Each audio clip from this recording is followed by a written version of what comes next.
Chapter 114, The Filial Warhounds. Are Space Marines 100% welcoming and loyal to their primarches? The answer is no. Some legions are not particularly welcoming to their primarches. But Shou knew that the Warhounds were a legion that welcomed and submitted to their primarch. Even if Angron was not as rational as he was now, but had the nails implanted, the Warhounds would still be the same. Upon learning of their primarch's existence, they would excitedly meet him. Chapter Master Karn would be the first to find the primarch, and then he would be torn apart by the primarch, instead of having a gentle meeting as they did now. But the Warhounds would not give up. Their senior officers would, in order of seniority, seek out the primarch who had the butcher's nails, then try to converse with him, only to be torn apart by an enraged Angron during the conversation. Because of this, the casualty rate of officers in the Warhounds Legion increased dramatically. Until an officer named Kill found Angron. Kill was the first Warhound not killed by Angron. Even if the Gene Father had become a madman, the Warhounds still hoped to gain his approval, and for this, they would even replicate the butcher's nails to create identical implants, then have themselves implanted with the nails to experience the same rage as Angron. Now that Angron was normal, these filial sons could be said to have a mutual connection with their primarch. Your legion is called the Warhounds, Angron said. Your legion is called the Warhounds, Kill nodded. I don't like that name, Angron stroked his chin, looking at Shou, and said, that name always reminds me of a high knight who would implant people with the butcher's nails and use them as combat slaves. He called his combat slaves Warhounds, so you need to change your name. Upon hearing that the honorable name Warhounds was to be changed, Kill remained silent. Angron was the legion commander, there was nothing wrong with changing Warhounds to war mongrels or war pigs. I can't think of a good name, Angron sought help from Shou, but the name Warhounds has to go. Let me think, Shou pretended to be in deep thought. All the Space Marines looked at Shou, curious about his identity. Had other legions of Space Marines visited Nuceria before, and even helped the Gene Father? The rebellion has a name that strikes fear into the hearts of slave masters, World Eaters, Shou said, and the Space Marine legions need to assault one world after another, fighting interstellar wars, so I think they should be called the World Eaters. This idea had been in his mind for a long time. Shou had initially considered what Angron's legion should be called. World Eaters sounded a bit terrifying. World Eaters was the predecessor of the name World Eaters, a name that struck terror into the hearts of slave masters. During the uprising, the rebellion not only had to deal with slave masters but also with some villains who wanted to take advantage of the chaos. Considering that the rebellion was too lenient and lacked sufficient deterrence, Shou simply decided to have the rebellion use the name World Eaters. Now, naturally, he also let Angron's legion use the name World Eaters.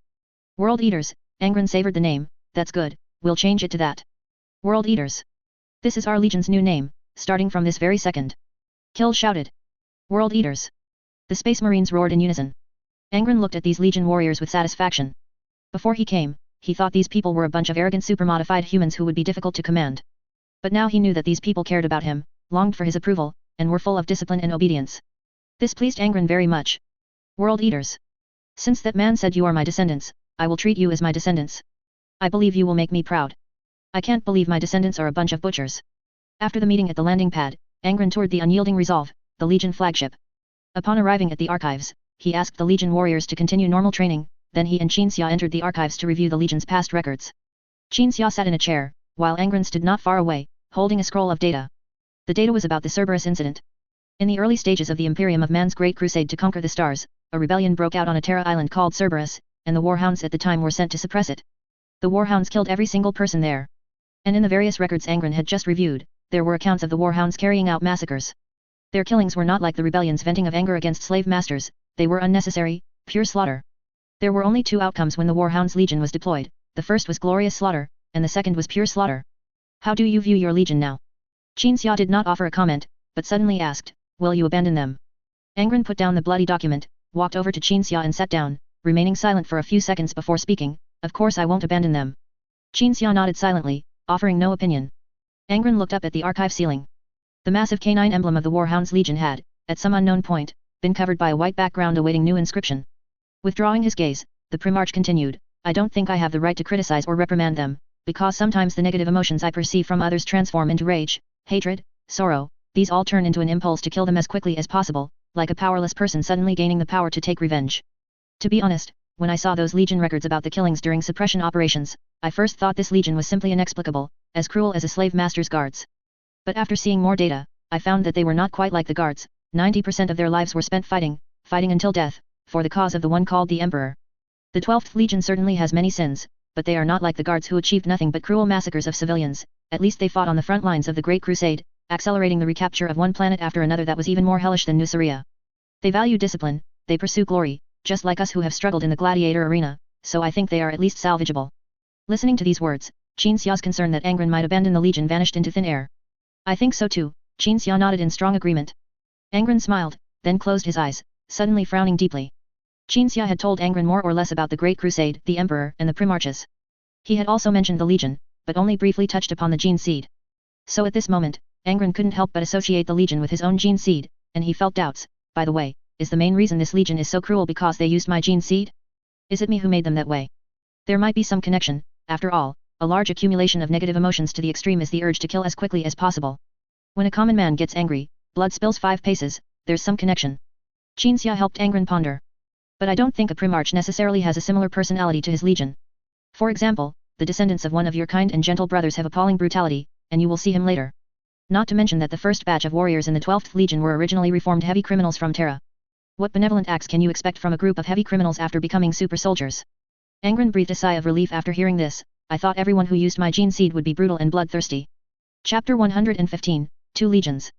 After the Primarch determined his attitude towards the Legion, he continued to read through the past material about the Legion. My Legion was mostly used as a reserve force or assault troop for other legions during the Great Crusade, occasionally even doing some dirty work. Angron held another scroll of material, turning the pages faster than a mortal could close a book, yet his eyes accurately captured every line on the page, imprinting them into his mind. Angron learned quickly in everything, partly due to his high reading efficiency. 150,000, warriors like that, 150,000. But now only 10,000 have been transferred here. They once fought in the 13th Expeditionary Fleet, and because my Legion was so infamous, the 13th Expeditionary Fleet was also known as Blood 13. It seems their problems are more severe than I imagined. Qin Xia listened intently as the Primarch read the contents of the material and offered his opinions. He did indeed know many things about the 12th Legion, but those things were not a smooth, straightforward narrative, rather, they were fragmented pieces, some of which even had questionable timeliness. If we are to commit the 12th Legion, the Legion we named the World Eaters, to the war against Niue too, we must consider these issues. Qin Xia was very serious at this moment, as he and the Primarch were discussing matters that affected the entire Legion and the celestial body of Niue too. Committing a Space Marines Legion to the war against Niue too. Until the second Qin Xia uttered that sentence, the two had not even formally discussed how to attack Niue too. Before the Legion arrived, Angron had only been urging New Guard 1 to produce large ship equipment that could convert transport ships into combat transports. When Qin Xia said this, Angron did not consider whether to let the 12th Legion join, he merely followed Qin Xia's line of thought. All material concerning Niue too show that the place was once a pleasure den for ancient rich people, and the High Knight had no interest in developing it, never organizing immigration, so there should only be High Knight there. Saying this, Angron paced the archive, frowning in thought. The issue of the 12th Legion causing heavy civilian casualties is temporarily not a concern. What I am worried about is if the rebellion fights alongside these 10,000 people. My sons even wrote in their material about how many times they killed allied forces who blocked their way or fled. The Primarch's concern was very necessary. Qin Xia thought for a moment and casually replied, then don't let the rebellion fight alongside them. 10,000 Space Marines attacking Niue too is enough. I'm not thinking about whether they can take Niue too on their own. I'm thinking that they are new and don't understand the High Knight. A hasty assault can certainly take Niue too, but it will inevitably lead to unnecessary casualties due to a lack of understanding of the opponent, Angron said. Those High Knight will face certain death when they encounter them. Qin Xia was supremely confident. As an Astartes, he clearly understood the capabilities of the Astartes. A few years ago, I predicted that if we couldn't eradicate the slave masters on Nuceria ourselves, then your sons would come here and turn Nuceria into an empty world, with little to no casualties. When Qin Xia said this, Angron believed him completely, no longer worrying about casualties, but then expressed another concern. The rebellion is nominally still the rebellion, but in reality, they are already Nuceria's regular armed forces. Such armed forces cannot stay on Nuceria forever. Sooner or later, they will have to fight alongside my sons as mortal infantry. Then let the rebellion participate in the battle. As for preventing them from killing friendly forces, a word from you will suffice. Trust me. Qin Xia nodded. Angron also nodded. Let the transport ship pick up the generals. Qin Xia stood up, smiling, as if looking at the fruit of his utmost care and cultivation, Lord of the 12th Legion. Angron also smiled. Triumph Hall. This largest space on the unyielding Resolve Legion flagship, adorned with the honors of the 12th Legion, would later be used for ceremonies and celebrations. Currently, high-ranking generals of the Nuceria Rebellion, along with Kill, the Legion commander, and several company commanders, were gathered here.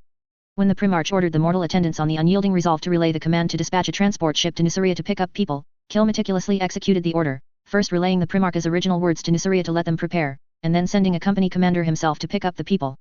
The officers were all present, but the Primarch had not yet arrived. This delay was exactly what Kill desired, as it gave him time to interact with those close to the Primarch and inquire about the Primarch's likes and dislikes. Most of the gladiators who had followed Angron out of the gladiator arena had now become high-ranking generals, and they were also present. In Kill's eyes, these individuals were visually eccentric. Some had their legs replaced with lances and wore winged armor, while others wore ancient-looking black heavy armor adorned with numerous unknown decorations. What good were those decorations? Kill couldn't help but wonder. Since most of these people seemed very difficult to approach, especially the middle-aged man whose head was almost as large as a space marine's and was as burly as a bear. So Kill chose a target who appeared quite young and easy to communicate with. Bionic modifications. Yuechola was waiting for Angron to arrive when he suddenly heard heavy footsteps beside him and turned to look. Kill walked towards Yuechola, tapping the latter's bionic arm, trying his best to appear friendly. This thing looks good. I know a legion that really likes bionics. If they come, you'll definitely get along with them. Is that so? Ha, ha, even with a translator, Yuechola couldn't understand some of the nouns in Kill's words, so he could only respond with an awkward smile. Kill was expressionless and unsmiling. This legion commander was relatively more sociable than other warriors. Based on Yuechola's smile towards someone he met for the first time, and his response with a smile even when he didn't understand, Kill deduced that Yuechola must be a very easygoing, perhaps even somewhat easily bullied, person. Kill didn't want to bully Yuechola, as he didn't know his background, but getting some information from this easygoing person was fine. What kind of person is the gene father of me and my brothers, our Primarch? As he spoke, Kill looked at the area behind the highest throne in the Triumph Hall. It was currently empty, waiting for the most skilled sculptors on the ship to engrave the Primarch's most majestic form there. Chapter 116, Primarch's Will. Kill's question was too sudden, so Yuechola couldn't answer immediately. After a moment of contemplation, Yuechola spoke under Kill's expectant gaze. He's quite contradictory. He categorizes people, there are clear and distinct lines in his eyes.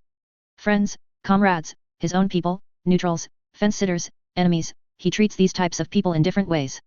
He treats friends, comrades, and his own people with the utmost tolerance and benevolence. He treats neutrals, fence-sitters, and even dissenters with kindness and generosity. But when it comes to enemies, he's terrifyingly cruel. Yuechola described Angron's personality, then thought of the two people who had the greatest influence on Angron among the gladiators. Onamaus and Qin Xia. Angron learned kindness from the former. But Angron learned even more from Qin Xia, not just knowledge that others couldn't provide, but also character. Qin Xia was very good to most people, he would unhesitatingly offer help to those in need, but when it came to enemies, he seemed like a completely different person. I think Qin Xia had a great influence on his personality. Yuechola expressed his opinion. Kill frowned slightly. Qin Xia? Are you sure? That's the name of someone I once fought alongside, someone from another legion. I only had brief contact with him, and they are very far from here. How could he have come to Nuceria? It's probably just a coincidence of names. Yuechola shook his head. You should have already met the Qin Xia I'm talking about. Oh, Kill suddenly understood. It turned out that the Qin Xia this person was referring to was the one who had come to the unyielding resolve with the Gene Father earlier and met with the Legion's warriors. Mentioning Qin Xia, Kill instinctively recalled how Qin Xia had used his psychic abilities during their meeting to warn him and others, preventing the Legion's warriors from leaving a bad impression on the Primarch during their first encounter. If the Primarch were someone like Perturabo, Qin Xia's warning would have saved several lives. So, how long have you been with the Primarch? Kill had already roughly understood Angron's temperament and wanted to inquire about other things. A long time, Yuechola answered honestly. He seemed to be only a few years old when he first came to the gladiator arena, but he was already very big. We fought side by side, we broke out of the gladiator arena together, we resisted the slave masters together. Although Kill had already determined that any high-ranking officer who could be here at this time must have a deep connection with the Primarch, he was still startled when Yuechola spoke of his shared experiences with the Primarch. The Legion commander stood at attention, chest out, hand over his heart. I salute you, warrior. Yuechola was caught off guard and quickly returned a similar salute. You haven't told him yet. Clace looked back at Yuechola and Kill. Angron once fed us his blood to replenish our strength. Ah, yes, that's right, that did happen, Yuechola nodded. Kill's lips trembled a few times. The company commanders, standard bearers, and veteran figures of the Legion, all standing at attention nearby, focused their gaze and attention on Yuechola. You were so fortunate as to be fed blood by the Primarch? Kill asked. Yes, the situation was urgent at the time, Yuechola shrugged. We didn't intentionally drink his blood, but we had been hungry for days, and then we had to fight when we broke out of the gladiator arena. We were all very exhausted. Kill didn't hear a single word of what Yuechola said next. All the space marines present were consumed by jealousy and longing. Growing up with the Primarch, fighting alongside him, even being fed the blood of a superhuman body by the Primarch. What an honor. The act of feeding blood itself sounded a bit disrespectful to the Primarch, but the act of feeding wasn't important, what mattered were the things it represented. A kinship-like bond, the Primarch's care, and the honor of being recognized by the Primarch. Imagine falling into a predicament with the Primarch, enduring suffering together, then breaking out of the predicament together, launching a brutal revenge against the enemy, and gaining the Primarch's approval. The Space Marines felt their blood boil just thinking about it, wishing they could go to Nue 2 right now and slaughter the Primarch's enemies. Thump. Thump. Only the Primarch's footsteps could make such a sound, causing Kill to immediately return to the neat formation of Space Marine officers. A few seconds later, Qin Xia and Angron entered the Triumph Hall. We will launch a joint attack on Nue 2, Angron habitually went straight to the point. Yes, everyone responded loudly. But Angron did not immediately have everyone join him in formulating the strategy. Instead, he first stood before everyone and reminded the Space Marines of the things to pay attention to in this war. My sons, I have seen your data. and I know the Legion's past. When the Primarch said this, all the Space Marines' hearts pounded. They hadn't thought much of it when the Primarch went to the archives earlier, but after learning about the Primarch's temperament from Yuechola just now, they were all worried that the Legion's past would make the Primarch disgusted with everyone. In this war, I absolutely forbid you from killing friendly forces, even if friendly forces are defeated and flee, even if friendly forces block your path. No. Kill already had thoughts on what Angron was saying. When he heard the urgent information from Yuechola, Kill immediately considered how the Legion should interact with those mortal infantry when cooperating with them later. Even if the Primarch didn't say it now, the Legion would not treat the Nusryans in the way they once did. There are no civilians on Nue 2, but I demand that from now on, you do not kill civilians in any battle. Angron paced in the Triumph Hall, his gaze fixed on the Space Marine officers present. I am not some great person or a saint. I have also done something very cruel. But a group of people who have endured suffering until now should be met with salvation, not slaughter. As he spoke, Angron stared at Kill. Kill lowered his head. I know that some of the oppressed are beyond saving, as if they have been ideologically imprinted by those who oppress them, nostalgic for their masters, and hating those who liberate them. Or perhaps it's because they gained the oppressor's care, status, or rewards through extreme obedience and cunning, which is why they cling to their oppressors. But regardless, that will not be a reason for you to indiscriminately slaughter them along with most other normal people. I can directly perceive a person's heart, but you do not possess this ability, so what you must do is preserve everyone who appears to be a civilian. There were no civilians on Nue 2, but what Angron was referring to now was not just the fighting on Nue 2. The Primarch's sons accepted and prepared to implement the Primarch's will without hesitation. Chapter 117, The World Eater's First Battle. The Emperor's fleet had departed, setting course back to Terra. Meanwhile, the Warhound's Legion's fleet remained. 12 cruisers and 1 flagship. This was the current naval strength of the Legion that had come with 10,000 veteran legionaries to welcome their Primarch's return. The 12th Legion's flagship, the Unyielding Resolve, scanned Nue 2, revealing all the geological conditions and defensive structures on the not-so-large moon. The naval officers immediately used the celestial body's data to devise the most efficient attack plan. Then, a commander was selected to go to the Triumph Hall where the Primarch was, to report the Navy's recommendations. We recommend a direct orbital strike on Nue 2. A female commander in a white uniform stood before the Primarch, loudly stating the plan the Navy had formulated in a very short time. In the name of Angron, Primarch of the 12th Legion, son of the Emperor of the Imperium of Man. Nue 2 shall be turned into void debris. The female commander's expression was cold, and her voice was firm and powerful as she spoke. If she hadn't looked like she wasn't extremely muscular, Angron might have thought she was another Kleist. What is your name, madam? Angron sat on his throne, leaning forward to look at the female commander as levelly as possible. Lorgar Saren, the female commander replied. Qinxia recognized her name. This female commander was the naval commander of the Unyielding Resolve. She was considered one of the core figures of the 12th Legion. Regardless of whether Angron had the nails, he would have a very good relationship with her. Nue 2 is Nusaria's second moon, and it should contain a large number of ancient technological artifacts. There are also things that can transport a large group of people from the planet to the moon, so we cannot just blow it up, Angron said. Lorgar bowed in response, yes, Primarch. Therefore, we must take it through a planetary assault. Saying this, Angron looked at Qinxia. Qinxia nodded silently. This exchange of glances was keenly caught by Kill in the Triumph Hall. Kill felt that it wasn't a question of whether something was feasible, but rather a look seeking approval. And this was subconscious, almost instinctual. Kill looked at Qinxia with a complex gaze, while also listening to the Primarch's words. That technology will benefit us, I know, just like every piece of technology we've captured in the Nukria Uprising War, even if it's just some additional functions, it will benefit most people, so I hope to occupy it and seize all the technology there. This is the first time I've had a legion like yours. The Primarch looked at Kill. So I hope you can command this battle, so I can learn from you. Hearing that the Primarch wanted to learn from him, Kill felt extremely apprehensive. If this were a private setting, he would tell the Primarch what he knew and say that this couldn't be called learning, as demonstrating the Legion's style and tactics was what he should do. But in this setting, it was difficult to say more. Yes. Kill seemed to hesitate for a few seconds. This was not Angron's first time learning from others, whether from Qinxia, mortals, or books. He had sought guidance many times before. He didn't know what his other brothers were like, but Angron knew that his mind was empty after birth, and if he didn't learn, he wouldn't know anything at all. He didn't know Kill's current state of mind, only feeling that it was good to have Kill. At least he could learn from this person who had commanded the Legion, rather than commanding 10,000 Space Marines without knowing anything. Let me see. Angron scanned every Legion officer. I've only read in records how skilled you are in combat, now let me see it with my own eyes. The Primarch's words boosted the officers' morale to the extreme. And when the war began later, and the officers relayed the Primarch's words to the warriors, the morale of the entire Legion reached its peak. No one wanted to perform poorly in the first battle after the Primarch's return, they wanted to prove to the Primarch that this Legion was worthy of fighting alongside him as his sons. The rebellion, who would serve as auxiliary forces in the future, also began preparing for war, but their speed and efficiency were not as high compared to the Space Marines. Cruisers bombarded the seemingly massive structures on the surface, but the beams released would be intercepted by sudden purple barriers appearing above the impact points before they could hit their targets. It was another type of void shield, whose operating principle differed from all currently used void shield technologies. But as long as it was a void shield, it couldn't intercept all objects. I will personally participate in and command this battle. Kill led his honor guard into a drop pod, his face appearing in the bottom right corner of the visors of the company captains and all other drop pods. Let us slaughter the enemy in the swiftest, most brutal way, once again. But this time, we are not proving to our allies how powerful and honor-hungry we are, but proving to our Gene Father that we are worthy of him. Kill's words made the blood of 10,000 legionaries surge. In many drop pods on different cruisers, the World Eaters stood calmly at attention, maintaining perfectly strict formations even when no one was observing them. On the faces of every warrior, protected by their Mark II helmets, appeared determination, cruelty, and savagery. After the mortal army, who had the immense honor of being commanded by the Primarch, was ready, the cruisers launched the drop pods. In this not-so-large war, the Legion would serve as the assault force to first crush the enemy's defenses. Supervise every single person in your squad. Kill roared over the deafening sound as the drop pods detached from the cruisers. Anyone who dares to kill the Gene Father's glorious mortal soldiers will be executed.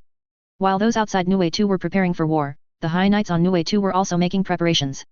They discovered a strange fleet entering the star system, and some High Knights with ancient reconnaissance equipment personally saw that the people in that fleet were heading to pledge allegiance to Angron.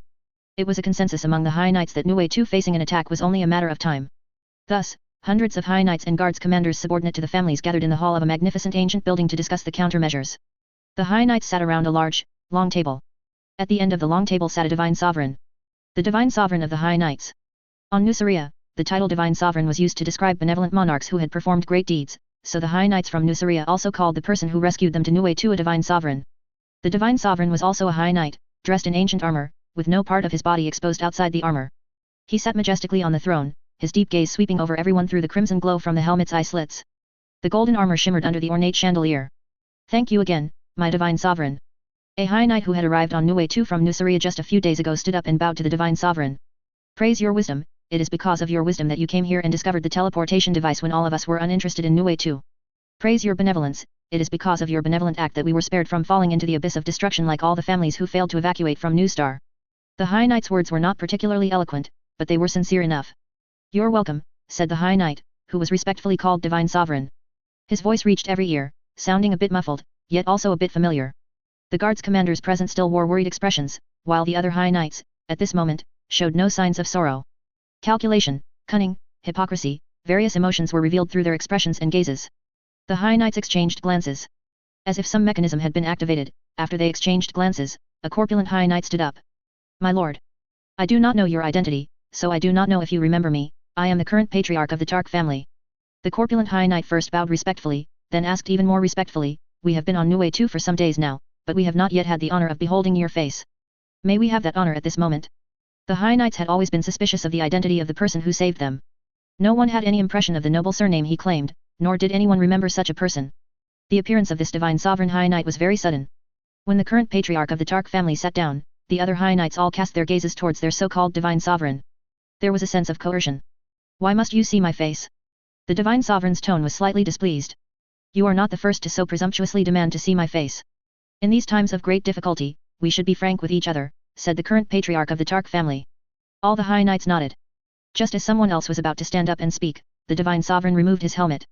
A cold, expressionless, handsome face, appearing slightly aged. The High Knights had never seen this face. What an honor! We are fortunate to behold your face. The current patriarch of the Tark family immediately bowed. The Divine Sovereign silently put his helmet back on. The oxygen on Nue 2 is different from New Star. I only feel anxious when I breathe the air on New Star, so I must constantly wear a helmet with an independent air circulation system. The High Knights had nothing more to do at this point, they all settled down obediently. The Divine Sovereign began to discuss the main topic. The attack is likely to come very soon. The guards you brought number nearly 100,000, it's not many, but they are the most loyal and most capable of fighting. Nue 2 has devices that can intercept orbital bombardment. But these are still not enough. The Divine Sovereign raised his hand and pointed at everyone. All of you must join the battle as soldiers. As soldiers, meaning you are equivalent to combatants who can be deployed at will, not commanders, you do not have that capability, and both I and you yourselves are very clear about this. The words fell. Everyone was silent for a minute, until someone spoke. Pardon me, Savior. Since you know we lack the ability to be commanders, you should also know that we are not suitable to be soldiers, no matter what. At these words, everyone nodded in agreement. This was a polite way of saying it.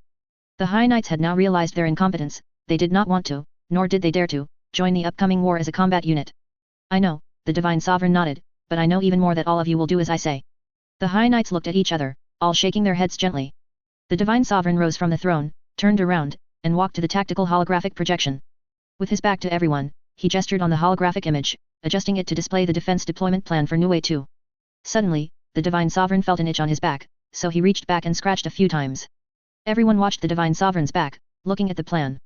Suddenly, a section of the armor on the back of the golden armor lowered, revealing a transparent container deeply embedded in the abdominal cavity.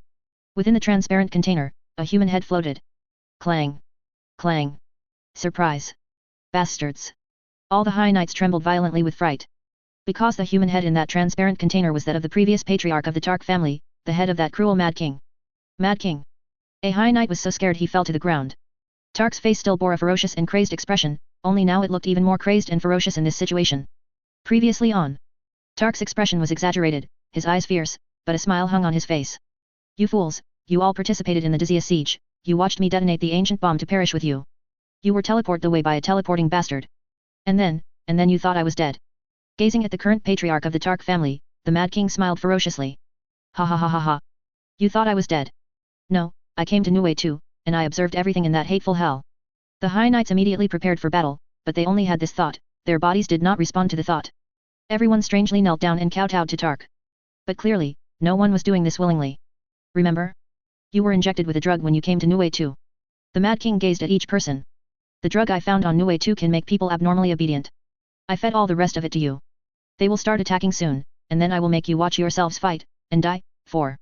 The Mad King paused, the smile on his face becoming even more deranged. For me. Chapter 119 World Eaters. Large, claw-like drop pods descended through the air, maintaining a tight formation. Even during the drop phase, each drop pod embodied the 12th Legion's strict and suffocating discipline. The drop pod's tail flames painted the sky of Nue 2 crimson. On the ground, numerous smaller structures were scattered around a magnificent building constructed within a crater. Those smaller structures were once service stations for visiting tourists over 10,000 years ago, and the large building they encircled was a spaceport where tourists and transport ships would arrive to pick up and drop off visitors. Tourists could stay and enjoy themselves at the spaceport before heading to Nuceria for exciting role-playing. No matter how luxurious this place once was, they were now merely shelters occupied by the guards and High Knights. Inside one of the smaller buildings, the guards shouted in defiance, yet their bodies obediently lined up outside the building, forming a defensive position in the previously constructed trenches against the invaders. A company, riding in drop pods, landed before them. The hatch slammed down, kicking up dust, and then a large number of Space Marines poured out of the drop pod. No one shouted for the Space Marines to assemble, no one maintained discipline, they spontaneously gathered like automatons following a pre-programmed routine. Upon witnessing the number and military bearing of the guards, the commander of this phalanx of superhuman warriors chose the most brutal method to eliminate the enemies before them. The guards began firing at the Space Marines. But then gunships swooping down from the sky bombed the heavy weapons on the position.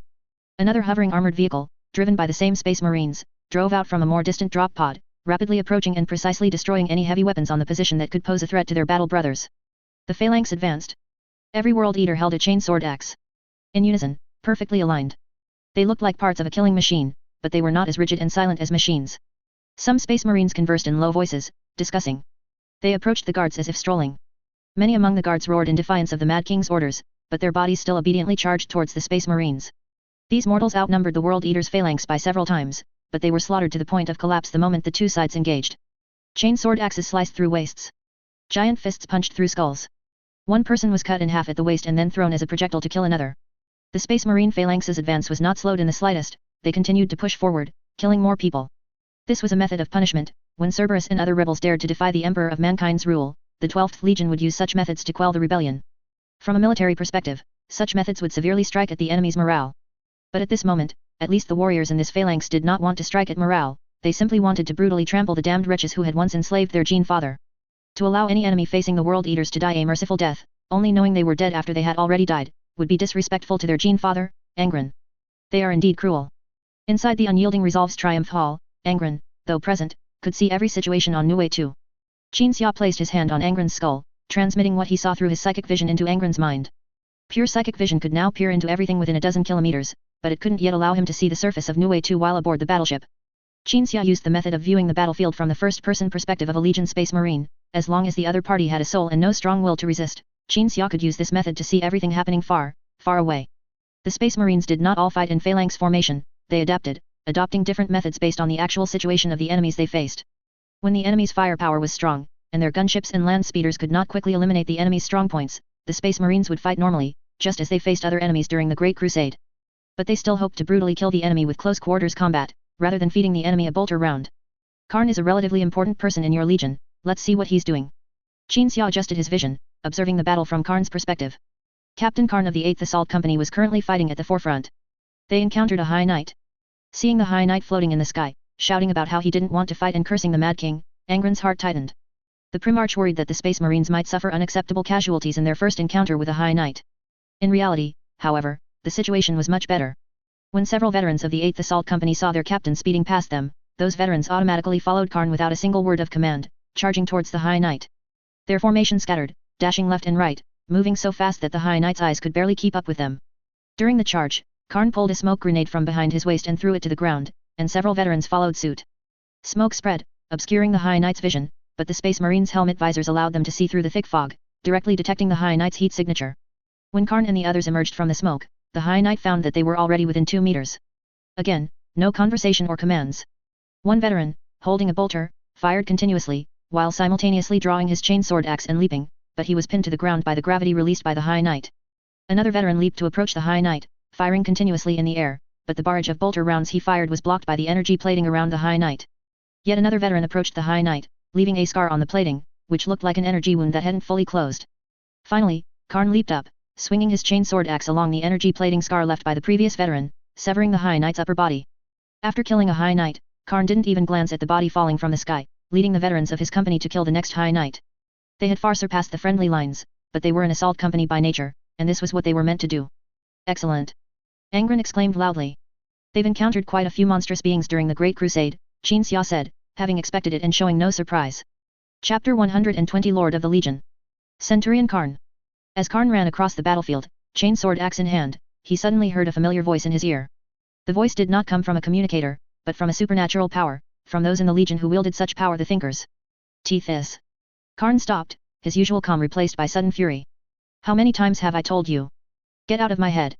Before becoming the Gene Father of the World Eaters, the 12th Legion was the Emperor's Warhounds.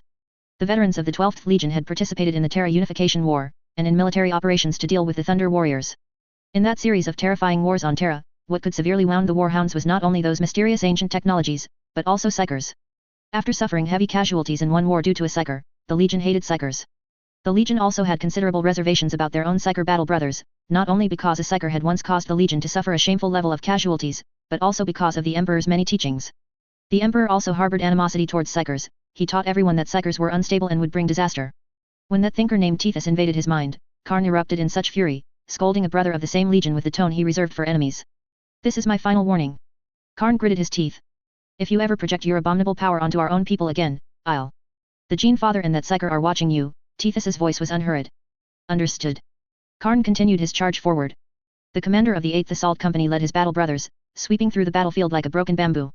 Stubborn guards' firing points were swiftly infiltrated and neutralized. The guards' four-legged combat mechs were bombed by gunships Karn called in. Small buildings full of enemies were blown open by grenades Karn casually tossed, then Karn led his battle brothers inside, letting the enemy's blood gush out from the building's cracks and windows. When a squad of 30 guards appeared before them, ready to intercept, Karn would draw his bolt pistol, and with his battle brothers who also drew their pistols, they would precisely eliminate all enemies in an instant. In this battle, Karn displayed his calm judgment, efficient action, and powerful combat ability.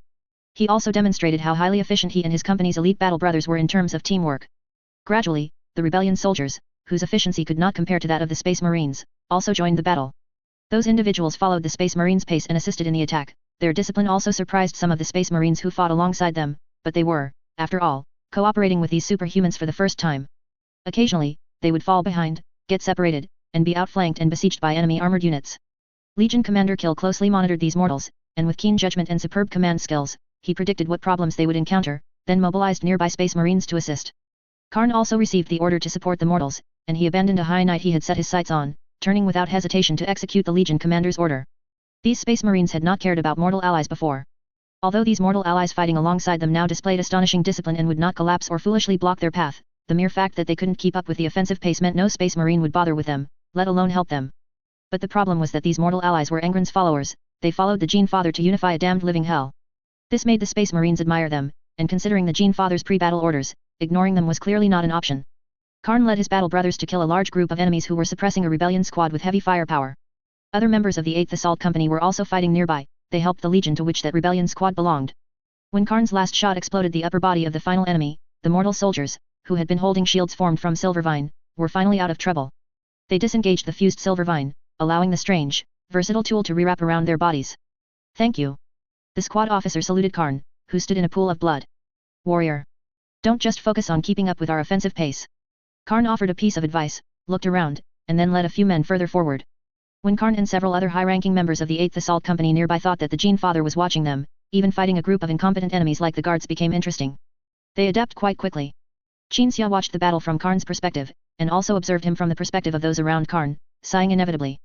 Angron nodded, but then quickly shook his head, frowning. The reason for this transformation is that they are all desperately craving my recognition and approval. Recalling every meeting with those Space Marines, and every Space Marine in every meeting, Angron felt their minds were very strange. Not sound. I don't know if it's an illusion.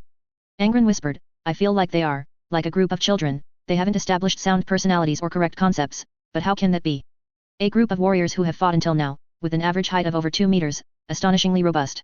It's not an illusion. Qin Xia said, to become a Space Marine, one needs to undergo modification at a very young age. Almost all the Space Marines you see are like this, a group of children are enhanced into super soldiers over 2 meters tall, and from then on, they are either fighting or on their way to fight. Of course, they have their own problems. Upon hearing this, Angron felt a bit helpless, a bit sympathetic, his thoughts complex. After a few minutes of contemplation, the Primarch suddenly spoke again. When you gradually told me about things outside Nuceria a few years ago, I imagined every person in my legion would be like you, not only sound themselves but also able to teach others. I hoped my legion would be a group of educators, but the result? Not all Space Marines have unsound personalities, there are also wise ones in the 12th Legion. Qin Xia adjusted the perspective, allowing Angron to see another of his sons. Angron remembered him, the one commanding the company and fighting alongside the mortals, he was the commander of the 18th Company. His name was Margot. Qin Xia then switched the perspective back to Karn, that 18th Company commander and Karn are from the same hometown and are good friends, but they are vastly different. In the future, you will get to know everyone in the 12th Legion, and you will discover that your legion also holds hidden treasures. My legion. Angron could no longer suppress a question that had been deeply hidden in his heart. Ever since I met the 12th Legion, you've been emphasizing that this is my legion. When facing people in the legion, you don't act like the Gene Father's teacher or the Gene Father's father to these sons of mine. Are you going to leave one day and go to your own legion? When Qin Xia had recounted stories about legions in the past, Angron had wondered if his adopted father was also a Space Marine. He feared that Qin Xia's gene seed came from him, Angron. Because if that were the case, Qin Xia, who never acknowledged father-son relationships, would be even less likely to do so. What are you asking? Qin Xia slapped Angron on the back of his head. If I had a legion, I would have called a fleet to pick me up long ago. I am indeed a Space Marine, but I don't have a legion. Besides your 12th Legion, I can't belong anywhere else. But Angron, you must understand that you are the lord of the 12th Legion, you are a Gene Primarch, and you must shoulder the responsibilities you were born to bear. You must continue to fight as the lord of the Legion, participate in the Great Crusade, and as the lord of the Legion, you must change every planet your legion conquers, bringing true order to people who should not merely replace one ruler with another. And I am your adopted father, but I don't have your rallying power. Besides Nuceria and New Guard 1, who would obey my orders? Having said that, Qin Xia gazed at Angron. I have never thought of refusing to bear any responsibility. I haven't closed my eyes since the moment we broke out of the gladiator arena, because military and political affairs fill every second of my day. I make decisions, whether cruel, gentle, or benevolent. I formulate and execute those decisions, fulfilling my duties and powers. Angron's tone was firm, yet tinged with emotion. But I am also human. What difference is there between me and mortals, apart from our size? They say I am a demigod, one of the divine monarchs, but I also have my fears. I fear that one day that golden shining guy will find one of my brothers, and then that brother will come with his legion and say that my adopted father is his son, and because of some connection between Space Marines and Primarches, you will leave without a word. And then many years later, we meet, and you salute me with your chest puffed out and your rear end stuck out because I am another Primarch, as if we don't know each other at all. Qin Xia listened to every word Angron said with a frown, then carefully considered what Angron feared in his heart. The Grey Knights do not have a Gene Primarch, they are also Space Marines, but their gene seed is different. You don't need to fear that. Qin Xia said, if one day a Primarch comes and says I used his gene seed, I'll say, Uncle knows, go play. Not to mention, this kind of thing is simply impossible. If I, a Space Marine, have some mystical connection to anything, it's that golden shining person you've seen, but did I kneel to him before? I am not a normal Space Marine, and the gene seed I use does not come directly from any Primarch like you. Upon hearing this, Angron thought for a moment, then finally nodded, accepting the assurance. Of course, I can't completely stay out of the Legion's affairs. Qin Xia stated a long-held plan. Let me manage the think tank, you don't interfere, and don't let others interfere. Let me build a respected think tank. Angron agreed without hesitation, then it's settled. Qin Xia nodded. Chapter 121 Natives. While the Primarch and Qin Xia conversed, Kill was still fighting hard. He was as tireless as his brothers, driven only by soaring battle intent and an urgent need for his Gene Father's approval. Kill silently charged towards a circular fortification in front of him, using the impact of his shoulder armor and body to smash through its flimsy outer wall and rush inside. Commands from his brain had already been issued continuously, and his body executed those commands from his mind at an extremely fast pace. Slicing, shooting. But when Kill's visual system caught a hint of something unusual, the commands from his brain were interrupted, and his body, which had been sweeping through everyone inside the fortification like a whirlwind of slaughter, stiffened and abruptly stopped. The ground was covered with corpses. However, not everyone here was dead. A few women huddled in a corner, clutching their children, letting out terrified screams. Their beautiful faces were pale with fear, their full lips trembled, and their exquisite features expressed nothing but terror. Outside, artillery fire still raged, but inside this fortification, time seemed to stand still. Kill's blue shoulder armor and white chest plate were already stained red with the enemy's blood. A drop of blood, mixed with some hair from who knew where, slid down his shoulder armor. Some shredded flesh and bones splattered between the teeth of his high-speed rotating chainsword axe in his left hand. The smoking muzzle of his gun was pointed directly at the people huddled in the corner. Centurion, a battle brother behind him, pointed to the ground. Kill looked down. A blond man, not wearing armor and not holding a weapon, was clutching his bisected waist, too weak to even let out a scream. Kill felt a chill from head to toe. The hearsay about his Gene father's deeds, the words spoken by his Gene father himself at the pre-war meeting, these things constantly swirled in Kill's mind. When Kill realized he had killed a civilian, he felt the distance between himself and the Primarch instantly stretch by tens of thousands of meters. After he reacted, Kill's first thought was to kill everyone here, but recalling the warning from the think tank named Tethys, his body, which had been quick to respond to his thoughts, paused after a brief tremor. Cease fire. The Legion commander's voice reached Kill's ears, and a stern face appeared in the lower right corner of Kill's vision. Those mortal soldiers will take over from us to stabilize the front line. The Primarch has ordered us to temporarily cease our attack and regroup. The World Eaters gathered inside the reinforced landing zone built by the Navy on the surface. The fleet was deploying more soldiers from Nuceria to the landing zone. Further away, the Navy's engineering team was inspecting more than 50 war machines. These war machines were equipped with shields, and their right-hand weapons varied, either long lances or massive cannons. The war machines had a uniform paint scheme and stood together like soldiers. Kill saw them and recalled seeing similar war machines, called knights, in previous battles. The presence of Knight Titans on Nuceria surprised and intrigued Kill. But fear quickly washed away his curiosity and surprise. Kill, who usually stood at the very front, now stood at the back with the 1,000 warriors of the 8th Assault Company. Those who had made mistakes in the Legion were not qualified to stand at the front. You're not the only unlucky one. The voice came from behind Kill. Turning around, he saw another company commander wearing a cloak. Margot, the company commander of the 18th Company. Margot stood beside his close friend and whispered, "My company attacked in sync with the mortal soldiers. A gunship bombed a fortification, and I found something wrong and went in to check. I saw a pile of non-combatant corpses. It really puts my mind at ease to have an unlucky guy like you accompanying me," Kill retorted grumpily. "It's not just this unlucky guy accompanying you, you bastard, there are other unlucky ones too." Margot surveyed their surroundings. Kill was silent for a moment, then asked, "How do you think the Primarch will handle this?" Margot recalled what he had heard from the mortals while fighting alongside them, then replied, "We'd better pray that those who were accidentally killed were slave owners or minor nobles, because they would have been cut down anyway. But if not, he'll probably tear us in half." Kill nodded, quiet for a second, then suddenly spoke again. "I'm more afraid the Primarch will distance himself from us because of this." Hearing this, Margot did not reply. All the World Eaters remained silent, maintaining their strict formation. Because the Legion commander, the Primarch, and the Psyker beside the Primarch had arrived at the landing zone by transport ship. This was my oversight. My oversight. Angron stepped on the soft soil of Nue 2, which splashed up with each step. The muscles in his legs were taut from exertion, allowing him to walk as if on a planet despite the low gravity. "I was foolish," Legion Commander Kill said.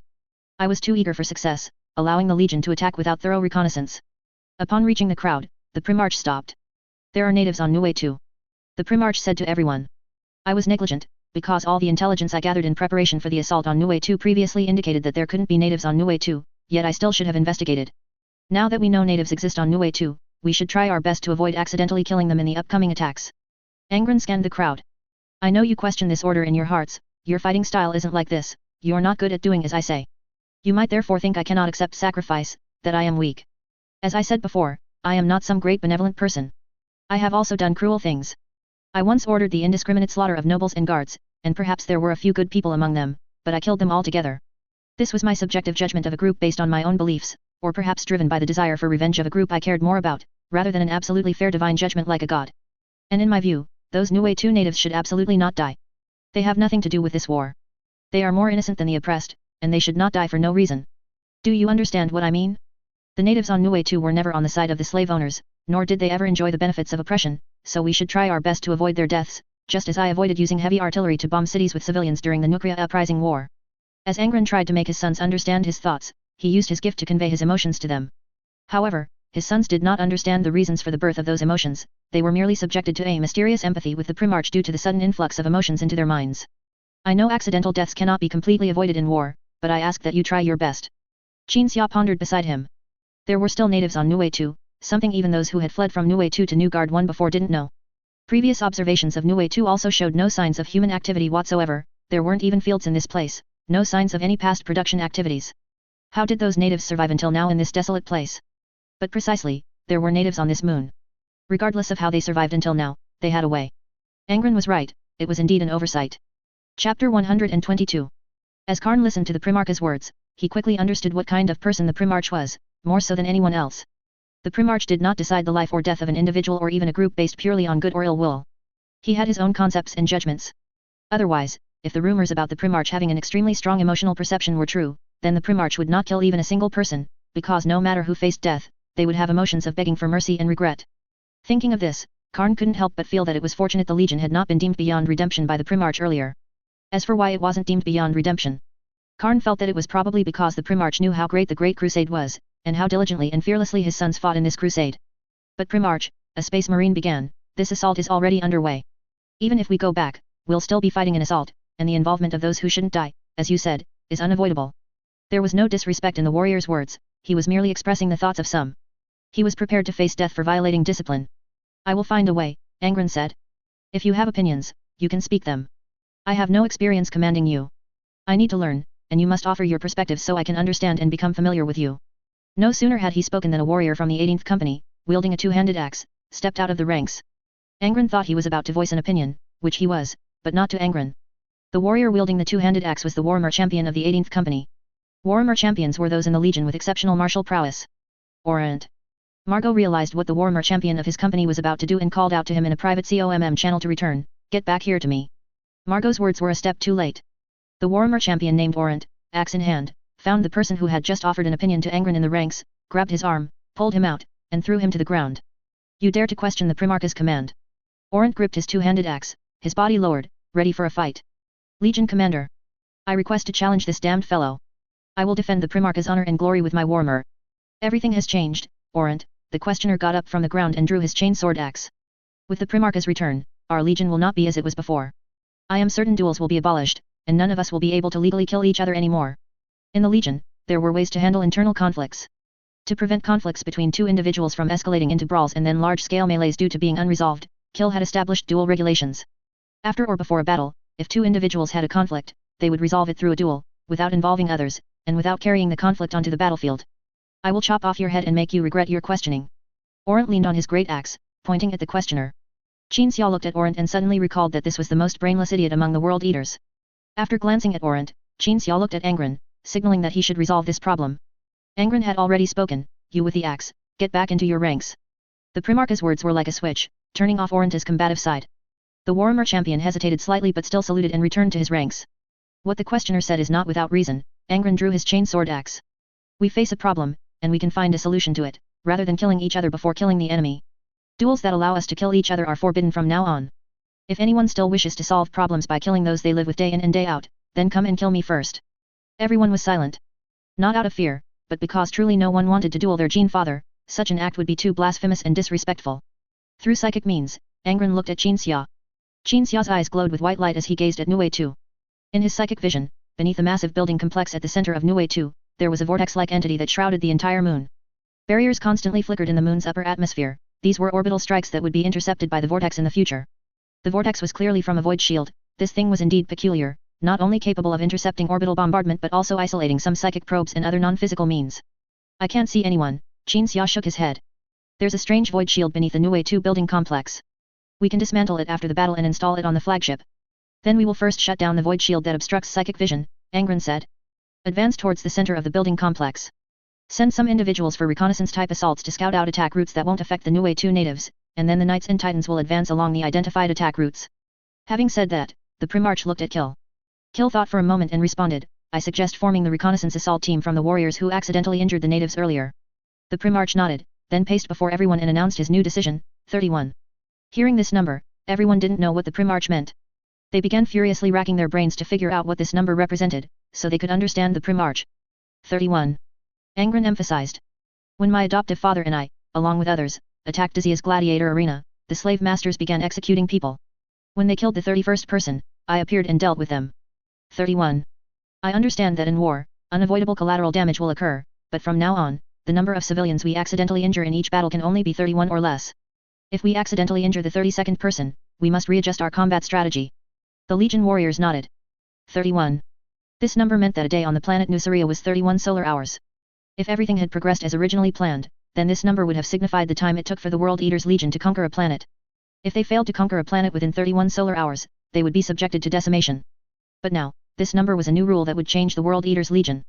Subsequently, the Space Marines returned to the war, and Karn's reconnaissance team, composed of 200 warriors, also began their dangerous mission. However, before the team departed, Kill ordered the cruisers to drop some drop pods. Those drop pods contained Terminator armor.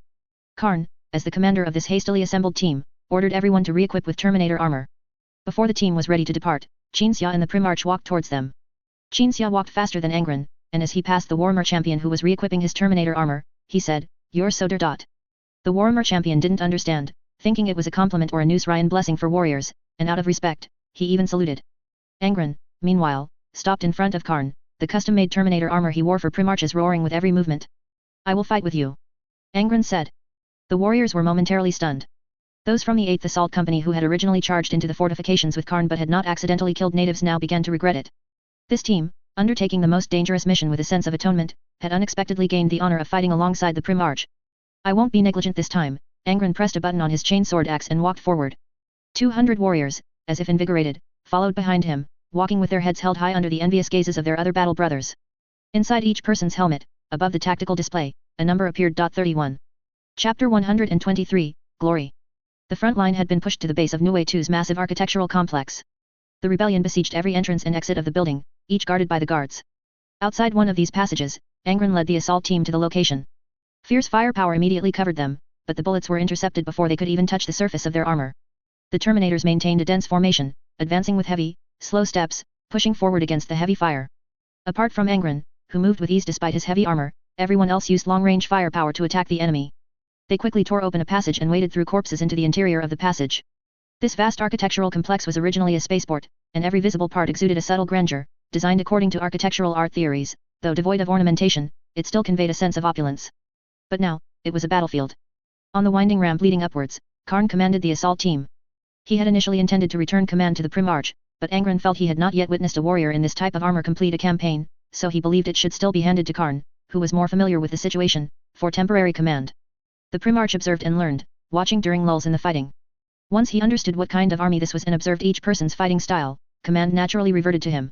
During the battle, Angron assigned the most steady warriors to the flanks of the team, guarding against enemies who might rush out from any passage from all directions. He sent the most valiant, Orenst, to charge the enemies ahead. He assigned those most skilled in shooting to clear the enemy's heavy firepower positions.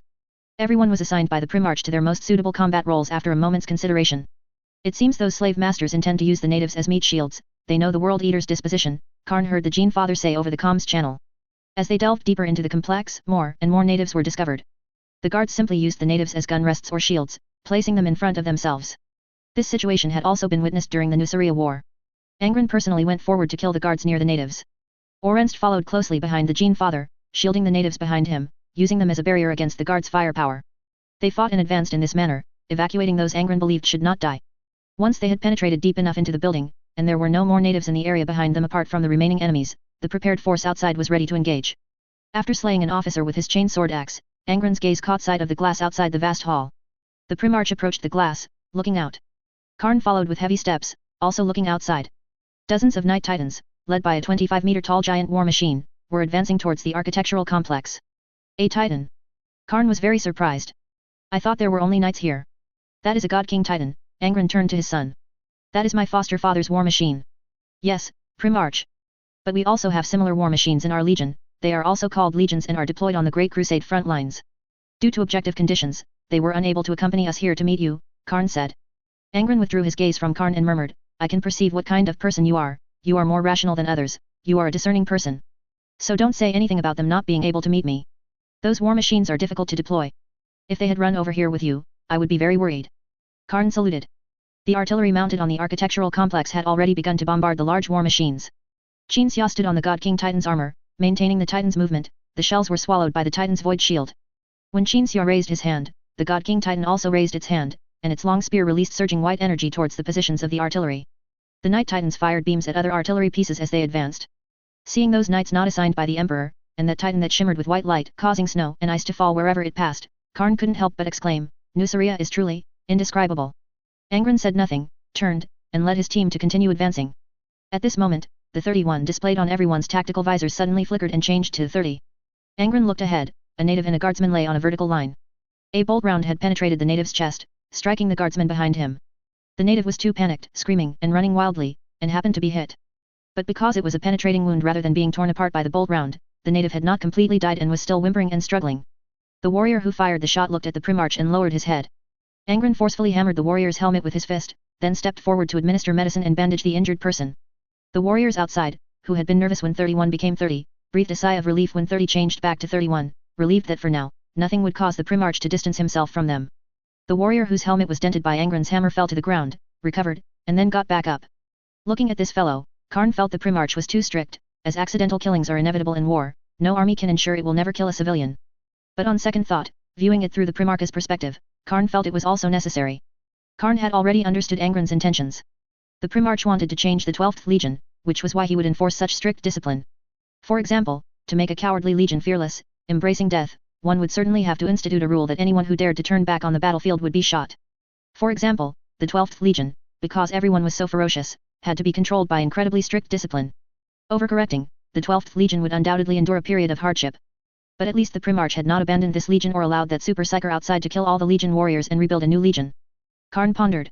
This 8th Assault Company commander at least still thought and judged, the others, upon passing the warrior who had been struck by the Primarch, would either curse or gloat, only thinking that this clumsy idiot was damn lucky not to have been hammered to death. These people were not benevolent, nor did they understand Angron's thoughts, they only felt that if the Primarch didn't let them kill civilians, then they shouldn't kill. In the past, the vast majority of the 12th Legion followed only the Emperor's will. Now that the Primarch had returned, the 12th Legion followed the Primarch's will. They genuinely felt they were weapons and believed they should kill or not kill according to the user's will. The weapons advanced along the route scouted and cleared by the weapons within the assault team, with the ordinary soldiers following further behind. The assault team delved deeper into the building, gradually approaching the location of the Void Shield. The Legion think tank was ready to locate all natives once the Void Shield was deactivated and their psychic vision was no longer restricted. At that point, everyone wouldn't have to fight and search cautiously, they could just send people for targeted rescues. Chapter 124 Immeasurable Power. 2 kilometers from the Void Shield, Angron split open a gate with his chain sword axe. When he appeared, the people inside the gate were startled, but they did not attack, nor were there any guards mixed among them, everyone fearfully huddled in a corner. These people all looked beautiful or handsome, clearly products of targeted genetic modification, just like the new star people. Angron walked up to a massive device, thinking it was an extension of the Void Shield, but after a closer look, he realized it wasn't. This thing was somehow creating air, and then a certain structure within it would extract the air and convert it into a gel-like food. A classic warp perpetual motion machine, Angron deduced the technical principle of this strange device from the psychic energy flowing from it. This thing was astonishing, and it was precisely because of it that the Niue 2 natives were able to survive until now without engaging in any production activities. If they built a house or hung out clothes to dry, they would be discovered by the fleet. This thing can feed many, many people, Angron said, pointing at the device. The device continuously hummed, and in the transparent section of its central part, blocks of gel materialized out of thin air and fell into the storage compartment below. Every step of the process had a corresponding sound, but none were sounds that could naturally exist in reality, those sounds seemed ancient and ethereal. But Primarch, we'd best not keep this thing, Karn stepped forward, pacing around the device, observing it carefully. Seeing that this fellow actually understood some science and technology, and even knew how to observe, Angron was slightly surprised. Karn finally stopped beside Angron and stated his judgment, we've seen things similar to this device in Great Crusade battles before. They also created things out of thin air, but for some reason, that particular device was corrupted, and the food it produced turned an entire planet's population into living corpses. Is that so? Angron looked down at Karn, his tone arrogant, I don't think so. I think this is a good thing, different from what you are talking about. Your Highness. Karn smiled wryly, trying to explain, but Angron interrupted him again. To be honest, I'm quite looking forward to the Great Crusade, because in the Great Crusade, I'm sure we'll discover many technological artifacts from ancient times. For example, mining machines that can ensure no one ever has to be a miner again, or some kind of intelligent entity that can automatically manage a planet. Angron spoke with a proud and confident tone, envisioning the things he could discover in the Great Crusade. And these words made everyone present feel worried, even though Angron was their gene father, they had to risk offending him with their counsel. Your Highness, Primarch, an honored veteran who had fought since the Terra Unification War saluted and advised, you truly should not have such thoughts. Those technological artifacts are dangerous, and no legion should possess them. You may not know, but humanity once nearly perished because of these ancient technological artifacts. My lord, even if discipline dictates I be executed, I must say this, you should not harbor arrogance in this matter. The warriors one by one advised Angron. Until their counsel gradually ceased in Angron's silence. Everyone looked at their Gene father, puzzled. Oh, I understand. Angron spoke again, his tone no longer containing any arrogance. Hearing this tone, Karn immediately realized that he and his battle brothers had just been tested by their Gene father. I know what you know. I know that those perpetual motion-like technologies are a mockery and derision of reality, their essence is not much different from sorcery. Angron walked to the device that produced the gel and raised his axe. And I have been warned about how dangerous those shortcuts are. I am very clear on that. Bang. The axe shattered the power line of the food production device. When even a tiny bit of energy needed to keep it running stopped being supplied, the device's glow gradually dimmed. Just destroying the energy supply was enough to stop this device, which suggests that in ancient times, this thing was not considered highly sophisticated. But precisely because it was not so highly sophisticated, it was easily exploited and could brew a crisis not originating from humanity itself, and this crisis came from inanimate objects whose emotions Angron could not perceive, nor could he timely strangle. Bang! The chain sword axe shattered the outer casing. Angron's hand pried open the cut, fumbled within the internal structure, and finally pulled out a black spherical object covered in spikes, bearing strange text and patterns. He squeezed it gently, and the black sphere in his hand shattered, as if a small amount of energy escaped from it, going to another space. Karn looked at the surrounding natives. They were clearly worried about how they would eat if this thing broke, but they dared not say anything. Karn then looked at the Primarch. The Primarch had his back to everyone, leaning on his chain sword axe, looking at the residue of the black sphere in his hand. Suddenly, a sound came from the connection between the Primarch's helmet and neck, and the helmet rotated slightly to the right and back, its crimson gaze locking onto Karn through the eye lenses. Your Highness, Karn saluted. The one you call the Emperor, Angron asked in a deep voice, does he know everything? Just as he appeared to know when I met him. The Emperor is omniscient, the most powerful individual in the history of the human species. I once saw the Emperor charge into an alien army with a sword, every alien he struck was like it was hit by an explosive, flashing and shattering to death, Karn respectfully replied. Oh, Angron turned his head, his eyes fixed on the residue in his hand. It was the residue of a sorcery-like technology. Qinxia had warned about the dangers of some sorcerous technologies, and there were similar things on Nuceria. In the war 2 years ago, Angron had personally witnessed and destroyed something called a virus machine. That strange thing could infect people on the other side of Nuceria from thin air. Ultimately, the plague was resolved with something like a panacea discovered during the war. But it wasn't just warp technology that the Imperium considered dangerous and forbidden. Stone Man, Iron Man, AI, they were also considered dangerous and forbidden. The Emperor should already know what is on Nuceria, yet he has been slow to make any related decisions, not even mentioning it. Angron believed there was a certain probability that the Emperor did not know about the existence of Stone Man Bulang, Iron Man, and AI, but it was highly probable that he knew and was merely handling the matter as if holding a leverage. In the future, if the 12th Legion did anything he deemed unsatisfactory, or anything he disliked, he would use that leverage to cause trouble. If the Emperor you speak of truly knows everything, then he has already grasped a leverage over me. Angron turned to face Karn. We don't know what he's thinking, we don't know what decisions he will make. There's a phrase, immeasurable power, do you understand? Everyone else found it baffling. Karn carefully pondered what his Gene father said, and finally gave a response that sounded completely off-topic to others. He has grasped our leverage, ours. Angron tilted his head slightly, a hint of interest in his gaze towards Karn, but ultimately did not continue the discussion, casually discarding the residue and moving forward. Have the people behind us take these natives to a safe place. Angron said as he walked. Chapter 125 Acquaintance. The parts of the complex confirmed to contain only enemies were being bombarded by night legions led by a God King Titan. Angron arrived within 100 meters of the Void Shield, announcing his next orders as the lift ascended. We need to wait for my Gene father to arrive here. The Void Shield cannot be destroyed, he will assess its danger level. If he determines that thing cannot withstand malicious incursions, then we will destroy it. Angron said, using his innate talent. An emotion was transmitted among every member of the assault team, then resonated. Outside, Qinxia, who was standing on the head of the God King Titan and controlling it, always had his right eye in Psyker vision mode, able to see both before and after. A burst of light appeared in his vision. It was the light generated in the warp when Angron's Psyker talent took effect, like a lighthouse in a storm in this place, revealing a location. Qinxia controlled the God King Titan to stop, all weapons automatically attacking the enemy, then opened a path towards the light. When Angron led his sons out of the lift within the architectural cluster, they saw snowflakes drifting ahead, and Qinxia emerged, trudging through the ice and snow. Sir. 18th Company Warhammer Champion Orant immediately lowered his axe and saluted. Karn and the others did the same. I am not yet a member of your 12th Legion, not yet anyway. Qinxia glanced at everyone and walked straight to Angron. You don't need to salute me yet. The World Eaters straightened up. Karn observed Angron. When Qinxia approached, the Primarch instinctively went to meet him. Speaking of what had just happened, we encountered a device that produced food using supernatural power, and then we destroyed it. Well done, Qinxia said, gesturing for everyone to follow him, then led the way towards the location of the Void Shield. As he walked, Qinxia recalled similar constructs he had previously discovered. Producing food with supernatural power, this damn thing is full of flaws. Compared to the similar construct dug out of the Dizia ruins during the Gladiator Arena expansion construction, it's far inferior. The one dug out of Dizia could turn gas into starch, and the output was incredibly high. Karn was surprised that Nuceria, despite appearing barbaric and backward, concealed various ancient technologies. Recalling the Primarch's earlier probing near the witchcraft device, Karn confirmed that the Primarch might possess some forbidden construct. Get ready. Qin Xia stopped in front of a giant gate and looked back at everyone. The Primarch took the heavy machine gun he had used during the uprising in the Gladiator Arena from his back, while his sons formed a breach formation. But as everyone prepared for the battle after breaching, Qin Xia directly used his psyker power to pull everyone through the gate and into the room. Dense ranks of elite guards stood with weapons aimed at the gate, so numerous they almost filled the vast, square-like space inside the gate. Both sides engaged in fierce firefights. Bolter rounds flew, lightning sparked. The exchange of fire lasted 6 seconds. By the 21st second, Karn had emptied his magazine, and the last bodyguard soldier was also killed. Your marksmanship is astonishing. Karn looked at the Gene Father in admiration.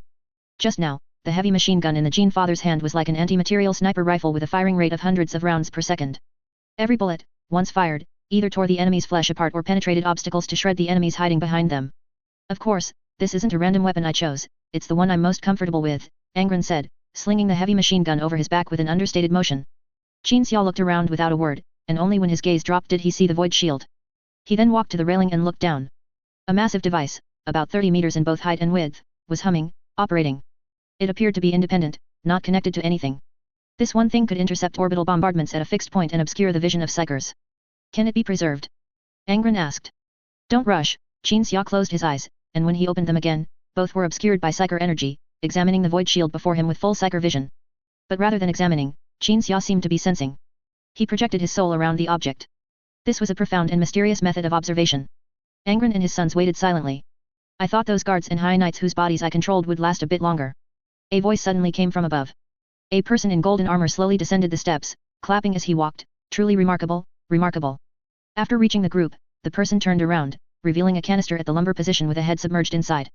Classic villain entrance timing and method. Qin Xia glanced at the head and continued to focus on the matter at hand.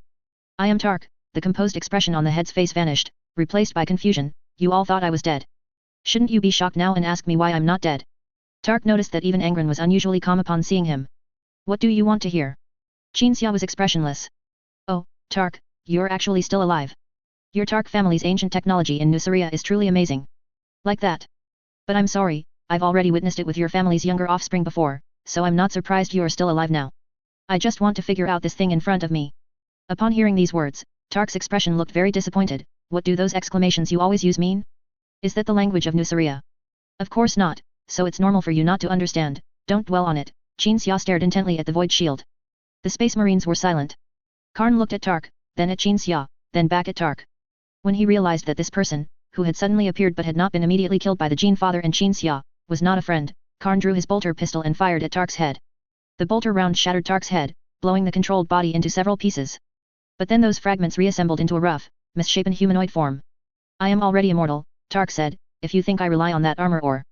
The Space Marines fired simultaneously, over 200 of them emptying their magazines. Tark's reassembled body was not shattered to pieces, it simply vanished. But soon, a humanoid energy form appeared before everyone.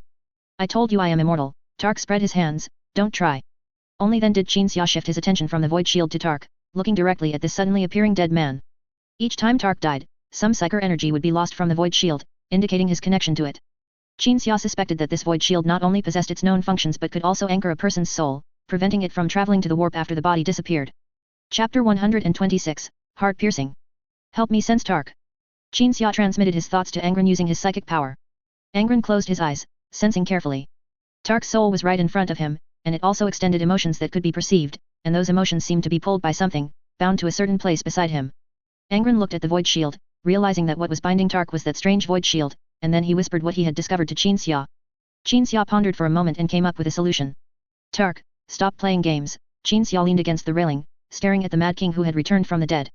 I know you used some method to anchor your soul to this device, making it your host in the living world. Don't talk about immortality or anything mystical, you're just not dead yet. Why should I die? Tark asked. I tried everything. I selected the strongest among the slaves and commoners, and then I led them, but I ended up like this. Why should I die? Tark slowly raised his hand, pointing at the void shield. This is what my heroic ancestor left me. It allowed me to not die, to come from New Star to New Way 2, and to continue my revenge against those nobles. That was the first Tark, the noble king who left this to me, his descendant. I shouldn't die, you should. Tark then looked at Angron. This person, now his soul, was still deranged, his expression a sneer, yet revealing pain. You stole the fruits of victory that rightfully belonged to me. You should die. Qin Xia's face was calm, completely unmoved by these accusations. Angron had intended to suggest that Qin Xia use his psychic power to eliminate Tark in front of them, but then he realized that perhaps he wasn't doing so because Tark was already strongly bound to the void shield, and the only way to kill Tark's soul was by destroying the void shield. Thinking of this, Angron walked towards the railing, ready to blast the void shield if the situation went awry. Karn and the others had also dealt with similar situations. They all understood the Jin father's thoughts and likewise approached the railing. Qin Xia gestured with his eyes for Angron to leave everything to him, then used words to attack the non-corporeal entity in front of him. Do you really think your ancestor was some great person? That first Tark who formed the Commoner Knights, that so-called self-sacrificing rebel who, guided by a god, found ancient artifacts and overthrew the cruel rule of the wizard tyrant? It's all fake. I know everything about your family. I am a powerful wizard. I can see things 10,000 years in the past and 10,000 years in the future, so from the beginning, I was completely uninterested in what you said and revered. Qin Xia smiled, as if telling a joke. Your ancestor was not a rebel, but a damned ambitious man. He was a general who served the cruel wizard tyrant in Nusaria's history. He was the wizard's lackey, which isn't the main point, but he was the most vicious lackey. When that historical wizard tyrant descended into madness, your ancestor controlled him and then committed evil in his name. Until one day, the wizard tyrant died while trading with a god from another dimension. Your ancestor then claimed he had killed the tyrant and took his place. Tark had not remained silent until now, he cursed, clamored, and refuted.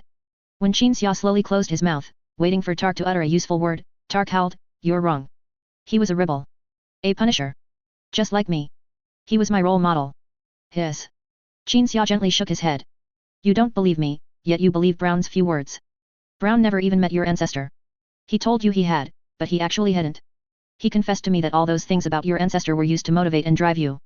Nonsense. Tark roared. Do I believe you instead of Brown? Qin Xia raised his hand and lightly tapped his own head. Do you have a brain? Do you have analytical skills? Can you think for yourself, instead of believing whatever anyone tells you like a 2-year-old child? Think back to Nusaria, that dreadful place. For nearly 10,000 years, the system in this dreadful place called Nusaria hasn't changed, not even a tiny bit. If your ancestor was a good person, someone who was genuinely a slave and then militarily overthrew the wizard tyrant, could he not have foreseen what would happen if he distributed those ancient technological artifacts to his followers?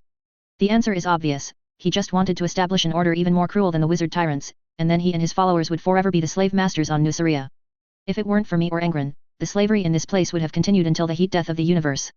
Angron sensed Tark's emotions. Those emotions were still like a chain, tethering Tark to some structure of the void shield. But those chains were now starting to loosen. In the eyes of the others, Tark's soul knelt on the ground, sobbing violently. Question me, answer me. Qin Xia paced, circling Tark, looking down at the Mad King. Tark was still sobbing. Say something. Qin Xia roared. Tark trembled, startled, and opened his mouth to refute, but he genuinely couldn't find a single reason. Why aren't you dead, Qin Xia sat cross-legged in front of the soul. You constantly claimed you wanted to kill the slave masters, to protect the commoners and slaves, and then you started slaughtering the very people you said should be protected. You even thought of it as liberation and grace. Now that you are told to die, to be liberated, why don't you die? Tark completely ignored Qin Xia's words, fully immersed in doubt and contemplation of the past. It wasn't until Qin Xia picked up a guard's helmet and placed it on Tark's head, and the communication channel was invaded and cracked, that a familiar voice entered Tark's ears, pulling the soul's thoughts back to reality. Tark, I'm sorry. Brown invaded the communication channel, his first words an apology. Is he telling the truth? Tark asked coldly. Most likely, Brown said. So you're a good person now. Tark didn't dwell on which of Qin Xia's words were true and which were false. You're on the side of the victors now, one of Nusaria's freeman liberators, while I've become a stinking mad king, dead in the trash heap of history. I deceived you, I'm not a good person, Brown said. I've always used unscrupulous means for my goals, whether it was wanting to turn Nusaria back into that paradise, or after realizing it was impossible, setting my goal as changing Nusaria. To achieve these ends, I used any means necessary. As an artificial life form. What I need isn't an evaluation of good or evil. What I need is a goal execution process, like a program. That's the meaning of my existence. Brown's last words reached Tark's ears. Tark's soul was still sitting on the ground, but it had no emotions, more like a corpse.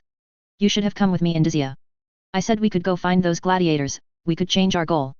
I watched you grow up, I treated you as a tool, but I also treated you as a close friend. From beginning to end, I was a ridiculous mad king.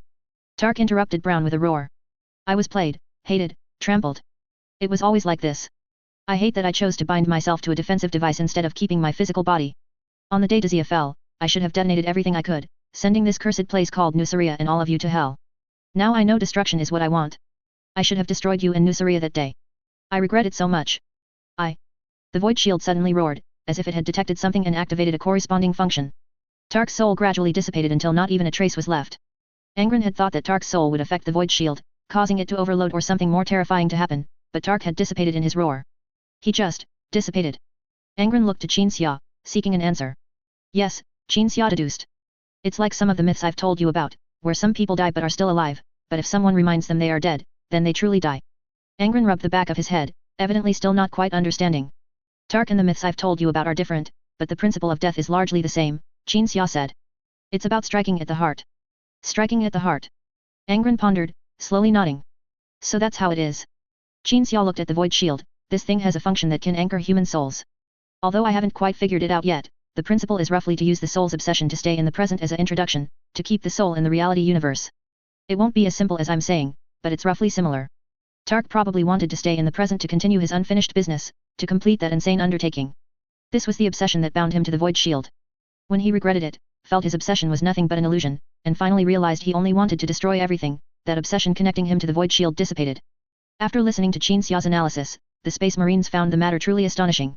But Karn thought more deeply, the void shield, it's a defensive device. Why would it have a function that uses obsession as a chain to fix souls in the reality universe? To use human mental power, such as obsession, desires, to strengthen the void shield's defensive capabilities, Qin Xia looked at Karn, speaking of his instantaneous feeling just now.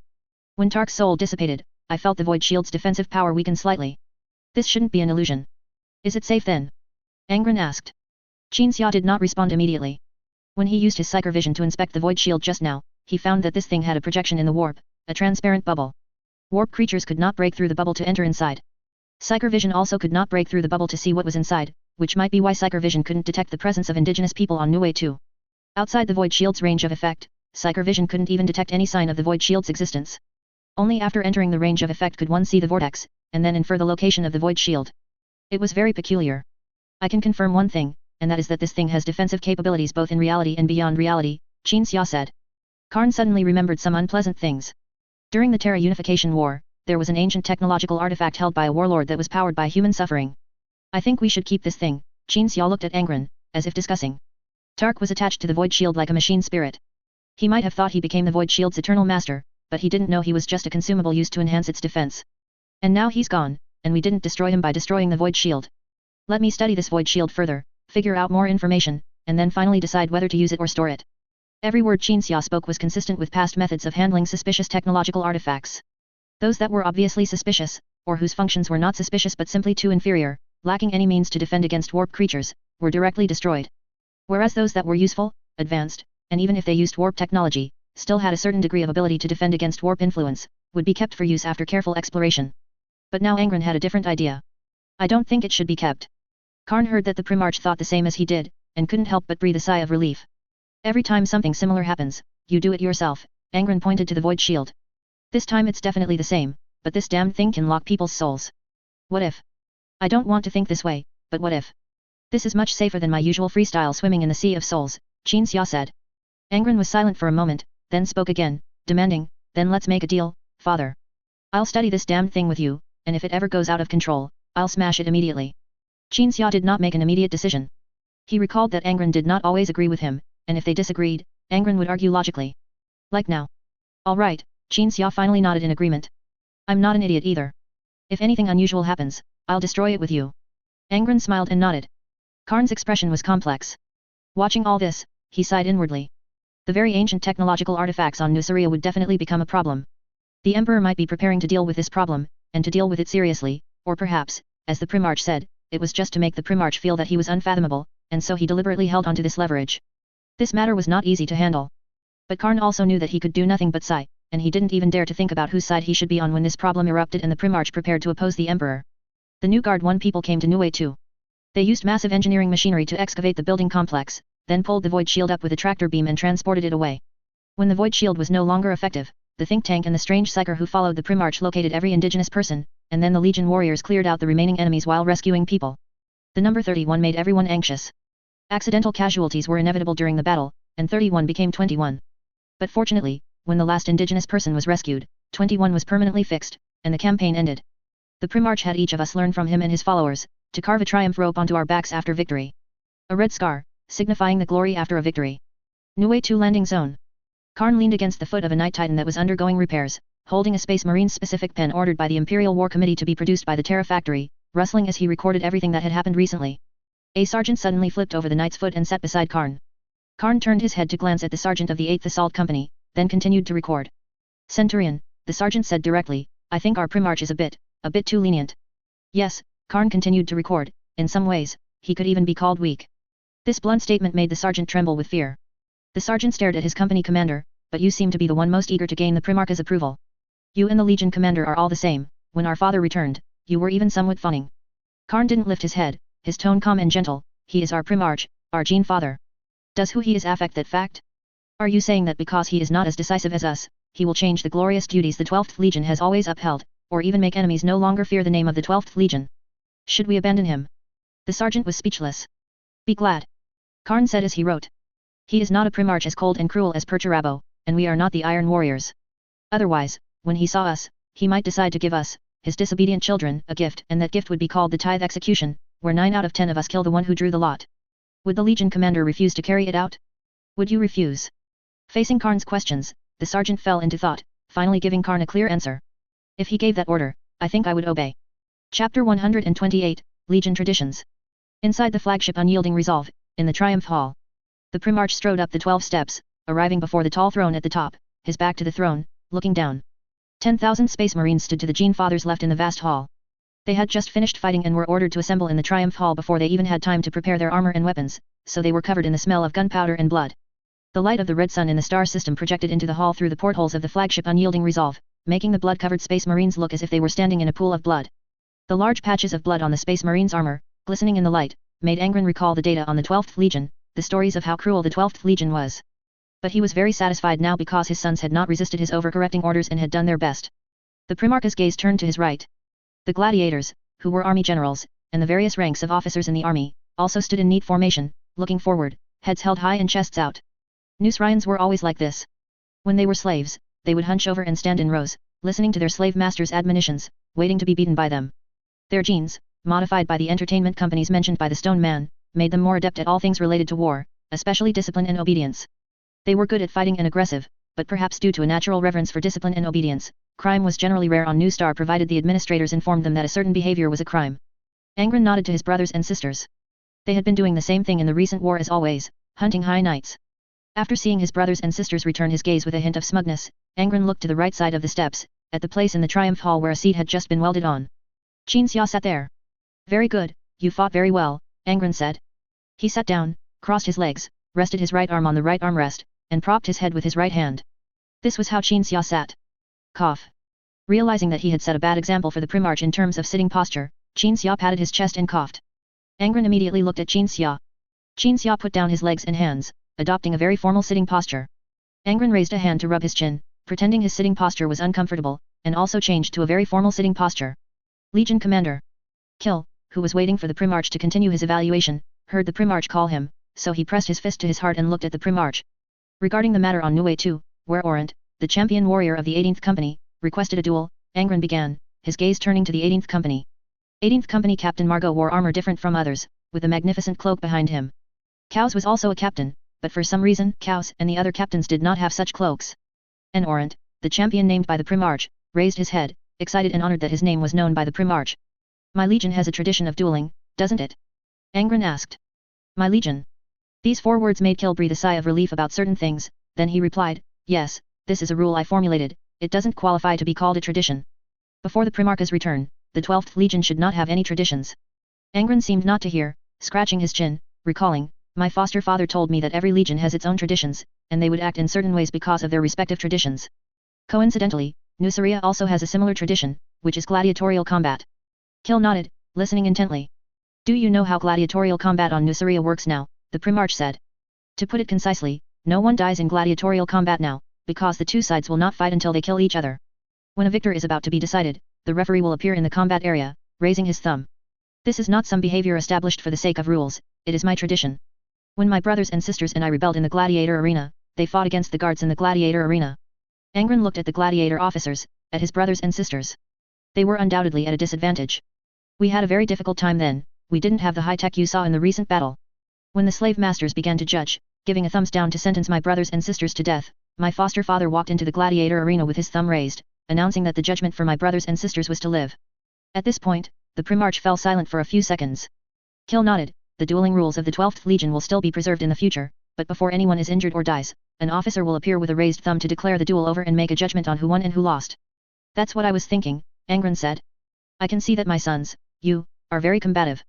You are restraining your desire for slaughter with exceptionally cruel and strict discipline.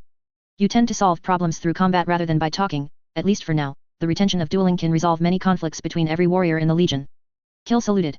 I don't reject any of you, nor do I reject your conventions, but they need to undergo some changes. The Primarch rose from the throne and walked down the steps. He was still wearing the custom-made armor for the Gene Primarch. That armor, produced on Mars, automatically conformed to the Primarch's current physique. It was heavy, making a weighty sound when he walked. It had no design for stealth. In fact, the sounds of movement were deliberately designed by the Adeptus Mechanicus priests of Mars to be complex and louder, because Mars believed that as a legion characterized by assault and annihilation, the Legion Primarch did not need any stealth operations at all. My foster father, my brothers and sisters, and the freemen I liberated, they maintain an ancient military tradition from Nuceria. The Triumph Rope. Angron's voice echoed in the hall. The Space Marines saw the Primarch turn to face the foster father he spoke of, then his armor was opened by psychic energy, revealing his back to everyone. A red line on his spine. I have never been defeated, so there is only a bloodline on my back. We decide whether to carve a glorious bloodline or a black line of defeat and shame, not by the outcome of a major campaign. Angron stretched out his hand and pointed to his spine. If a warrior kills an enemy and wins in the battle he participates in, then he can carve a bloodline for himself, regardless of the outcome of a major campaign. Conversely, he must carve a black line for himself, even if the major campaign is victorious. Qin Xia removed the psychic energy he had applied to the Primarch's armor, allowing his armor to once again cover his formidable physique. Angron turned around, looked at Kill, and then at everyone. If you decide to accept this tradition of mine, I will personally carve the Triumph Rope representing that glorious victory for you.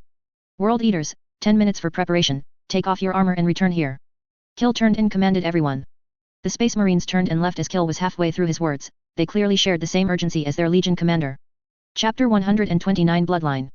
10,000 Space Marines bared their backs and sat cross-legged in the Triumph Hall. The distance and gaps between each of them were uniform. Angron grabbed a dagger, carried a bucket, poured his blood into the bucket, and then came behind Kill. The dagger dipped into the blood in the bucket, then left a wound on Kill's spine. The wound closed rapidly, leaving a bright red scar. Angron walked up to the company captains, dipped the dagger in blood in the same way, and inscribed the Triumph Rope. No one showed cowardice or fled from the enemy in the battle just now, so every single person was able to receive the Triumph Rope personally inscribed by their Gene Father at this historic moment. Their performance on the battlefield is similar to yours. You weren't one of them, were you? The gladiators looked at the Space Marines and whispered to Qin Xia. Qin Xia followed Kleist's finger and saw the Space Marines sitting in the corner, who seemed to have gravitated towards each other. They were the think tanks of the 12th Legion. What do you mean similar? They're far worse than me, Qin Xia whispered. There is indeed a world of difference in skill level. Yuechola walked up to Kleist, placing his hand on the shoulder of the Valkyrie he admired, feigning naturalness, but you all use psyker power, you call that power psyker power. That's true, Qin Xia said, crossing his arms over his chest, looking at those psyker thinkers. Think tanks were discriminated against in the 12th Legion. Normally, after the nailed Angron returned, they were ostracized and discriminated against because Angron hated psykers. Part of the reason for hating psykers was that psykers were reviled in Nuceria culture, and another part was that psykers had killed many of Angron's brothers and sisters. Primarch, I cannot. When Angron walked up to the thinkers sitting near the viewport in the crimson glow of the Nucria star system, Chief Librarian Varese dodged the dagger Angron thrust at his back. Varese looked at his think tank brothers and said loudly, our battle on Nue 2 was as inglorious as ever, we used our psyker power instead of real weapons to kill enemies, we ambushed, we made enemies die silently, this is not glorious enough, therefore we should not be qualified to receive this honor. What is your name? Angron asked. Varese. Varese. Are you ashamed of your power? Truly, deeply ashamed. After learning the name of this special son, Angron, carrying the bucket full of his blood and holding the dripping dagger, looked at Varese and asked this question that struck Varese's soul. Tell the truth, Qin Xia said, looking at Varese, reminding him. No, I am not ashamed, Varese shook his head, my think tank brothers and I, our psyker power is a gift from the Emperor, we can use this power to do things others cannot. But I must admit, we are not glorious in the Legion. Angron looked at the other thinkers upon hearing this.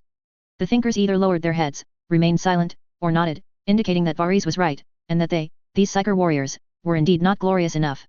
Kill stared at these thinkers, as if roaring and questioning why they were making extra trouble. They should have simply accepted the Gene Father's gift and gone about their business, instead of resisting that glorious gift here.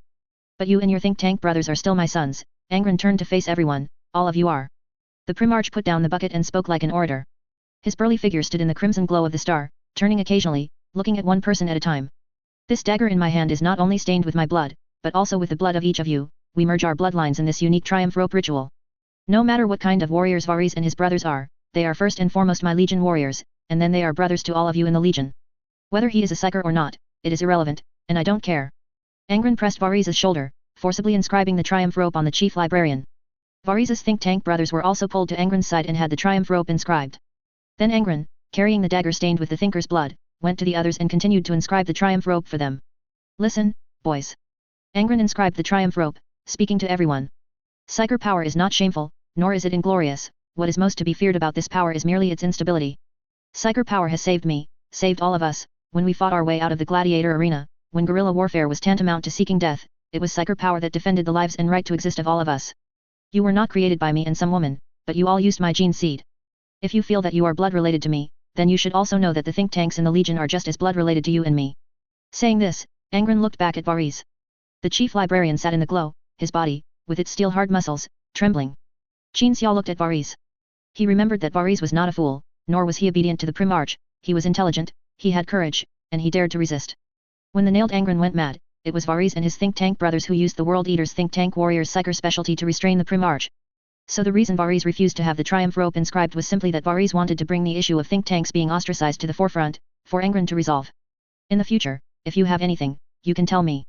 You are equally my sons, there is no need to use other methods. Angron also perceived Varys' thoughts, his perception far more detailed and comprehensive than Qin Xia's conjecture as an observer. Varys also realized that his innermost thoughts could not be hidden from the Primarch. For Angron, Varys said. For Angron, all the thinkers shouted in unison. After spending some time inscribing the triumph rope on every space marine, Angron put down the bucket filled with his blood. The apothecary in the Legion responsible for medical duties immediately stepped forward and took the bucket away. Angron looked at the gladiators. They were not born this tall and strong, they used my gene seed. You can also become warriors like them, but the premise is that you are willing. The Primarch, without any warning, proposed the idea of turning the gladiators into space marines. Before this, the gladiators didn't even know that they could become superhuman warriors as powerful as those space marines through some form of technology. Can we? Kleist asked.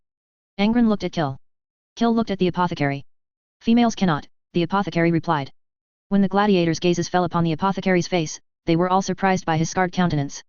The apothecary continued, males can, but some unexpected issues might arise, as some of you are quite old. Not becoming space marines doesn't mean you can't continue fighting alongside me. You can still fight and live with me, and we will continue to liberate more and more slaves in this galaxy, Angron said, walking towards the gladiators. Qin Xia, after some thought, spoke. There's no need to worry about accidents during the modification surgery. If any of you are willing to become space marines, I will ensure that you survive the modification surgery 100%. Almost all the gladiators raised their hands, except for Kleist and Tisius, and Inamaz. Sorry, Angron, Ono slowly began, my dream was to live on a free Nuceria. My dream has been realized. I don't like fighting, I don't like killing. I want to live the life a freeman should live. Ono, Angron began, wanting to persuade him to stay.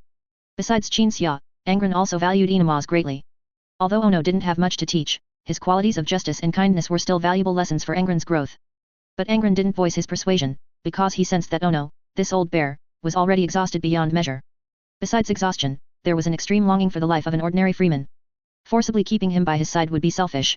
Ono, I have prepared many things for you, Qin Xia said, pulling out a data pad and allocating some of the assets previously entrusted to Brown to Ono. When the administrative body on Nuceria received this allocation authorization, Inamaz received a large plot of land, agricultural machinery, and a house that was not luxurious but absolutely warm and practical. There was also a private school. Ono was undoubtedly an anomaly among the gladiators. He didn't want to kill anyone, but he disliked slavery and being enslaved even more. He yearned for freedom, so he had organized the rebellion, he resisted, and he forced himself to kill. Shortly after the Battle of Mahe City, Qin Xia had found Ono, who was drinking heavily at a military merchant's shop, and had a long talk with him. What Qin Xia had prepared was Ono's dream. He wanted to live like a freeman, not as a soldier, nor as an enslaved person. He also had an idea. When the slave owners on Nuceria are eliminated in the future, I want to continue my unfinished work in the most sarcastic, cursing, and offensive way towards them, which is to educate the Nucereans. The slave owners once monopolized knowledge, so I believe that allowing even the poorest people to receive an education is the best counterattack against the slave owners. This is what Ono had said. It has been my honor to fight alongside you all this time, Ono said, walking up to Kleist and embracing her. He walked up to Yuechola and embraced him. He pinched the still tender cheek of Yuchuka.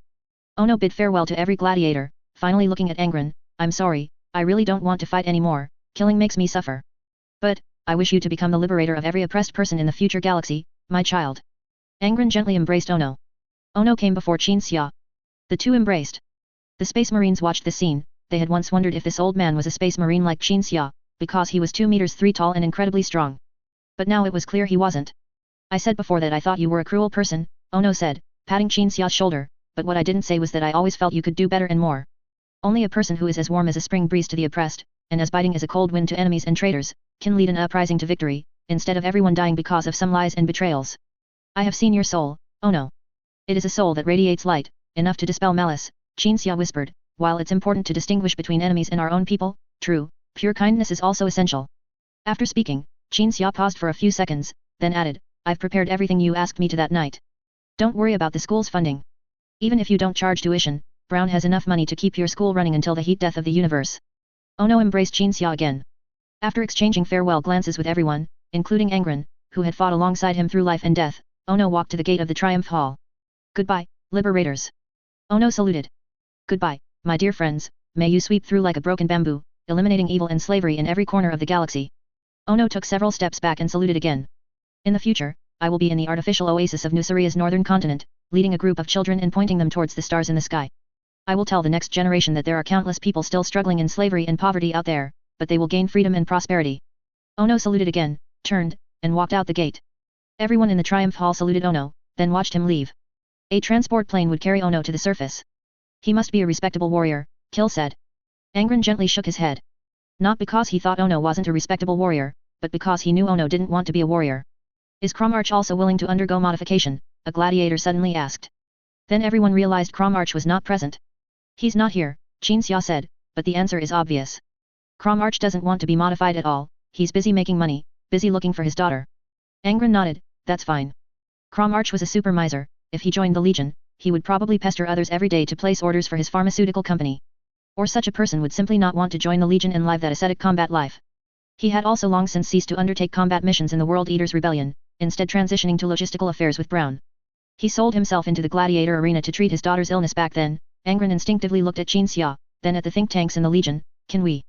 Qin Xia knew Angron wanted to ask if they could use psychic powers to help Cromarch. In any case, this super miser was a member of the gladiators, and his manufactured medicines earned him procurement orders, not through favors. I've looked for him, Qin Xia said. Angron still couldn't perceive his adoptive father's emotions, but he could now analyze a lot through his words. In Qin Xia's words, there was a mix of helplessness and heaviness. Prepare yourselves, Angron said, looking at the apothecary, only after full preparation should you arrange the modification surgery for my brothers and sisters. The apothecary took off his helmet and held it in his hands. A solemn expression appeared on his horribly scarred face, showing that he took this order very seriously, then he saluted. The gladiators all went to have the apothecaries examine their bodies to determine customized surgical plans. Kleist and Tisius leaned against the corridor porthole, looking outside. Angron and Qin Xia also stood in the corridor, watching the apothecaries work through the transparent glass. There couldn't be only one apothecary in the Legion, that scarred-faced one was the officer for all apothecaries, a similar position. Will they be in danger? The Primarch stared at everything in the room for a while, then suddenly asked. There will be danger, but I won't let their modifications fail. I will try every means to ensure their success, Qin Xia said. In Qin Xia's mind, there was already a plan.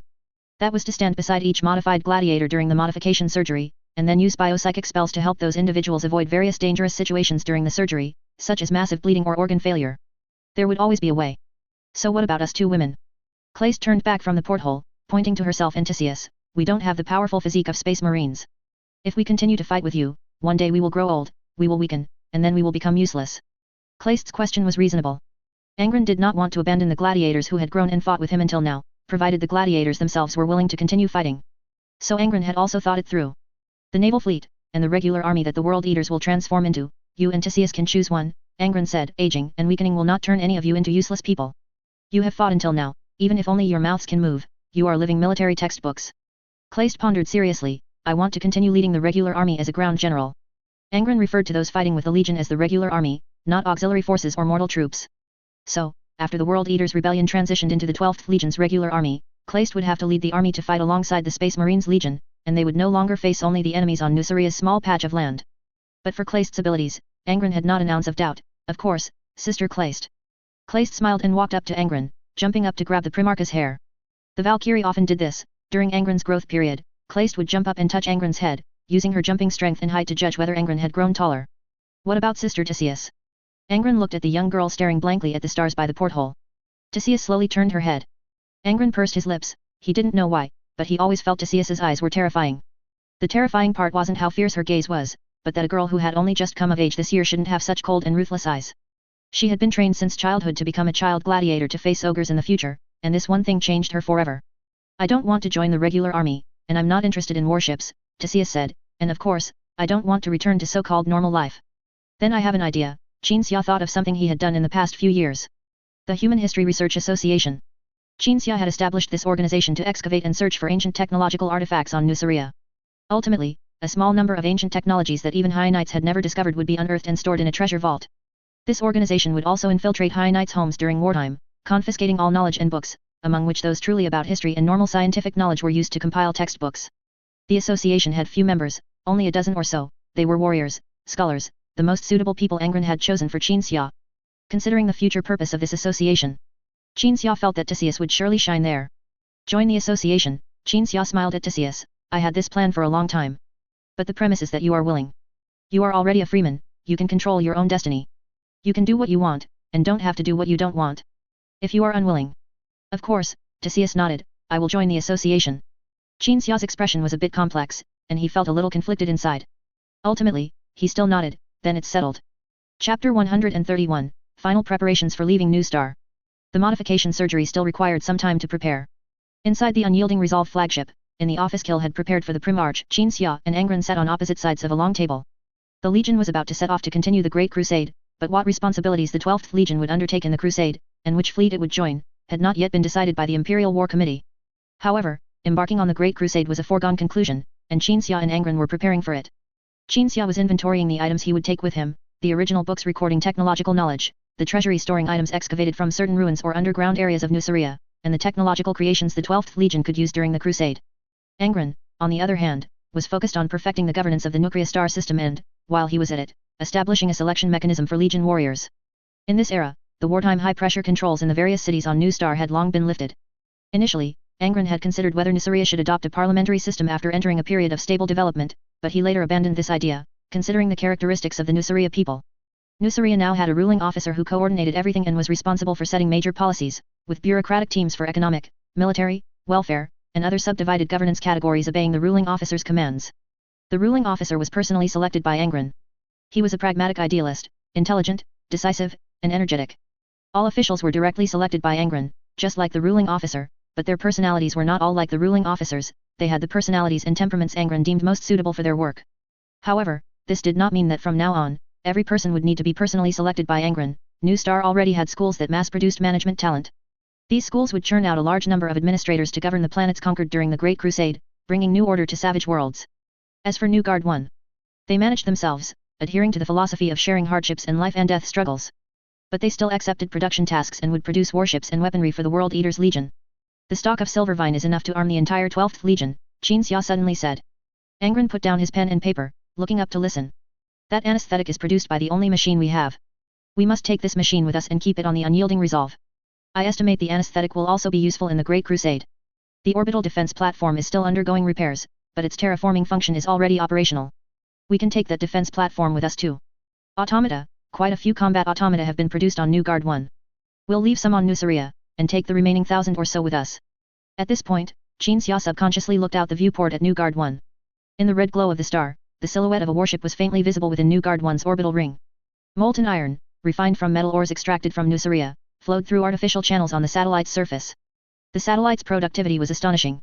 If New Guard 1 produced automata at full capacity, we could certainly take more than 1,000, but we have to consider the issue of secrecy. Qin Xia withdrew his gaze and said to Angron, the Emperor might already know what's on Nuceria, but your other brothers probably don't. If they find out, we'll have some trouble. Angron nodded. Also, there are all sorts of strange and miscellaneous ancient technological artifacts obtained from the High Knight and other places. These things are numerous and varied, we'll take them all and use them as the situation demands. As for those various prosthetics and medical technologies, we'll only take the products. I estimate that these things will drastically reduce the casualty rate of both Space Marines and mortals in the World Eaters Legion. And the close-range AI core from the Fortress territory. I've decided to install this on the unyielding Resolve flagship. As well as the Night Legions, and my God King Titan. Qin Xia put down the documents in his hand. As he read them, the items mentioned in the documents had already begun to be transported to the fleet. A large number of anti-gravity aircraft produced by New Guard 1 shuttled back and forth between the planet's orbital elevator and the fleet. The orbital elevator was located in Mahe City. To commend the local people's heroic performance in the Battle of Mahe City that year, the current ruling officer of Nusaria established a large enterprise named Mahe Orbital. Every time the Mahe City orbital elevator, controlled by Mahe Orbital Company, was activated, the local people would receive dividends. Angron merely nodded, looking worried. The Emperor has that much integrity, he won't break his word. He won't send people to take over Nusaria. As long as you continue to care about Nusaria and manage Nusaria, then Nusaria will not return to its previous state. Qin Xia's unasked, yet answered, statement directly addressed Angron's greatest concern at the moment. Angron felt that he couldn't hide anything from his adoptive father, even though he clearly didn't have the ability to perceive emotions as he did. Have you decided on the selection of Legion warriors? Qin Xia asked. Angron nodded and handed the command document in his hand to Qin Xia. The content written on the document was Angron's order to the ruling officer to hold a global gladiator arena competition every year. This was different from the entertainment-oriented matches held by professional gladiators, it was larger in scale, and its purpose was not to entertain the audience. On the entire planet Nusaria, every village, every city, any inhabited place could sign up to participate, and applicants would form gladiator arena teams. Then, the gladiator arena teams would undergo preliminary rounds in the towns of a region. The winning teams would proceed to larger cities for more advanced competitions, and the victors would then go to the Deshia arena to compete. Finally, 10 teams would compete in a final round, producing a champion team. All 10 of these final participating teams would become Space Marines, but the champion team among them would become members of the 12th Legion's elite forces immediately after undergoing gene modification surgery. Angron also added some details to this order. For example, a local participating team would not be pre-organized, instead, applicants would be randomly assigned to a team. They would have to quickly get to know the people they would fight alongside in future training and battles, and then build trust and develop discipline among themselves. This method would select not only the best fighters but also the most united and those who understood the importance of cooperation. Through this method, the most united, disciplined, and relatively strongest in combat skills on Nusaria would be selected to become Space Marines every year. It wasn't just those who were good at fighting and united who could become Space Marines. Every year on Nusaria, there would also be a massive examination covering all aspects. The people on this planet who were most adept at learning and education would be qualified to become Space Marines. They could join the Legion and become engineers, administrators, or even doctors and record keepers with the physique of superhuman warriors. Of course, not only people from Nusaria could participate in these two selections, people from New Guard 1 could also. In the future, every planet brought under Angron's rule could participate in such selections. It seems the 12th Legion will no longer only be good at assaults, Qin Xia said, nodding repeatedly as he looked at the command document. This is just a preliminary strategy, it can be gradually refined according to actual circumstances in the future, Angron said with a smile. Once Brown arrives, we can prepare to leave here and bring true salvation to those living in hell during the Great Crusade. Wait for Brown, Qin Xia nodded. The two had long discussed taking Brown with them. If the stone man were left on Nusaria, and if certain individuals tried to do something to him, Angron and Qin Xia, being far away, would be powerless. So they decided to keep Brown by their side. However, Brown was not the only person Qin Xia was waiting for. He looked out at New Guard 1 through the viewport, his eyes complex, and his thoughts even more so. A transport aircraft produced by New Guard 1 passed through the designated flight path outside the viewport. Moments later, the office door quickly rose, and Brown, carrying luggage, was the first to appear before Angron and Qin Xia. Behind Brown, 2 more people appeared, also carrying luggage. Angron glanced at Qin Xia, noticing that Qin Xia's tightly furrowed brow suddenly relaxed, and he almost stood up. They both want to come to the fleet too, Brown gestured casually behind him. The Alina sisters simultaneously stepped forward and bowed to Angron and Qin Xia, then spoke in unison, 2 God Kings. We have learned that you will embark on a crusade. May we have the honor of joining the fleet? Of course. Angron nodded. The honor is mine, in fact. Last time, didn't you two say you wanted to join the Labor Council as representatives? Qin Xia asked. Why aren't you staying on New Guard 1 anymore? The paper on how the High Knight's reproduction method leads to genetic degradation is enough for me to join the Labor Council, the elder of the Alina sisters said. But even though my sister and I both believe we are one person, others clearly don't see it that way. Either we separate, and one joins the council, or neither of us joins. And my sister decisively chose the latter, the younger sister said, smiling. Brown, usually a chatterbox, suddenly became silent at this moment, completely uninterested in joining the conversation. The stone man walked to the corner of the office, placed his lifelong collection of trinkets in a storage cabinet, and then went to the viewport to gaze at Nusaria. That was the home he was about to leave. You didn't actually fail the paper, did you? Qin Xia made a gesture as if picking up a pen and paper. Otherwise, I can write one for you, and I guarantee it will get both of you into the Labor Council. No need to trouble you, Lord God King, the elder sister said with a cold laugh. I'm afraid if you submitted a paper, it would result in my sister and me being expelled from New Guard 1, never to return, and only able to wander by your side. You've really outdone yourself. Qin Xia couldn't retort anything, only managing a phrase that made little difference whether it was said or not. Angron thought to himself that he had never noticed how articulate the Alina sisters were, and that the only person who could outwit his adoptive father in a verbal sparring match was probably the elder of the Olina sisters. Ahem, Qin Xia changed the subject. Angron, once the fleet is almost ready, we'll go see the navigator. The entire fleet's journey depends on her. When the serious matter was mentioned, Angron became serious and nodded silently. The fleet was ready. All Legion members and regular ground forces being taken were dispersed throughout the warships. The fleet sailed towards the edge of the star system, away from celestial bodies. As Angron and Qin Xia walked through the corridor, the viewports on both sides began to close, and everyone inside the ship was bustling about in a hurry. They weren't running aimlessly but were heading to areas within the ship where everyone was supposed to gather during the warp travel phase. The ship was dark inside. My lord, the navigator should try to avoid seeing you, otherwise, even just being seen by you is an offense to you, the naval officer followed beside Angron, continuously trying to persuade him. How could someone offend me just by being seen by me? Angron said, pressing the officer's shoulder, preventing him from walking with him. The officer had no choice but to turn and run towards where everyone else was heading. Angron and Qin Xia continued forward, and as they neared the navigator's quarters on the ship, they saw the navigator, surrounded by attendants, preparing to carry out her navigation duties. The two stopped, subconsciously scrutinizing the strange person before them. A woman, very tall and slender, with strikingly pale skin. She was richly dressed, her long fingers and slender arms adorned with black lace gloves, and various jewels almost covered every possible place on her body. The woman had a third eye on her forehead, which was narrowed into a slit.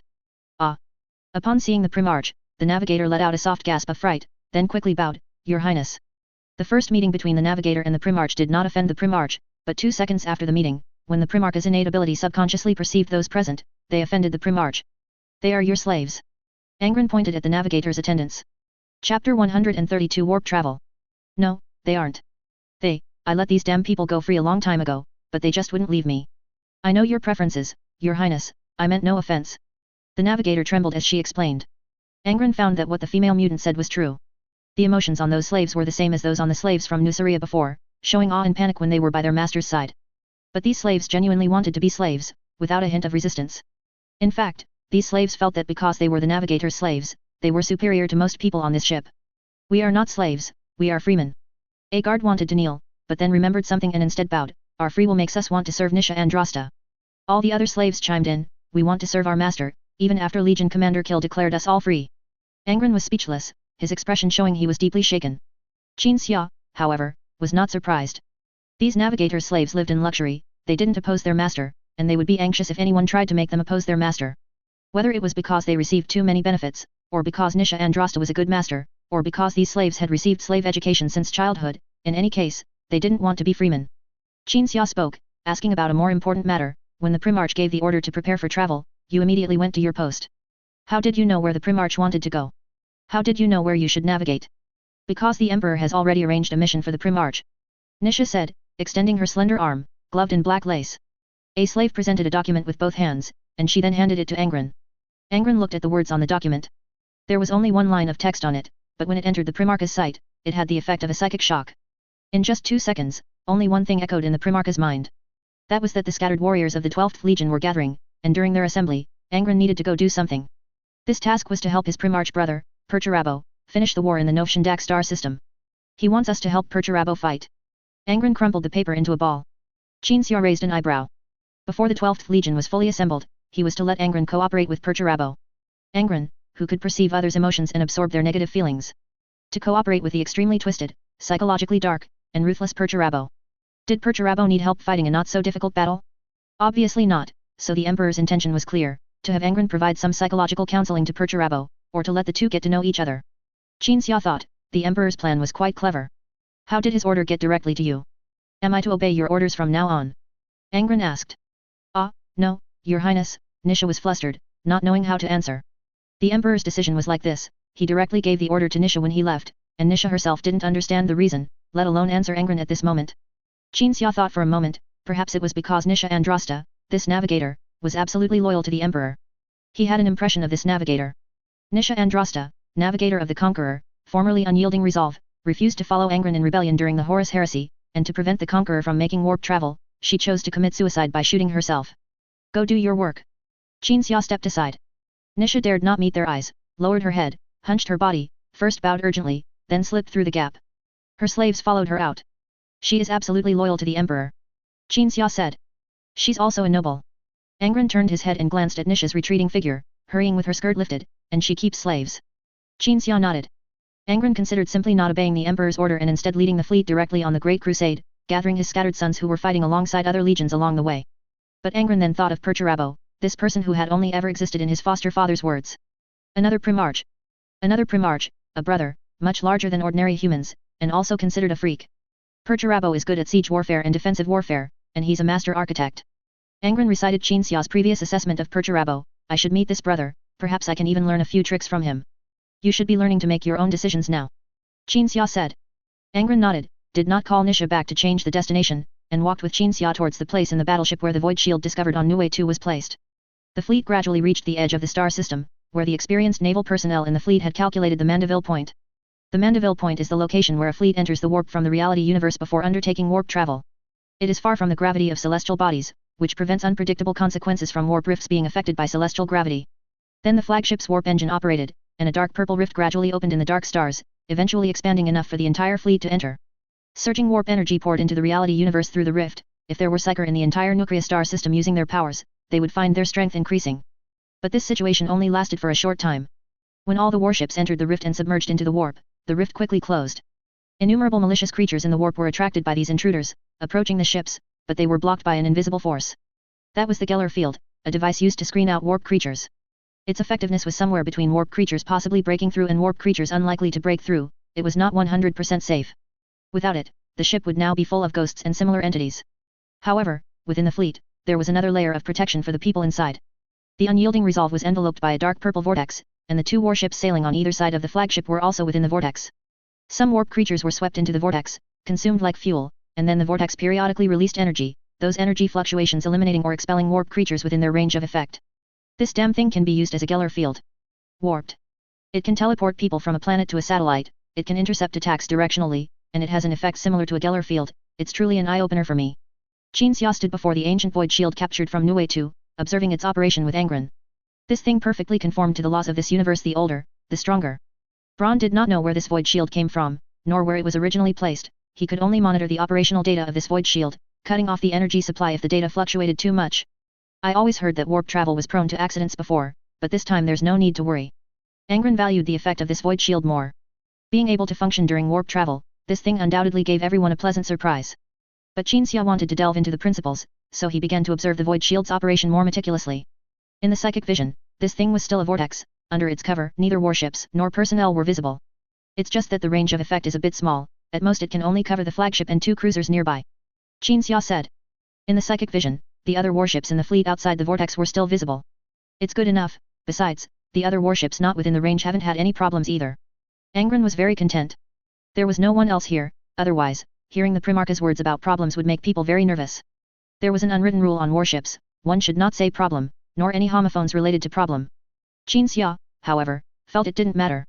After all, Angron was not Korux, had nothing to do with ravens, so saying a couple of inauspicious things wouldn't make him a jinx. Hound's tooth under attack.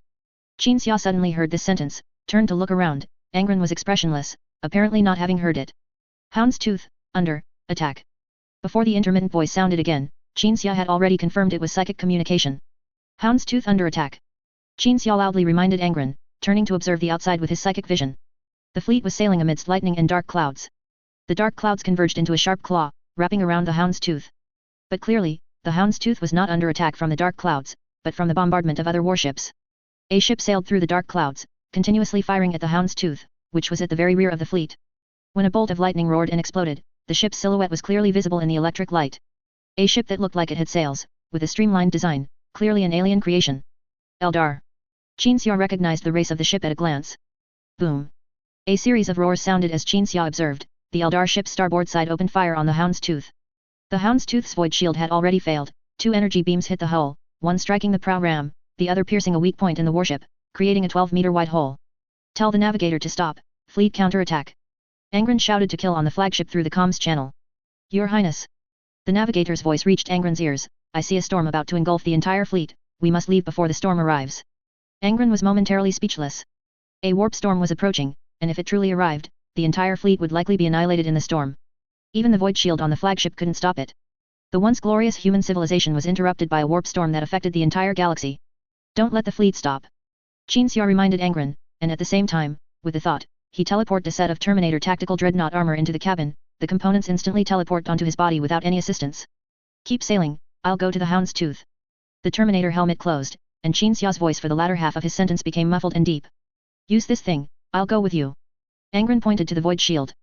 This ancient void shield had teleportation capabilities. No, if anything happens to the flagship, you can immediately resolve it. I'll go to the Hound's Tooth myself. Qin Xiao said, and then his entire being vanished from the cabin, leaving only a patch of ice and snow. The fleet is about to end warp travel. Angron heard the voice of the flagship commander, Lorgar Saren, through the comms channel. We must leave here before the storm arrives. The Imperial Truth will defend our sanity in the chaos, and we will surely reach our destination with as little loss as possible. Does warp travel always result in situations like this? Angron asked. Trouble is indeed prone to occur during warp travel, not always, but likely so. Saren replied, Your Highness, the Hound's Tooth should also be able to complete its journey normally. I suggest preparing for battle at the jump point to defend against hostile warships. Of course. Do that. Angron nodded. The fleet exited the warp one after another. When the unyielding resolve appeared at the Mandeville point in the destination star system, Angron saw a large number of hard-edged warships through the viewport.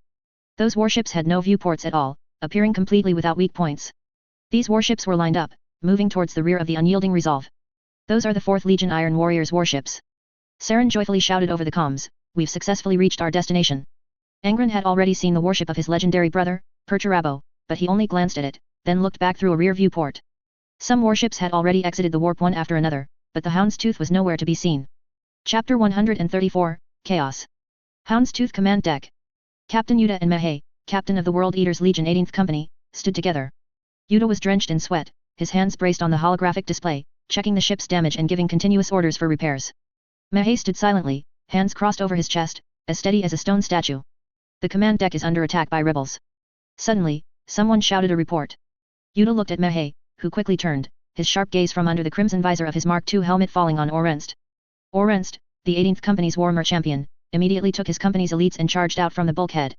In the colossal main corridor, large enough for a Titan to pass through, Space Marines had already established makeshift defensive positions with the mortals, facing an attack from rebels rather than Xenos. These rebels were not the ship's armed forces, they wore tattered clothes, carried tools, and relied more on their mutated bodies than on weapons for combat. Among the rebels were also some bizarre creatures, some were fused with pipes and metal parts, while others were merged with several people. There were also some large beastmen. Some servitors were 80% mechanical parts. A gunship controlled by the rebels flew out of a pipe leading to the main corridor, diving and firing upon the defensive position in front of the bulkhead. Orrenst planted his chainsword axe on the ground, snatched a rocket launcher from a nearby team member, and fired at the gunship. The gunship crashed to the ground with a roar, its explosion engulfing many rebels, but more enemies surged from all directions. The rebels, like a tide, washed over the corridor, blocked by the firing lines, forced back, and then charged the position again. With a furious roar, Orrenst charged through the firing line, chainsword axe in hand, and plunged into the enemy horde. Suddenly, a white flash appeared behind the rebel lines.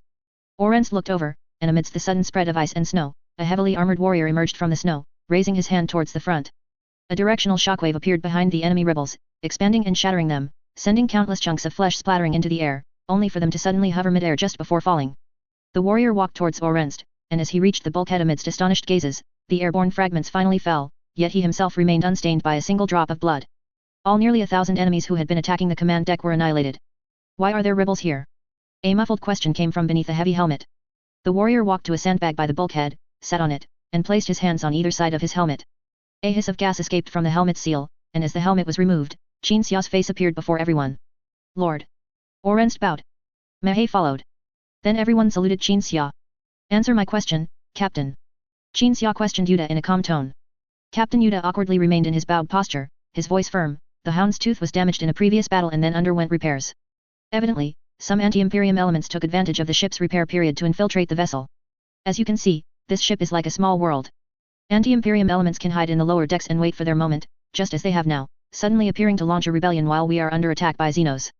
Some crewmen on the lower decks have clearly also been corrupted by those anti-Imperium elements. Qin Xia was aware of how large the ship was. For a cruiser-sized warship, the exceptional ability of its captain and management team was demonstrated by the captain knowing exactly how many people were on their ship. Crew members often lived on the ship for generations, procreating and working. Some, losing their jobs, would live in the ship's corners, and they too would procreate normally. Qin Xia believed the ship management situation in 30K should not be as chaotic as it was 10,000 years later. Unless, the Hound's Tooth was older than the Imperium of Man itself. Who are they? Qin Xia looked towards the corner of the command deck, a helpless expression on his face. 10 women stood there. My wives, Yuta replied. Oh, I suppose I know where all your energy is wasted. Is it only when one of your 10 wives disappears into the lower decks one day, and is found with dozens of children, that you'll realize what's wrong with your ship? Qin Xia asked with a calm smile, no trace of anger on his face. Yuta dared not even lift his head. Qin Xia did not immediately pass judgment on Yuta, but instead looked at Mei, 18th Company Centurion. What do you think should be done with this captain? Based on a rational judgment, I believe he should be flogged, Mei said. The Hound's Tooth is very ancient, and many secrets we ourselves have yet to uncover are hidden within it. Furthermore, the ship underwent major repairs, so it was not difficult for some anti-Imperium elements to infiltrate. Captain Yuta's personal abilities are very strong, and his wives are also elites cultivated by some families on the ship, skilled in logistics, energy distribution, managing crewmen, and other affairs. They are not merely parasites. Moreover, the reason for the ship's previous damage was Captain Yuta's decision to fight to the death with the enemy, ordering the ship to ram the enemy vessel while fighting alone. Captain Yuta has rendered great service, he can be spared death, but not punishment. Mei was clearly pleading for his old comrade. The Hound's Tooth served as the 18th Company's mobile base, and as captain, Mei clearly had a deep friendship with Yuta. Mei was not a fool, in Qin Xia's memory, this character was brave and upright. He was the only one who dared to lead the resistance against Angron's 11th calling order after the nails were implanted. Yuta must have some merit worthy of such a good word from him. Do you also think so? Qin Xia looked at Orant. The Warhammer champion scratched his head, replying casually, I don't even remember this guy's name, but I always hear Captain Mei and the brothers say that if the Hound's Tooth didn't have this captain, it would probably have appeared on the Imperial Navy's list of sunken warships long ago. Qin Xia nodded, flogging. The 18th Company standard bearers picked up a whip, in the name of Angron. This was a warrior who carried the banner in battle, often highly respected, and they were also responsible for enforcing some legion disciplines. The standard bearers drew a rope from his waist, used for flogging battle brothers, and began to whip Yuta. The first lash broke Yuta's thigh bone, the second broke his arm, and the third broke 3 of Yuta's ribs. With the standard bearers intentionally holding back, Yuta merely fainted amidst his wife's cries of alarm, and was not killed on the spot. Qin Xia looked at the left wall, his gaze piercing through the ship's outer hull and armor. The Hound's Tooth had completely detached from the fleet, the other ships were nowhere to be seen. Also nowhere to be seen was the Xenos warship that had suddenly attacked the Hound's Tooth, otherwise Qin Xia would not be sitting here talking.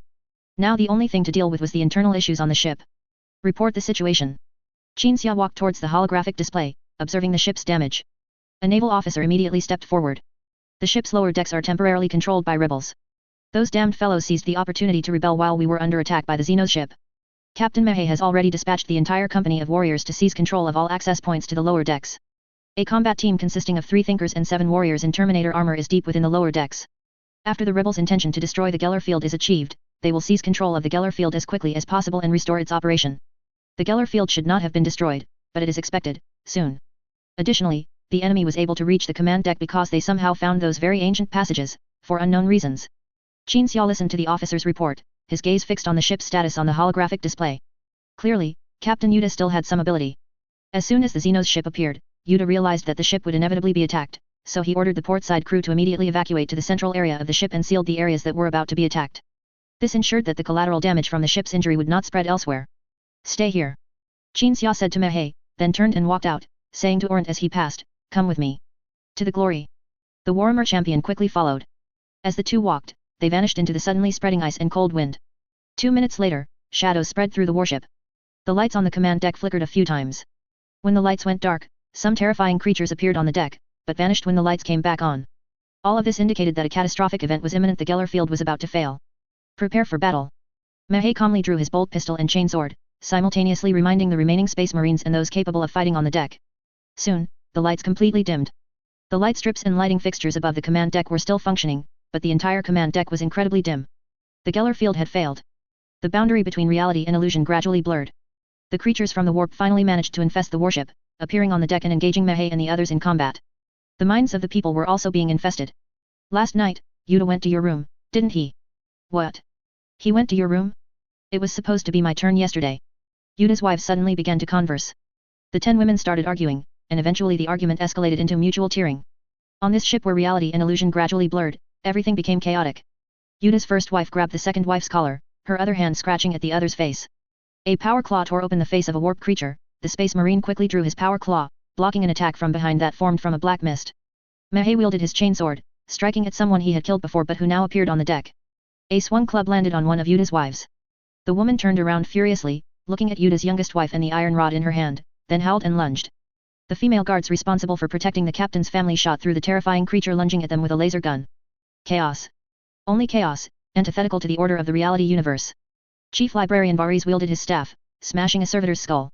Behind him, Two think tank brothers released lightning, turning the beastmen lunging at him into ash. The remaining 7 Terminators alternately fired bolter rounds and swung their chainsword axes, clearing enemies around their think tank brothers. This makeshift combat team advanced with difficulty through the corridor leading to the Geller field device. The enemies were like thorns and quicksand, covering the entire corridor, and the combat team struggled to cut their way through. Get out of the way. A sudden roar made the thinkers instinctively dodge to the sides. Then, a warrior wielding a two-handed chainsword axe rushed past them, slaughtering a large number of enemies ahead like a harvester. There was still movement behind Orant. The thinkers turned around and saw the man who had once stood beside their Gene Father emerging from the thick snow and the suddenly appearing ice and snow, raising his hand towards the front. A psychic spell was unleashed, and all enemies in the corridor stopped moving. Then the enemies moved again, beginning to hack at each other, each blow striking a vital point. The blocking enemies thus quickly died off completely. Lord. Varys bowed. Qinxia walked past Varys and the other thinkers who were also saluting, pushed past the stunned Orenst, and continued forward. The thinkers felt pain. Unexplained pain. The 3 thinkers on the Hound's Tooth, besides Varys, were even unable to use their psychic abilities anymore. And when some strangely shaped creatures suddenly appeared in the corridor, Qinxia took out something and held it in his hand, instantly eradicating all the monsters. That item was precisely the portable anti-psychic tool he had taken from the High Knight during the Battle of Mehe City. It's a pleasure, thinkers. Qinxia walked while looking back, surveying the thinkers. The Primarch has ordered me to lead the think tank of the Legion, but I never imagined our first time fighting side by side would be here. You lead the think tank. Varys was greatly startled, and then came joy after the shock. The person the Primarch valued most would lead the think tank. How could I dare to dream such a beautiful daydream? But it happened. Varys suppressed his joy and saluted again. This is our honor. The thinkers of the Legion had never imagined that the future librarian would engage in his first battle alongside other thinkers during a warp journey. Fortunately, this battle went very smoothly. The attackers could no longer be stopped in the corridor, and Qinxia, along with the combat team and the Warhammer champion, broke into the location of the Geller field device. The remaining enemies there were shot down at an extremely fast pace. Once the area was cleared, Qinxia looked at the device. This device was being interfered with by psychic energy, and the source of the interference was. Qinxia's gaze moved down, and he saw a person lying beneath the device, with psychic energy gushing from his 7 orifices. That person had a third eye on his forehead. Navigator! Varys exclaimed. Even Orenst, the Warhammer champion, trembled when he saw this corpse. The navigator was dead. Even if the Geller field was repaired, it was unlikely the ship would be able to navigate out of the warp normally. Focus on your task, eliminate the erosion affecting the Geller field. Qinxia pointed at the device, then squatted down, grabbed the navigator's body, and placed his hand on the navigator's head. Varys didn't know what Qinxia intended, but he still complied. The 3 thinkers began to remove the psychic energy affecting the normal operation of the Geller field. Varys sensed the Geller field device for a moment, then ordered his thinker brothers. The navigator's uncontrolled psychic energy is attached to it. We'll need a lot of effort to remove it. Use communion, Brother Varys. Agreed, Brother Tethys. Varys stood at the front, with the other 2 thinker brothers standing on either side behind him, placing their hands on Varys's shoulders. A psychic giant, visible to the naked eye, began to coalesce above the heads of the 3 thinkers. That psychic giant and the spell they cast were called Communion. This was a specialty of the World Eaters Legion's thinkers. With this psychic giant named Communion, the thinkers could restrain a rampaging Primarch. The psychic giant raised its hand towards the device, and the navigator's psychic energy began to be extracted, destroyed, dissipated, and finally vanished completely. The Geller field became effective again, pulling the entire ship out of its most dangerous situation. Those warp creatures, those dangers that had merged and blurred with reality, were all expelled by the Geller field. After resolving one crisis, Varys looked at the navigator's corpse. Why was the navigator here? I don't know, Brother Varys. Another thinker watched Qinxia close his eyes and extract memories from the corpse. We can only wait for the investigation results after the incident ends. But our navigator is dead. How are we going to get out of the warp? Calm down, Brother Theos. All right, Brother Varys. The navigator's entire life memories were read by Qinxia. The irrelevant ones were destroyed by Qinxia, and only the most important ones remained. Including why this navigator appeared here. And, how to navigate the ship. He betrayed us. Qinxia dropped the corpse. The Karilla Brotherhood, do you know them? The Carolans, their homeworld was once conquered by our legion, Varys replied. They are all dead. They only completely died after this navigator, at the cost of his life, disrupted the Geller field and the void shields. Qinxia pointed at the navigator. This rebellion is related to him. Varys nodded. Now, let's get out of here. Everyone started to walk out. But when those who thought Qinxia's get out of here meant leaving the compartment turned around, intense psychic fluctuations spread throughout the entire compartment. Everyone turned their heads back. Qinxia's teeth gnashed, his right hand pressed against his temple, and his left hand was open and extended forward. White psychic energy gushed and surged from his 7 orifices. Are you going to learn to identify the route like a navigator? Varys asked in surprise. Navigators use their third eye to find the route, Qinxia replied with difficulty. My third eye can't be used to see the way, but I have a way for us to leave this place. Ever since the warp journey began, Qinxia had a feeling. Being in the warp, with his entire body and mind immersed in this mental space, gave Qin Xia a sense of being home. Like a fish in water. Boom. The ship vibrated violently. Varus closed his eyes and used his psychic vision to observe his surroundings. Ice and snow spread out in front of the Hound's Tooth, and a rift was torn open in that endless and bizarre space. The warship accelerated, as if being grabbed and pushed hard, carving a path through the ice and snow. Finally, the Hound's Tooth returned from the warp to the reality universe. When it appeared before the waiting 12th Legion and 4th Legion fleets in the star system, it was covered in ice and snow, like a carriage that had traveled a long time through an icy landscape. When the ship came to a sudden halt in the reality universe, the snow on it was shaken off by inertia. That feeling of being like a fish in water disappeared. Qin Xia looked at his hands. That feeling, like a fish in a river, even being able to directly control the river, also disappeared. Now, only slight fatigue remained on his body, along with the feeling of having just been filled with psychic energy in the warp. Like a fish thrown onto the shore, but with its own water bottle. Angron stood before the viewport, gazing at the suddenly appearing and rapidly closing rift, and at the Hound's Tooth, which had broken through the ice and snow like an icebreaker to return to the reality universe. The cruiser Hound's Tooth has rejoined the fleet, Lodora's voice sounded again. Angron's lips curved slightly, and he stood with his hands behind his back, looking a little smug. I knew it. The Hound's Tooth's engine started again, slowly sailing from the Mandeville Point to the World Eaters Legion fleet formation. The Iron Warriors Legion fleet, which had detected warp fluctuations and rushed to the Mandeville Point, faced the World Eaters Legion fleet. Both sides briefly paused, then the Iron Warriors fleet turned, leading the World Eaters Legion to sail around Nefchenko Dock 5. As the Iron Warriors fleet prepared, as a courtesy, to send transport teams to bring the Allied Legion to the surface, the ancient void shield on the unyielding Resolve flagship was operated by Braun, and its mysterious teleportation function took effect. The Space Marines of the Legion were teleported in batches to the landing zone on Nefchenko Dock 5 first. Then came the mortal troops and the Legion Knights. Under the gaze of the mortal laborers at the landing zone, an entire legion was teleported there, causing everyone to gape in astonishment. Such large-scale, rapid, and stable teleportation technology had never been seen before. When Angron looked left and right, seeing Qin Xia and the 18th Company from the Hound's Tooth teleport down, he immediately went to meet them. I knew you could handle everything. And these people helped handle everything. Qin Xia glanced around. Margot, Varus, Orant, these thinkers belonging to the 18th Company or who were on the Hound's Tooth, all saluted the Primarch simultaneously. Eldar Xenos ships attacked us, Varus suddenly reported. Eldar. Angron's expression suddenly turned grim. Whenever this word appeared, Angron would recall a very unpleasant experience from his childhood. He ran wildly through the mountains, fleeing. The enemies behind him pursued at extreme speed, holding weapons that could fire crystals. Those crystals were similar to darts. He fled, and to avoid being killed, he casually picked up a stone and threw it back, killing a pursuer, then picked up another stone and killed another. But the weapons in the hands of those pursuers also hit him. The projectiles fired by those weapons hurt. Angron still remembered running and crying as he was repeatedly struck. We will take revenge on them later, Angron said. But now they have fled, just as I didn't know why they targeted and attacked me back then. Those Xeno scum actually attacked our Primarch. Orant turned to Margot, then looked at his other battle brothers. Next time, we should board their damned skiffs and chop off their dog heads and crush them. Margot glanced at his champion and said coldly, but now we should first proceed with the meeting with the Iron Warriors. Legion diplomacy is even more important. The volatile Warhammer champion saluted respectfully and silently retreated behind Margot. Clearly, this captain had some overwhelming advantage over the Warhammer champion, be it in combat prowess or charisma, and not merely the suffocatingly strict combat discipline within the Legion. They only sent one person. Qin Xia walked beside Angron and looked forward. An Iron Warrior, clad in black power armor, stood there. His shoulder pads had the black and yellow industrial stripe pattern. Unlike most Space Marines of the World Eaters Legion, this Iron Warrior appeared short, but he was stronger and sturdier than anyone among the World Eaters. Qin Xia didn't know if the Nuceria carbon-based giants who remained on the Legion flagship, waiting for their, would become even sturdier after their modifications, but in his opinion, at least this Iron Warrior was currently more robust than anyone present. Angron had seen this lone Iron Warrior standing at the landing zone even before they teleported down, but he hadn't approached, thinking the other party might be waiting for something. For example, waiting for other members of the 4th Legion and their Primarch, to whom this strong man belonged, to arrive at the landing zone to welcome another Legion and another Primarch. But now, it seemed there was no movement around. The Iron Warrior stood there, as sturdy and stern as the thick walls of the Nuceria fortress territory. This guy looked more like an enemy's bait. Iron Warriors, where is your welcoming ceremony? As the Legion commander, Kill understood the intricacies of interlegion interactions better than Angron, so of course, he stepped forward first to inquire. I am the welcoming ceremony. From a distance, the Iron Warrior replied with a voice even deeper and more resonant than Kill's, the Primarch sent me here to lead you to the war hall. As the last syllable of the warrior's words was uttered, Kill suddenly gripped the handle of the chainsword axe hanging at his waist. There was no welcoming ceremony. The 12th Legion, during its Warhounds period, was like this: arriving somewhere, they were treated like the private army of the Primarch fighting in that location, a brief exchange and then sent to the battlefield. If it were Primarch Lion L. Johnson of the 1st Legion, who was quite complimentary towards the 12th Legion warriors, he might even offer a few words of praise when in a good mood.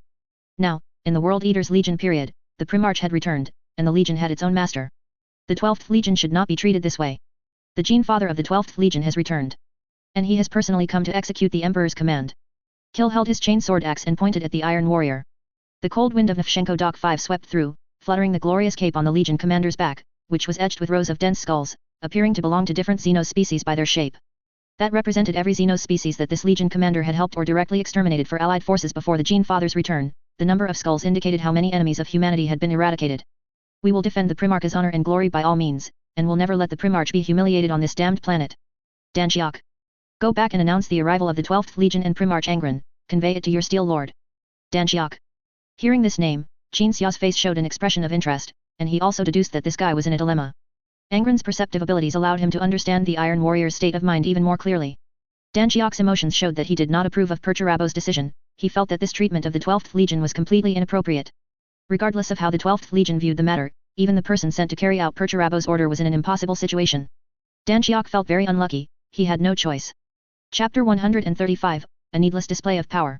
It seems my brother doesn't welcome my arrival, Angron said in the encrypted communication channel, audible only to Qin Xia and the Legion officers. The officers remained silent. But I don't understand, Angron continued. How have I offended him? Even if I have, what's the point of this? What does he gain besides making our upcoming cooperation unpleasant? The officers still said nothing. Having fought alongside the Iron Warriors, they understood Perturabo relatively well.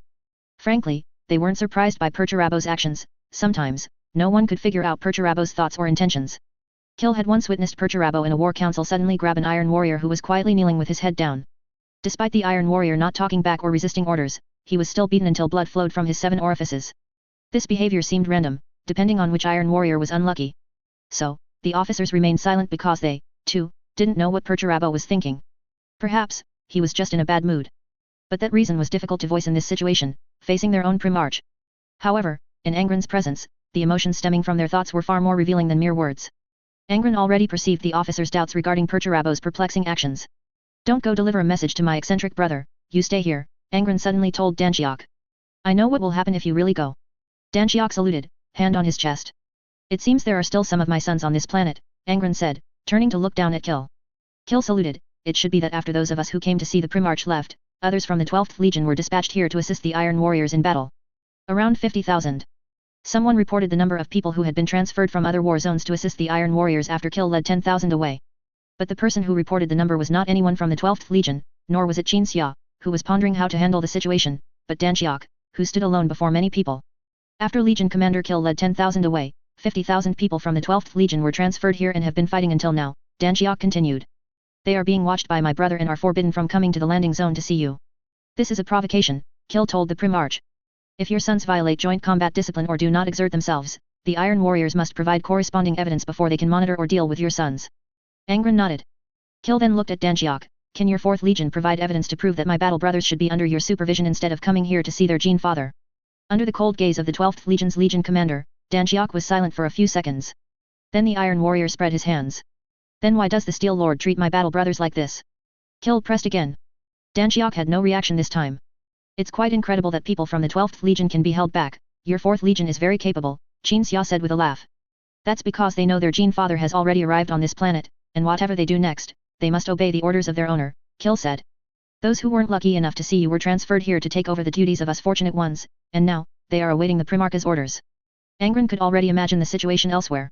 After Kill led 10,000 away, another 50,000 12th Legion warriors were transferred here, taking over Kill's duties. They awaited good news from the Legion commander, hoping for the day they too would be honored to see their Gene Father, but now they were being watched by the Iron Warriors. Of course, they wouldn't accept the Iron Warriors' supervision, but they already knew the Primarch had arrived on this planet, and as weapons, they should obey the Primarch's orders on how to act next. Both sides were at loggerheads. 2 solutions, Qin Xia said in the encrypted communication channel. 1. I use my psyker abilities to teleport Perturabo here.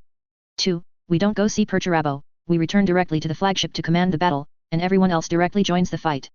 Angron thought the same, even considering more the possibility of 60,000 12th Legion warriors plus auxiliary forces crushing the Iron Warriors. But he felt that an internal conflict was inappropriate regardless, no matter how many Danchiok-like individuals within the Iron Warriors disagreed with Perturabo's needless show of force, none of them should die in an internal conflict between 2 legions. Using psyker abilities to teleport Perturabo would only escalate the conflict, and for the other solution, Angron and Qin Xia thought alike. Battle, Angron said. But I'm not going back to the flagship, I'll fight with you all. Kill saluted. The Iron Warriors' fortifications on Nefchenko Dock 5 stretched across mountains and plains. Since Kill led 10,000 away, the Iron Warriors had successively captured several planets, and now this Planet 5 was the last stronghold of the alien enemy. An arthropod creature was attacking the Iron Warriors' defensive line. They appeared far more imposing than the line, not because they were massive and heavy, but because there were so many of them. This hive-minded alien species could maintain a never-ending assault. The Imperium of Man's forces maintained their defensive line here not only with massive and extremely stable fortresses but also with astonishingly large-caliber artillery, which fired continuously. The artillery batteries would bombard every hour, and at noon, a larger, faster barrage would occur, coupled with orbital bombardment from the fleet, and this terrifying attack was like a whistle or a declaration the humans within the defensive line were about to break out and launch an offensive. Now, humanity was about to launch another attack. On the central section of the defensive line, which was suffering the fiercest alien attacks, the 12th Legion's 36th Company was confronting the Iron Warriors. The 36th Company commander, with his guard, stood before his warriors, holding a chain sword axe and a bolt pistol, their muzzles pointed forward. The Iron Warriors guarding them blocked the fortress's entrances and exits. The numbers on both sides were roughly equal. The atmosphere was suffocatingly tense. But only the 12th Legion's side was at loggerheads. The Iron Warriors held their weapons but did not aim them at the 36th Company's warriors. The men of the 36th Company were awaiting orders from their Primarch. If the Primarch's order was to kill the Iron Warriors in front of them and go to the landing zone to see him, the 36th Company would do so without hesitation. And if the Primarch's order was to swallow their pride, they would do so, albeit reluctantly. This fortress was like a powder keg. A single word from Angron could ignite and detonate it, or allow it to continue accumulating power. Not just at the central fortress, but the situation was the same for the 12th Legion warriors and their Iron Warrior guards at other points along the defensive line. The 50,000 12th Legion warriors scattered along the defensive line were not fortunate enough to be taken by Kill to Nuceria to see the Primarch. They were transferred by the Emperor from the expeditionary fleet to Nofshendak to assist the 4th Legion Iron Warriors in battle, fighting while imagining what their Primarch looked like and what his personality was like. They wanted to see Angron. But now they were being blocked by those they once fought alongside. If they hadn't known that Angron had already arrived in the north, and that as weapons they needed their master's command, they would have done something terrible long ago. As for the Iron Warriors, their actions were more about their unwavering resolve to execute their Gene Father's orders, along with some helplessness. After the orbital bombardment, leave the defensive line and launch an attack on the enemy. Every 12th Legion Company commander heard the Legion commander's voice echoing in the communication channel. This was not an encrypted communication, nor was it an internal Legion communication, but a wider broadcast that could be heard by the Iron Warriors. The 36th Company commander in the central section of the defensive line stared at the Iron Warriors in front of him, and after the teeth of his chain sword axe stopped spinning, he said to the Iron Warriors, "We are going to battle. In the Legion's discipline, disobeying orders is a capital offense. Should we kill you all before going to battle, or will you get out of the way?" The Iron Warriors were silent for a moment. One of the officers, called a warsmiths, replied, "We need to consult the Steel Lord, and then receive his response before we react." The men of the 36th Company pushed aside the blocking Iron Warriors and exited the fortress. The situation was the same along the entire defensive line. The 50,000 men of the 12th Legion left their shelters on the defensive line and moved outside, preparing to launch an attack. Orbital bombardment had already begun to fall from the sky. The battleship's land strikes tore through mountains and destroyed plains, also annihilating most of the aliens attacking the defensive line. The plasma in the planet's atmosphere was so dense it caused aurora phenomena, making this disgusting planet, covered in nests and viscous mud pits, finally look a little better.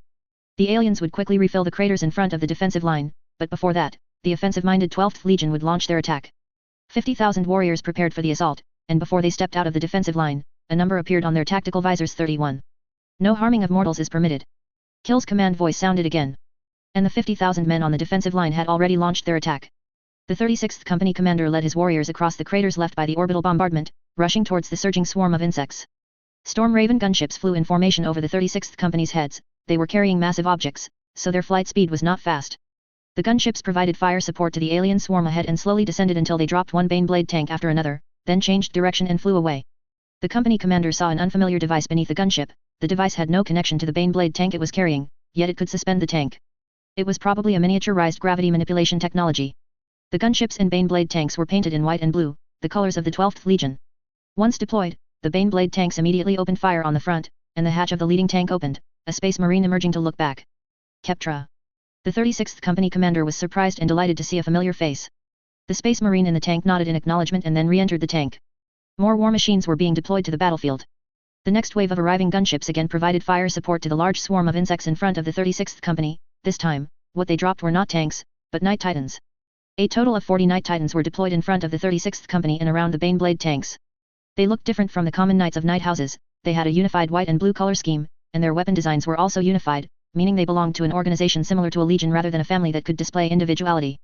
The experienced company commander immediately realized that such concentrated deployment meant that this section of the area in front of the central defensive line would become the most intense battlefield. The arrival of some companies from other locations further confirmed the company commander's judgment. But the deployment wasn't over yet. When those strange aircraft without exhaust plumes plunged into the ground, a large number of mortal soldiers, unfamiliar to the company commander, streamed out of the aircraft's cargo bays, wearing strange silver ornaments. Another wave of aircraft arrived, and this time, the 8th Assault Company emerged from them, also wearing those silver ornaments. Just as the company commander was curious about what they were, new armaments were deployed around the 36th Company. Buzz. A horn sounded across the battlefield. That was a nonverbal command transmission method used by the 12th Legion, emitted by a large vehicle. This horn sound would replace communication channels when communication arrays were affected to convey superior orders. And that horn sound belonged to a less common type within a series of horn sounds. Attention, make way for giant war machines. A rift, approximately 30 meters high, appeared in the open space further ahead. The ground began to tremble, and ice and snow suddenly spread. A 25-meter-tall war machine stepped out of the rift. Two people stood on the thick armor that seemed to bend the war machine's spine. One was a psyker. He lowered his hand, and the icy rift behind him suddenly closed. And beside the psyker stood the Primarch of the 12th Legion. The 36th Company, which was not fortunate enough to go to Nuceria to see the Primarch, and the other companies that had broken out of the defensive line, did not know what the Primarch looked like. But when their eyes saw the massive figure leaning on a chainsword axe on that huge war machine, even just seeing the vague outline of the mountain-like, slowly moving behemoth, they instantly knew that was their Primarch. Angron. Chapter 137, Grand Occasion. The enemy seemed to have realized who they should prioritize eliminating. When Angron and Xia descended onto the battlefield through a warp rift while standing on a God King Titan, a massive swarm of Xenos insects concentrated and surged towards Angron's location. The command given to the 10,000 warriors Angron brought, and the 50,000 warriors previously transferred to replace them, was to break out of the defensive line, then try to get closer to the midsection where the 36th Company was located, fighting while searching for Xenos nests, to prevent the main attack position from being outflanked by the Xenos. Now you can directly teleport a God King Titan onto the battlefield. Angron stood on the armor, his expression full of disbelief. He remembered that when they raided the fortress territory on Nuceria back then, everyone had to wait a while before they could open a teleportation gate, and then everyone went in and came out, which felt very difficult.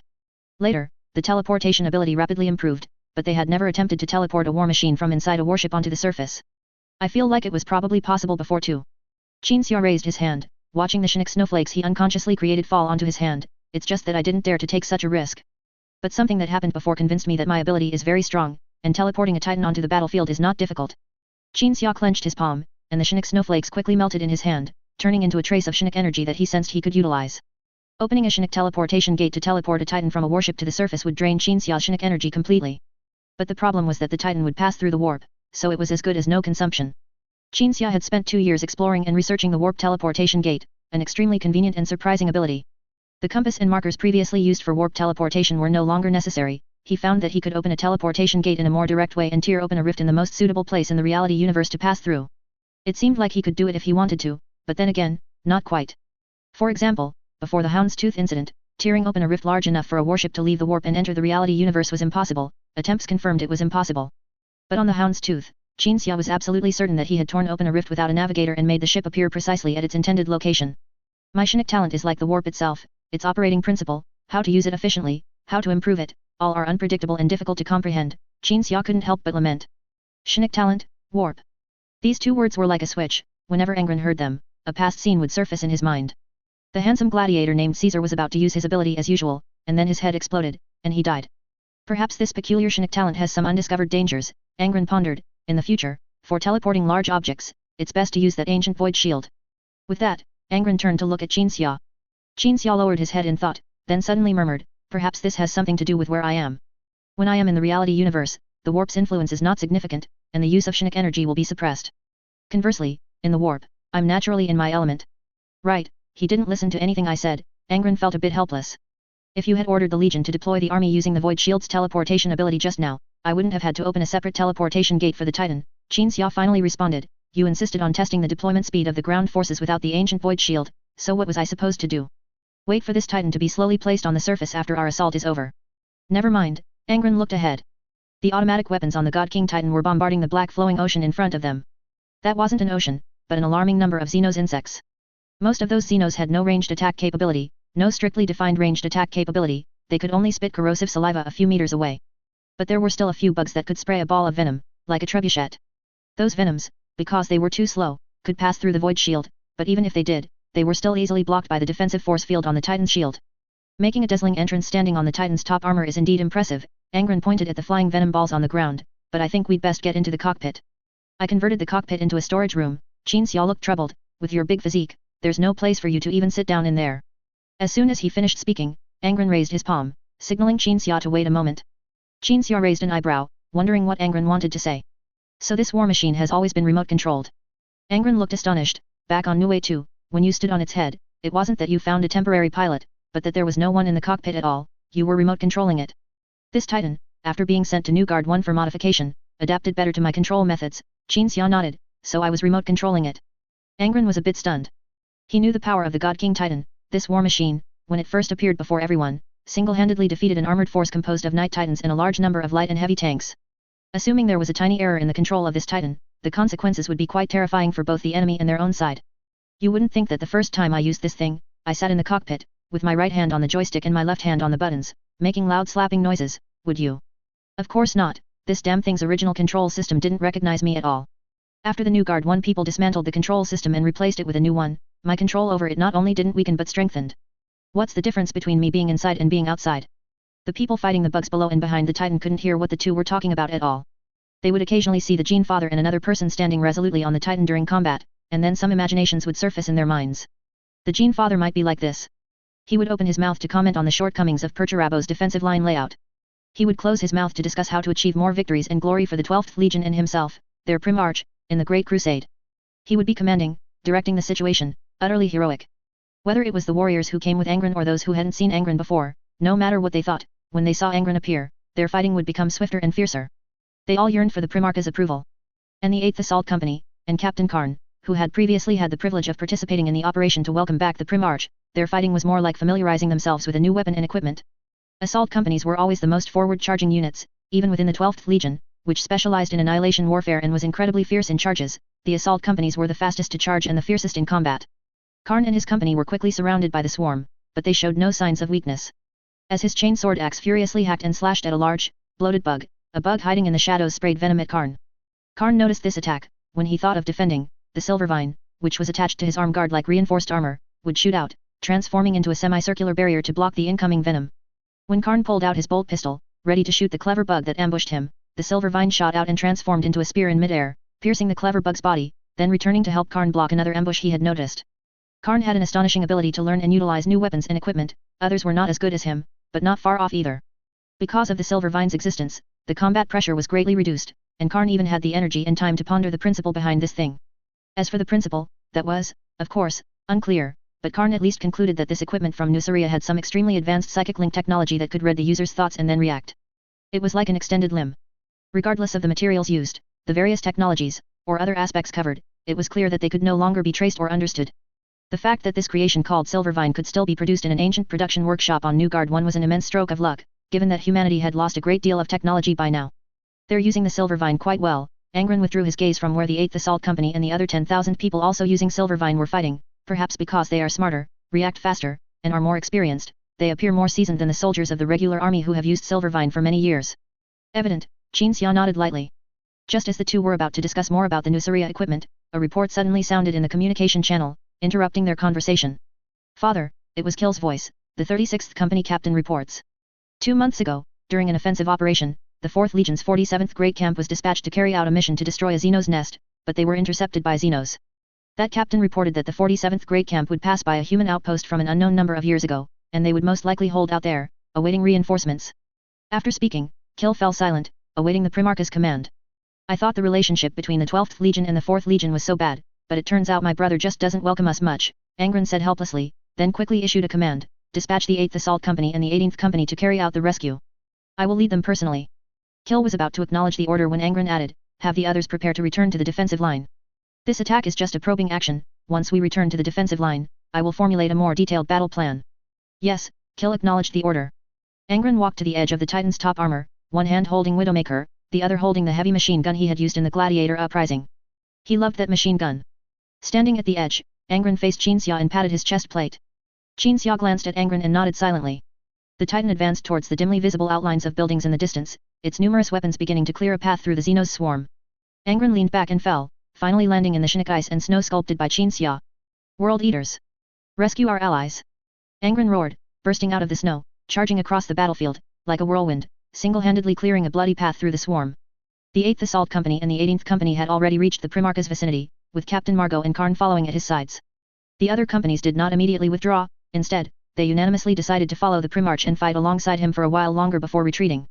Qinxia watched from the Titan, occasionally releasing a Sonic spell to clear out bugs. Witnessing Angron fighting alongside the Space Marines, Qinxia felt his blood boil. In the 30K era, Space Marine organization had not yet been reformed from legions into chapters due to certain events. A single company in the 12th Legion had nearly 1,000 men, equivalent to the size of a future chapter. And now, 60,000 Space Marines were fighting on the battlefield. They swarmed, fighting valiantly under the leadership of their Primarch. This was a grand occasion that could only be seen in the 30th millennium. Chapter 137, The Steel Lord. The World Eater's rescue of their allies was spectacular due to the number of Space Marines and fighting alongside a Primarch, but the operation itself was unremarkable. Angron led the Legion to slaughter their way through a building complex 4 kilometers away. At this point, the war machines involved in the battle began to retreat under Kill's command, with only Qinxia controlling a Titan for fire support. Then, when the Legion emerged again, they were followed by a group of Space Marines with black and yellow stripes on their shoulder pads. They weren't tall but were sturdy, clearly iron warriors. They had been holding out in a building within that ancient complex under the siege of the swarm until today. This was undoubtedly a feat that the 12th Legion would admire and praise. After the rescue operation, Angron ordered a return to the defensive line. The warriors of the 12th Legion gathered in a massive fortress behind the middle section of the defensive line, converging in the astonishingly grand and spacious hall beneath the fortress. The space in the hall reserved for the Legion's insignia did not display the banner of the 4th Legion, the Iron Warriors. It was empty. There was also a throne in the hall. When Angron finished the intense battle and sat down on it to catch his breath, he found that this seat was as perfectly suited to him as the one in the Triumph Hall of the Unyielding Resolve, completely conforming to his body. These strange minor details were not enough for the Primarch to prioritize them for attention and analysis. There were more important matters. Father. All 60,000 warriors gathered in the hall saluted, 50,000 of them knelt on one knee, while the remaining 10,000 placed their hands over their hearts. Stand up. Angron rose from the perfectly fitted throne, commanding the 50,000 who were far from filling the hall. You are not my slaves, and I am not a slave owner, you should not kneel to me. The 50,000 were puzzled, but due to Legion discipline, they all stood up at the same moment, with identical movements. Qinxia glanced at the 50,000, then looked at Kill, shrugging. He had wanted to remind these people too, but he had been distracted by the vastness of the hall just now and hadn't had the chance. Angron looked at the anomalies in the hall. They were over 600 Iron Warriors, they had just been rescued and had followed all the way here. Our thanks to you, Primarch of the 12th Legion. The one with the most scars bowed. Angron shook his head, it was nothing. If you want to thank someone, thank the captain of my 36th company. He reminded me that there were still allied forces holding out in those ancient buildings, built who knows how many years ago. I can tell my sons greatly admire your 4th Legion. We similarly admire your sons, the Iron Warrior said. The 12th Legion possesses astonishing discipline and combat power, it is an honor for me to fight alongside your sons. How did you end up staying there? Did the Steel Lord not come to rescue you? Before Angron could speak his next sentence, Qinxia preemptively asked. Angron also wanted to ask that question. The Iron Warrior remained silent. Because they failed. A booming voice echoed into the hall, and a figure as robust as Angron stepped into the hall. It was Perturabo, the Gene Father of the 4th Legion, the Iron Warriors. Accompanying Perturabo were some well-equipped warriors. Qinxia knew those warriors were called Tridents by Perturabo. The Tridents stood in a neat line. Perturabo also stopped.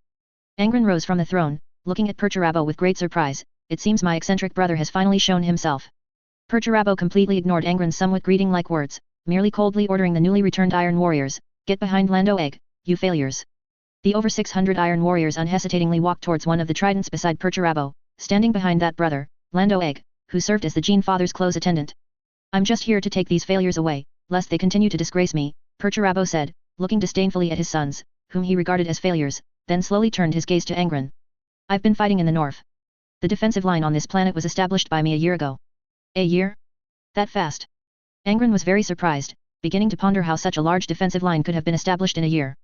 Perturabo continued, you came to my battlefield, to my defensive line, why did you not come to pay your respects to me?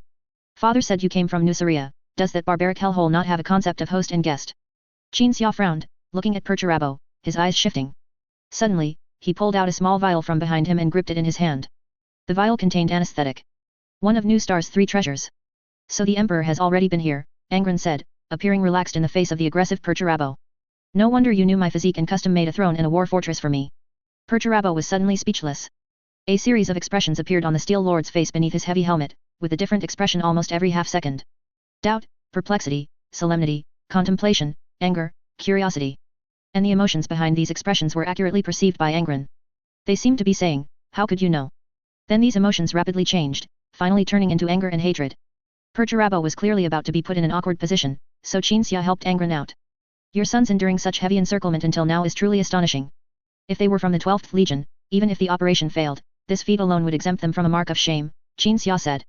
Perturabo shifted his gaze, looking at Qinxia, who was dozens of meters away. Who are you, and what right do you have to make excuses for these failures? Qinxia took a step forward, bowing slightly with politeness, then introduced himself. The 12th Legion's first psyker. Don't believe me? Ask Lando Egg.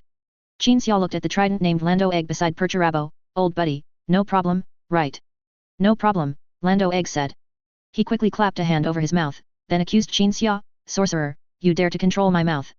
No, to be precise, temporarily control your brain, Qinxia corrected. Perturabo's gaze shifted from a glare to an angry stare. But the emotions Angron perceived indicated that Perturabo wasn't very angry, instead, he was relieved that Qinxia had changed the subject, preventing him from further embarrassment regarding the custom-made throne. Brother, Angron pulled Perturabo's attention back, although you gave me an unnecessary display of dominance when I arrived, putting things aside, I must thank you for the chair. Perturabo glared at Angron. Qinxia and Angron were like two bullfighters, waving two red capes, exhausting Perturabo's inexplicable hostility at that moment. And when Perturabo realized this, he wouldn't fall for it. It seems you're quite different from your sons, you prefer to talk big, Perturabo said, walking towards Angron. At this moment, the Steel Lord was wearing his heavy, tall power armor. As he approached, Angron felt an iron wall pressing down on him. Everyone out, Angron told his sons. The World Eaters immediately lined up and left. Perturabo also turned and ordered his sons, don't get in the way. Get out of this place. The Iron Warriors turned and left. Perturabo genuinely intended to fight Angron, he kept closing in. Angron did not want to engage in a duel, he tried to restrain Perturabo. And when the latter's hand rested on the former's shoulder, both fell into a state of rigidity at the same moment.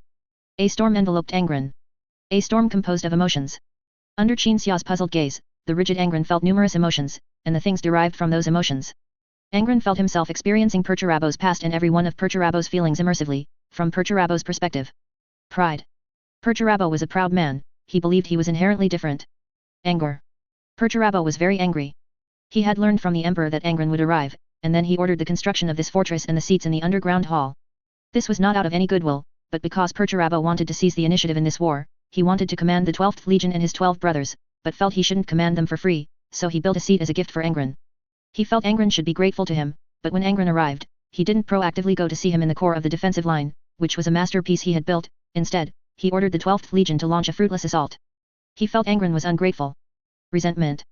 This emotion was not directed at Angron, but at his duty, the person he served, the Emperor. He felt that he was engaged in this battle in the north, a battle that would not bring much merit or glory, and felt underestimated, despite his genius-level experience in siege warfare, yet he was here dealing with an alien species. This alien species was powerful, but they posed no great threat to the Imperium as a whole, and seemed weak compared to other astonishingly powerful alien species. Even if they were exterminated, they would not be valued or celebrated. He had approached being found by the Emperor with the most anticipation and the firmest resolve to follow him, yet he was being underutilized. These were even just a small part of the emotional storm Angron felt. More things were like the larger part of an iceberg beneath the ocean's surface, causing Angron to freeze for several seconds. And these emotions, as well as the past, clearly visible like illusions derived from emotions, were absorbed by Angron through physical contact. Did the Emperor freeze you too? Qinxia looked at the two Primarchs. He suspected Angron had absorbed Perturabo's emotions, but then thought it unlikely, as Angron usually didn't need so much time to absorb emotions. Based on past experience, it shouldn't take this long. After several seconds of rigidity, both Primarchs retreated a few steps, creating a distance of 5 meters. Slave owners. You are all slave owners. Angron's eyes were bloodshot, his body hunched, his hands clawing at his hair, words squeezed through his teeth, you all are. The Iron Warriors are your slaves. And you are that person's slave. You. Qinxia looked at Perturabo. The Steel Lord suddenly took off his helmet, looking utterly innocent instead. Angron was driven almost mad by those emotions, but Perturabo was the complete opposite. The Steel Lord now felt incredibly relaxed and comfortable. It was the same feeling he had when he was on his home planet, Olympia, pouring water from villagers onto the ground and molding a palace out of mud. The dark purple light of the Eye of Terror shone on the mud palace, gradually taking shape in his hands. That was his lost youth. Angron. Qinxia quickly stepped forward to help Angron, who had been tormented to his knees. They are slave owners, but they are doing things that benefit the entire race. They have a righteous cause and goal, yet they are doing damnable things. Damnable, why is it so complicated? Why can't it just be simple? Either they should die or they shouldn't. Angron's voice trembled. Qinxia didn't know how to alleviate Angron's condition, but he knew who was responsible for Angron's state, so he glared at Perturabo. Seeing the white psychic energy erupting from Qinxia's eyes, Perturabo instinctively prepared for battle. I'm fine. Angron suddenly said. The 12th Primarch stood up, staring at Perturabo, but all his energy and attention were focused on dispelling the negative emotions he had absorbed. The methods for dispelling emotions that Qinxia had taught him, such as telling himself which emotions were good and which were bad, classifying them, and then forgetting them. Angron's own explorations and attempts. During his growth, he had absorbed a large amount of negative emotions to temper his mind. Now, these methods came in handy. Angron gradually stabilized. Chapter 138, Decimation. Did I give you permission to read my damn mind with your damn ability? The blank and comfortable expression on Perturabo's face gradually faded, replaced by a scowl in the eyes of Qinxia and Angron. Angron had only absorbed Perturabo's negative emotions, not brainwashed him, so this twisted individual's reaction was not surprising at all. Perturabo was also wondering internally. He wondered why the Emperor hadn't mentioned Angron had such an ability when he arrived, otherwise he would have kept his distance long ago. I don't want to absorb your damn emotions at all. Angron pointed at Perturabo and said sharply, I was just sent to this damn star system to fight alongside you, and since I'm here, I want to finish this war, even if I regret to death the idea of running here expecting to learn from you. After saying this, Angron suddenly realized that Perturabo's emotions indicated he was experiencing corresponding emotions for the regret Angron spoke of. These emotions were complex, containing some indifference and disdain. And a hint of discomfort, regret. You can get out of this star system right now. Perturabo said coldly, anyway, you didn't come for father's command. I can see you don't want to listen to him. So why are you still here? Because my sons are involved in this war, so this war must have a victor. Whether they edge a bloodline representing glory or a black line representing shame, this war must have a conclusion. Angron responded. Perturabo looked a bit confused and nodded, so, are you planning to fight alone, or are we both going to hold our noses and endure, and finish this war together? Fight alone, without a doubt. Angron said and then left. Qinxia had already walked ahead, he really didn't want to argue with Perturabo, this super twisted individual. But as Angron reached the upward steps, Perturabo suddenly called out to him again, there's one more matter that hasn't been resolved. Angron stopped and turned to look at Perturabo. The matter between you and your legion, and those failures in my legion, this involves you, and must be settled on the spot. Perturabo said. The more than 600 iron warriors rescued by Angron earlier returned to the hall. These iron warriors were taciturn, and combined with their sturdy appearance, they looked particularly like components of a machine. Angron had once thought his own sons were also like machines, killing machines, but they would occasionally whisper to each other, and occasionally show emotions, while these warriors from the 4th Legion led by Perturabo were extremely cold, like true machines. But if one perceived them, one could still sense their emotions, only these emotions were suppressed even by themselves. The Iron Warriors stood before their Primarch Perturabo and saluted. They looked more like a group of programmed robots. After your Legion commander left with 10,000 men, I fought to the last enemy-held star system, and then I designed defenses, I built defenses, I personally planned everything. Even when 50,000 more of your warriors were later transferred here and brought by the Emperor, the establishment of this defensive line had nothing to do with them. Perturabo kept staring at Angron, walking slowly, but not towards his brother, but towards an Iron Warrior. Upon realizing his Gene father was beside him, the Iron Warrior felt a tension and fear strong enough for Angron to sense. Qinxia and Angron stood together. Angron glared at Perturabo, while Qinxia lowered his head to glance at the small vial in his palm. This was a magical tool that might prove useful next. They are too disgraceful. Perturabo reached out and grabbed the Iron Warrior who was unfortunately pulled to his side, his large hand gripping the shoulder plate and directly lifting the entire muscular superhuman warrior. When Angron spoke to stop him, Perturabo threw his son up, as easily as throwing a rag doll, and then as his son fell, he kicked him 7 meters away. The other Iron Warriors silently observed their kicked brother. They secretly felt lucky for that brother, because he was kicked in the shoulder plate, and although the hardest part of the shoulder plate was shattered on the ground, at least he wasn't kicked to death by Perturabo. The 12th Legion is known for its discipline and ferocity in combat. Perturabo walked away from his sons, hands behind his back, to a spot 5 meters away from them, and then faced those sons he defined as failures. To be honest, I actually admire the 12th Legion, because they are worthy of my admiration. They are born weapons, they don't need postnatal correction to become a killing machine. In contrast, my Legion. I have a device on my head that allows me to command every squad in the Legion in real time, but their stupidity sometimes still causes my brilliant strategies to turn into trash. The Steel Lord said, rubbing his chin, seemingly calculating something. The 12th Legion will not be a killing machine anymore. Angron said. That's a great pity, it means you are also a failure.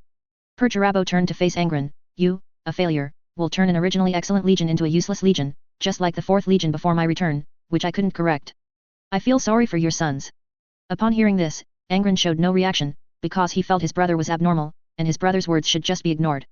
Like, a less deranged, somewhat rational, somewhat moral but not overly so, oversized version of Tark. Yes, some traits in Perturabo reminded Angron of the Mad King of Nuceria. These two had some commonalities, such as being temperamental and cruel to everyone. I now suspect that you corrupted some of the 12th Legion. Qinxia said, they are a bunch of daddy's boys, wanting to gain their father's praise and attention through certain actions. The 12th Legion has fought alongside you for so many years, they didn't learn much about defensive battle formations and trench warfare, but they did pick up all your flaws. Before Qin Xia spoke these words, Perturabo's face wore a cold sneer and a slight hint of smugness. But after Perturabo heard these words, the cold sneer vanished. What does that have to do with me? I never taught the 12th Legion. Perhaps it does, perhaps it doesn't, but undeniably, in certain personality traits, you and the 12th Legion warriors have great commonalities. Qin Xia said, otherwise, why don't you also learn from the 12th Legion, and change your goal of seeking praise and attention from the Emperor to Angron? You'll enjoy it very much. Humph. A dull and prolonged grunt came from the Steel Lord's nasal cavity, like a beast's warning. Perturabo clenched his fists, making cracking sounds, but in the end, he didn't erupt, silently turning back to face the more than 600 failures. Angron frowned. An emotion from Perturabo puzzled Angron. Boasting, smugness. Perturabo seemed to realize he couldn't win an argument with the two in front of him, so he decided to change his approach. He had already seen what Angron feared, worried about, and cared about. Like a sharp-minded general who has discovered a weakness in the enemy's defenses.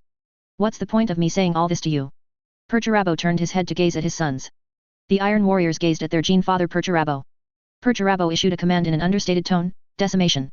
Upon receiving this command, even these Iron Warriors with hearts of steel hesitated. Decimation, this was a terrifying command. 1 out of 10 people was to be killed by the remaining 9, and not with weapons, not a quick slit to the throat or a headshot, but killed with fists. Space Marines are incredibly resilient, it's very difficult to kill someone with fists, meaning the one who drew the lot would have their organs torn out and limbs ripped apart by the remaining 9. Either all of you die, or you undergo decimation. You. Perturabo was still speaking when he was suddenly sent flying by something. After the Iron Warriors reacted and observed closely, they realized it wasn't their Gene father who was sent flying by something, but that Angron, the Primarch of the 12th Legion, had just kicked Perturabo away. Angron had swiftly taken a running start, jumped, and kicked out with both legs together, hitting Perturabo's shoulder and sending his strange brother flying. Ultraman kick. Qin Xia, witnessing this scene, was slightly surprised. When did you learn that? Perturabo rolled twice on the ground before stopping, immediately got up and roared at Angron, you, a Primarch of a Butcher and Executioner Legion, dare to discipline me? You have no right to interfere in my affairs, whether it's this war or my legion. I am indeed the Primarch of a Butcher and Executioner Legion, and even when I hadn't returned to the Legion, I was still a Butcher and Executioner in the eyes of people of a certain class or group. Angron gripped his chainsword axe tightly with both hands, lowering his body, glaring at Perturabo. I'm not disciplining you, nor am I morally condemning you. I just cannot accept that these brave warriors, who have been besieged and fought alone until now, do not die heroically in battle, but die at the fists and feet of their comrades. They shouldn't have such a fate. Even if they are your sons, Perturabo, they shouldn't have such a fate. Even if they are your sons, Perturabo. This sentence echoed repeatedly in the Steel Lord's ears, like fuel poured onto a raging fire. Until Perturabo no longer wanted to argue, and driven by anger, he roared and lunged at Angron, crashing through the hall wall with him and falling into the small room next to the hall. Amidst the shattered building materials, Perturabo raised his arms and furiously pounded Angron's head. Angron had initially wrestled with him in terms of strength, but found his own strength was no match for a fully armored Perturabo. This bastard seemed to have intended a fight from the start. Dull thuds reverberating through the hall reached everyone's ears, but Perturabo's arms and fists only struck Angron's arms, which protected his head. The Steel Lord quickly pulled away Angron's protective hands, and furiously pounded the unprotected head. Fists rained down. As Perturabo prepared to directly press the weapon embedded in his arm guard against Angron's head and fire, his neck was suddenly constricted by Qin Xia's psychic power. The feeling of suffocation did not affect a Primarch in the slightest. Perturabo turned to glare at Qin Xia, stood up from Angron, and charged forward with the intention of killing the wizard. Qin Xia stood still, watching Perturabo, who was covering dozens of meters per second, rushing towards him. Angron staggered to his feet, chasing Perturabo while shouting to Qin Xia, "Don't let him get close to you." After shouting this, Angron suddenly felt something was wrong. The next second, a shattering and roaring sound came from above, and the leg of a God King Titan stepped in from the top of the fortress. Boom! The 12th Legion members who were guarding outside quickly turned their heads upon hearing the sound. The Iron Warriors stationed near the fortress also quickly turned their heads. They saw that a God King Titan had appeared beside the fortress at some point, and the long right leg of this massive war machine was deeply embedded inside the fortress, maintaining a posture like a person stepping on an ant. A continuous roar sounded again, and amidst the spreading dust, the God King Titan's right leg was pulled out of the fortress. Kill merely glanced at a few captains, and the 12th Legion members who had previously been ordered by Angron to leave the fortress immediately made their divisions of labor. Kill led his guard into the fortress. The rest of the 12th Legion immediately sealed off all entrances and exits of the fortress, disengaged the safety on their bolt guns, and stopped the Iron Warriors who were rushing over, unaware of the truth. Kill led his men wading through the debris, found the path to the underground hall, and then jumped in. The hall was also filled with rolling dust and debris everywhere. This place had transformed from an underground hall into an open-air hall. The more than 600 Iron Warriors stood in the open space, at a loss. Angron stood to the side, gripping Perturabo's arm, while Qin Xia stood more than 200 meters away from them. The experienced Legion commander immediately deduced what had just happened. First, the two Primarches must have had an argument, or even a fight. Then, the God King Titan, which suddenly appeared in front of the fortress, must be related to Qin Xia, and the Titan's right leg, which stepped into the hall, must have been aimed at Perturabo. But... Kill looked at Angron and Perturabo, both were unharmed, indicating that Angron had saved Perturabo. Chapter 139, Looking for Trouble. The scene was silent, no one spoke. Qin Xia stared at Perturabo, the psychic light in his eyes gradually fading. Perturabo shrugged off Angron, who was holding his arm. Angron didn't retaliate, he looked at everything before him, a little dazed. When Perturabo charged at Qin Xia just now, Angron had already realized what might happen, so he acted quickly, pulling Perturabo, who was about to be trampled by the Titan, to the side. If he had hesitated even a little, Perturabo's fate. Angron looked up. The God King Titan's right leg hung over the top of the fortress, looking as if it was waiting for Perturabo to charge again, then to stomp down. A God King Titan weighs around 700 tons, it was not impossible for it to crush a Primarch. Don't pretend to be a good person. Perturabo glared at Angron, but he didn't continue fighting Angron, nor did he lunge at Qin Xia. He simply put some distance between himself and both of them. Angron could sense that even though Perturabo said that, a faint trace of gratitude had arisen in his heart. Perturabo wasn't unable to dodge that kick just now, but as he was about to evade, he felt himself bound by some invisible force. If Angron hadn't rushed to his side and pulled him out, he truly would have taken that kick squarely. Father. Angron took a breath and asked softly, were you trying to kill him just now? When he pressed the cannon barrel to your head, was he preparing to kill you? Qin Xia didn't answer, merely countering with a question. And upon hearing this question, Angron nodded. During their brawl just now, he had sensed that Perturabo truly intended to kill him. So. Qin Xia spread his hands. You tried to kill a Primarch. Perturabo walked towards Qin Xia. Qin Xia, conversely, felt relieved now. Regardless, the situation was no longer as urgent as before. In that previous situation, even a slight hesitation could have led to Angron's demise. But now it was different. Yes, come at me. Qin Xia nodded, I have a way to deal with you. Perturabo slowly approached Qin Xia, staring at him while also being wary of the mysterious, invisible force. Qin Xia stood still and threw a vial at Perturabo. The vial shattered against Perturabo's helmet, and the gas inside diffused. The helmet had the ability to block all harmful gases from outside, but Perturabo still breathed in the gas with an indescribable smell. He could only attribute it to the mysterious power possessed by the wizard before him. Poison gas. Perturabo continued to advance, do you think? Thud. The Steel Lord collapsed to the ground. This time, it was Qin Xia who walked towards Perturabo. He used psychic power to remove Perturabo's helmet, not just to prevent his helmet from blocking the Nuceria anesthetic derivative the anesthetic gas. After removing the helmet, Qin Xia grabbed the protrusion on Perturabo's neck, used to connect to the helmet, with one hand, and slapped Perturabo's head with the other, I'll teach you to be stubborn. I'll teach you to look for trouble. The Iron Warriors standing in the open all lowered their heads at this sight. He attacked you. Kill looked at Angron's face, this is a serious Legion diplomatic incident. We should report this to the Imperial War Committee, and the War Council will handle this matter appropriately in the name of the Emperor. Isn't there enough trouble already? Angron came to Perturabo's side and placed his hand on Perturabo's chest. The 12th Primarch now just wanted to figure out one thing, what exactly was Perturabo doing all this for?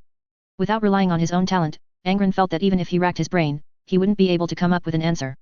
Emotions seemed to flow up Angron's arm to his brain. This absorption of emotions was relatively peaceful this time. But those emotions only assisted Angron in understanding a person's thoughts. What truly answered his questions were the flashback fragments he perceived from Perturabo, which were similar to memories but not entirely memories. It was like a surveillance video, where every emotion of Perturabo in every minute and second was displayed like an instruction manual. Perhaps it was because Perturabo was knocked out by the anesthetic and his mind no longer resisted, or perhaps for some other reason, but this time Angron was not driven to abnormality by Perturabo's negative emotions, and he was able to carefully feel and analyze. Time rewound to 10 minutes ago. Angron remembered that at that time, he hadn't yet absorbed the memories of this strange brother for the first time by touching Perturabo. At that time, Perturabo intended to just have a fight and be done with it, but he was accidentally touched by Angron, and negative emotions were absorbed. Afterward, Perturabo felt incredibly relaxed and at ease, as if his mind had been cleansed. Such things had happened before. Angron recalled a war on Nuceria where, after absorbing the negative emotions of a slave fighting for a slave owner, he found that the slave hated him only because of the slave owner's propaganda, and after his negative emotions were absorbed, the slave calmed down, thought, and finally expressed gratitude and a desire to follow. Normally, it should be like this. But after Perturabo's negative emotions were taken away, he felt a bit of gratitude, but more than that, he felt wariness and suspicion. When the Emperor came to Novshandak, he didn't mention Angron's abilities, so when Perturabo discovered that this brother could read his mind and influence his emotions, he suspected the Emperor's intention to deliberately conceal Angron's abilities. He even speculated whether the Emperor thought he wasn't doing well enough, so he sent someone who could control his emotions to manipulate him, making him completely lose himself and become a machine that only knew how to work diligently. But Perturabo didn't entirely believe this, he thought the Emperor most likely wouldn't do such a thing, as it wasn't something the Emperor in his mind would do. So he suspected that Angron himself hadn't been honest with the Emperor, and that Angron himself harbored ulterior motives. After his negative emotions were absorbed for the first time, Perturabo felt at ease. He suddenly realized that he might become dependent on this feeling and feared that he would fall into Angron's trap, allowing this fellow, whose intentions were unknown, to control him unknowingly. Therefore, he decided to strike first to prevent himself from becoming a slave controlled by Angron through well-intentioned but manipulative kindness and spiritual comfort. He's afraid I'll make him weak, he's afraid of being unknowingly influenced by me, he likes that feeling of ease, and then he decided to kill me. Angron recounted everything he had perceived to Qin Xia. What kind of strange person is this? For someone with a heavy but gloomy heart, your ability is the only salvation and antidote. Qin Xia looked down at the sleeping Perturabo, but this piece of steel is afraid of becoming soft, weak. I'm not making excuses for him, I'm just saying this person is not worth pitying at all. Angron nodded, no longer focusing on Perturabo. Now there was one more thing to resolve, and that was the Iron Warriors present. What are you going to do? Angron asked. We will choose to find a battlefield and fight until death. The Iron Warrior whose shoulder armor had been shattered by Perturabo replied. Angron thought about it and decided that this idea was not good. If these Iron Warriors remained with Perturabo, their fate would likely be death. Going directly to the front lines to die also didn't seem good, after all, those alien enemies were all bugs, and being killed by enemies who didn't even have individual self-awareness was always a loss. Since I drop-kicked your Primarch, it's as if I've made it impossible for you to stay by Perturabo's side. Angron said. The Iron Warriors nodded. Originally, they only needed to perform an 11-man execution, and those who survived could continue to fight in the 4th Legion. That being said, it was truly inappropriate to kill their brothers, with whom they had spent every day and entrusted their lives, and to do so in the most brutal way of unarmed combat. The 12th Legion will leave the defensive line established by Perturabo and open a second battlefield elsewhere on this planet. Angron extended his hand to the Iron Warriors before him. You come with me first, and when this matter passes in the future, I'll find a way to quietly send you back to the 4th Legion. Upon hearing this, the Iron Warriors exchanged glances. Finally, these 600+ individuals nodded, feeling that helping an allied force would be excellent. As for whether they would return when their Gene Father's anger subsided or sneak back, that would be a matter for the future. I thought you would be very stubborn. Kill looked slightly puzzled when he saw all the Iron Warriors nod. In his impression, Iron Warriors were all very stubborn and cold. Kill had originally thought these people would choose to be executed by their Gene Father rather than comply. Not everyone is willing to pledge allegiance to a capricious tyrant. The Iron Warrior with shattered shoulder armor said, I am willing to die for the 4th Legion because I am loyal to the Emperor. When my family on Terra was ravaged to death by warlords and I had no means of revenge, it was the Emperor who granted me power to transform and ascend, enabling me to ultimately burn the warlord and his territory to ashes. Kill listened to these words, narrowing his eyes as he began to ponder. Thank you for being willing to help me. Angron said to the Iron Warriors. Orbital bombardment cleared an open space around the ancient architectural complex on Nefshenko Dock 5, and then the fleet directly teleported ground forces to the vicinity of the complex, beginning to clear structures and build defensive lines. The more than 600 Iron Warriors who had been trapped in this ancient architectural complex were treated as honored guests. They not only had the right to guide the building clearance tasks but also had full authority to command the engineering units to construct defensive lines.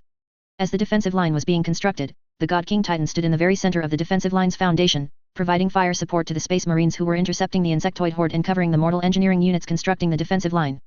Qin Xia sat on the top armor of the Titan, staring blankly at the gunfire from all directions. We shouldn't have actually killed Perturabo.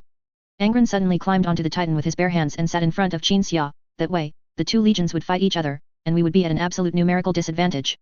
I don't know why, but there are so many Iron Warriors. I was very anxious at the time. Qin Xia replied calmly, I couldn't think that much. Angron pondered, murmuring, in my impression, my adoptive father is a rational person. Qin Xia suddenly turned to look at Angron, appearing somewhat agitated. Your impression of me is correct, that's how it is. I also think of myself as rational, but then I realized that was because I once had no parents, no siblings, nothing, and no one I cared about or who cared about me. No one's danger would make me lose my rationality. But then I had people who cared about me and whom I cared about. Back in the gladiator arena, my concern and protection for you were not just because I always felt I was born with a conscience and a sense of justice, but also because I truly cared about you, and I could also feel cared for by you. As he spoke, Qin Xia suddenly recalled some past events. Not events from the 40th millennium, but even earlier ones. Things that happened before he came to this cursed universe. The money earned from tackling scientific research problems was used to establish a company, buying an entire floor in an office building. Because he grew up in crowded dormitories in an orphanage, he had a deep obsession with super large bedrooms, so he sectioned off 100 square meters on that floor for a bedroom. Lying on a bed several meters wide and long at night, looking up at the pure gold chandelier, he thought it was fine that there wasn't a single number under the family and friends categories in his contact list. That crowded cave, where even the air smelled of sweat, but I didn't feel crowded at all. Qin Xia recalled the past, comparing it to the present. That atmosphere of shared life and death forged a deeper relationship between us than mere friendship. Angron nodded, because he felt the same way. Before the Emperor arrived, I never thought you would treat me as your adoptive father. Qin Xia suddenly said, because I felt I only taught you a few things, and then we fought side by side. Your brothers and sisters also fought alongside you through life and death. I also don't think I'm particularly good at educating and raising a child. Some of the things I taught you were things I figured out on the fly, or knowledge I gained from studying psychology on how to control people's minds. A long, long time ago, I was still wondering when I'd find my parents. How did I suddenly become a dad? Angron listened silently to Qin Xia's words, which sounded like both a confession and a complaint, until he finished. Then both were silent for a few seconds. Angron suddenly spoke, I treat you as my adoptive father not because you can teach me things. Unlike my hateful brother, Perturabo, his sons say Perturabo was born knowing how to build defenses and create super weapons, but I was born with an empty mind, I knew nothing, and I could do nothing. Aside from being more robust than an ordinary child, I had no special abilities, so it can be said that I had a childhood. What a child needs most is not to be taught how to make cannons, how to command armies, how to kill people. What a child needs is protection, reliance, someone to protect them through a vulnerable stage. This is more important than anything. If you hadn't been on Nuceria, would my brothers, sisters, and I have been able to fight our way out of the gladiator arena and immediately secure an absolutely safe place, recuperate, and grow strong, allowing me to pass through that vulnerable stage of my youth? After speaking, Angron waited for Qin Xia's answer. Qin Xia did not answer, because Angron clearly knew the answer. He had replayed the Nucria uprising war many times and did not need his adoptive father to confirm something he had already confirmed. Father, I came here to talk about Perturabo not because I think you did something wrong or anything. Angron stood up, blocking the scorching sun of Notian deck. Although I saved Perturabo at the last minute, I think if it were you being beaten down by him, then I would also want to kill him. And if similar things happened, I believe father, you would also spare Perturabo's life like me. One of us will always be rational. Qin Xia thought for a moment, then calmly said, he is a gene primarch after all, killing him isn't that easy. Chapter 141, The Twisted One. Who? In the ruins of the fortress, Danjiok entered with a light, leisurely gait. Although he was within his own defensive lines, he moved quietly, as if performing an intelligence reconnaissance mission against an enemy stronghold. Who? Hearing the heavy breathing, Danjiok instantly became alert, hiding behind a large rock and peering forward. Perturabo lay on a piece of rubble. The Steel Lord had never lain down like this before, so even though he was clearly resting, Danjiok still felt a sense of he's probably dead. Hat. Danjiok chuckled softly, then became serious again, approaching Perturabo like a scout reconnoitering an enemy position. After approaching his gene father, Danjiok tentatively shook the Steel Lord's arm, but he was quickly pushed back 3 meters by the thick arm's unconscious movement. After a moment's thought, Danjiok quickly climbed out of the ruins and emerged before the Space Marines gathered outside.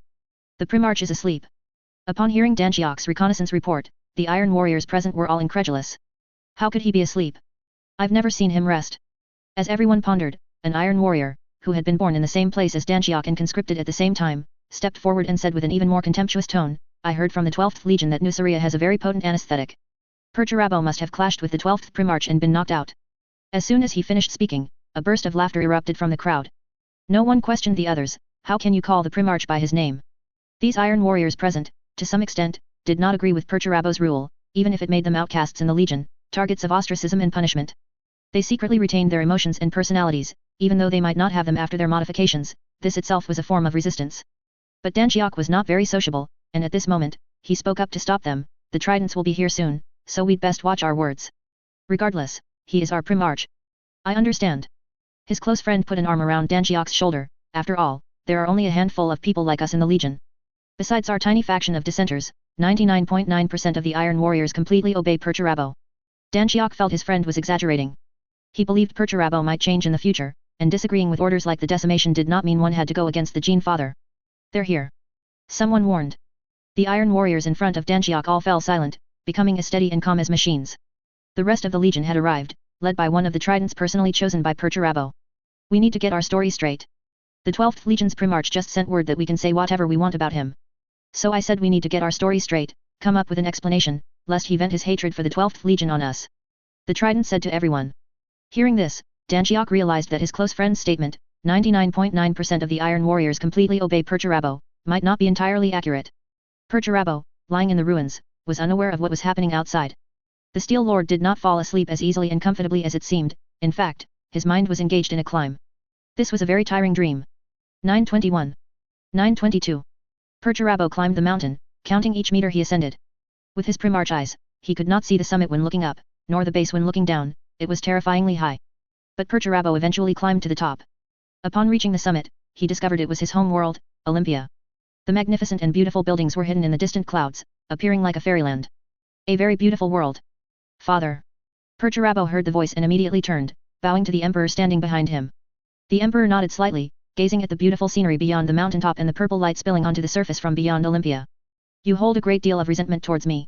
The Emperor asked, or perhaps simply stated a fact. Perturabo did not answer. This was still the early Great Crusade, and Perturabo at this time held some resentment towards the Emperor, but more often, it was admiration and worship. Do you hate Angron? The Emperor again spoke a sentence that was both a question and a statement. Of course, I hate him. Perturabo nodded, but after a moment's thought, he shook his head again. No, how to put it, there's a reason for it. You don't need to say it. Let me tell you what the reason is. The Emperor suddenly turned, facing Perturabo. Perturabo frowned. He felt that the person in front of him was not the Emperor, but he didn't know how to prove it wasn't, so he could only listen silently. You've always thought of yourself as a piece of steel. You use coldness and arrogance to appear unapproachable. You pretend you don't care about mental pressure at all, but you are tormented by this pressure every moment. Angron arrived.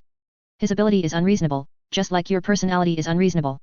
He can easily know what you are thinking, he can easily make what torments you temporarily stop tormenting you. Something you yourself didn't know how to solve suddenly had an antidote. You were relieved, yet afraid that you would become weak because of it. Perturabo suddenly interrupted the Emperor's narration. Who exactly are you? The Emperor ignored him, pulling a piece of steel from somewhere. With a wave of his hand, the steel became extremely hard.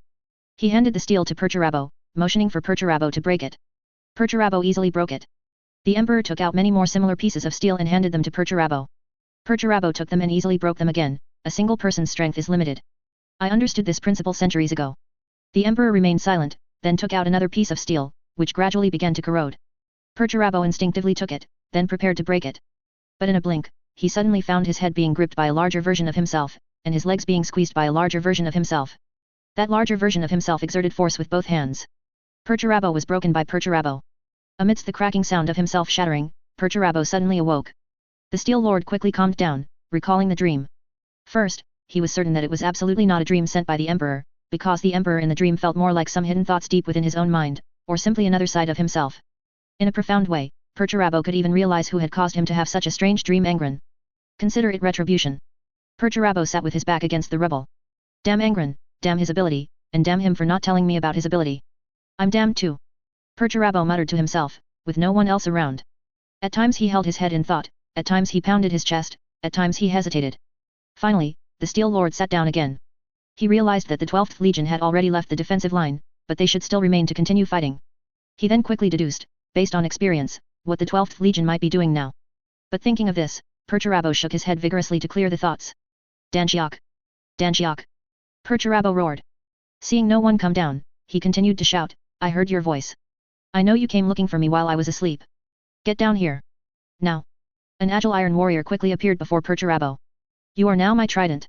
Danshiok, who had expected the Primarch to ask about the 12th Legion, Angron, and the anesthetic, was suddenly promoted. This iron warrior was completely bewildered, unable to understand the situation. But Perturabo was like that, he might randomly grab a warrior and beat him half to death, or he might suddenly promote a warrior. You will lead 2 grand companies away from the defensive line, and advance towards those ancient structures where those 600 plus failures once lived in hiding. Occupy that place. The Steel Lord's voice was like thunder. Bring plenty of engineering equipment, plenty of materials. Occupy that damned place and build an outpost. I'm fed up with this damned planet. I'm going to wipe out those bugs completely with layered, progressive trench warfare. After issuing the order, Perturabo lowered his head in thought, as if checking for omissions or calculating something. This is impossible. Danshiok said, this is no different from a suicide mission. You know. Perturabo's knee struck Danshiok's chest. Danshiok was sent sprawling to the ground, spitting out a mouthful of black blood. Go or die. Perturabo stepped on Danshiok's back, either you complete the task I've given you, or you bring me victory in the entire war, otherwise you will know your fate. 2 grand companies of iron warriors, totaling over 1,500 space marines, trudged through the bug horde. Heavy tanks led the way, infantry followed behind, and a transport convoy laden with large quantities of engineering materials and equipment drove in the middle. 2 grand companies would not typically have only 1,500 men, but these were not 2 complete grand companies, they were cobbled together. These men didn't even have warsmiths to serve as company commanders. The bug horde assaulted the entire formation. The shadowy outlines of the ancient structures flickered in the distance, yet they felt perpetually out of reach, no matter how far they walked. The enemies were endless. This Xeno species was not particularly powerful, aside from their vast numbers, they had no special characteristics. But even so, when the battle in the Norvishandic star system first began, the Emperor personally came to the star system to participate in the fighting. It wasn't like his second visit to Norvishandic, which was to pick up Kill and others, nor like his third visit, which was to bring the 50,000 men of the 12th Legion and inform Perturabo that his brother was arriving. The Emperor's first visit here was purely to participate in the war, to help the 4th Legion capture the most difficult planet in the star system, so that the Legion could establish a foothold and continue trench warfare against the Xenos in this star system. It was clear how troublesome this Xenos species was. The blood of the insectoid Xenos splattered everywhere, mixing with the fierce winds whipped up by the planet's harsh natural environment. The swamps on the ground were extremely difficult to traverse, and the transport vehicles in the convoy were already falling behind. Danjiok had no time to think or make decisions, his hands hadn't stopped since they left the defensive line, continuously killing Xenos. He gradually became numb in the battle, and even began to see illusions. A space marine with blue shoulder pads and white body armor was slaughtering Xenos. He wore a cloak, covered in skulls. Legion Commander kill. Danjiok subconsciously called out. However, that illusion actually stopped and turned to look at Danjiok. Both men were stunned for less than a second. How did you end up here? Kill and Danjiok simultaneously asked each other the question. Then both answered each other's questions at the same time, though no longer in unison. I was sent to capture this wretched place and build a defensive line. We deployed here after leaving your Iron Warrior's defensive line. Chapter 141, A Convenient Tool. The Xenos are endless, tireless, and their attacks are relentless. But they have a fatal weakness: they possess nests, similar to strategic command nodes. As long as we destroy one nest, the nearby Xenos vermin will immediately lose control, either fleeing or screaming to their deaths. Therefore, if we want to deliver an effective blow against them, we must find a way to locate and destroy these nests. But that's where the problem lies. Their nests are hidden very deep, extremely difficult to find, and even harder to destroy. Within the ancient architectural complex, the 12th Legion's High Command and the representatives chosen by the 600-plus Iron Warriors gathered to exchange information about the Xenos enemy.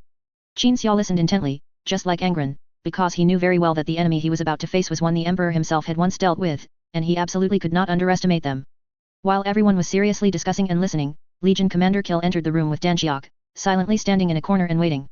It wasn't until Angron had heard everything he needed to, and was about to make a decision, that he saw Danjiok and Kill. Father. Kill saluted coolly as always. The two main camps of the Iron Warriors were sent to capture this place and build an outpost. They obviously didn't know we had already chosen this location in advance for establishing our own defensive line. How many of you are there? Angron asked Danjiok. Over 1,500.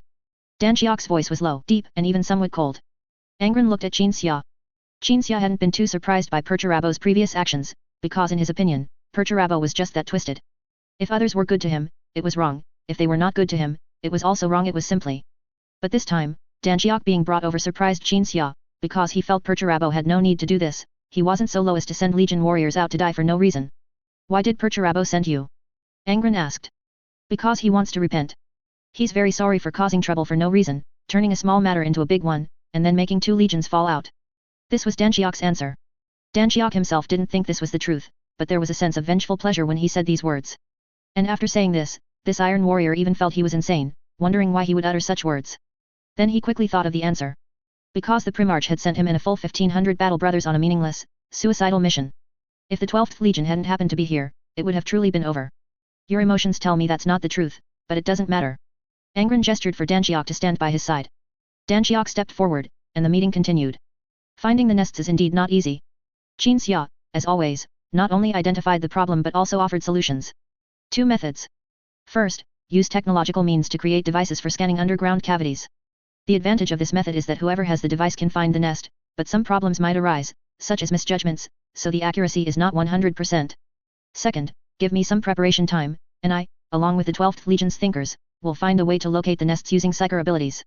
The Iron Warriors have been fighting in this star system for a long time. They should have the kind of device I mentioned, though its effectiveness might have some issues, so we'll each prepare. After speaking, Qin Xia waited for others' opinions. The 12th Legion had no objections, provided the Primarch had not expressed his own opinion. The Iron Warriors, who had arrived here by a twist of fate, were the ones who might have objections. If you ask me, you should just leave this place, it's a quagmire. Danjiok crossed his arms over his chest, looking down at the floor, offering what sounded like a cold but, in his opinion, very pertinent suggestion. Once we choose to join a war, we must see it through. Angron firmly replied, we will never give up halfway, we will not rest until our objective is achieved. Danjiok did not try to persuade further, nodding thoughtfully. Night. Qin Xia and Chief Librarian Varese prepared themselves and went to the basement of a building on the very edge of the ancient architectural complex. Angron and some 12th Legion officers gathered in the basement. Originally, Danjiok had also requested to come here, as the use of psyker abilities could be dangerous if something went wrong. But Angron refused Danjiok's invitation, so the latter took his men to improve the defensive lines. Many people were in the basement, but they were certainly not there to guard against Qin Xia's psyker abilities going out of control, rather, they were preparing to listen to and record information. Get ready, Varese. Qin Xia placed his hand on the chief librarian's back and closed his eyes. Varese also closed his eyes. As a psyker wave spread through the basement, both their hair floated upwards. Be ready to record, the amount of information might be vast. Qin Xia reminded everyone present. The 12th Legion officers immediately prepared paper and pens. Everyone thought they were ready, but even now, neither they nor Angron understood how Qinxia intended to obtain the nest location information. Qinxia shared his vision with Varese. Varese felt his will and spirit connect with Qinxia, and then his entire being fell into a trance-like state. Mental anchor. Qinxia's thoughts echoed in Varese's ear. Varese immediately roused himself. At this moment, he was like Qinxia's arm. Qinxia focused all his attention on the Xenos surrounding everyone. In his psychic vision, those Xenos appeared to be tethered by something. And those things tethering them all pointed to a nearby location, an underground location. Through observation, Qinxia discovered something even more shocking. The swarm was not controlled by some kind of psychic network or supernatural power. They were creatures entirely independent of the warp, and they even possessed a certain degree of anti-psychic ability. It was just that this anti-psychic ability also had a limit. Purely commanded by brainwaves? What a masterpiece! Qinxia murmured to himself, controlling his vision to follow the creature's brainwaves and search for the nests. And Varese, who shared Qinxia's vision, took advantage of Qinxia's full concentration on the search to transmit the information Qinxia saw to others. The method of transmission was, of course, not by speaking, but by a more direct means. Varese raised his hand, and a captain was controlled to rapidly write a series of information on paper. Location coordinates, how many meters underground, how large the space was, the possible number of enemies, the terrain, everything was written down in meticulous detail. Varese was like the control device for a psychic printer, and those temporarily controlled by him were like keys. Each person could write a large amount of information, and it was done simultaneously. However, because it was still psychic abilities, and the method of outputting information was handwritten, it still looked very ancient and rigid. During this psychic reconnaissance, Varese also saw through Qinxia's vision a shadowy area deep within the planet, which even psychic vision could not easily penetrate. In Qinxia's vision, which was far clearer and more organized than anyone else's psychic vision, that place looked particularly striking. It was as if a line of text was written on it. Something is amiss here. Formulate a plan for assaulting each nest based on the information obtained. Angron looked at Kill and ordered loudly, we don't need to wade through the swarm, we don't need to trek to the enemy's front, we can directly teleport individual warriors into the nests. Using that ancient void shield. Kill guessed the Primarch's intention. When the fleet first arrived here, the entire Legion didn't need to use transports and gunships for deployment, but the Primarch wanted to test how long it would take the Legion to deploy troops to the surface without the ancient void shield. Unlike the previous test, this was real combat, and since the ancient void shield was a useful tool, it had to be used this time. After Qinxia opened his eyes and silently nodded, Angron turned and looked down at Kill. Commence operation. Chapter 142, Apprentice of Fabius Bile. The Iron Warriors will remain at the ancient architectural complex. All combat squads from every grand company of our 12th Legion will join the battle to destroy the nests. The plan is simple, teleport into the identified nests, then destroy them. We'll repeat this cycle until we dismantle the entire alien race. Inside drop pod 29 of the cruiser Hound's Tooth. Qinxia stood in the center of the pod, looking around at everyone and speaking. More than 10 thinkers from the 12th Legion stood together. Danjiak, who led the Iron Warriors, did not remain in the ancient architectural complex on the surface. Instead, he was alone in the drop pod without any other Iron Warriors accompanying him. He seemed to represent the Iron Warriors. Besides the 12th Legion thinkers and Danjiak, there was also an apothecary, who was naturally also from the 12th Legion. Everyone else can be directly deployed to the enemy's scattered nests across the planet via teleportation, but we cannot. Qinxia turned around and looked at Danjiak. Our target is an extremely deep place on the planet, a place that cannot be reached by teleportation because neither we Psyker nor the teleportation devices can detect its existence, but I guarantee it is there. A helpless expression appeared on Danjiak's face beneath his helmet, and he frowned slightly. What did he mean by undetectable, but guaranteed to exist? Danjiak didn't have a good impression of Psyker, as they were always mumbling and speaking in riddles. But I know where that place is, and I suspect there might be a possibility there for us to completely defeat the alien race, so we need to take a drop pod down to that place I mentioned, and then destroy it. I know what I'm saying might not be very clear, but it doesn't matter. You'll understand what I mean once we get there. Qinxia looked at Varese. The 12th Legion Chief Librarian already knew what Qinxia was talking about. After all, they had explored the nest together. It was a strange place, invisible and undetectable, like a mass of shadow, but in a Psyker's vision, where everything was normal and clear, the very existence of this shadow was a striking anomaly worth noting. If that enigmatic place you speak of exists, it must be guarded by countless aliens. Our small team going there would likely not even be enough to fill their stomachs, Danjiak calmly offered. Yes, normally that would be the case, but it's different now. Qinxia walked past each 12th Legion think tank. I am absolutely confident we can take that place. Danjiak immediately fell silent. He knew very well that there were no fools present. If this Psyker wasn't smart and stable enough, he probably wouldn't have been able to save the 12 Primarches, as the 12th Legion warriors claimed. However, Danjiak still had a question. What is my purpose in this team? Why should I join? You are an Iron Warrior. That is the purpose. Qinxia pointed to Danjiak's pauldron. Besides the black and yellow stripes, the pauldron was also engraved with the symbol of the 4th Legion. The symbol looked like a skull-style helmet, or perhaps a pure metal skull. I don't understand. Danjiak grew increasingly impatient with this riddle-like way of speaking. he preferred directness. The 12th Legion might be able to end the battle earlier, in a faster way than your 4th Legion, but not because the 12th Legion is stronger or better at combat than you, but because we have the right means. Qin Xia clarified to Dan Xiok, considering that those of you who can represent the 4th Legion are participating in this campaign, your Iron Warriors must get a share of the credit. If the place we are going to is enough to turn the tide of battle and completely end the war, then you must be present. Upon hearing this explanation, Dan Xiok nodded silently. He showed no outward emotion, but inwardly he was somewhat surprised. Our 4th Legion Primarch and your Legion's Primarch have a very unpleasant relationship. Will our 4th Legion still get a share of the credit? Dan Xiok asked. You are you, and Perturabo is Perturabo. Qin Xia only replied with that, then turned and walked to the drop pod exit, gesturing to the naval engineers outside to lower the drop pod. The bottom of the drop pod was fitted with a drill-like device, which would help Qin Xia and the others reach that strange place that could not be entered by either psyker technology or psyker spells. The drop pod hatch closed. Everyone moved to the restraints and secured themselves to prevent being thrown around and knocked about during the drop and drilling process. Once everyone was ready, red warning lights flashed inside the drop pod, and then it was launched towards the surface by the warship. A drop pod was also a convenient thing, although not as convenient as teleportation. Its advantage was that it was a product of science and technology, not psyker tech or psyker spells. Places that could not be entered by psyker-related means could be quickly reached by drop pods. The drop pod crossed over the bugs occupying one landmass after another, descending towards a coordinate heavily protected by the enemy. When our 12th Legion Primarches arrived on this planet, the war became easier. But what about you? You fought for so many years, and only now have you reached this last planet infested by alien bugs. The apothecary, whom Qin Xia had randomly chosen to accompany the team, suddenly spoke. Amidst the roaring descent of the drop pod, the apothecary's cold, somewhat mocking voice echoed through the COMM channel, not obscured by static. You have thinkers, our 4th Legion does not.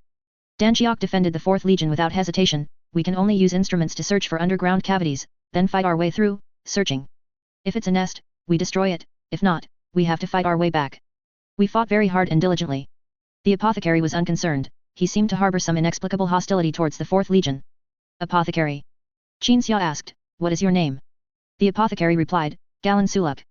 I had the honor of being among the first warriors to meet the Gene Father on Nuceria, in the Triumph Hall of the Unyielding Resolve. You should have seen me. Galan. Qin Xia frowned in thought, pondering for a long time but unable to recall any story behind the name, only finding it familiar. The apothecary named Galan nodded, Galan Suluk. Take off your helmet. Qin Xia raised a hand and tapped his own helmet. Galan complied without hesitation. He placed his hand on the neck seal, pressed something to release the seal, and removed his helmet. What was revealed was a face covered in hideous scars. Oh. Qin Xia suddenly remembered. Galan Suluk, apothecary of the World Eaters Legion, was a talented individual, very intelligent, but intelligent in the wrong way. If Angron had the nails implanted, Galan would study the nails and then figure out how to replicate the butcher's nails to implant them into everyone. Madness, fanaticism. Galan Suluk put his helmet back on, then heard the Gene Father's adoptive father ask him, your teacher is the apothecary of the Emperor's Children Legion, Fabius Bile, right? How do you know? Galan asked in surprise. Hat. Qin Xia chuckled, said nothing more, and raised his hand to his mouth, signaling Galan to be silent. Galan looked at Dan Xiok. Dan Xiok planned to show this annoying 12th Legion apothecary, who had mocked him, how the Iron Warriors fought without the help of thinkers. The drop pod vibrated violently, meaning it had touched the surface, and then the drill installed at the bottom began to dig downwards, carrying the drop pod. As they got closer and closer to the shadow in the Psyker's vision, the thinkers inside the drop pod began to feel uncomfortable. Qin Xia hadn't brought the Psyker suppressing cube this time, so the thinkers' discomfort had nothing to do with him, but originated from the enemy. The enemy possesses anti-Psyker power. Chief Librarian Varese shouted, clutching his forehead. Then don't try to use your own Psyker talents. Qin Xia said, my power is unaffected. Try to sense the Psyker energy coming from me and then use it. This is why I brought you here, even though I knew the enemy had anti-Psyker abilities. Consider this a training exercise. Varese and the other 9 thinkers exchanged glances, finally nodding. The drop pod abruptly stopped. Varese took a weapon from his back that looked like a staff but was actually a laser emitter. The other thinkers drew their chain swords and bolt guns. They didn't have their own specialized equipment. The Legion, which previously didn't prioritize thinkers, couldn't have custom-made them. Even the staff in Varese's hand was given to him by 1,000 Suns when they fought alongside the 1,000 Suns Legion years ago. The thinkers lined up, waiting for the drop pod hatch to open. Dan Xiok, carrying his warhammer, pushed past the thinkers' shoulders and came to the very front. This is our battle. Varese complained. This is my battle too. Dan Xiok's voice was cold and firm, those 4th Legion warriors who aren't here. I will do all the work they should have done. Qin Xia said nothing, coming to Dan Xiok's side. Dan Xiok turned to examine Qin Xia, noticing that Qin Xia was empty-handed, without any weapon. Even the power armor on him seemed ill-fitting, covered in scars, and the power pack supplying the Mk2 armor wasn't functioning, making Dan Xiok wonder where Qin Xia had scavenged this armor from. However, from beginning to end, Qin Xia had no weapon or armor of his own. This was stripped from a dead man on the hound's tooth. Qin Xia said quietly to Danjiok, looking straight ahead. Danjiok nodded, I can tell. Amidst their conversation, the drop pod hatch opened with a roar and rapidly descended. A vast, expansive underground space appeared before them, followed by countless bugs that almost completely filled it. As the hatch gradually opened, a large number of bugs tried to squeeze through the gaps. Now that the hatch had slammed down, they surged into the drop pod like water finding a crack. I can't unleash psyker power. Varys shouted, raising his weapon. Focus on sensing. Qin Xia raised his hand, pushing back the swarm of bugs in front of him. Ice and snow began to spread around, snowflakes danced in the air, and soon, waist-deep snow accumulated on the ground. As soon as the bugs approached, they would be swallowed by the snowy ground, while those within the snow, seemingly struggling to wade through it, felt invigorated and extremely excited. To this day, Qin Xia now knew that the reason he generated wind and snow when unleashing psyker power wasn't because he was brooding or artistic, but because some psyker energy overflowed when he unleashed it. This overflowing, unused psyker energy was like wasted fuel, it needed a form of manifestation to appear in the reality universe. Having figured this out, Qin Xia also knew how to make the thinkers unleash psyker power despite being under unknown influences. That was to make the thinkers feel the overflowing psyker energy and then control it. As the ice and snow on the ground suddenly diminished slightly, Varys, the first to grasp it, extended his hand. Psyker lightning burst from his 5 fingers, turning large swathes of the bug swarm in front of him into snowflakes scattered in the air. Varys suddenly realized that he wasn't drawing psyker energy from another dimension, but directly from a single person. When his eyes were imbued with psyker energy, and he used his psyker vision to look at Qin Xia, he saw this scene. In a dark and barren place where psyker energy could not penetrate, Qin Xia, like a spring, emitted psyker energy out of thin air, and all the thinkers, including himself, could directly draw psyker energy from Qin Xia. Chapter 143, Problem Solved. Looking down at the entire underground cavern, the attackers who had suddenly burst in, even with the addition of that massive drop pod, appeared only like scattered leaf debris swept away in a river. But the swarm couldn't budge the attackers, they could only charge powerlessly, and be killed powerlessly. The thinkers in the team, who had gradually learned to use Qin Xia's psyker abilities, were extremely effective, one of them could achieve results comparable to an entire combat squad. A tide of insects that would require ordinary space marines to stand together, in formation, and continuously fire accurately to intercept, could be repelled by a thinker simply by unleashing a single psyker lightning bolt or flame. The thinkers displayed astonishing combat power. But this was not the first time their power had been discovered and known by others. If psykers were useless, bringing no benefit to the Legion, then the 12th Legion would likely have already purged all thinkers. Thinkers had their advantages, but also their disadvantages. Chief Librarian Varys shouted at a young thinker on the left flank of the team, who was resisting the insect tide, Brother Ioka. Take a break, lest you make a mistake in your use of psyker abilities. Yes. Brother Varys. Ioka immediately retreated. An apothecary named Galan Sulak took Ioka's place, using firepower to resist the insect tide. The apothecary's firepower alone was certainly insufficient, so Danjiok rushed over. This extremely brave iron warrior said nothing, whether he was swinging his warhammer to sweep away large groups of insects, or being ambushed from the side by insects, he remained silent, like a pure war machine. Danjiok's martial prowess was astonishing, Galan Sulak seemed useless in comparison. This iron warrior, with just one man and one hammer, could single-handedly hold a direction and resist the insect tide surging from it, just like Ioka, who had already retreated to rest. Tireless, fearless. Never retreating. Return to your combat position. Qin Xia, whose attention had not been on the battle since it began, suddenly snapped back to reality and ordered the young thinker, Ioka. Using my psyker abilities to fight won't cause any problems. Ioka quickly returned to the left flank of the team, taking over the task of resisting the insect tide from Danjiok. Danjiok didn't want to stand between Ioka's unleashed psyker attacks and the insects, so he temporarily withdrew and stood beside Qin Xia. Qin Xia's eyes were imbued with psyker energy, scanning his surroundings as if searching for something. Our objective isn't to stand here, is it? Danjiok's voice was no longer calm, clearly a bit anxious. Qin Xia continued to scan his surroundings, but no longer remained silent. There's a material here, or an existence, that can isolate psyker energy. If I weren't a bit special, we wouldn't be able to use psyker abilities in this place at all. Saying that, Qin Xia walked forward. Everyone covered him, Danjiok, and the apothecary Galan. After approaching what looked like a naturally formed stone pillar, Qin Xia punched through the pillar's outer shell, revealing a dark purple crystal ore inside. This place is full of this stuff. Qin Xia looked around, whatever these ores are, they have the effect of resisting psyker energy. Hearing these words, which sounded like scientific research, Danjiok frowned deeply. They were in the middle of a battle, expecting some super big insect, some hive tyrant or something that could end the fight directly, but instead, there were just some crystal ores here. If you want to study it, then chip off a piece and take it with you, instead of having all of us surrounded by insects here. Danjiok said, and then smashed off a large chunk of crystal with his hammer. This crystal is actually their secretion. Qin Xia glanced at the insect swarm, their method of anti-psyker is to absorb psyker energy, then transform it into this crystal for storage. This is simply a biological miracle, such a race seems to have been specifically designed to cleanse psyker energy. And that's not all, what's truly amazing is that these crystal ores can even be reused. Let's imagine, we've created a weapon that only psychers can use, but now we don't need psychers to use that weapon. We can use this psycher-infused crystal as a power source to activate psycher weapons. Dan Chiok realized he had become Qin Xia's lecture subject. Like a student listening to a teacher, Dan Chiok listened as Qin Xia explained his discoveries. But Dan Chiok wasn't interested in any of this. I don't know what the hell these things are for. I only know that if there's no battle we must fight here, we must leave and go find other nests to continue fighting. These psycher-infused crystal ores are secreted by the insects. Think Tank Varese began to ask, but why do they have an anti-psycher effect? In your psycher vision, this place looks like a shadow. These crystals themselves should be useless except for storing absorbed psycher energy. Qin Xia looked at the creatures surging from all directions. Perhaps there's some anti-psycher creature being nourished here, and its method of anti-psycher is to use psycher energy, similar to the effect of the void shield on the flagship that obscures the entire fleet. It really feels that way, and it also explains why this place is a shadow in psycher vision, and other places are not. Varese nodded. Then, is that nourished creature possibly the apex creature controlling the entire Xenos race? Possibly. Dan Chiok could no longer bear it, swinging his hammer to shatter the crystal pillar in front of Qin Xia. We're not here for scientific research. Have some patience. Qin Xia said nonchalantly, merely raising his hand to deliver another shockwave, pushing back the insect swarm in front of him. The discovery here is very important. How important? Dan Chiok demanded.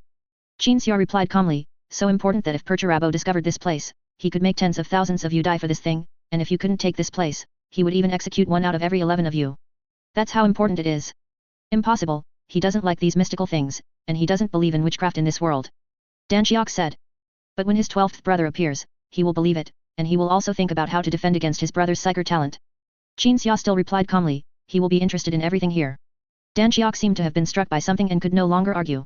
Don't worry, I'm not like your 4th Legion's Primarch. I care about people's lives. I wouldn't be this relaxed if the situation were even a little bit critical. Qin Xia said, leading the team further forward. This guy's mouth really is. Dan Chiok muttered to himself, but still followed, gripping his hammer, while remaining alert to the team's surroundings, and no longer raised any objections. The group continued to advance. Dan Chiok stood in the center of the team, looking around, and then felt that this must be a nightmarish combat experience. An endless sea of insects kept surging forward. Everyone was like walking in its tsunami. And the psycher spells used by the thinkers to clear the path were like lifebuoys. Dan Chiok, knowing that psycher energy was inherently unstable, had been on tenterhooks, fearing that a thinker might lose his mind and blow everyone up. This Iron Warrior didn't understand Qin Xia, and he wasn't a psycher, which Qin Xia found understandable. As I expected. After walking for a moment, they suddenly saw an egg, like a crimson gem, hanging in a massive cavern ahead. Qin Xia stopped and gestured for everyone to look at the egg. But apart from him, Dan Chiok, and the apothecary, the other thinkers were already fully occupied. They were using the psycher energy provided by Qin Xia, continuously attacking the surging insects like an endlessly firing psycher weapon. Look, it's being fed. Qin Xia pointed at the giant egg. All the insects fighting everyone had carapaces, but the insects near the egg were different. They were a group of soft-bodied insects, taking the crystals previously discovered by the group and feeding them to the tubular mouthparts extending from the giant egg. In psycher vision, there was a living creature inside that giant egg, and after being fed crystals containing psycher energy, it continuously generated a small area of psycher shadow.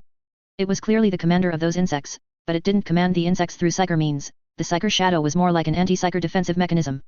This Xenos insect race commanded and was commanded by brainwaves. They feared psycher energy, which is why they had a psycher defense mechanism that appeared as a shadow in the eyes of psychers. Dan Chiok immediately took out the bomb he had brought with him before the operation. A miniature tactical nuclear bomb. In every previous battle against this Xenos race in this star system, the Iron Warriors had slowly searched the nests, then planted miniature tactical nuclear bombs to destroy them. Now Dan Chiok was about to do just that. Wait. Qin Xia pulled Dan Chiok back. We will destroy it, but not now. Galan Suluk. The apothecary heard Qin Xia call his name, so he stepped forward, awaiting orders. Qin Xia pointed at the surrounding creatures, collect samples of the psycher crystals and the creatures that secrete the crystals, and also collect some samples of that egg. From now on, you are responsible for researching and preserving them. Biological research. Galan liked this kind of thing, but he had another task, a far more important one than biological research, but the Primarch ordered surgical modifications for his brothers and sisters, and as an apothecary. You apothecaries can only perform surgical modifications when I am present, so what I'm asking you to do now does not conflict with what you were originally supposed to do. Qin Xia said. Galan paused for half a second, then nodded, and began to extract samples as Qin Xia had instructed. Qin Xia stopped analyzing and speculating, and instead, along with the other thinkers, unleashed psycher attacks to cover Galan as he carried out the task he had been given. Dan Chiok saw the man in the armor, which he didn't know where it came from, raise his hand.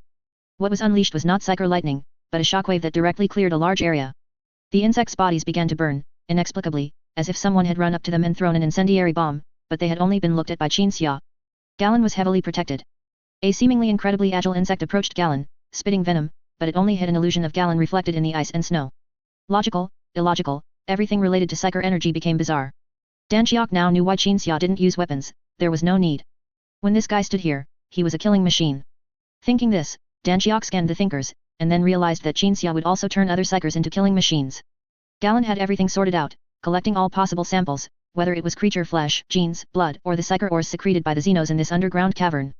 The anti-psyker ability possessed by these creatures, which involved absorbing psyker energy and incorporating it into the secreted ores, was what was most crucial to collect.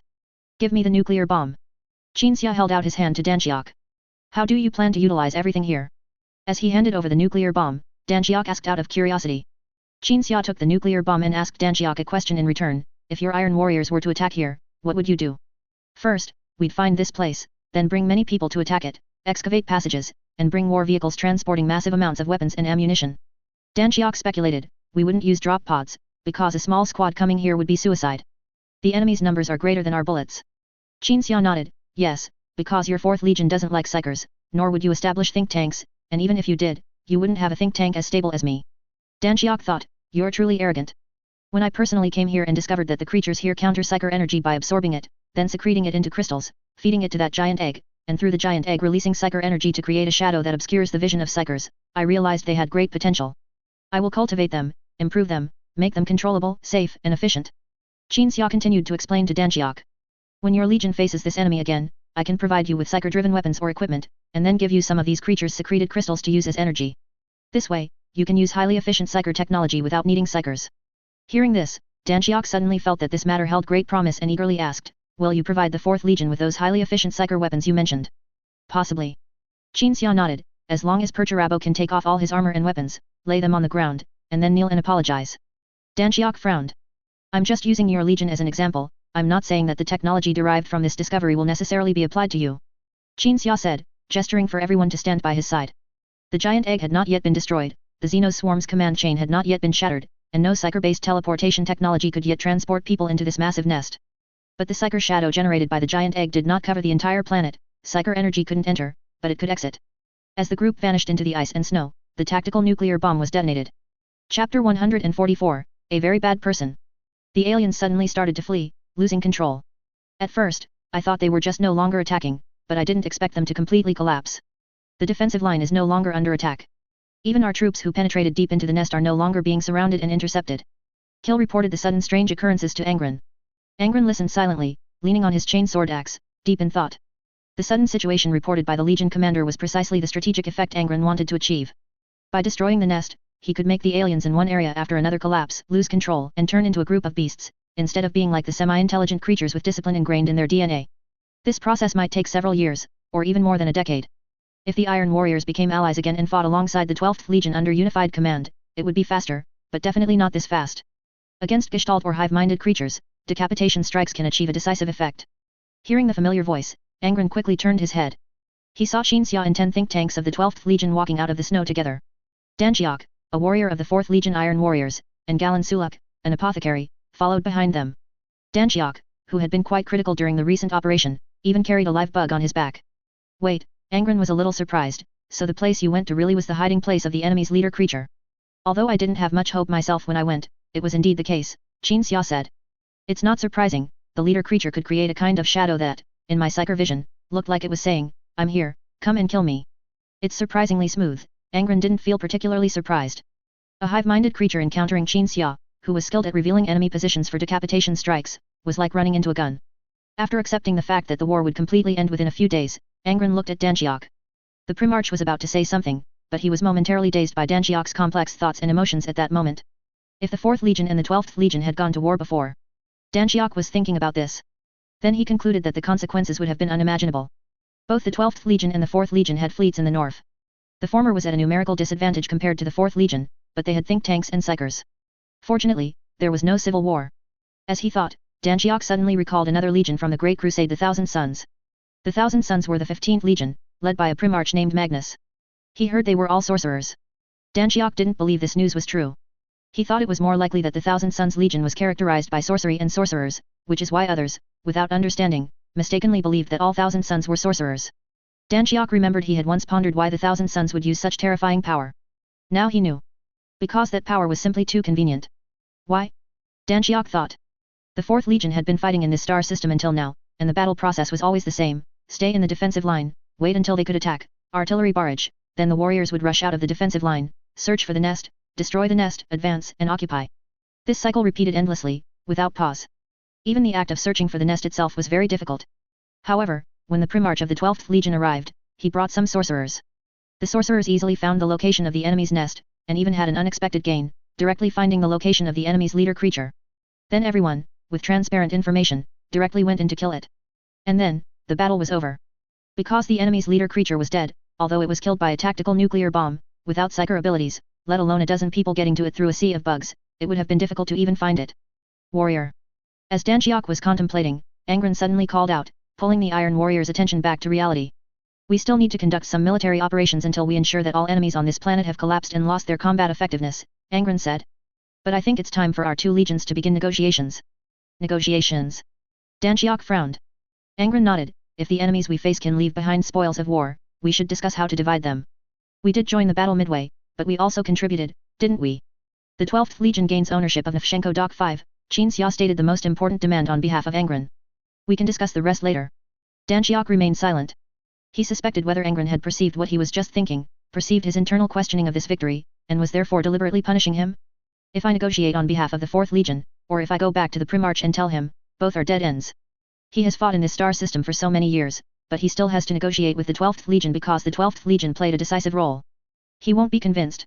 Dan Xiok appeared as steady as a mountain, but he was screaming internally. However, Angron absolutely had no intention of trapping or punishing Dan Xiok. How about this, I'll go find your Primarch myself. The Steel Lord sent me in 2 large camps out here to die. If I go back, he will kill me. Dan Xiok interrupted Angron's words, expressing his opinion, but precisely because of that, you helped us when we were desperate, so I should be the one to deliver this message. Angron felt increasingly uneasy. But there was no other way. Communication between the 12th Legion and the 4th Legion Iron Warriors had been cut off. Just now, the 12th Legion used fleet-to-fleet and army-to-army calls, but the 4th Legion gave no response. Dan Xiok's current suicidal resolve made Angron even less willing to send him back to inform Perturabo. I'll go, Qin Xia suddenly stepped forward. Dan Xiok sharply turned to look at Qin Xia. Angron shook his head, deciding in his heart that it would be safer for him to go find Perturabo himself.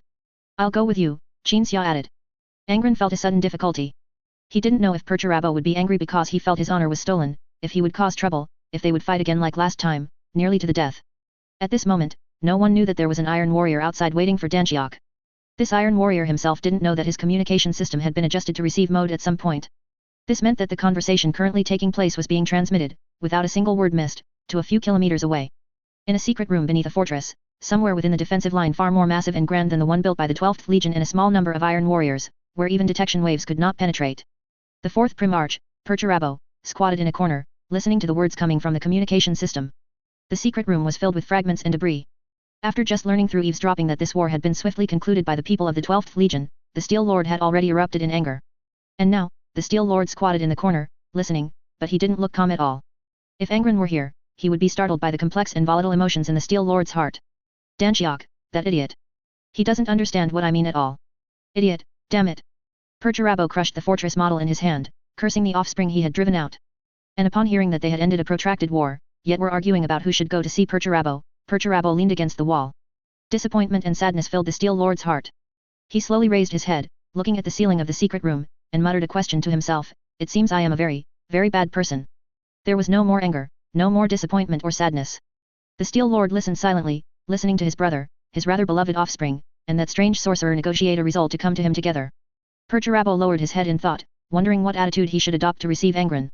From an experiential perspective, he immediately made a judgment, but then immediately realized that any disguise he put on in front of Angron would be meaningless, like putting on 100 layers of clothes to see someone with X-ray vision. It was pointless. What if he didn't meet them? Not meeting them, he feared the relationship would continue to deteriorate. Recalling the strange dream from before, Perturabo felt that he really shouldn't have fallen out with Angron. Perhaps from the beginning, he should have been gentler and more tolerant, instead of putting himself in such an impossible situation. After much hesitation and struggle, Perturabo made the decision to personally meet Angron. Chapter 145, The Only Request. A grav vehicle was flying along the equator of Nefshenko Dock 5. Like all products born from New Guard 1's overly sophisticated grav tech, this vehicle was too ordinary to deserve a name. The unremarkable grav vehicle flew from the 12th Legion's fleet beyond the planetary orbit to the surface, picked up the party heading for negotiations with the Iron Warriors, then ascended to near orbit and flew towards the Iron Warriors' massive defense line. Angron stood by the window, his Primarch's superhuman vision surveying the defense line the vehicle was approaching. Qin Xia sat in his seat, eyes closed, resting. 12th Legion Commander Kill and 8th Assault Company Karn sat solemnly opposite Qin Xia, silent. This was everyone who was going to negotiate with the Iron Warriors. Danjiok was originally supposed to join this negotiation team, but Angron feared Danjiok would become a target for Perturabo's wrath, so he didn't allow Danjiok to go, instead only instructing the respected Iron Warriors to prepare the Iron Warriors' 2 large camps. As for the future of these Iron Warriors, Angron promised Danjiok that he would go ahead and scout out the situation first. Their defense line is despair-inducing. As silence filled the cabin, Angron suddenly spoke, commenting on the Iron Warriors' defense line. Even on the planet Novshandak alone, the Iron Warriors' defense line was astonishingly solid.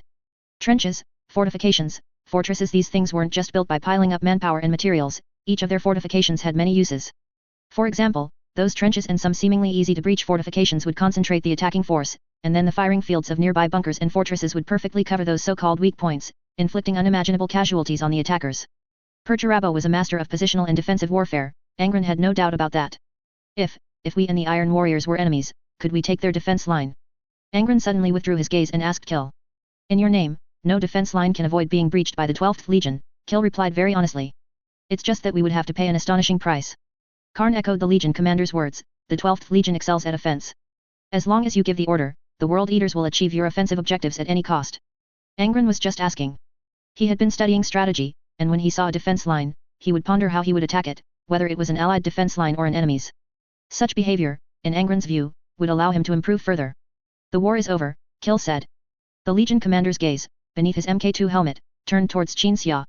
As he said, the war was over. Wizards were indeed unpopular in the Legion, but judging by the facts and the person.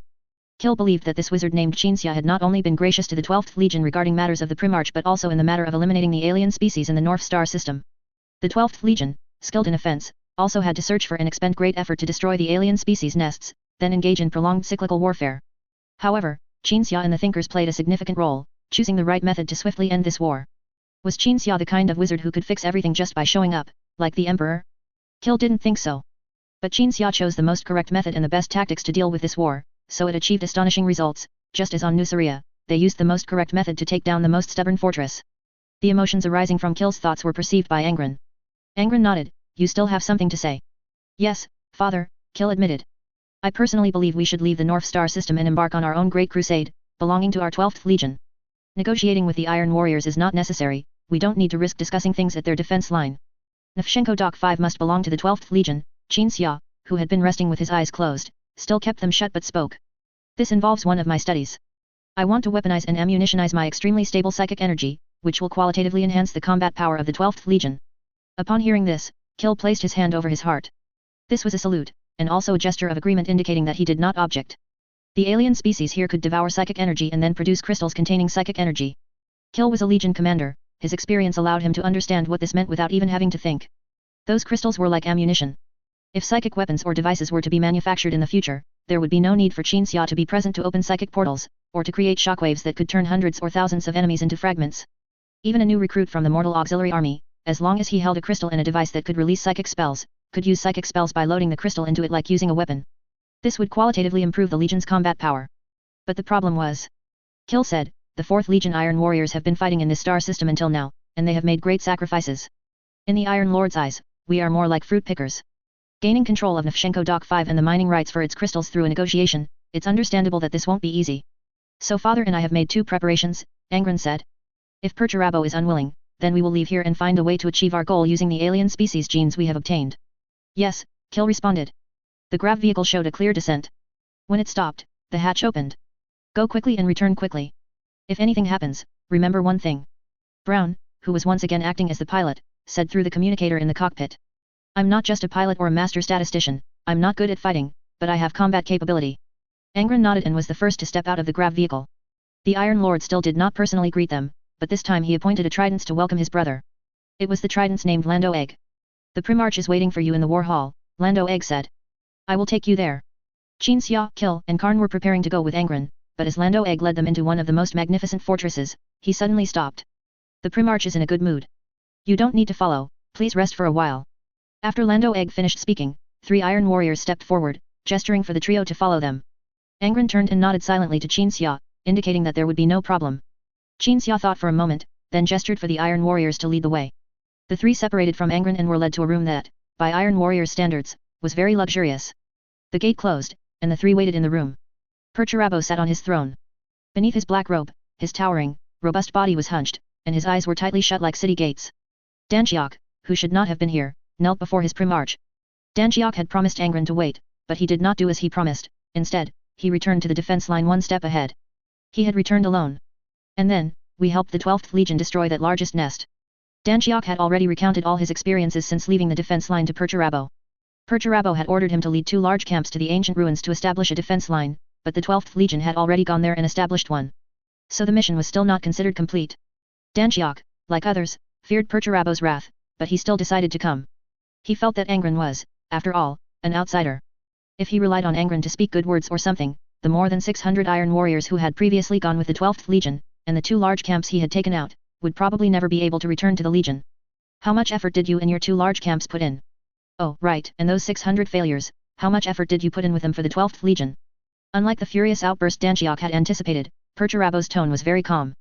Just like his current sitting posture and demeanor, he was composed and serene. The more than 600 battle brothers who went to help the 12th Legion earlier guided them in establishing defense lines, Danchiok replied. And the 2 large camps I brought helped them fight and stayed behind at the ruins when they went out to clear the nests. We put in a lot of effort. So you helped them a lot? Perturabo pressed. Danchiok nodded.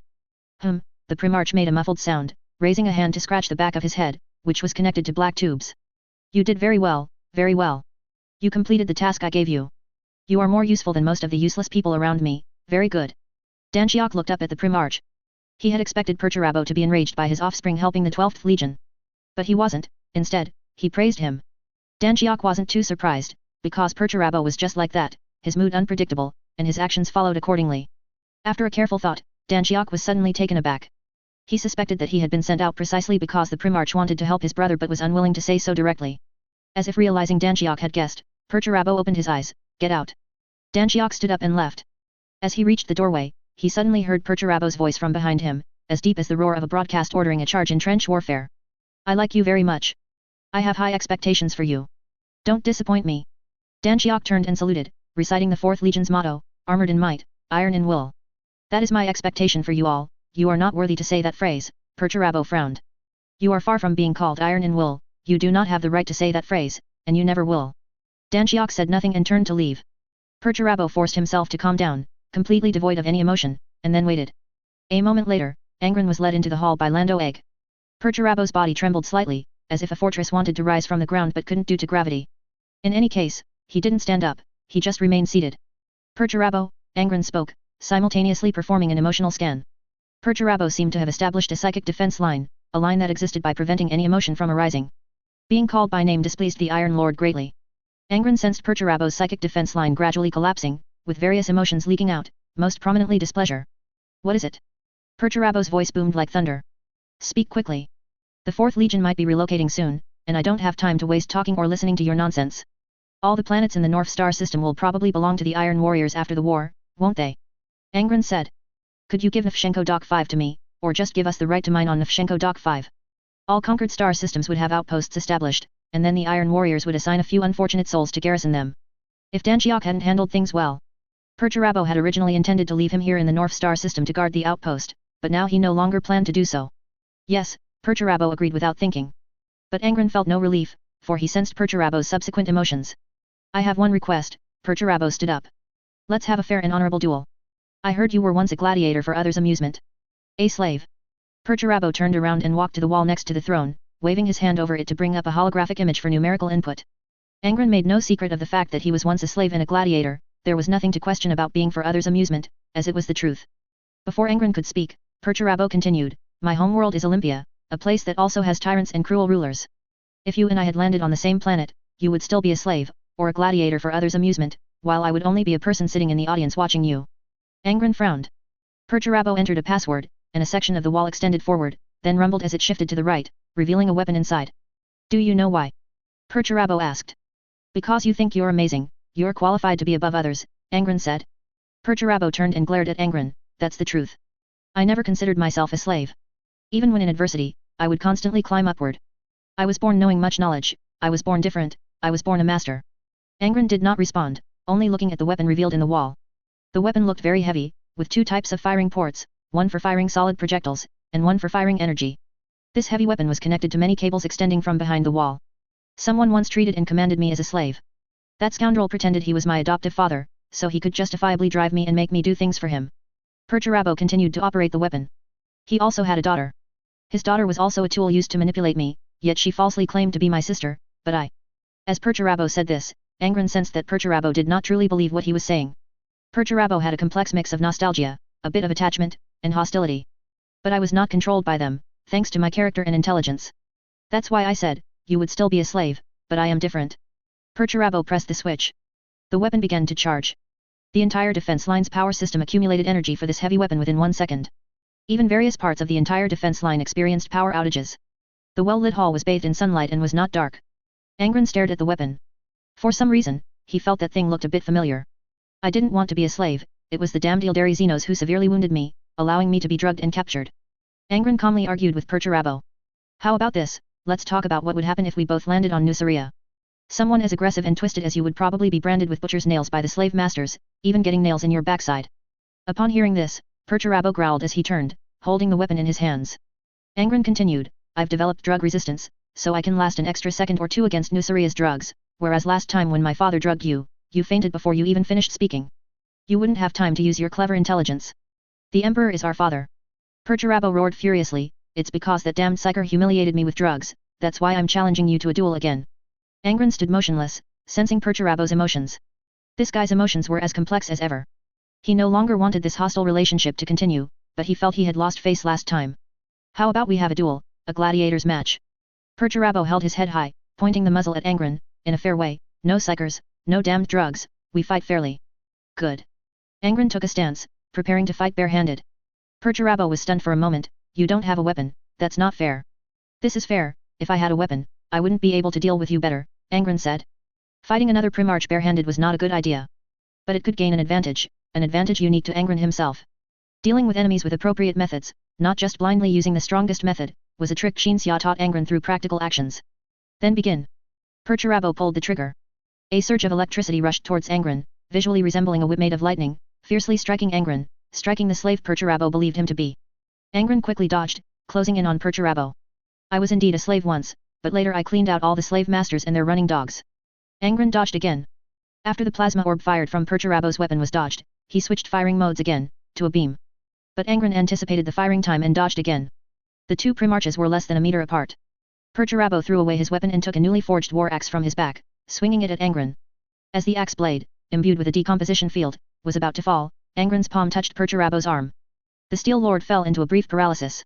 As a large amount of negative emotions dissipated, Perturabo smiled faintly, ha.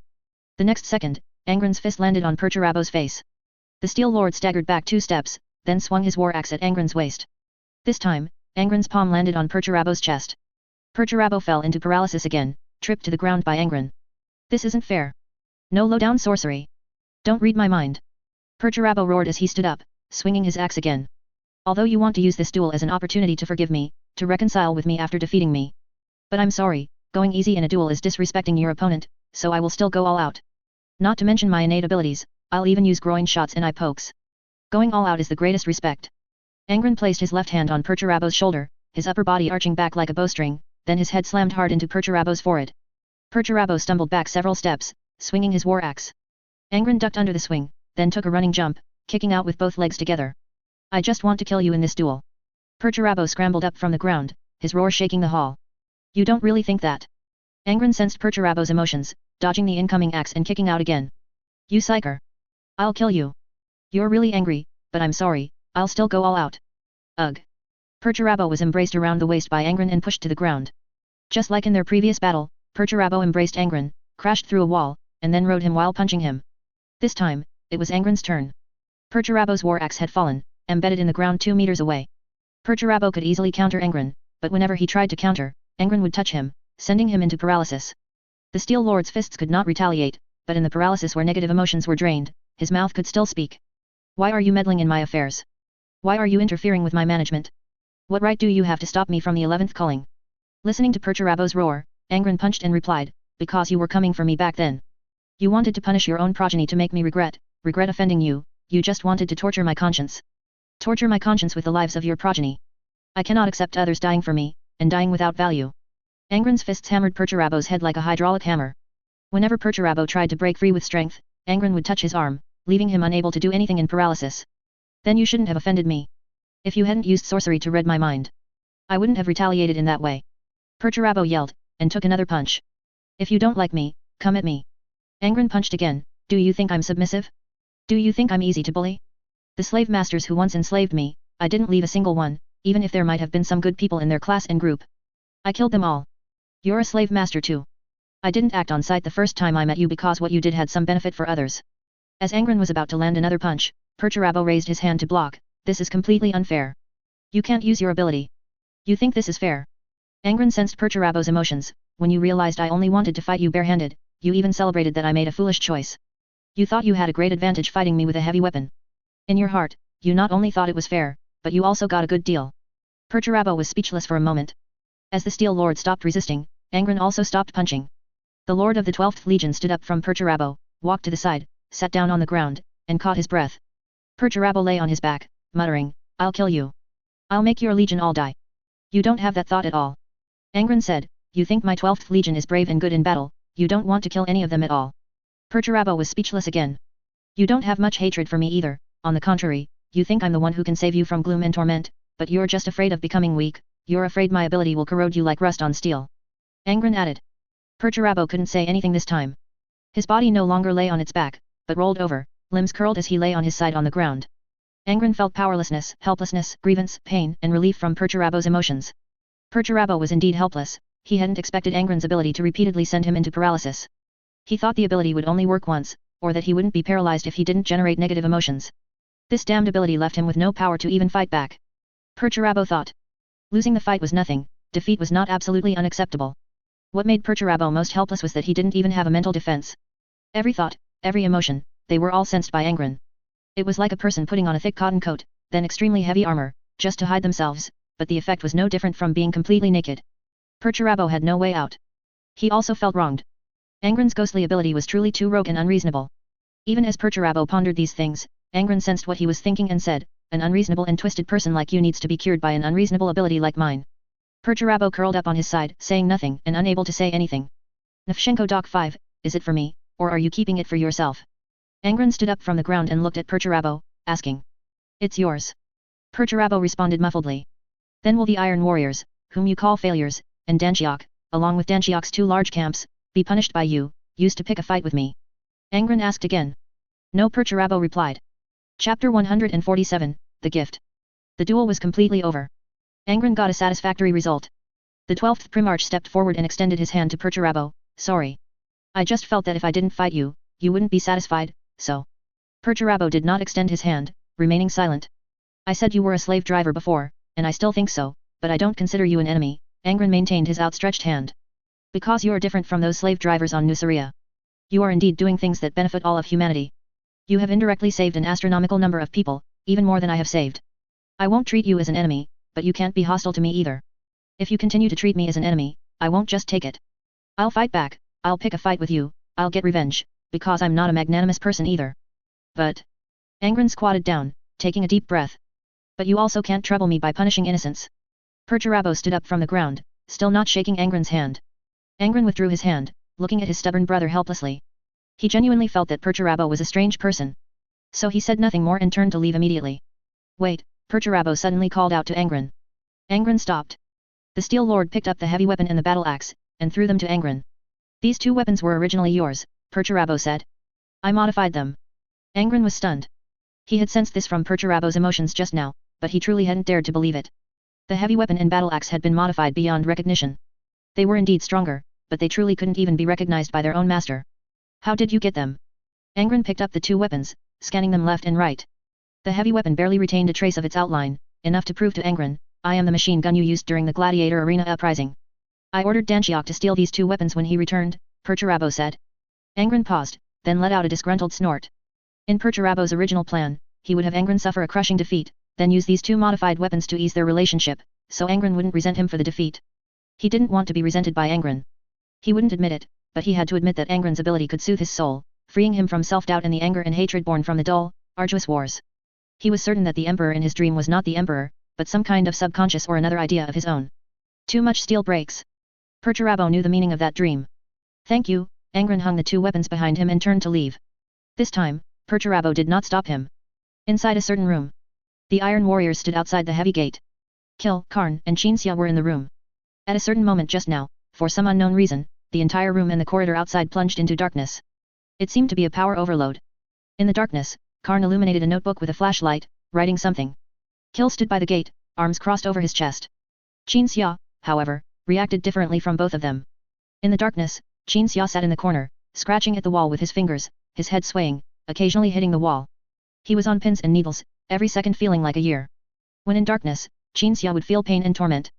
Bang! Bang! Bang! Kill turned to look at Karn. Karn also shifted his attention from the notebook to his legion commander. After their eyes met, both looked in unison at Qinxia, who was sitting in the corner, continuously banging his head against the wall. Sir, Karn raised his flashlight and shone it on Qinxia, are you feeling unwell? No, Qinxia replied muffledly. The flashlight's beam enveloped him, but it did not alleviate his feelings in the slightest. A little. Karn and Kill frowned simultaneously, not knowing what was happening to Qinxia. Bang! Qinxia's head hit the cold wall tiles, and he felt a little calmer. But the images that occasionally surfaced in his mind still tormented his thoughts. Qinxia had experienced this before when he was inside the Nuceria worm's belly, but unlike that time, Angron was not by his side, nor were the gladiators. Leave him here. But he's still too young. What else can we do? We're not even married yet, and this child isn't ours. We've raised him for over a year, and it was so hard to find a suitable place for him through someone. The voices of a man and a woman talking emerged in Qinxia's ears. In a daze, Qinxia opened his eyes. Complete darkness. His strong superhuman warrior body seemed to leave him, and he became small. The environment seemed to change from the 30th millennium of the human race back to the 40th millennium, and then left the 40th millennium, escaping this cruel universe, to a world Qinxia was more familiar with in his youth. In that world, he was not a visitor, not a transmigrator, but a local. A dark small room, this was where he was, he even knew what this place was, a room on the first floor of a county welfare home. The darkness was not scary, it was very quiet here. Until, as time passed, Qinxia realized he might be abandoned, and for the second time. At that moment, the darkness instantly became terrifying. In those unseen places, it was as if man-eating beasts were roaming. As long as that sliver of luck and hope, burning like a flame to drive away the beasts, was extinguished, they would pounce and tear him to shreds. Suddenly, the power came back on, and the room lit up. The darkness was gone. But Qinxia looked at his body, and it was still a small body. The room door was pushed open, and a woman entered with a plastic bag of snacks. She squatted in front of Qinxia and said, "You eat these snacks first. I'll go buy you an Ultraman, the one you liked at the mall last time." Qinxia managed a difficult smile, "I just looked at it for a moment at the mall. I don't want that kind of child's toy." The woman wanted to say something, opened her mouth to speak, then hesitated, finally silently stood up and walked out of the room. When she pushed the door open, she looked back once, then turned and closed the door, never to return. From afternoon to night.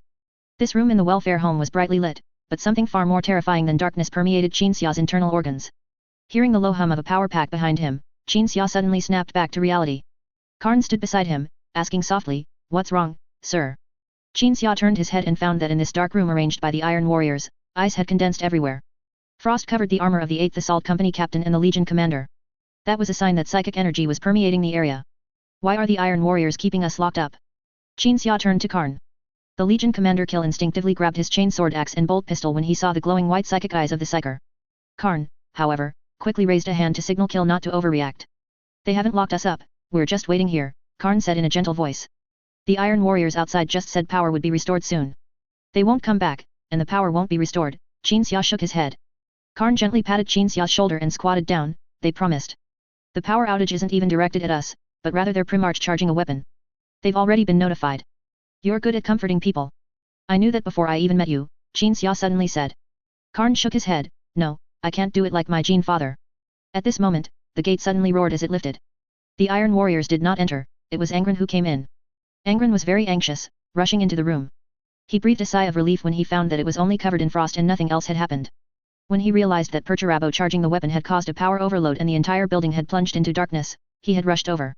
Upon seeing his kin, Qinxia gasped like a fish thrown into water, and calmly asked, "Done?" Angron didn't respond immediately, but first observed Qinxia's condition. After confirming something, he nodded, "Done. It's just that Perturabo modified my weapons so much that even I don't recognize them. That son of his, Danjiok, stole them when my weapons were stored and presented them to his Gene father. I really don't understand what that guy is thinking." The four walked out of the room together and came outside. Qin Xia glanced at Lando Egg, who was approaching with his men, and said to Angron, Perturabo just does these confusing things that make it hard to understand his thoughts. But fortunately, we at least all know he's an asshole. You cannot insult my Primarch, Lando Egg said, displeased. I'm not insulting, I'm merely stating an objective fact, like a scientific law. Qin Xia's voice was flat and emotionless, as if he truly were stating an objective fact. Lando Egg was relatively honest and not good at arguing, so when he also believed something was a fact, he couldn't refute it. After a long silence, Lando Egg merely said in a deep voice, your words, as an important figure of the 12th Legion, will be recorded. Go to hell, record it then, Qin Xia said expressionlessly. No wonder Perturabo thinks you are useless. On this matter, I find it hard not to agree with him. You can't even think of a way to put a candle in the room to prevent lighting failure in case of a power overload. Lando Egg was speechless. Well said, the Terraborn Iron Warrior veteran, who had a very good relationship with Danjiok, extended his fist, wanting to bump fists with Qin Xia. I think so too. You too, go to hell, Qin Xia looked at the veteran. If you had a brain, you would be promoted to the Tridents, not this idiot next to you named Lando Egg. The veteran awkwardly lowered his arm and was glared at by Lando Egg. In the 4th Legion, this veteran was an anomaly among anomalies, he was too active to be an Iron Warrior. He couldn't even manage the most basic silence, and by rights, he should have been killed long ago, but Danjiok protected him fiercely. I know you are very displeased, but this is the command of the Lord of the 4th Legion. I can't do anything about it, Lando Egg said. I understand, I comprehend. Your Primarch has ordered the Primarch of the 12th Legion to tell you that he commands you to immediately run naked along the defense line, Qin Xia said, bumping past Lando Egg and walking ahead. Angron, taking Karn and Kill, also left. The four walked out of the largest building on the defense line and arrived at the open space where the anti-gravity aircraft were parked. Brown leaned against the aircraft's hull. Seeing them approach, he snapped his fingers, and the aircraft immediately started. You got out so smoothly? I thought I'd have to go in and help you. Help us. Karn looked Brown over. What help can a pilot with dreadlocks provide? It's already a surprise that the Iron Warriors didn't pin you to the ground when we came out. Brown was not angered by this disdain, for he knew his own capabilities. Don't talk about him like that, Angron pushed Karn as the cabin door lowered. He's not just a pilot. Karn and Kill squeezed into the cabin. The anti-gravity aircraft projected a stealth field around itself, completely hiding the figures of everyone along with the vehicle. When Karn and Kill were both in the cabin and settled, Brown's body flowed into the cabin like water, instantly transforming into a sitting position in a seat. Qin Xia also boarded the aircraft. Angron suddenly remembered something, glanced at the battle axe at his waist, and walked out of the stealth field. When his gaze fell on the room at the very top of the building, he saw Perturabo, but upon realizing, he found that the window of that room was completely empty. Angron shook his head and entered the cabin. The anti-gravity aircraft quickly ascended. Below the window, Perturabo squatted on the ground, recalling the battle just now. From how Angron only used that strange ability to stiffen him during the duel, rather than using it to instill something in him. Perturabo was sure that Angron didn't want to exploit him, nor did he want to dominate him. He had fought on his own after leaving with the 12th Legion. Now Perturabo was utterly convinced that Angron would not become his dominator, nor would he brainwash him or use him to do anything. But this made Perturabo feel strange again. A question gradually emerged in the Steel Lord's mind. What's in it for him? Perturabo murmured to himself. The aircraft had completely ascended.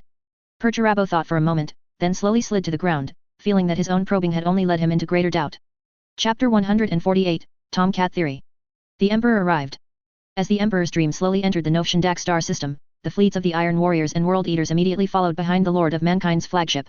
Whether it was Angron or Perturabo, whether it was the high-ranking officers of the Iron Warriors or the World Eaters, no matter what conflicts they had with each other, they all waited for the Emperor in the most magnificent defensive line on the planet.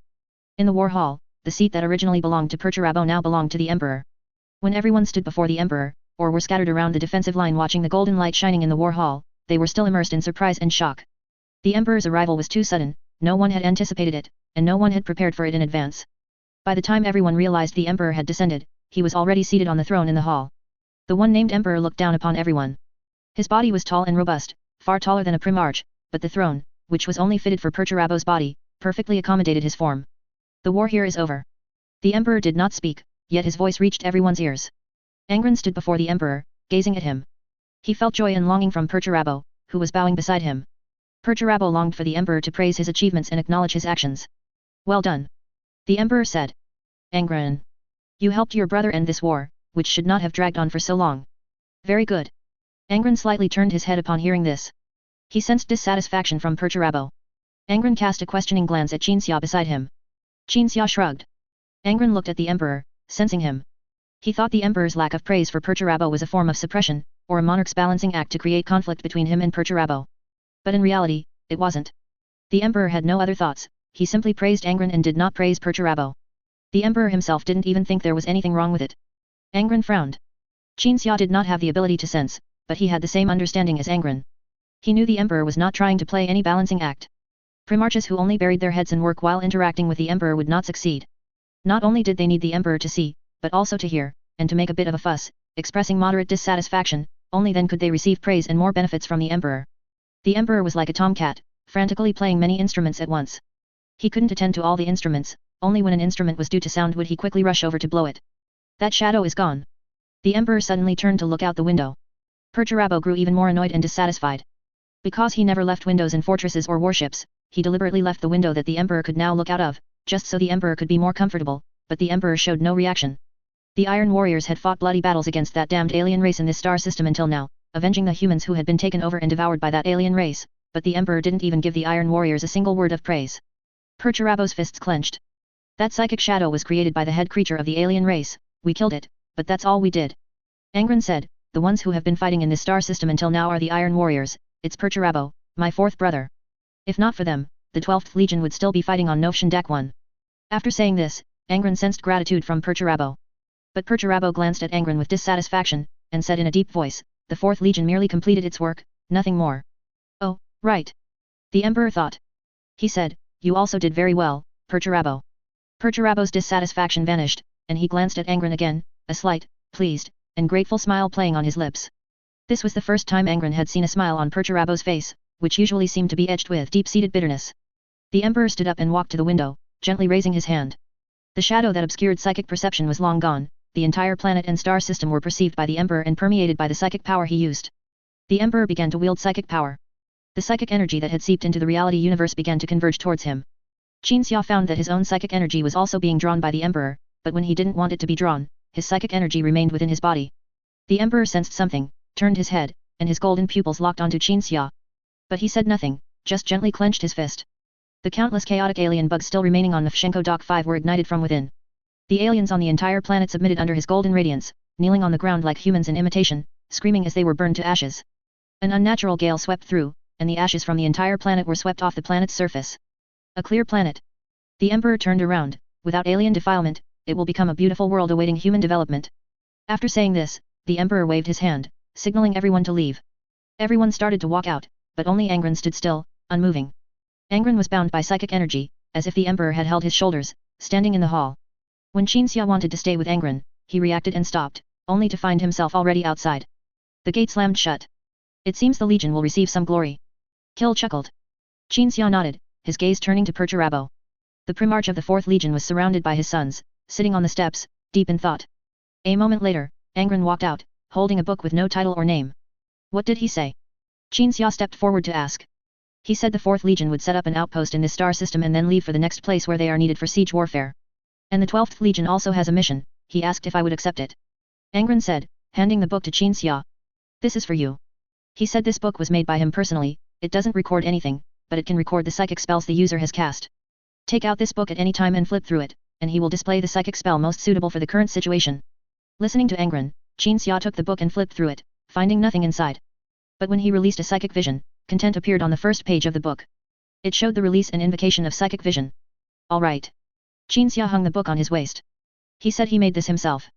Angron frowned, but I don't think so, this book is too plain. Qin Xia pondered for a moment and thought it was indeed possible that the Emperor made it himself. The book did look plain, but the problem was that the Emperor wasn't some super-skilled paper-making immortal. He probably just found some paper, bound it by hand, and then it was considered handmade. What mission does he want you to accept? Qin Xia asked. To go to a distant place and find a brother. Angron rubbed his temple, recalling, we'll fight our way there, and he'll follow shortly. If I accept, but I don't think there's anything unacceptable about it, besides, I also want to meet a more normal brother, so I agreed. Besides, I also want to meet a more normal brother. When this sentence was spoken, Perturabo glanced at Angron, then withdrew his gaze, lowered his head, and looked very unhappy. Qin Xia pondered. Retrieving a Primarch. The Emperor clearly didn't say which Primarch he wanted Angron to retrieve, but there was only one answer. The retrieval of Primarches had an order. Angron was the second to last to be retrieved, and the last Primarch to be retrieved was the 19th Primarch. This Primarch was named Korux. The 19th Primarch Korux's gestation pod, like those of the other Primarches, was launched by Eldrad and landed in a place called Lycius in the galaxy. Lycius was a moon, inhabited by a group of workers who had been oppressed for generations. The workers raised Korux. The name Korux was also given by the locals, just like the other Primarches. Thinking of this, Qin Xia speculated that Korux was probably still planning to lead the workers in rebellion against the administrators. He and the current Angron were both rebels. Undoubtedly, the two would have much in common. I think you should go too. Qin Xia nodded. Your brother is named Korux, he's not like Perturabo. Perturabo, who was eavesdropping in the distance, squinted at Qin Xia. Angron nodded, as long as he's a bit normal, that's fine. While Angron and Qin Xia were talking, Kil had already planned a series of things. Such as assembling, organizing supplies to return to the fleet, clearing the defensive line at the ancient ruins, leaving it for subsequent Nuceria people to excavate crystals. After planning, Kil said to the Primarch, we will need at least half a month to prepare. Half a month is fine, we still need to recheck if the dangerous aliens on this planet are all dead. Angron said. Kil immediately realized that his Primarch did not particularly trust the Emperor. The Emperor had already killed all the aliens, but the Primarch thought they should recheck. But since it was the Primarch's idea, they would just follow through. Yes. Kil saluted, immediately turning to leave and arrange these matters. Angron and Qin Xia also walked towards the aircraft. The two talked about other things.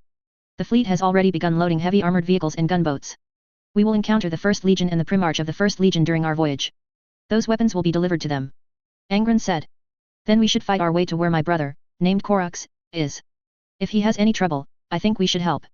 When Angron said they should help, Qin Xia wholeheartedly agreed. This can also be considered a form of diplomacy. Qin Xia said, when Korux returns, the 19th Legion will become a legion skilled in stealth operations. If we encounter powerful enemies in future wars that require joint operations, having them participate will make things much easier. However, Qin Xia had one concern. That was the First Legion, and the First Primarch. That guy named Lionel Johnson was not easy to deal with. Qin Xia recalled the era he was in after coming to this universe, the late 42nd millennium. At that time, not only had Guilliman returned, but Lionel Johnson had also returned. Qin Xia had even met Lionel Johnson when the White Scars and Dark Angels legions were operating together. Lionel Johnson had a full beard and looked very old with white hair. He did things slowly and methodically. Sometimes the White Scars would make mistakes, but Lionel Johnson would not be harsh, but would offer a few words of encouragement. But in this era, the 30th millennium's Lionel Johnson was not as normal as he would be later. The current Lionel Johnson was a complete hothead, a ferocious lion, just like his title Lion King. But Lionel Johnson was ultimately not as difficult to handle as Perturabo, he wasn't as twisted as Perturabo, and if you could gain his approval, he would be a very good person. Taking the opportunity to transport vehicles for the First Legion and engaging in some diplomacy with them was very necessary and absolutely feasible. It seems I'll have to teach you how to pet a cat. Qin Xia smiled. Pet a cat. Angron was startled. Felines, a lion is also a feline. Qin Xia said, no need to rush, you can learn slowly on the way. Hearing his adoptive father mention on the way, Angron recalled what he had just heard from the Emperor, it seems a reporter will be sent to accompany us, to record our battles and actions. War correspondent. Qin Xia mused, no matter who comes, don't take them seriously, they are just observers and recorders. I hope it's not a weird person. Angron spread his hands, I'm really fed up with weird people. Chapter 149, The Reporter and the Monk. Mandeville Point, on the edge of the north. A vessel detached from the warp, and upon entering the reality universe, immediately accelerated towards the fifth planet in the star system. The vessel's livery was golden, a giant double-headed eagle statue symbolizing the Imperium of Man stood at the bow, and skull insignias symbolizing uncorrupted human genes were inlaid on both sides of the vessel. It belonged to the Imperial War Committee, the highest real power institution of the Imperium during the Great Crusade. The Lord of Mankind's fleet had just departed, so this vessel did not need to perform any cumbersome ceremonial procedures, nor did it need to seek permission from any Space Marines fleet, and could directly pass through the World Eaters and Iron Warriors Legion's fleet defense lines to reach its destination. There are 2 Primarches on Nefshenko Dock 5. Shouldn't we arrange some simplified ceremonial procedures or something? We could, if we weren't busy. But not now. But those superhuman warriors are all very cruel. There are no buts. We are a transport ship under the War Council. Those combat freaks don't even have council seats. Instead of worrying about this, you should worry about whether we can have a smooth journey after we leave. 2 Imperial Navy officers, conversing, walked in the mid-deck corridor on the upper level of the vessel. As they passed a porthole, and as they passed, that thing standing in front of the porthole, they both looked over in unison. A figure over 2 meters tall stood in front of the porthole, a crimson robe covering his strangely contoured body. Below the gear-grooved hem of the robe were multi-legged limbs similar to those of an arthropod, except these limbs were made of metal, not carapace. A pattern was sewn onto the crimson robe, a skull, half a normal skull, half a mechanical skull, and this skull symbol was encompassed by gears. All these features indicated that he belonged to a unique organization or faction, the Adeptus Mechanicus. Such a peculiar existence would be the focus of everyone's attention and discussion wherever he went, but in this corridor, passers-by merely glanced at the eccentric and then hurried away. Adeptus Mechanicus. They were allies of the Imperium, not subordinates. The Emperor of the Imperium of Man did not conquer the Adeptus Mechanicus's birthplace, Mars, instead, he went to Mars and signed the Olympia Accords with Mars. The Adeptus Mechanicus had a complex hierarchy and its own promotion system, so few people could discern their status from their attire. People generally referred to them as monks. Freaks. They're all freaks. Shut up, he could kill you and not even be tried. The two officers whispered only after walking over 200 meters away. But their voices were still heard and recorded by the audio device embedded in the Adeptus Mechanicus man's skull. The monk standing by the porthole lowered his head, his gaze shifting downwards. His face, devoid of any flesh, and his unreadable electronic eyes prevented others from deciphering the monk's current state of mind. ZZZZT. The officer who called the monk a freak suddenly heard static from his communicator, followed by a standardized binary statement, and finally, this cold, machine-like noise was translated into cold words. My name is Quadrant, not Freak. The two officers looked back at the monk, bowing in unison, Monk Quadrant. Seeing that the other party had no intention of causing trouble, the officers quickly left. The monk named Quadrant retracted his gaze. Beneath his loose red robe, a claw-like appendage held a box-like device out in front of him. Only this monk's brain could link with the box, allowing it to function as a recorder and storage device. Unit, Quadrant 9217. Mission, record information of the Imperium's 12th Legion, combat, decisions, navigation logs. Mission status, approaching Star System 902, Planet 5, Note, Nefchenko Dock 5. Recorded content, simulated Imperial official recorder style. 7 years have passed since I was removed from the research sequence by my mentor. I was ordered to perform an inspection mission in Star System 3245, traveling with Lania, the recorder who was about to join the 12th Legion. When he died, I received orders to take over his duties as recorder for the 12th Legion. Such an absurd order makes me wonder if my mentor merely wished to banish me. At this point in the recording, Quadrant paused for a moment, deleting the previous sentence. I am about to arrive at the 12th Legion to execute the recording order. For the Omnissiah, for the god of all machines, I will complete this task that should not have been mine to perform. Quadrant saved and copied this log. The implant in his brain extracted the information and temporarily stored it in a memory device located at the lower back of his brain. The monk then took out another recording device, pasted the temporarily stored log content from the memory device into it, and then added a sentence below. Also for that respectable recorder. The contents of the two recording devices were largely the same, with only subtle differences, merely an added sentence. But the device Quadrant held now was his private recording device. Having finished recording, Quadrant sent the private recording device to his heart area. On his metallic body, the place where his heart would normally be gradually contracted and opened, revealing a small compartment. Quadrant placed the private recording device into the compartment, then waited silently. So, you're the one rumored to be the recorder for the 12th Legion. Damn, a Mechanicus monk is a recorder? You're kidding, right? Angron, can you imagine, a Mechanicus monk is a reporter instead of an engineer or equipment maintenance specialist? At the landing site, Qinxia looked at the fellow whose appearance was difficult to describe accurately in words. Angron stood beside Qinxia, just as astonished and surprised as he was. In their imagination, the recorder should have been a refined Terra scholar, or a bureaucrat trained by an imperial training institution on some planet. Even Qinxia hadn't expected that the person assigned the duty of recorder in the Legion would actually be a monk from the Adeptus Mechanicus. The monk named Quadrant remained silent, performing the gear salute. The gear salute, like the Aquila salute used by imperial citizens and bureaucrats, was a form of salutation. You're like your colleagues, unwilling to say much. Can you be a good recorder? Qinxia scrutinized Quadrant. A Mechanicus monk coming to the Legion to be a reporter. The thought of it made Qinxia feel utterly bewildered. He even suspected that this fellow might have gotten into trouble with the Adeptus Mechanicus and was seeking refuge here. Quadrant remained silent, merely maintaining his saluting posture. Qinxia gently nudged Angron's arm with his elbow, whispering, "That's how Adeptus Mechanicus people are. They're no different from living machines, even you would find it hard to deal with them because they simply have no emotions." Hearing this, Angron also fell silent, merely staring at the Mechanicus monk named Quadrant before him. The Primarch was using his innate abilities to sense Quadrant. What he sensed was different from what Qinxia had said. This fellow, who truly felt like a machine, was not without emotions. On the contrary, his emotions were extremely rich. They were just suppressed, hidden with great effort. Angron didn't know if all Adeptus Mechanicus people had their emotions hidden like this person, or if this person was simply very special. These weren't too important, the key was that Angron himself also wanted a recorder. The 12th Legion needed something in the way of writing. "May I stay?" Quadrant transmitted binary digits, which were converted into speech. This process, without any delay, truly sounded as if he were speaking himself. Angron looked at Qinxia. Qinxia shrugged. Qinxia never paid attention to personnel matters. "You may stay," Angron said. "Do you have something like a camera? I want to take some pictures." Quadrant remained silent. From the eye area of the mechanical skull, which had no flesh beneath its hood, the right electronic eye extended outwards in layers, appearing like a camera lens. "Damn." Angron looked surprised. "What kind of organization is your Adeptus Mechanicus? How were you transformed into this?" Quadrant remained silent. Angron turned away helplessly, motioning for Quadrant to follow him. The three of them turned together and walked away from the landing site. 60,000 12th Legion warriors, preparing to board their ships and depart Nefchenko Dock 5, were assembled here, standing in neat formation. Angron rubbed his head, instinctively understanding how to take pictures. He pulled a large rock from the ground, carried it in front of Qinxia, and then had Qinxia sit on it. After Qin Xia sat down, Angron came to the right side of the boulder and Qin Xia put his arm around his shoulder, and gave a thumbs up to the camera. Kill, who was about to arrange the legion's boarding, looked at the 2, 3, 2, 1. Quadrant began to count down. But before he counted to 0, Angron suddenly raised a hand to interrupt. Wait, let's change positions. It's just a photo, just take it quickly. This is the 12th Legion's first victory since my return, we can't be careless. Angron and Qin Xia swapped positions, still maintaining their previous pose. Behind and above them was the incredibly dazzling sun in the north. Behind and below them, in the distance, was the astonishingly magnificent defense line built by part2. Quadrant silently took the photo, and his electronic eye projected a holographic image, allowing Angron to see the result. Perfect. Angron clapped his hands, then turned to look at his sons. Kill, Karn, Margot, all you company commanders, come over with the Legion commander. Karn had already walked over.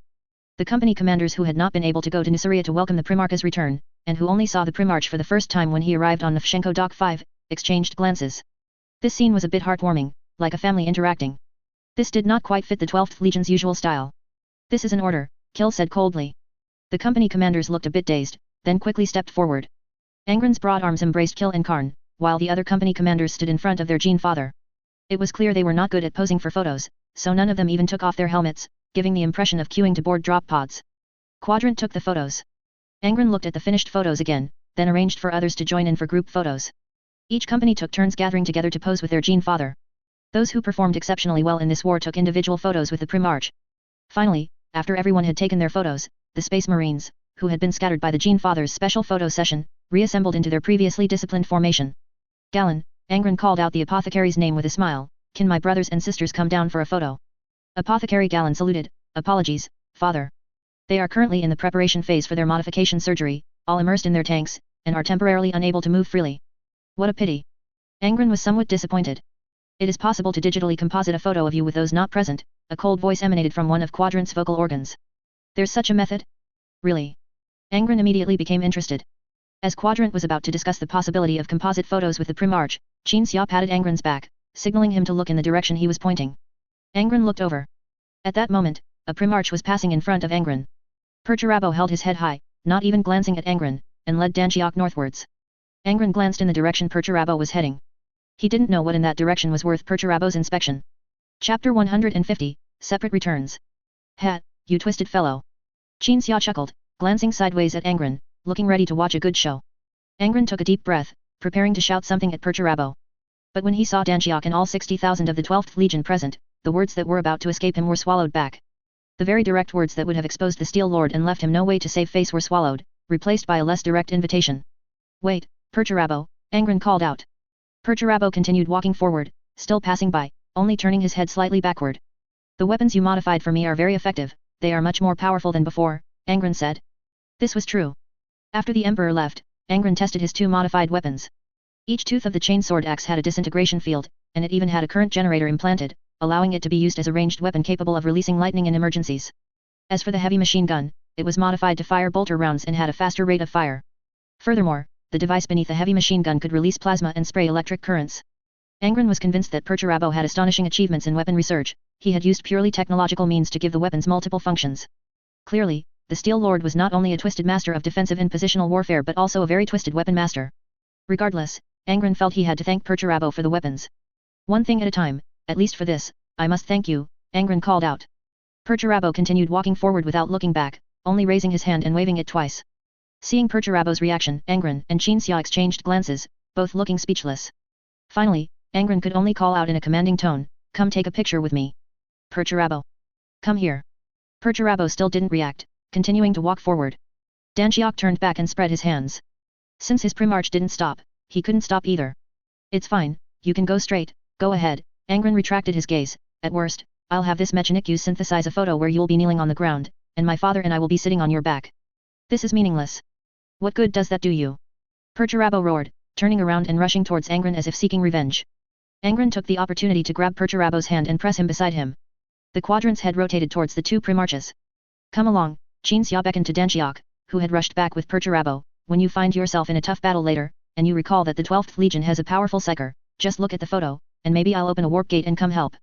Danchiok silently stood beside part2 and quietly said, that would be truly wonderful. Qin Xia stood beside Angron. Angron held down the struggling part2. Danchiok stood with his hands behind his back beside the Steel Lord. With a thought from the quadrant, this scene was permanently recorded. Are you satisfied? Perturabo pushed Angron away, turned, and walked back the way he came with Danjiok. You don't want the photo? Angron asked. Perturabo said nothing, just kept walking. Danjiok realized that he would soon part ways with the people of the 12th Legion, so he stopped and turned back to salute Angron. This salute was both a farewell and an apology. Then Danjiok was grabbed by the head by Perturabo, turned back, and led away.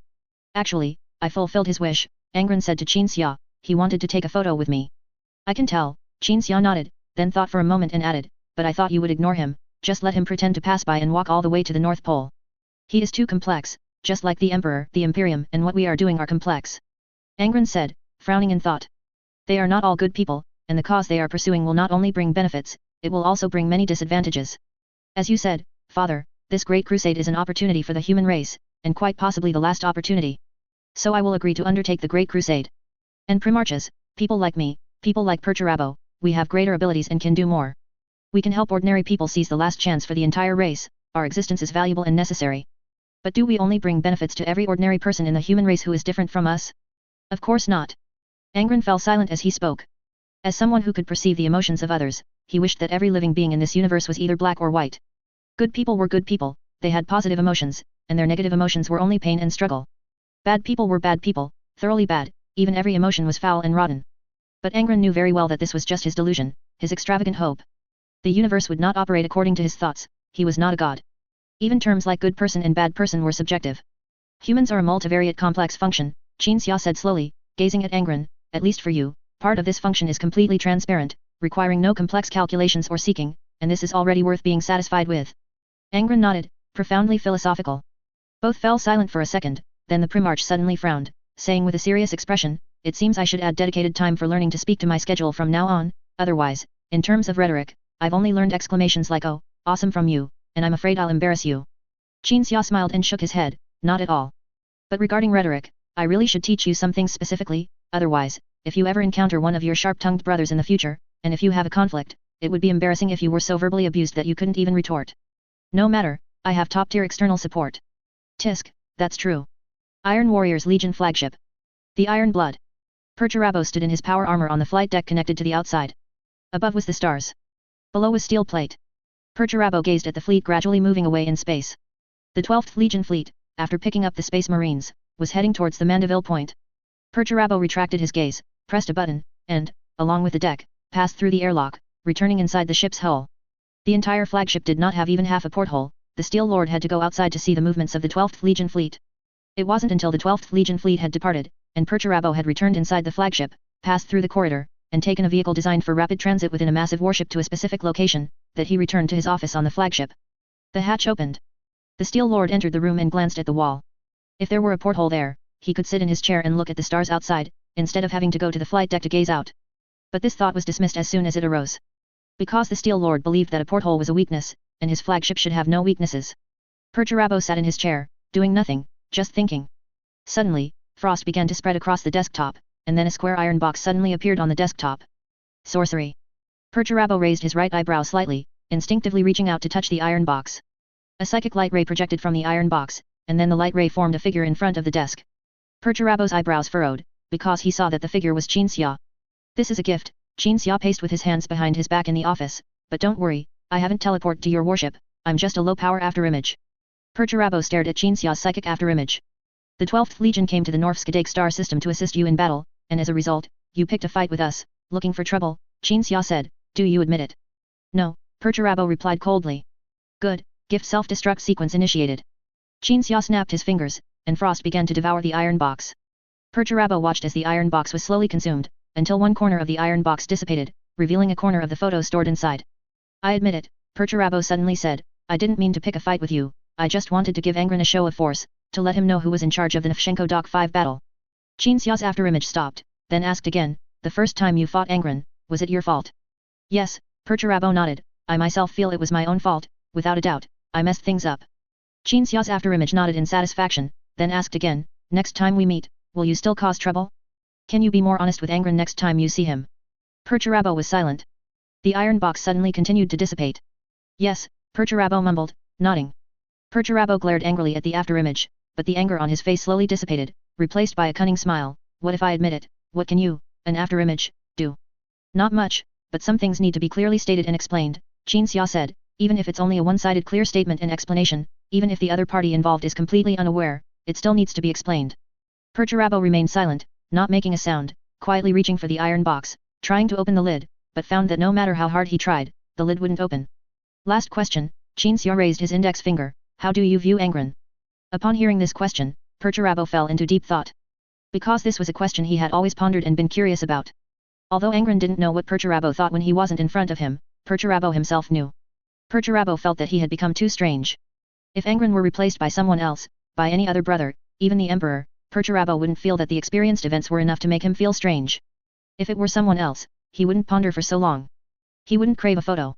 He wouldn't be threatened by a sorcerer with a ridiculous photo, let alone admit a mistake. But Perturabo was not foolish. When he calmed down and thought, the answer that had always been hidden in his heart emerged. The answer was that Angron was too special. His damned ability was simply too unreasonable. Perturabo thought so. But he also had to admit that he needed the help of that ability, no matter what he said, he admitted it in his heart. A gloomy person, struggling in dissatisfaction until now, suddenly encounters someone who can transfer all the negative emotions tormenting him. Even though Perturabo felt that his steel was rusting with each use of that ability by Angron, he felt he needed the ease and comfort that ability brought. Angron is a unique person, Perturabo said with difficulty, I regret bothering him, I hope next time we meet, he won't hate me or distance himself from me, even though I've done so many detestable things. You wish. Qin Xia's afterimage suddenly disappeared, and a rift appeared on the wall. One side of the rift was the iron blood, and the other side was the unyielding resolve. Qin Xia and Angron stood on the other side of the rift. Perturabo felt a buzzing sound in his head. I took a picture with you because you modified my weapons, which doesn't mean I don't think you're a weirdo, or that you're a good person, of course not, Angron said, we're about to undertake a warp journey, and next time I'll avoid you. The rift suddenly appeared and then suddenly disappeared. Perturabo was bewildered for a moment, then reached out and took the photo from the iron box. It was precisely the group photo taken on Nefshenko Dock 5. The Steel Lord was now even unsure if the afterimage and rift he had just seen were real or just an illusion he had witnessed. He decided not to think too much for now, took out the photo, and then opened a cabinet hidden in the wall. Inside the cabinet were some handicrafts. Perturabo took out a palm-sized castle from it and placed it on the table. By inserting the photo from above the castle and then raising the castle gate, the content of the photo would be displayed in this exquisite frame. Perturabo reached out and pinched the handle on the castle gate, pulling the gate down, which hid the photo inside. He then raised the gate again, and lowered it again, lifting and lowering it several times. Finally, the castle-shaped photo frame was placed on the table, but the castle gate was lowered, blocking the photo inside. Chapter 152 Hive World. The 7th cruiser is slightly damaged, but there are no abnormal conditions on board. Navigator is safe. Everything is normal, the fleet can exit the warp and enter reality, after which the 7th cruiser will undergo maintenance and repairs. On the command deck of the Unyielding Resolve, Lorgar Saren was reporting the situation to the Primarch. Angron turned his head, staring out the viewport. In the warp, which was difficult to describe in words, a giant eye was staring at him. The deck was dark, with only dim lights, but he could see that thing. Everyone else went about their business as if only he could see it, and in fact, only he could. Contradictory, real, fake, everything was mixed together. Exit the warp, Angron ordered. Saren saluted. Subsequently, the entire fleet, after making a series of preparations, jumped out of the warp, entering the reality universe at Mandeville Point in the star system designated 921. If you have no other orders, we will stay in this star system for preparation, and then quickly begin our next voyage, Saren said. Angron looked out the viewport. But from a visual perspective, after exiting the treacherous warp, Angron felt his eyes were much more comfortable. There were no more giant eyes as massive as planets, nor giant beasts larger than the fleet. However, from a personal feeling, Angron did not feel particularly comfortable. When he was in the warp, he felt that something was close to him, and that thing was calling him, searching for him. Your Highness. Saren called softly. Angron, who had been distracted, immediately reacted, smiling as he asked, this star system, designated 921, has it already been brought into the Imperium? Apparently not. Saren picked up a data slate and flipped through it. This star system is unclaimed. After we left the north, everything along the route to where your 19th brother is located is unknown and unconquered. Then I will take it. Angron walked towards the tactical table. As the Primarch approached, the tactical table displayed the unyielding resolve scan results of the star system. Three-dimensional images of celestial bodies appeared on the tactical table, one after another. This star system had only one habitable planet, all the rest were dead worlds. A dead world refers to a planet that is entirely desert, full of poisonous insects, fierce beasts, and toxic gases, or other types of extremely harsh conditions that make it completely uninhabitable. It reminds me of Nuceria, Angron said to Saren, pointing at the tactical table. The Nucria star system also had only one habitable planet, all the other planets were dead worlds. At least the dead worlds of the Nucria star system contained large quantities of rare minerals, while the dead worlds in this place truly have nothing, Saren smiled helplessly. Angron nodded. The Primarch recalled how his foster father had found him during the warp voyage and told him about Nusaria's recent situation. There were star speakers arranged by the Imperium on Nusaria. Star speakers used psychic powers to send messages. Without them, faster-than-light communication would be impossible. Everything that passed through the warp became strange and unpredictable. The messages sent by star speakers were not 100% clear, but rather blurry. The star speaker in the fleet was a novice. He often could not decipher messages sent by other star speakers. So Qin Xia temporarily served as the star speaker, interpreting the star speaker messages coming from the warp. Nusaria's recent situation was naturally deciphered by Qin Xia. The ruling officer of New Star launched a great expansion movement. Angron looked at the dead worlds of Star System 921, as if they were the dead worlds of the Nuclear Star System. People shouted for the Divine Lord, and boarded transport ships, heading to the dead worlds, then establishing outposts and mining minerals. They would live on those dead worlds for generations, forever, mining for a living on those worlds. Saren listened to the Primarch's words and softly asked, "You do not approve of the ruling officer's decision?" "No, how to put it?" Angron stroked his chin in thought. Nusarians are prone to collective fanaticism.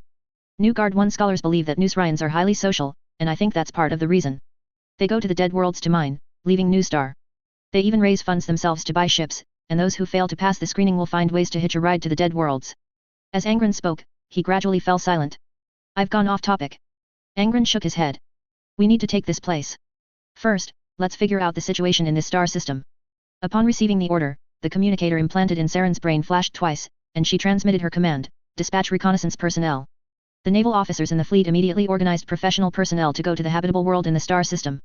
These professionals were all part of the naval fleet, specializing in a specific task during the Great Crusade. When the Imperium of Man discovered a star system, they would investigate it and confirm all its conditions.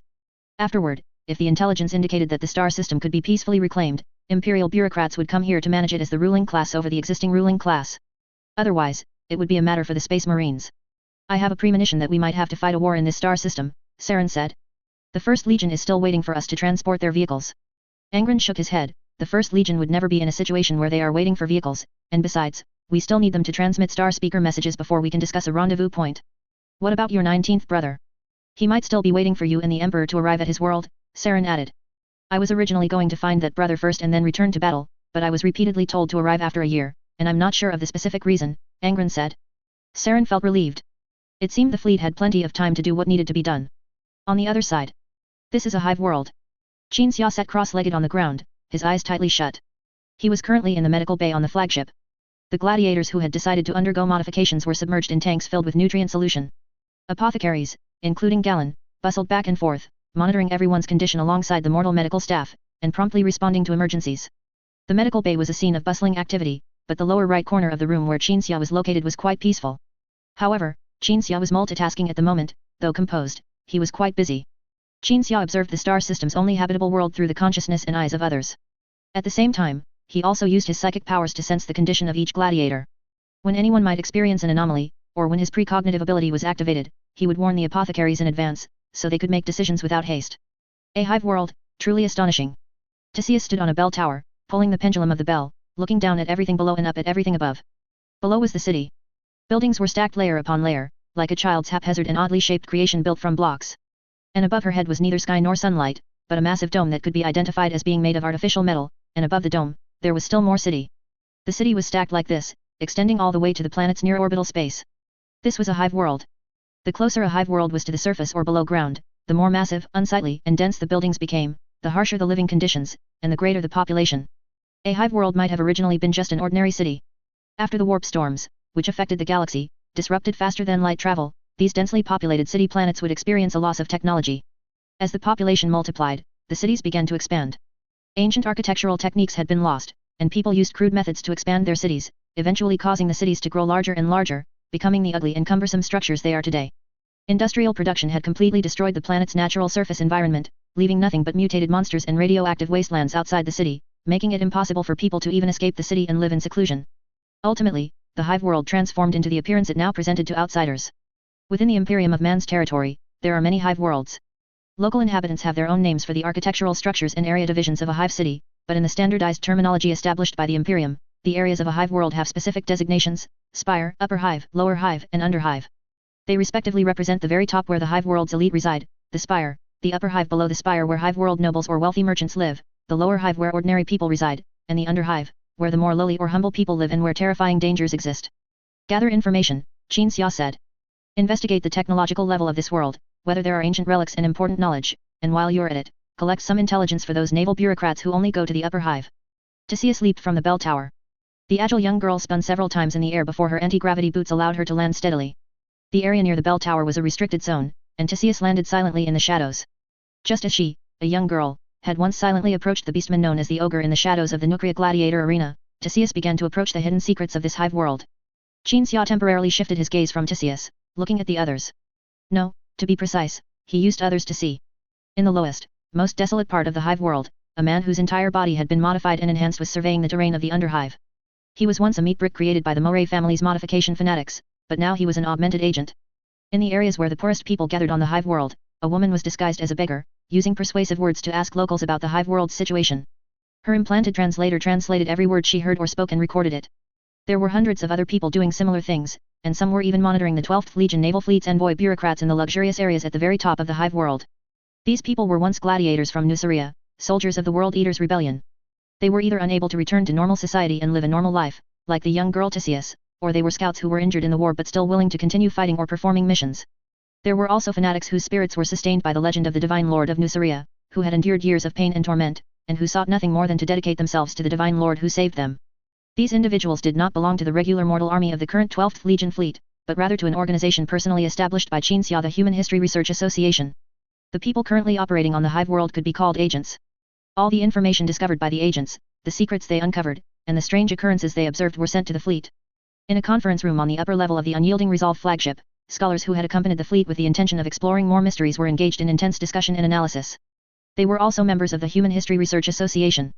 Qin Xia watched all of this. Initially, the Human History Research Association was just an organization he had casually established to recover knowledge monopolized by the High Knights on Nuceria and to try to retrieve some historical or technological relics before the war began. In the propaganda organization established by Angron, some people would cooperate with the Research Association to record and publicize what the High Knights had done to the oppressed. The Human History Research Association was once merely an ordinary academic organization, as its name suggested, dedicated to recording and researching credible history, and protecting and collecting historical relics. But plans always change, and on that cruel Nuceria, in that cruel galaxy, anything required force. Perhaps this association would become even more diverse in the future, with more personnel. At least, that was Qin Xia's plan. Chapter 153, Authority, Violence, Fear. Command Deck. Angron stood with his back to the tactical table, his waist leaning against its smooth edge, looking down at the professional negotiators who were saluting him. The fleet personnel referred to these negotiators as emissaries. This was because they were specifically responsible for establishing contact between the Imperium of Man's armed forces and planets slated for conquest, facilitating a peaceful reassimilation. The Primarch tilted his head slightly, his pupils almost rolling to the bottom of his eyes, looking down at the emissary with his gaze. You spent 3 hours and brought me back these conditions. Angron said softly. Our fleet leaves, and then they announce their allegiance to the Imperium. That's it. The emissary lowered his head, trembling. If not for the Primarch's hatred of kneeling, he would have immediately knelt down. Angron was approachable, he would greet others when greeted. He often greeted people first because, as a Primarch, his reaction speed far surpassed that of ordinary humans. By the time someone saw him, before their brain could even command them to salute and greet, the Primarch's greeting would already be in their ears. But Angron was a Primarch after all, and the emissary still felt fear in his presence, especially in the current situation. Your Highness, this is how we've always worked, the emissary said in a low voice. I know you won't be satisfied, but the Imperium has strict regulations for our negotiation procedures. We can only follow the process. No, emissary, no. Angron raised a hand, signaling for the bureaucrat to listen to him first. I received information from 2 groups of people. The information you brought back after leading your team down was about the nobles of the hive world. You've clarified the strengths and weaknesses of their various families, whether they are hostile or cooperative, and that's good. And the information from the other group was about the common people. Of the 129 billion people on the hive world, 99.99% of them the common people live in 2 states. One group has jobs, they work in workshops filled with toxic chemicals, receiving a small amount of food each month to feed their families. The other group is unemployed, they live in the worst environments of the underhive and lower hive, killing each other for food and water. By the standards of the Nuceria era, the living standards of the latter could be called hell, worse than slaves. As he spoke, Angron picked up a photo from the tactical table, holding it between his fingers and placing it in front of the emissary. The emissary looked at the photo. It showed a noble in power armor chasing down some scantily clad people. Look. This is the coming of age ritual for those nobles. When they come of age, they put on armor and enter the underhive to slaughter, and this is their coming of age ritual. Every noble participating in the ritual also engages in a killing competition. Their lackeys cut off heads and pile them up, then calculate which of those bipedal beasts participating in the ritual is the most formidable. After briefly describing what he found most intolerable, Angron leaned forward, leveling himself with the imperial bureaucrat. A calm question came from the Primarch's mouth. Do you think that in a world like this, we can accept their declaration of allegiance to the Imperium, and then nothing changes, everything just continues as usual? Your Highness, it's not that everything continues as usual, the emissary said with a bitter smile. Imperial bureaucrats will come to manage this place. That's even worse. This hive world will have a whole new swarm of parasites to support, Angron said. I will not allow imperial bureaucrats to be stationed here. I will have bureaucrats trained on Nuceria take over this place, but before that, I will change this damned world. The emissary saluted. Anyway, the Emperor had agreed that the Primarch in front of him could personally manage the 100 star systems he conquered. Kill, Angron called. The World Eater's Legion commander immediately came before his Gene father. Arrange my itinerary. I will go down personally, Angron said. Leave it to us, father. Kill did not immediately obey.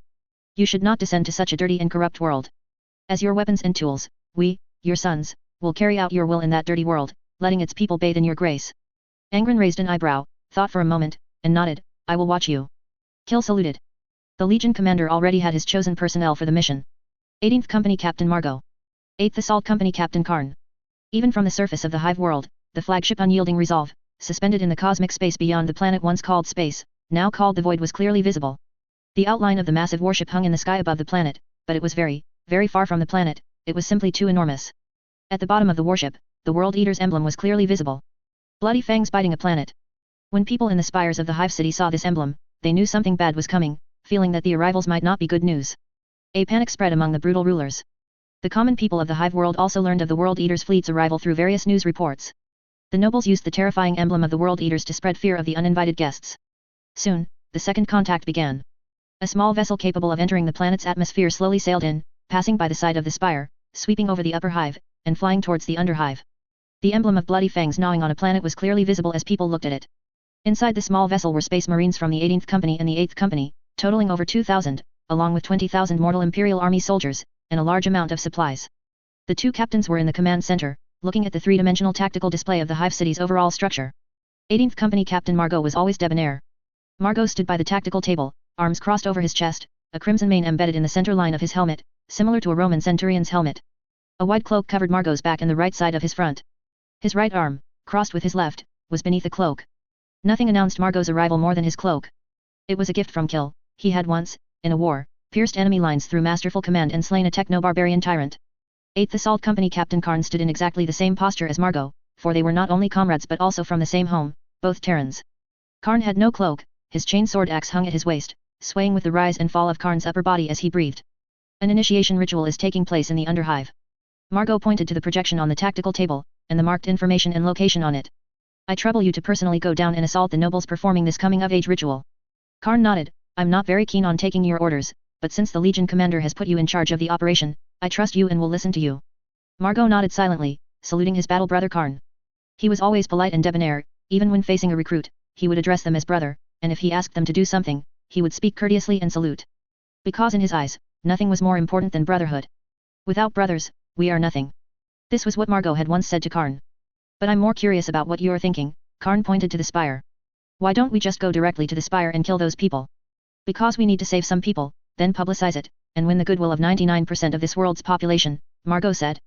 Karn nodded, pondered for a moment, then sneered, I really don't know what those pigs are thinking, we've already arrived, and they still dare to hold their initiation ritual. Because the emissary who went to the spire earlier told the nobles that they could go ahead with their ritual, and we wouldn't interfere, Margot said. That emissary followed imperial procedure, but he also wanted to gain our father's favor, so he let the nobles proceed with the ritual, giving us an opportunity to save people and publicize. Karn laughed, a clumsy attempt to curry favor. Clumsy indeed. That idiot hasn't figured out the Primarch's personality yet, at least not as well as you have. The voice came from the gate. Karn and Margot looked towards the sound, seeing Qinxia enter the command center with 3 people. The 2 captains saluted. Qinxia returned the salute. Then Karn scrutinized Qinxia's current attire. It wasn't Mk2 power armor, nor dreadnought tactical armor, but a very well-fitting formal suit. I'm going to the upper hive to talk with those nobles, but there's no need to stop the ship or turn around, I'll teleport over. Qinxia walked to the tactical table. One of the people I brought will act with you. He will record your actions and use them as propaganda material. Qinxia turned to look at the people he had brought. An Adeptus Mechanicus tech priest, a 12th Legion recorder, and a quadrant tech priest who was said to be on a mentor mission but in reality seemed more like a clumsy one assigned by a mentor. The Alina sisters. Not this lady, but Quadrant, Qinxia said. The tech priest named Quadrant stepped forward, performing the cogwheel salute to the 2 captains. Karn and Margot responded with the Aquila salute. The small vessel had already reached the underhive section, and engineering craft had begun cutting through the enormous outer shell, opening a hole for small flying vehicles to pass through quickly. I have my own matters to attend to, but I will help, Qin Xia said. If you are unsure about anything, I will transmit it directly to your Primarch for his decision, or I can offer you some psychic assistance. That would be excellent indeed, Margot saluted again. Your psychic abilities could work wonders. Just call me when you need me. Although I won't be in the underhive, I will help in time, Qin Xia said. Quadrant, standing nearby, filmed everything before him and recorded it. In my opinion, these three represent the three things needed to conquer a world. Margot represents authority. Quadrant's bionic eye automatically focused on Margot, taking a picture of him. When the 18th company captain arrived in this world, he represented the World Eaters Legion in making specific decisions and distributing tasks. Regardless of the World Eaters' nature, it represents a part of the Imperium of man's strongest armed forces, and this is authority. Karn represents violence. Quadrant's bionic eye locked onto Karn, simultaneously recording in the log. The 8th Assault Company captain is the most suitable person to handle matters related to violence. Legion Commander Kill's decision to assign him and Margot to the Hive world together was a wise one. When force is needed to achieve a goal, the slaughter carried out by Karn will be effective. Qin Xia represents fear. Quadrant looked at Qin Xia. The foster father of the Primarch 12 possesses astonishing psychic talent. He can silently kill anyone he wishes to kill. If the two captains cannot quickly enforce the Primarch's will through their methods, then he will use fear to compel the noble class to submit. Perhaps the World Eaters Legion's Primarch is more benevolent, but he must have also realized during his youthful rebellion that any conquest or change cannot be achieved without authority, violence, and fear, even if he has good intentions. Having said what needed to be said, Qin Xia glanced at the Olina sisters, signaling them to follow him, then the three walked towards the exit, finally disappearing into a sheet of ice and snow. We should get to work too, Margot turned to his dear friend. A sneer appeared on Karn's face beneath his helmet, he reached for his chainsword axe and drew his bolt pistol. Chapter 154 The Savior. The street was extraordinarily chaotic. The crowd scattered and fled. The girl had been separated from her mother, and while running, she looked around. She wanted to stop and look for her mother, but instinct drove her forward, unable to stop. A laser beam shot from behind, piercing the back of an adult running fast in front of her. The person fell to the ground, tripping the girl who hadn't reacted. Screams were everywhere in her ears. Sounds, sights, dead bodies, these elements converged, like the place called battlefield in the bedtime stories the girl used to hear. But this was not a battlefield at all, it was just an area at the edge of the underhive, where people lived, where people grew up. It was originally very peaceful. One day, the lords came. The entire residential area was sealed off by soldiers, and the lords and his hounds went on a killing spree here. The girl looked back. A man in bulletproof armor met her gaze and raised the gun in his hand. The girl knew this man was a hound. And the person behind this man, driving a 6-meter-tall bipedal machine, was a lord. The will to survive drove the girl to crawl forward. A laser hit beside her leg, and she didn't even scream, just crawled with her head down. Until the fleeing crowd in front stopped, suddenly ran backward, and then most of them were shot dead by the lords and hounds behind them. Soldiers sealing off the residential area advanced in groups on the street. The circular human wall formed by these soldiers began to shrink. People would eventually be forced to gather together and be shot dead by the lords driving machines. Among the constantly falling bodies, the girl continued to crawl. She felt the soldiers saw her, or perhaps they didn't. She couldn't care about anything else, only crawling among the bodies, relying on her skills and physical fitness honed since she started walking, and her instinct for survival. The girl crawled 2 meters, and everything around her suddenly stopped. Gunshots and screams no longer sounded, replaced only by silence. Bang! Something heavy fell in front of the girl, crushing the body at the landing point. Then more crashing sounds rang out. The girl looked up, first seeing a leg covered in white armor. That leg was very thick and tall. Looking further up, a thick upper body. Shoulders. A helmet, its shape was, dish. And the symbol on the smooth curved surface of the shoulder pad blood-red fangs gnawing on a planet. World Eaters. The girl trembled in fright, recalling the news reports. Karn looked down at the girl prostrate before his leg, and after confirming she was not an enemy, slowly raised his head and stepped over the girl's head. The chainsword axe's teeth began to spin. Almost in the blink of an eye, Karn rushed to the 6-meter-tall combat machine, gripping the chainsword axe in his right hand to cleave open the cockpit glass, and clenching his left hand into a fist, he punched into the person in the cockpit. Blood spurted from the cockpit. The surrounding people immediately began to focus fire on Karn, but the 8th Assault Company warriors brought by Karn also began to attack the enemy. Including Karn, there were only 11 people. It wasn't a lack of troops, rather, 10 elites plus a company commander were an overkill of force to deal with these pigs on sight. The gunship that had transported the warriors to the scene turned 180 degrees to fire at the soldiers, forming a human wall behind them, and the fierce firepower instantly tore the human wall to shreds. Karn walked down the street, carrying his chainsword axe, firing his bolter at all hostile targets he encountered ahead. The 10 elite warriors of the 8th Assault Company followed beside their company commander, each maintaining a 3-meter distance from one another as required by Legion battlefield discipline, advancing sideways while firing. This type of combat is called oppressive advance in battlefield discipline. Their shoulder pads easily resisted the lasers, and each time their bolters fired, an enemy died, no bolter rounds landed where they shouldn't. The scene was extremely chaotic, with some civilians screaming in panic and fleeing. They moved through the World Eater's hail of gunfire like warriors with top-tier precognition. The situation was too critical, and the changes too sudden. These fleeing people had no time to properly consider whether they were dodging the Space Marines' gunfire, or if the Space Marines were deliberately avoiding them. The enemies here don't even have anti-armor weapons, Karn said, walking slowly while shooting. The death of an undeserving person is a disgrace to the Primarch. The elite warriors responded to their company commander's admonition with silence, following him to clear the entire street.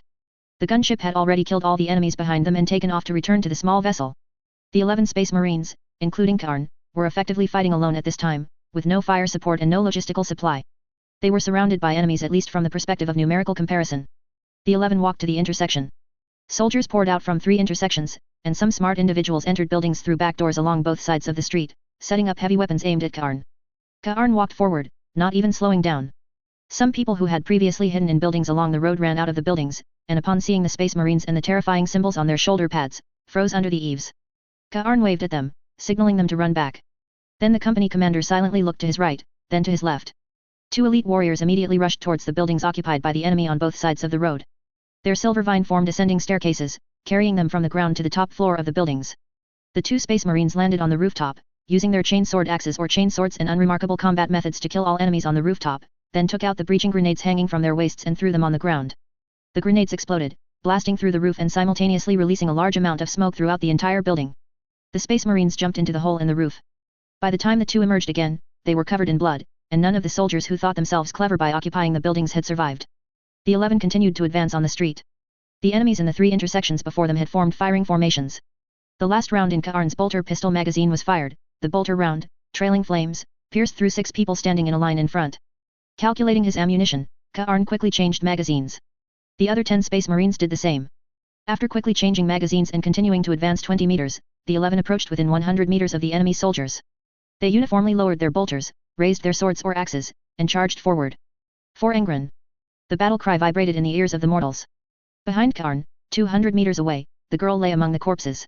At the edge of her vision, arms and legs flew chaotically, and blood splattered everywhere like paint carelessly thrown. As the battle continued, a skull flew through the air. Quadrant controlled the drone-like skull, recording all the details of the battle in the air. The lens within the skull's eye sockets zoomed in and out occasionally. The battlefield was not just Karn's location. On other streets, members of the 8th Assault Company were fighting the enemy, while members of the 18th Company were evacuating and protecting civilians. Above the Space Marines' tactical visors, the number 31 never decreased. Hive City Spire. Inside the World Ruler's bedroom garden. Compared to the Underhive, it was quiet here, peaceful and serene. A tea table separated Qinxia and the monarch, who sat facing each other on a large sofa. The monarch was the ruler of this hive world, and a fully armed 100-man honor guard stood solemnly behind the emperor. Behind Qinxia were only the Olina sisters. The Olina sisters stood side by side, holding hands. The monarch observed them from time to time. Qinxia sat with his legs crossed, holding a book in his left hand and a black, Rubik's Cube-like object in his right. The book displayed the purpose of the Rubik's Cube. The most important instruction was that the Rubik's Cube could automatically set up a laser rifle production line, and it was fully automatic. My family rules this world with technology, the monarch said with a smile. And now I am going to contribute the most precious thing in my family to a most esteemed adult. As I said, this thing, called an STC template in ancient language, is now in his new owner's hands. Qinxia read the book without a word. It was an instruction manual, directly stating that the Rubik's Cube-like object in Qinxia's hand was called an STC template. The so-called STC template, full name Standard Template Construct. This was an astonishing technological artifact. Due to the loss of human technology, the techniques used by the STC template could no longer be verified or researched, and the template itself had become a technological black box that no one could understand. But it didn't matter, it worked. As shown in the manual, it could automatically create an automated laser rifle production line. This hive world indeed has barbaric traditions, but those traditions were necessary when we could still manage this world ourselves, the monarch said. Every noble's coming-of-age ceremony requires hunting a large number of commoners, but not for pleasure, but because it is a means of population control. In ancient times, when all faster-than-light communication and travel failed, this world experienced famine and war. To prevent the population from exploding to the point of causing famine again, we always had to step up and do something to ensure everyone could survive. The monarch explained the barbaric coming-of-age traditions of this hive world. Because someone else was handling this matter, Qinxia could focus on the task at hand, which was studying the STC template instruction manual, so he did not respond. His fingers rapidly turned the pages. The instruction manual was too detailed. 90% of this thick manual was about maintenance, but maintenance didn't require human intervention at all. The STC template could maintain itself. I've never seen anyone read an instruction manual so carefully, the monarch said, making conversation. Are you a technologist? Qin Xia looked up and smiled in acknowledgement. Of course. I once used technology to change my destiny, granting me status, wealth, and the ability to help others as unfortunate as myself. The monarch continued to ask, what is your military rank in that army called the World Eaters? Qin Xia remained silent. The monarch, holding the STC template that the nobles had guarded and presented together, treated it as his condition for the guest, always trying to find an opportunity to negotiate through conversation. But Qin Xia was not here to negotiate.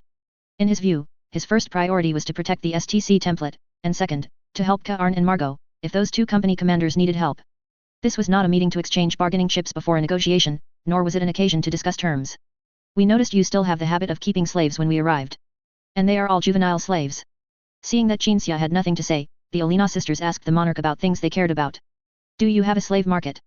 Or do you have special technical means to clone people or something? Hearing the two beautiful ladies' questions, the monarch smiled and shook his head. No, we don't have cloning methods. Those slaves are all captured. This world lacks everything except people. Isn't it easy to capture some slaves? People in their juvenile stage often don't care too much, neither rewards nor punishments can make them completely submit, the Olina sisters asked in unison. What methods did you use to ensure juvenile slaves obey you? I see they are all very loyal to you. The monarch's smile froze on his face. This was not easy to explain. But when a hint of black light flashed in the eyes of the Olina sisters, the monarch immediately smiled and shared, it's simple. When they are very young, we snatch them from their parents, and then tell them that they are all abandoned children, and that their masters adopted them and fed them, and they will be very loyal to us.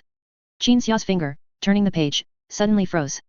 The monarch himself paused for a moment after saying these words. And the guards in the 100-man honor guard behind him all looked at the monarch with surprise. These guards themselves came from various families, and they were monitoring this negotiation, which had not yet begun, to proceed steadily, but the monarch had foolishly said something he shouldn't have. The monarch began, but swallowed his words before he could properly speak. Because he saw a white, semicircular energy condensing in front of Qin Xia.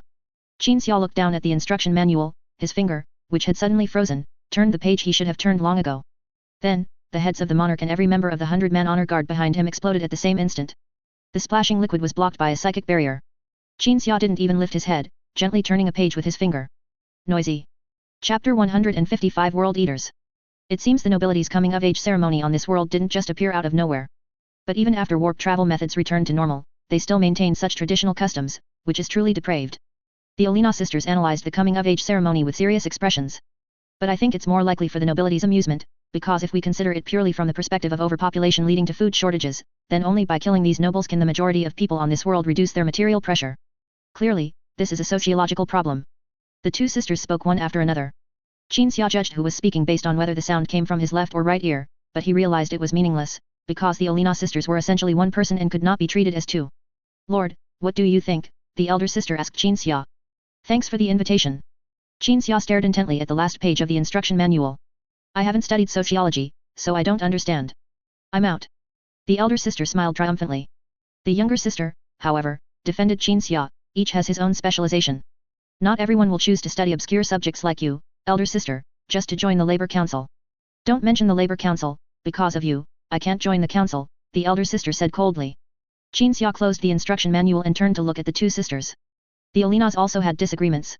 They were undoubtedly one person. Qin Xia had once seen their soul, which was one soul in two bodies. But they still had disagreements. In comparison, it became understandable and reasonable that the Primarchs, who were all brothers, would have huge differences and disagreements. By the way, regarding your own situation, have you ever considered setting up a special study? Qin Xia suddenly thought, you yourselves are also very good research subjects. New Guard 1 has never had soul-related research, the elder of the Olinas said softly. And you, I don't think you have conducted specialized research on souls either. Yes, but no matter what it is, as long as I want to study it, I can make something of it, Qin Xia said with a confident, even arrogant, expression. In discussions about research or scenarios involving the display of specialized skills, Qin Xia would reveal his pride. How many more times will you boast about changing your fate through scientific research? The elder sister asked. Countless times. Qin Xia smiled and raised his head. Not to mention I have even more achievements now. For example, I am one of the lords of Nuceria. For example, I am the adoptive father of a Space Marines Legion Primarch. For example, I also settled a war with my own expertise and talent. Upon hearing this, the Olinas exchanged glances, and the elder sister smiled and shook her head. Pride often breeds bad results, but truthfully, to be fair, you have at least one advantage, which is that you are only proud in your professional field or about things you are 100% certain of. You are actually quite cautious at heart. Indeed. Qin Xia suddenly became serious, lowering his head to ponder carefully, and finally uttered a low-toned remark, after all, I am a human. By the way, your personality is really difficult to get along with, the elder sister continued. It's hard for normal people to have a good impression of you, unless they have a life and death friendship with you. Qin Xia raised an eyebrow. Are you saying that to spite me, or is that your true feeling? The elder sister replied, of course, it's my true feeling. Qin Xia pursed his lips, reflecting while observing the Olinas. The elder of the two sisters stood with her hands behind her back, her expression as if I am calmly and objectively analyzing was written on her face.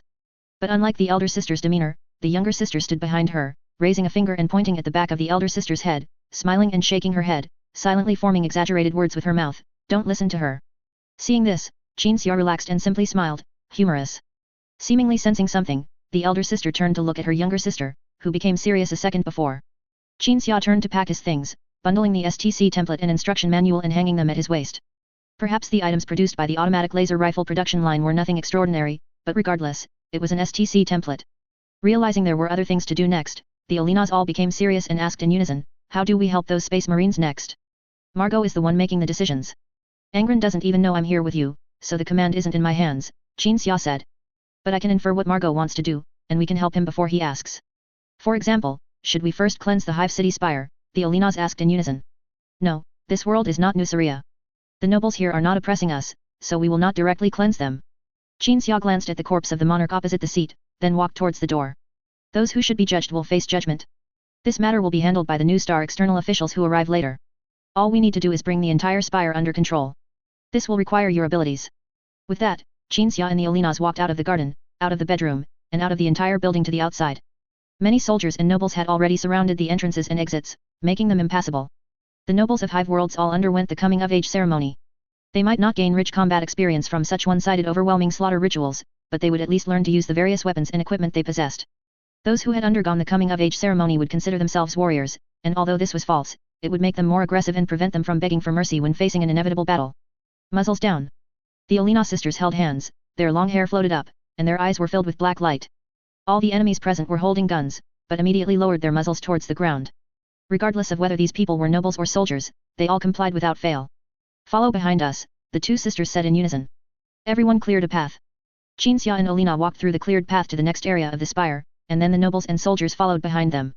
These people did not need to fight, being ordered to follow was no different from being confined, it was merely to restrict their movements. How effective is your mind control ability? Qin Xia asked.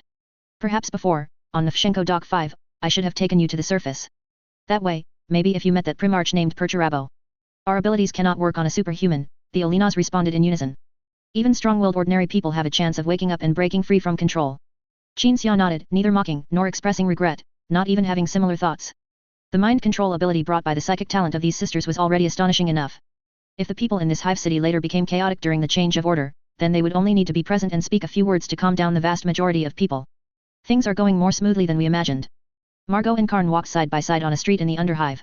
Earlier, the commoners who had been prey in the coming-of-age ceremony were either huddling together for warmth in corners, or standing thoughtfully in front of their now-ruined shacks, or queuing to receive food packages distributed by Nuceria soldiers.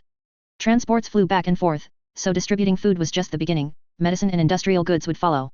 The conventional mortal army had also been transported to the underhive long ago, spreading out to maintain order and patrol the vast underhive. The scene on this street was not an isolated case but rather the overall situation of the underhive. This particular street was still relatively chaotic due to the coming-of-age ceremony, while other areas were orderly and in much better condition than here. Smoothly. Karn turned to Margot. I wouldn't use smooth to describe a vacation trip, and this battle of ours was completely a vacation. I feel like the two of us great captains who came down to execute the mission were just here to play around. Margot nodded steadily, not objecting. If there was a madman hiding somewhere holding thousands of people hostage, then I would still feel that this trip had some twists and turns, a little bit of a challenge. Karn looked at a group of dusty prisoners on the street. Winning this victory won't make me feel any glory, unless father can approve of us after this incident. The two walked and talked, arriving at the location of over 20 18th Company Space Marines. These 20 Space Marines stood on cover and corpses, at varying heights and closely packed together. Although there were no enemies, they still pointed their bolt guns in all directions. The standard bearers holding the company banner held a bolt pistol and the flag, standing at the very top of this mountain of men. The Mechanicum recorder of the Legion was standing in front of the small mountain formed by those Space Marines, taking their pictures. Brother Mountain, Karn said. What? Margot asked. Brother Mountain. Karn pointed ahead. On Nefshenko Dock 5, father had the 37th Armored Company stand on tanks like this, at varying heights for a photo. He called it Brother Mountain. That strange term must have been taught by the guide, Margot shrugged. Karn felt the same way. After the photos were taken, the Space Marines forming the Brother Mountain descended from the corpses and obstacles and formed a queue. The quadrant noticed the two captains approaching and turned to give them the cogwheel salute. The two captains responded with the Aquila salute, and then Margot spoke. Have you recorded everything from the battle, Adept? Of course. The quadrant nodded. Margot watched the Adept's fully mechanical body, covered by a red robe, wondering how this Adept could perform a natural biological action like nodding. This Adept very likely deliberately made its neck structure capable of moving up and down to perform this biological action, which was unnecessary, as it did not need to turn its head to simultaneously monitor everything within a 360-degree range. Margot only thought for a moment, then asked again, can we proceed to the next step? Pacification protocols ready, the quadrant nodded again. Then an antenna extended from the Adept's neck, and its layered, outward extending electronic eyes, specialized for recording and photography, focused on Margot. Margot's eyeballs shifted slightly, seeing the televisions in the buildings on the street, and the public projection equipment previously used by the nobles to warn people, all functioning normally. A news broadcast was looping, and had been looping for a long time, ever since the World Eaters arrived until now. They call themselves the World Eaters. This is their symbol. I believe everyone can see what this symbol intends to convey, which is that they will devour this planet. The World Eaters symbol consistently occupied the screen. Yes, we are the World Eaters, and we will devour this planet, Margot said. As the quadrant deliberately manipulated it, the image displayed on the viewing devices throughout the underhive and upperhive began to zoom out, gradually stretching from the World Eaters symbol to Margot himself, with the focus remaining on the World Eaters symbol, specifically the symbol on Margot's shoulder pad. We will devour this world. Margot said. The World Eaters will devour the injustice on this planet, devour the cruel oppression on this planet, devour the mass tragedies and the abominable living conditions on this planet. After we possess this world, we will arrange for suitable personnel to manage it, purify the harsh living environment of this world, and clear any substances or organisms that may be harmful to humans. This process is the digestion process after this world is consumed by the World Eaters. Ultimately, you will gain a clean and reasonable new world. This new world will bear reasonable responsibilities and play an appropriate role. To the cruel oppressors, you are what the World Eaters will devour. This is beyond doubt, your guess is entirely correct. We are the beasts drawn by the stench of your cruel deeds, and we will immediately tear you apart and consume you. And to the oppressed, please remember. When the gaze of Angron, the 12th son of the Emperor of the Imperium of Man, is drawn by your hatred and resentment towards your slave masters, the World Eaters who arrive here will be your angels, and the enemy's divine retribution. Facing the quadrant's facial camera, Margot, though it was his first time on camera, showed no timidity. After speaking a series of crucial words, the captain of the 18th Company, the Legion's honored warrior Margot, raised his hand and pointed at the camera. We will gather in the underhive and proceed to the upper hive. During this time, make your decision, whether you stand behind us or stand before us. Chapter 156, Domination. On the first night after the World Eaters arrived, the entire hive world had undergone a drastic transformation. Nuceria soldiers walked through every residential area and every street in the underhive, responsible for control and martial law. They were completing their occupation duties. Propaganda vehicles produced by New Guard 1 moved slowly through the streets, broadcasting warnings in the local language to the underhive residents that from the moment they heard the broadcast, theft and robbery were forbidden, and any conflicts between them would no longer be resolved through killing or being killed as before. Space Marines from the World Eaters 18th Company and the 8th Assault Company marched in neat formations along the main thoroughfares of the underhive, proceeding on foot towards the upper hive. Some of the people they had saved stood on the streets, boldly watching these celestial warriors pass, while those who still feared or doubted the World Eaters cautiously observed from their home windows. Margot walked at the very front, side by side with Chapter Master Karn. Quadrant followed behind or beside the Space Marines, continuing to film and broadcast live footage. The Adeptus Mechanicus transforms human skulls into multi-purpose tools, and considering this act is quite horrifying to outsiders, Quadrant did not release any skulls to assist with filming. The Mechanicus Adept moved swiftly, his cervical spine even acting as a gimbal to make the footage smooth and stable. When some dirty children broke free from their adults' restraints at a street corner and ran closer to observe the Space Marines, Quadrant captured this shot. Children are always fearless. While adults might still feel fear when they saw those blood-soaked superhuman warriors walking on the road, children truly believed what Margot said and thought these large figures, who had slaughtered those who once bullied their parents, were incredibly cool. A child, while running around the Space Marines, nearly collided with Quadrant. Even though Quadrant reacted, the child was still startled and fell to the ground. Quadrant turned around and looked down at the child. The child looked up at Quadrant. The Mechanicus Adept before him was like a bizarre robot, massive in size, with arthropod-like legs, and adorned with skulls everywhere. Thus, fear inevitably showed in the child's eyes. Quadrant was silent for 2 seconds, then turned back to his business, but still reminded, "Be careful, don't get hurt." The child quickly ran away, returning to his parents. The procession continued, leaving the underhive and entering the upper hive. On the passage between the upper and lower levels of the hive city, local soldiers stationed there stood on the right side of the road, their weapons piled on the left. Now, everything in the hive world capable of displaying images showed the news channels continuously looping footage of the Space Marines' combat performance in the underhive. No one was foolish enough to believe their weapons and equipment could stop these superhuman warriors, nor was anyone loyal enough to believe they should be sacrifices for the meaningless resistance of the Spire nobility, so these soldiers chose to surrender. The Space Marines didn't even glance at the surrendering individuals, silently entering the upper hive. The bureaucrats and merchants who were attached to the nobles also had no will to resist. For them, No matter who the master of the hive world was, as long as they weren't killed, it was merely a change in who they served. Those residing in the upper hive also chose not to offer feudal resistance to the Space Marines. Wealthy merchants with private armed forces simply stood by the roadside with their armed personnel, raising their hands to show they had no intention of resisting, certain that the people who should be massacred by the Space Marines were definitely not themselves. A bunch of cowards, Chapter Master Karn sneered in the comms channel. Discussing whether they are brave or weak is meaningless, people do not fight for the sake of fighting, or resist for the sake of resisting. Margot glanced at the cowards Chapter Master Karn spoke of. Chapter Master Karn sneered again, "Het. You just want to finish the mission quickly, and if you leave them a way out, they won't resist and prolong your mission time. I know what you are thinking, so don't lecture me, just say it directly. There can never be only one motive or reason, it cannot be simple," Margot said calmly, "what you said is only one of my reasons, not all of them." Chapter Master Karn couldn't be bothered to say more. The two company captains continued forward, leading the Space Marines in formation through the main thoroughfares of the upper hive. The Nuceria soldiers' progress was much slower compared to the Space Marines, they had to spread out to establish control and maintain order in the unresisting upper hive. Progress is very fast. Qin Xiao's avatar appeared in the lower right corner of Margot's vision, and Qin Xiao's voice came into his ear. There will be no more fighting in the spire. Let regular soldiers take over here in the ruling class. You can return to the flagship. The Primarch told me he can't wait to commend you and your companies. Upon hearing this, Chapter Master Karn and Margot exchanged glances, realizing that the companies they led would receive new glory. Unyielding Resolve's Triumph Hall. Chapter Master Karn and Margot strode into the hall, seeing the Primarch seated on his throne, with a group of people in white uniforms standing before him. Chapter Master Karn, who had a good understanding of Nuceria affairs, knew that those in white uniforms were Nuceria bureaucrats, who must have been selected and sent to the fleet. The Primarch's order to select bureaucrats would not be given only when they were needed, he had already ordered fixed-time selection of bureaucrats to be sent to the fleet for governance needs when he left Nuceria. When the Primarch noticed his two sons enter, he gently raised a hand, signaling for them to wait. Chapter Master Karn and Margot saluted, holding their helmets, and stood beneath the World Eater's emblem at the top of the Triumph Hall. Every selection on Nuceria has concluded, my lord, an elder reported to the Primarch, a total of 700 individuals. They are the top-ranked participants from the global gladiatorial games, management talents selected through written examinations. As per your request, these elites will have the honor of becoming top-tier warriors. Very good, excellent. The Legion needs people like them, Angron nodded with satisfaction. Only then did Chapter Master Karn realize that the first batch of Nuceria warriors would soon appear in the Legion.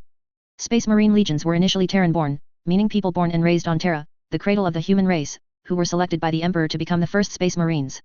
Only later would people from the Primarch's homeworld join the Legion, such as the Olympians in the Iron Warriors Legion. Nucerians, Margot asked his old friend in the comms channel, what do you think will be different about them? In terms of the results of the augmentation. I'm not Galen, that old dog, nor am I an apothecary, how could I know? Chapter Master Karn shook his head, but I heard that during the augmentation process, those gladiators showed extremely high compatibility with the gene seed, to the extent that the augmentation process was greatly accelerated. That should be related to them being blood drinkers, Margot said. Blood drinkers. The organization for the gladiators had already been set by Kill. This organization would be a 100-man elite unit, all equipped with Iron Rider pattern Terminator armor, and they would become the Primarch's large honor guard. And the name of this guard would be the Blood Drinkers because the gladiators had all once sustained themselves with the blood of demigods, and they were also regarded as brothers, sisters, and family by the Primarch. I estimate the Primarch won't choose to have us join the guard, but maybe with some effort, we could join the Champion Company as officers or something, Chapter Master Karn said in a deep voice. Champion Company. Margot frowned. The Triumph Rope Company. You have a good relationship with the Legion commander, so you should know.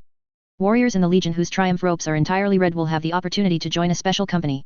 Their Triumph ropes are all red, meaning they have never been defeated or messed up any mission since the Primarch's return, Chapter Master Karn said. Since the Primarch's return, we haven't fought many battles, and only a very few have had black lines of shame marked on them due to mission failure. So, this company will be formed in the future.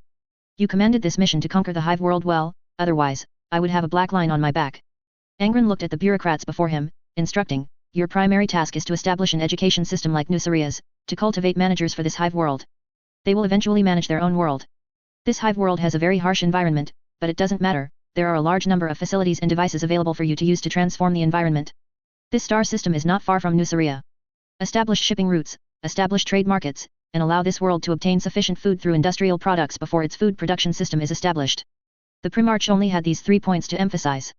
The rest would be handled by these individuals who had received systematic training and had practical experience during the World Eaters' uprising war. Everyone bowed to the Primarch, we will let this world also bask in the grace of the two Divine Lords. Oh, right, Angron suddenly remembered something, don't bring that Divine Lord legend stuff to this Hive world. They don't have a legend of two Divine Lords. Just rigidly applying what we did during the Nucria uprising war here, using the Divine Lord legend to gain support or something, will only backfire. Everyone bowed again. Angron scanned each person, constantly sensing their emotions to confirm that all of them were usable. When the Primarch waved his hand, signaling everyone to proceed to the hive world, they turned and left. Some veterans selected during the uprising war, some augmented individuals who originated from the Moray family's surgical rooms, would be responsible for protecting these people as they established everything Angron wanted on the hive world. As only the Primarch and the 2 company captains remained in the Triumph Hall, the commendation could finally proceed. Chapter Master Karn and Margot, holding their helmets, walked before the Primarch and saluted. I heard of your deeds, very good, Margot. Chapter Master Karn. Angron clapped his hands, smiling. You gave me a surprise, I didn't expect you to do so well. The 2 company captains saluted again. Even if their hearts swelled with pride, their expressions had to remain calm. Angron had once considered how to commend Space Marines. Money? Status? No, Space Marines were not interested in those, they only wanted glory, the Primarch's approval. Between mountains of gold and silver treasures and a small red flower, they would unhesitatingly choose the latter, because the latter represented the Primarch's praise, recognition, and glory.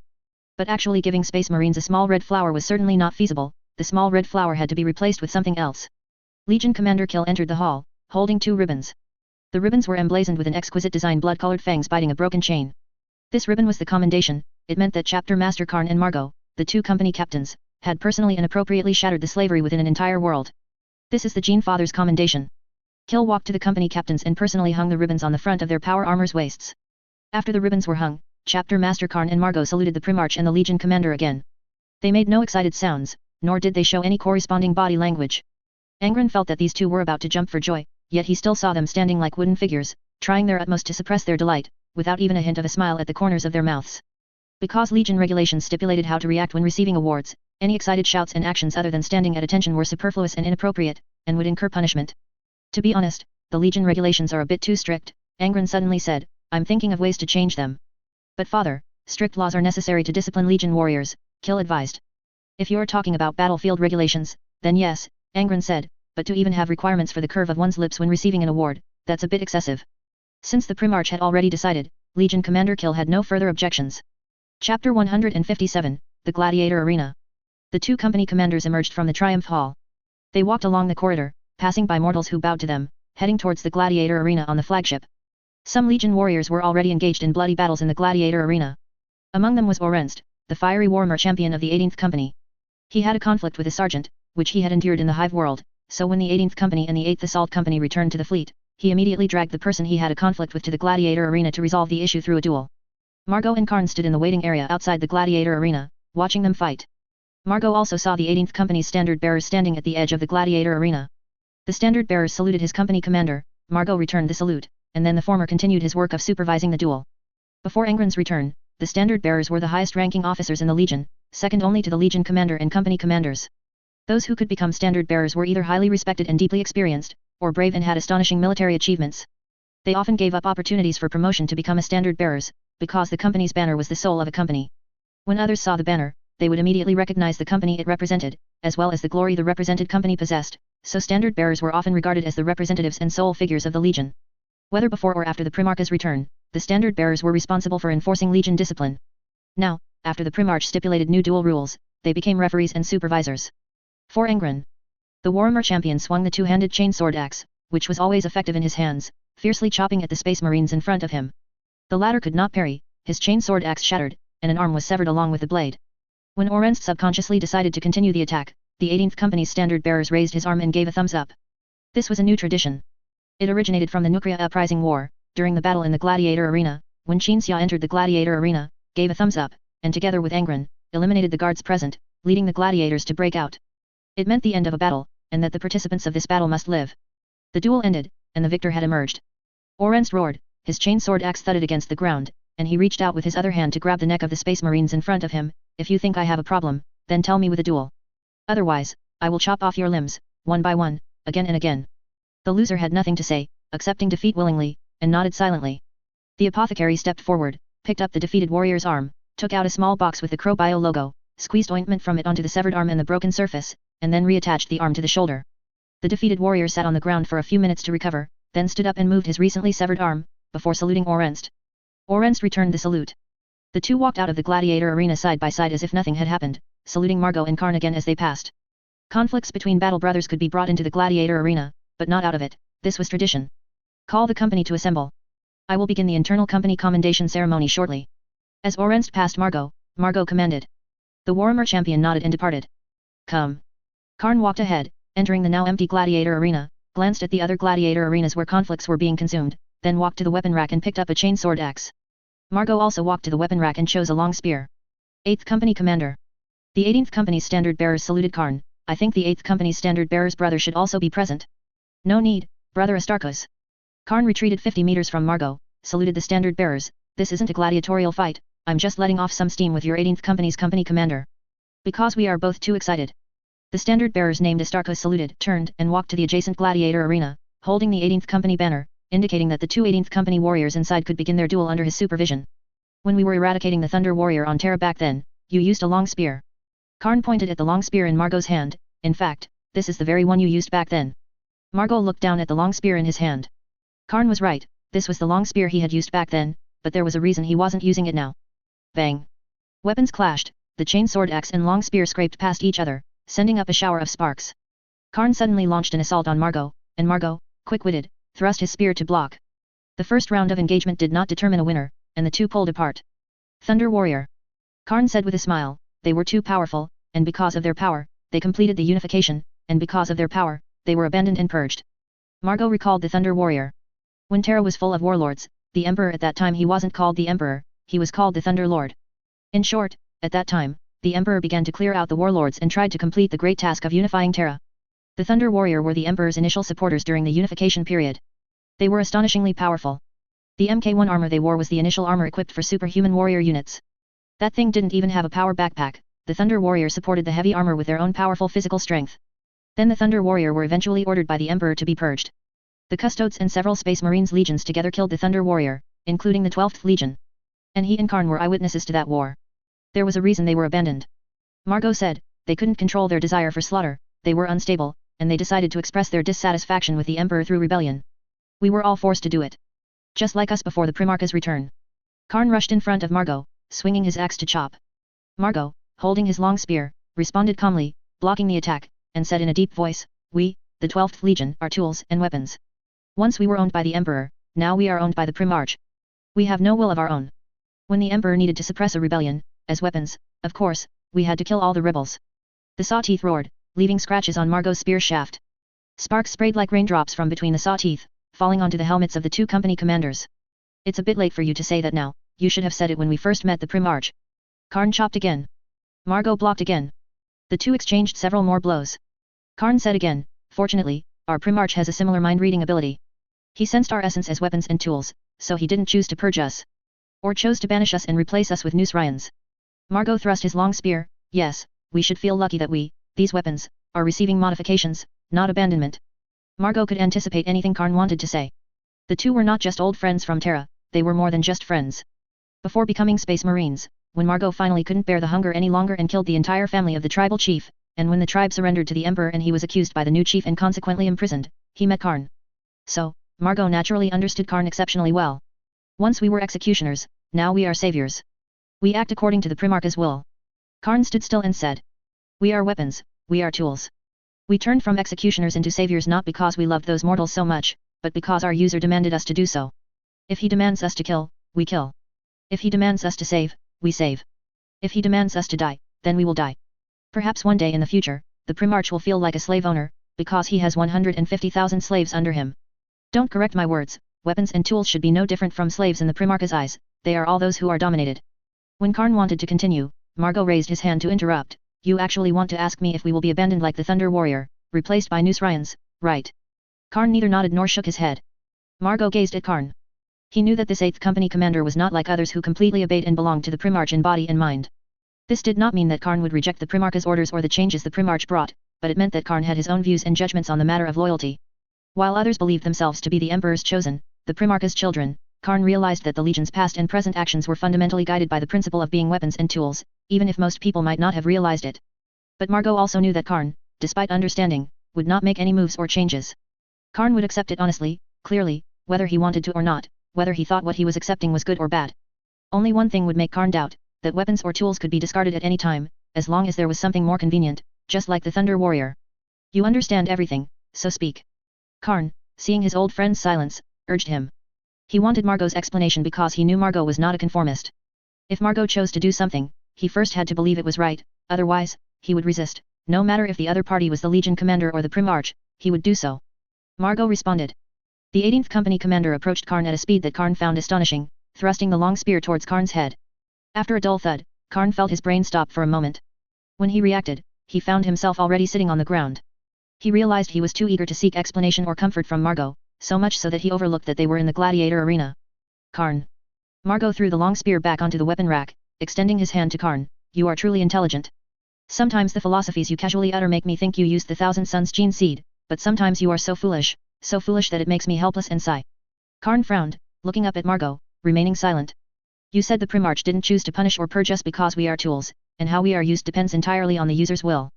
I agree, but that's not the whole reason. Secondly, you should worry that the Primarch is too emotional and sentimental, and thus might make choices and decisions beyond your expectations. This is why you cannot feel at ease. But first and foremost, our gene father, Angron, he is a Primarch. Margot said, tapping his own head. He will judge, he will think, and he will make decisions. On Nefshenko Dock 5, he didn't choose to let us fight the Iron Warriors, nor did he choose to kill that Steel Lord, proving that he can make appropriate judgments. Karn listened in silence, gradually falling into deep thought. I don't believe you are unaware of these things. Margot said, it's just that the matter of the Thunder Warrior left too deep an impression on you, so deep that, when those Thunder Warrior cried out how they were betrayed and abandoned, and then easily tore apart our battle brothers of the same period, even killing the custodes who were invincible in our eyes, you stood there stunned. With that, Margot still maintained the posture of reaching out to Karn. Karn pondered for a while longer, then looked up at Margot and nodded silently. Then Karn suddenly moved. Margot instinctively recoiled to block, initially thinking Karn would ambush him, but Karn merely moved while sitting on the ground, then looked at him with a mischievous smile. Margot turned away in annoyance, muttering, don't think I'll spar with you a second time. You should say, don't think I'll spar with you an 8th time. Karn called out, looking at Margot's back, this is the 7th time you've said something similar. Margot did not respond, not even turning his head, merely raising his hand and giving a middle finger. Chapter 158, Past and Future Betrayals. Everything is normal on the Hive world. The visitors from New Star have begun to establish a new order. Qin Xia slowly walked into the command deck. Naval officers saluted him. Qin Xia nodded in return, then walked over to Angron by the tactical table. They are all suitable people, Angron said with a smile, looking at his adoptive father, then shifting his gaze to the projection of the Hive world on the tactical table. They will completely transform that world, not just add more people for the common folk there to support. Qin Xia nodded, supporting himself on the edge of the tactical table with both hands, leaning over to look at the Hive world projection. This world had only one Hive city, standing alone in a wasteland.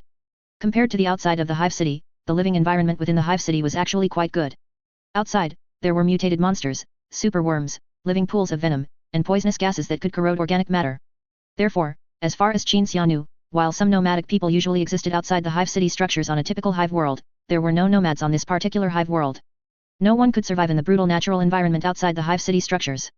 I've transferred 2 spare Stormhawks to the Human History Research Association, Angron suddenly said, mentioning the association. Gunships? That's good, Qin Xia thought for a moment, then smiled helplessly, perhaps they wouldn't normally need them, but on this Hive world, they will need gunships. I think so too, Angron nodded. Qin Xia pondered the association's matters. A portion of the association's members would remain on the Hive world, continuing to excavate ancient relics within it. Angron stared at the Hive world projection. The Primarch seemed to already foresee the changes on the Hive world. The New Star bureaucrats would first put the Hive city into a brief period of high-pressure control to ensure it passed through the phase most likely to erupt in chaos, and then distribute the supplies sent from New Star. If all went well, they would establish food production lines that convert carbon dioxide into starch, first ensuring people could fill their bellies, and then satisfying higher dietary demands by trading for more food from New Star. After that, an education system would be established, children would receive an education, and respected individuals well liked by the common people would receive systematic management training. Upon graduation, they would replace the military in managing the Hive city. Ultimately, after this digestive-like process was completed, the World Eaters Legion and the Lord of the World Eaters would possess a new world, capable of astonishing utility. The Imperium's management style is simply preposterous. They just send a group of people to a planet to be leaders, and then collect tithes. Such crude management will waste enormous amounts of labor and resources. Brown said as he walked to the tactical table. Qin Xia looked at Brown with some surprise. You're on the command deck too? I didn't even know you were here until you started talking. I've been working on the command deck the whole time, Brown pointed to a corner, but I'm not as talkative as before, because I'm homesick. Perhaps we can go back and visit together sometime, Angron said. Brown's eyes dimmed slightly, as if he thought it impossible, or perhaps he missed Nuceria even more. Then the stone man continued to elaborate on his views. I just said that crude management will waste enormous amounts of labor and resources, and also sow seeds of instability. The Imperium seems particularly eager to turn a world into fuel for a war machine, but I don't think that's the case. To be fair, Angron said, pinching his chin and frowning in thought. As we speak, perhaps hundreds or thousands of planets are being brought under the rule of the one called the Emperor. If it were me, I probably wouldn't be able to establish effective rule either. But then again, since I am not the one called the Emperor, and I don't yet have to be responsible for all the human planets in the entire galaxy, I will ensure that any planet belonging to me undergoes a complete, thorough transformation. The stone man had been waiting for these 2 sentences from Angron. So that's the problem. Too many planets are being reclaimed, and the management capacity and energy of natural persons are ultimately limited. Brown spread his hands. So why can't we let AI assist? AI. Brown looked at Angron, then at Qinxia. Qinxia and Angron exchanged glances, saying nothing for the moment, but both looked a little helpless. An AI can handle the affairs of hundreds of thousands of people in a city in an instant. Even more advanced AI from back then could handle matters proactively through prediction. More powerful ones could not only predict, but even handle matters in the warp. No matter how many planets need managing, no matter how many affairs, they can all be processed in an instant. And what about us now? We hand over the most arduous and repetitive parts of management to natural persons. Natural persons shouldn't be dealing with such trivialities. How did the human race become like this? Brown expressed his dissatisfaction. But whether it was Angron, Qinxia, or Brown, all 3 of them understood why the Imperium did not use AI. AI is called abominable intelligence in the Imperium of Man, which is not a good name. Anything related to AI will be resolutely suppressed. Machines are not allowed to have their own intelligence, and some places that require AI are replaced by wetware modified from human brains. The 30K modified wetware was not as bizarrely shaped as the 40K version. The Emperor's reason for prohibiting AI is simple, it was because of the Iron Man Rebellion, an event that almost destroyed the entire human race back then. He was a survivor of that incident, and he knew the kind of destruction that would be caused when AI and things like the Iron Man, which humans heavily relied upon, rebelled. Qinxia didn't know the exact scene of the Iron Man Rebellion or what the Emperor saw, but he was certain the Emperor must have been deeply shaken, perhaps even terrified, at the time. You know why, the Iron Man Rebellion, Angron said. Brown, take yourself for instance. You always say you're a low-capability stone man. Qinxia looked around the command deck, but you can modify sounds, change what others hear. This isn't psychic power, but science and technology, yet we can barely guess or imagine its principles. There were many people on the command deck. They also saw Angron, Qinxia, and the intelligent man discussing something together. But the content was, what did you eat, what's for lunch, when are we leaving the hive world? I can barely imagine what kind of terrifying capabilities those more advanced stone men you speak of, the true warrior or scientist stone men, would possess, Qinxia said. I know why, but I still don't think AI should be completely forbidden. Brown shook his head. It's no different from getting choked and then removing your stomach, esophagus, and intestines. Angron exchanged glances with Qinxia again. The Iron Man Rebellion really happened. I've heard about it, seen the news. But the stone men all stood with natural persons, defending their creators, and many Iron Men also stood with natural persons. They helped natural persons eliminate the Iron Man Rebellion, just as they always helped natural persons in every way possible. The Emperor doesn't trust AI, but he can trust the demigods he created, even if some of these demigods are like Perturabo. Brown said, shaking his head with a look of helplessness and sorrow. A thought formed in the stone man's mind that he could not voice to Qinxia and Angron. I see no possibility of the human race restoring its former glory. Enough, Brown. Angron reached out and placed a hand on Brown's shoulder, saying earnestly, Primarchs like Perturabo are indeed extremely strange, but at least Primarchs have never rebelled. The Iron Man Rebellion, whatever its specific cause, brought about terrible consequences.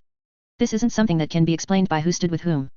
Brown was speechless, unable to think of how to refute what Angron had just said. He opened his mouth to speak, but didn't know what to say.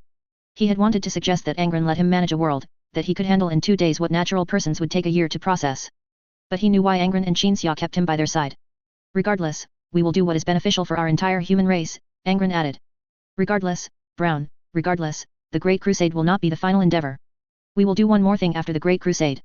Hearing this, Brown's head swayed slightly, and he looked at Qinxia again. The stone man wondered why Qinxia was so silent at this moment, not offering any reasoning like Angron. This man was usually eloquent on such occasions. Qinxia actually wanted to say something, but because he felt a sense of unreality, a daze, he remained silent and thought about another matter. Angron said that the Primarchs had never rebelled, while the Iron Men and AI had. This statement was undoubtedly extremely accurate at this moment, but what if it were in the future? If the Horus Heresy still happened, if Angron, as an unwilling loyalist defending the Emperor, faced half the galaxy ravaged by war, would he be embarrassed when he faced Brown again and recalled that the Primarch rebellion rate was around 50%? The Horus Heresy. Qinxia frowned deeply, thinking about the catastrophe that would happen in the future. He had once thought of asking the Emperor for a private conversation when the Emperor came to New Star to meet Angron, and telling him the full story of the future Horus Heresy. Including who the traitor Primarchs were besides Angron, and why Horus would rebel. But Qinxia ultimately didn't do so, because the Emperor at this point was clearly still in the dark. He most likely knew that Primarchs would rebel, but wasn't sure who they all were. Horus was the Emperor's favorite son, the War Master of the Imperium of Man, and a revered Primarch. Accusing such a primarch of being the leader of a rebellion might not bring the emperor's gratitude or nip an impending rebellion in the bud. However, that being said, the emperor still needed to know. Even if he didn't believe it, his seal-bearer Malkador, as a skeptic of the primarches, would prepare early, but not by directly seeking a private conversation with the emperor or running to Terra to complain, but in a more subtle, more effective way that wouldn't involve the 12th Legion and Angron. Father, right? Angron asked. Qinxia was momentarily dazed. He hadn't heard Angron and Brown's conversation again, so he could only vaguely agree, yes. Angron nodded. Just as the primarch was about to say something more to Brown, Qinxia spoke first. From now on, I will sort out some knowledge and matters and slowly tell them to you. They may be very shocking and hard to accept, but you must know that I will never lie to you. Anything I tell you from now on will be the truth. Angron nodded again, without the slightest hesitation. He never questioned or doubted his adoptive father, even if he couldn't sense his adoptive father's emotions. Qinxia smiled helplessly, then turned and walked towards the large viewport on the right side of the command deck. Looking at the stars outside, Qinxia made a firm decision. From now on, he would use a series of methods to find a way to let the Emperor or Malkador know about the Horus heresy. Subtle methods. And also let Angron know what might happen in the future, rather than waiting until the traitor primarches had already secretly started the tide of rebellion and were trying to win Angron over before Angron sensed it from their emotions. Then, whatever the Emperor or Malkador decided, from now on, he would plan how to deal with the future Horus heresy. At least the 12th Legion needed to be prepared in advance. Chapter 159, One Person's Disagreement. Qinxia and the Olinas walked through the upper section of the Unyielding Resolve, heading straight for the residence of the navigator, Nisha Andrasta. After the 18th Company and the 8th Company returned, the fleet remained in the star system for 2 more days. It wasn't until the dust settled on the Hive world that the fleet received a star speaker message from the 1st Legion. The 1st Legion requested the 12th Legion to rendezvous at a designated location to hand over the armored vehicles that the Emperor had asked the 12th Legion to deliver along the way. Orders. That star speaker conveyed orders from Lionel Johnson. They commanded the 12th Legion to proceed to the rendezvous point. If it weren't for them holding 40,000 12th Legion warriors, I would have had the Legion leave the armored vehicles on an Imperial world and let the 1st Legion pick them up themselves. Qinxia spoke as he walked, expressing his dissatisfaction that arose after receiving the star speaker message. The Olina sisters were not concerned with the Legion's affairs. Although the younger of the Olina sisters maintained an attentive expression, Qinxia knew that the elder sister was the dominant one between them, not the younger, so he was certain they didn't care. Why is the 12th Legion so dispersed? The younger of the Olina sisters not only listened intently but also posed a question. I've read some information about Space Marines. They operate as legions, yet the 12th Legion is scattered everywhere. Because the 12th Legion played the role of assault troops and suppressors of rebellions before Angron arrived, Qinxia responded. The younger sister had a look of sudden understanding and nodded vigorously. So that's it. Qinxia turned to glance at the 2 sisters. I know you aren't concerned with the Legion's affairs. I'm concerned about everything you say, the younger sister smiled. Qinxia was taken aback by this direct statement, pondering how to respond, when Nisha Andrasta happened to step out of her residence, beginning her thrice-daily digestive walk. As a Primarch's guide, Qinxia rarely visited the navigator's residence, just like Angron. Nisha felt this was due to the servants who insisted on following her, but she couldn't do anything about it. From afar, Nisha saw Qinxia approaching. She thought Qinxia was going to do something else, so she lowered her head and bowed, preparing to become invisible. Navigator, Qinxia called out to Nisha. A new navigation target file will be delivered to you shortly. I came to remind you so you can prepare early. Nisha, suddenly called out, first froze in panic, then immediately accepted the order. Yes, my lord. Qinxia looked at the timid navigator before him, who could not hide her panic. Nisha did not know that the divine lord before her was wondering how a coward like her, who panicked even at a casual encounter, could have made the decision to commit suicide by a gun when the conqueror was corrupted. But Nisha didn't need to know, because what Qinxia already knew would not happen. Nisha felt fear as Qinxia silently stared at her. She had heard about the Warhounds and knew that this astonishingly powerful psyker could forcibly drag a battleship out of the warp using his psychic powers, and without the aid of a navigator. She couldn't help but fear that this Primarch's guide, who hated slavery, would one day kill her, because she, a navigator indispensable during warp travel, had ceased to be irreplaceable since Qinxia arrived at the Legion. My lord. Nisha finally couldn't suppress her fear. Her body swiftly turned to a side path, then turned back, raising her hand to point to the intersection. May I? Please do, Qinxia nodded. Nisha bowed, then quickly led her slaves to turn and walk onto the side path. After leaving, she let out a sigh of relief and quickened her pace. Qinxia looked at Nisha's hand, and the item in her hand. On the navigator's pristine right hand, adorned with a lace glove, hung a pendant. The pendant dangled from her slender index finger, swaying, emitting astonishing psychic power. It did not seem to be a tool that navigators were required to use. You seem very interested in her hand, the younger of the Olina sisters suddenly spoke. How could I be? I'm not Yoshikage Kira. Qinxia immediately shifted his gaze, turning and leaving with the Olinas. Who is Yoshikage Kira? A pervert unlike a gentleman such as myself. A moment later. Only one Olina was in the medical bay. She held a notebook, expressionless, gripping a pen and recording every gladiator immersed in nutrient fluid.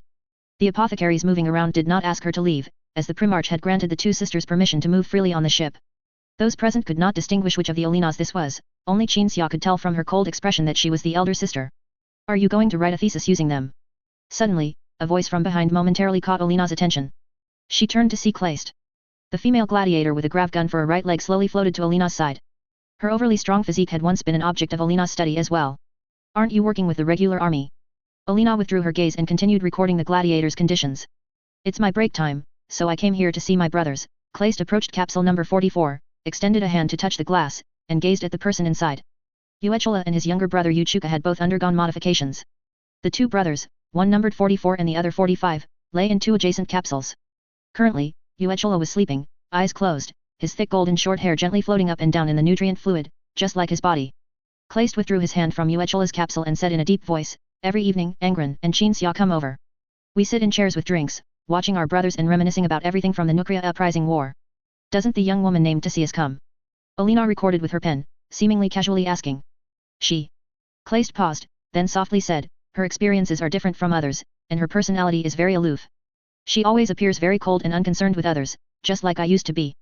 But I know she cares about everyone." Olina silently nodded. "Tasias has serious psychological problems and for some reason is hostile towards me and my sister."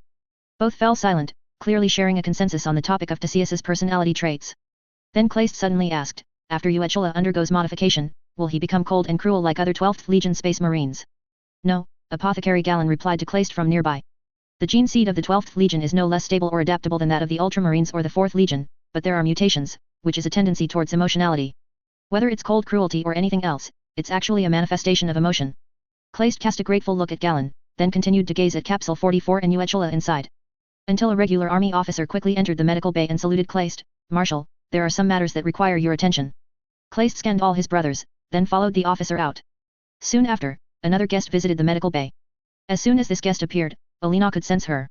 "Sister," the younger sister hurried over, raising her hand for her sister to see. "Does it look good? I just got it from that navigator." The elder sister turned her head and gave a cold glance. The younger sister was wearing the same style of gloves as Nisha. "Please tell me you and Nisha developed a friendship, and that you didn't do this for that psyker." The elder sister withdrew her gaze and continued with her work.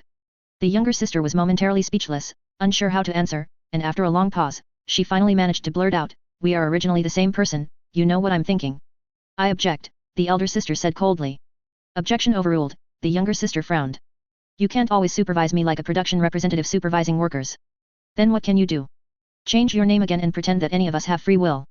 The elder sister said. "Then what can you do? Control me as if you're the dominant personality?" "Sorry, ever since mother separated us into two and gave me my own body, I can go wherever I want, you can't control me at all," the younger sister said. The conversation between the two sisters fell silent. Both shared a consensus, although they were originally supposed to be one person, now neither could control the other.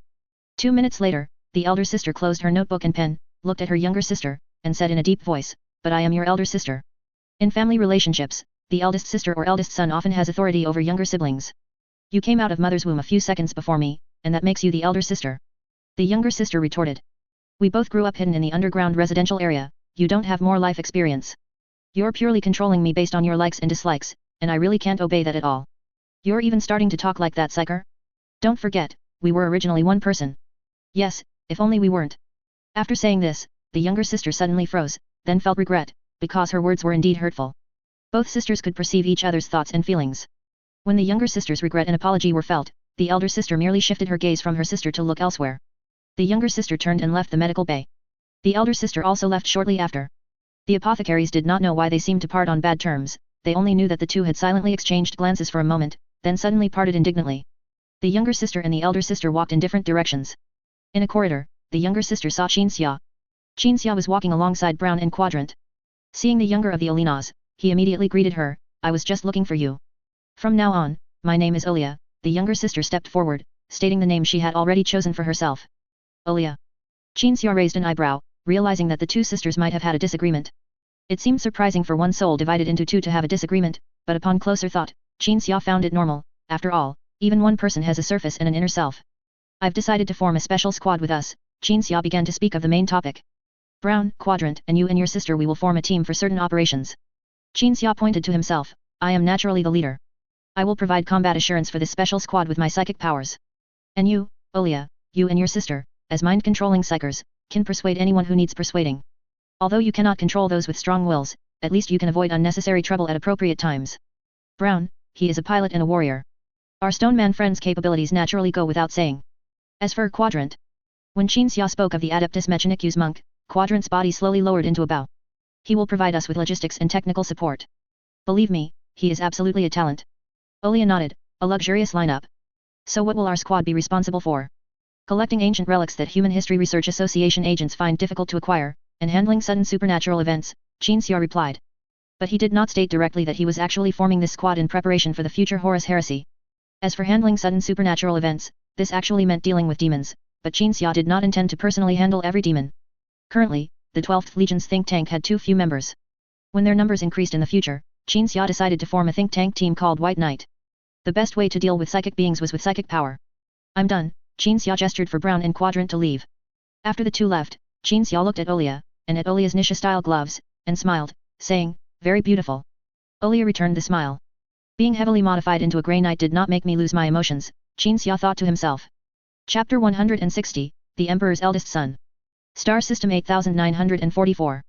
At the Mandeville Point, far from the celestial body, a warp rift suddenly opened and then dissipated. The 12th Legion fleet exited the warp and entered the reality universe. Another fleet, already waiting there, quickly sailed towards the 12th Legion fleet. After several months of travel, the 12th Legion fleet arrived at the rendezvous point requested by the 1st Legion. Due to the relatively stable warp route, this long journey was quite smooth. On the bridge of the Unyielding Resolve, Qin Xia and Angron stood side by side, looking at the communication panel. The Imperial Aquila symbol rotated a few times on the panel, then two lines of text appeared. Unwavering truth. Communication connection established. Your Highness. The communications officer saluted. This is the Unwavering Truth, the flagship of the 1st Legion. The Primarch of the 1st Legion is ready to meet you on Planet 3. The fleet on the other side was indeed the 1st Legion fleet led by Lionel Johnson. While the communication was ongoing, Qin Xia observed the 1st Legion fleet with his psychic vision. That fleet had at least 4 times more ships than the 12th Legion's fewer than 20 warships, and that was not even the 1st Legion's entire naval strength. While the 12th Legion, as an assault force, did not have strong naval power, this was not the only reason for the vast disparity in naval strength between the two sides. The 1st Legion and the 1st Primarch, as the Emperor's eldest son and the 1st Space Marines ever, inherently received more trust from the Emperor and the Imperium. They had an abundance of naval and ground forces, as well as many strange ancient artifacts. In Qin Xia's vision, the 1st Legion's navy was very strong. However, their naval warships looked to be in poor condition. Some ships appeared to have been recently repaired, and some even had their golden Imperial Aquila symbols worn off. They had clearly just been through a major battle. As for what that major battle was, the Second Randan War. Probably, Qin Xia thought. I am Angron, Primarch of the 12th Legion. Angron asked, is Primarch Lion not on the flagship? Why haven't I seen him yet? Lion King is a bit busy. The communications officer replied. Qin Xia stopped using his psychic vision and looked at Angron. On the way, Qin Xia had already generally explained Lionel Johnson's personality to Angron. Therefore, Angron could now make the correct decision to make this meeting smoother and faster, and also allow the 12th Legion to gain some benefits. Let me see my brother now. Angron said, I heard he is an amazingly talented marshal, commander, and warrior. His 1st Legion is also the strongest among all legions. I want to see what my brother is like right now. The communications officer saluted, I will inform Lion King, but the original plan is still to meet on Planet 3. You will definitely see Lion King. Good. Angron nodded. The content displayed on the communication panel reverted to the spinning double-headed eagle, indicating the end of communication. A moment later. Unyielding Resolve hangar deck. The massive gate connecting the hangar to the external void opened and closed. A team of transport ships entered the hangar and landed. After oxygen refilled the hangar, the gate leading to the interior of the battleship opened. Angron, Qin Xia, Chapter Master Karn, the captains, the standard bearers, all these high-ranking officers of the 12th Legion entered the hangar and stood in front of the transport ship formation, waiting. The hatch of the first transport ship opened, and the Primarch's guard of the 1st Legion stepped out first, standing solemnly on both sides of the path. Then, a tall figure slowly emerged from the shadows of the cabin. Lionel Johnson held his head high, clad in war armor, with his hand on the sword at his waist, looking very imposing. Brother. Angron saluted with his hand over his heart. Lion walked to a meter from Angron, took off his helmet, held it in his hands, and gazed intently at Angron. A strong warrior and an unyielding rebel, as Father Emperor said. Lion handed his helmet to the nearest guard. In dreams, Father Emperor told me about your deeds, brother. Angron nodded. Although Qin Xia always said how difficult Lion was to get along with, so far, this meeting had not been as unsuccessful as the meeting with Perturabo. Lion was very arrogant, very confident, and sometimes very irritable. Angron could sense those things contained within his emotions. In fact, Lion was exactly as his foster father had described him. But he could also sense that Lion was very happy, he liked to be praised. I have also heard of my brother's deeds, you are as magnificent as the rumors say. Angron said, to my knowledge, the First Legion is the strongest among all legions, and only the strongest can make them obey and command them. Upon hearing another round of flattery, Lion's face did not show a smug expression, merely a slight upturn of his lips. My legion is spread out, helping my brothers in battle. My sons have also followed you.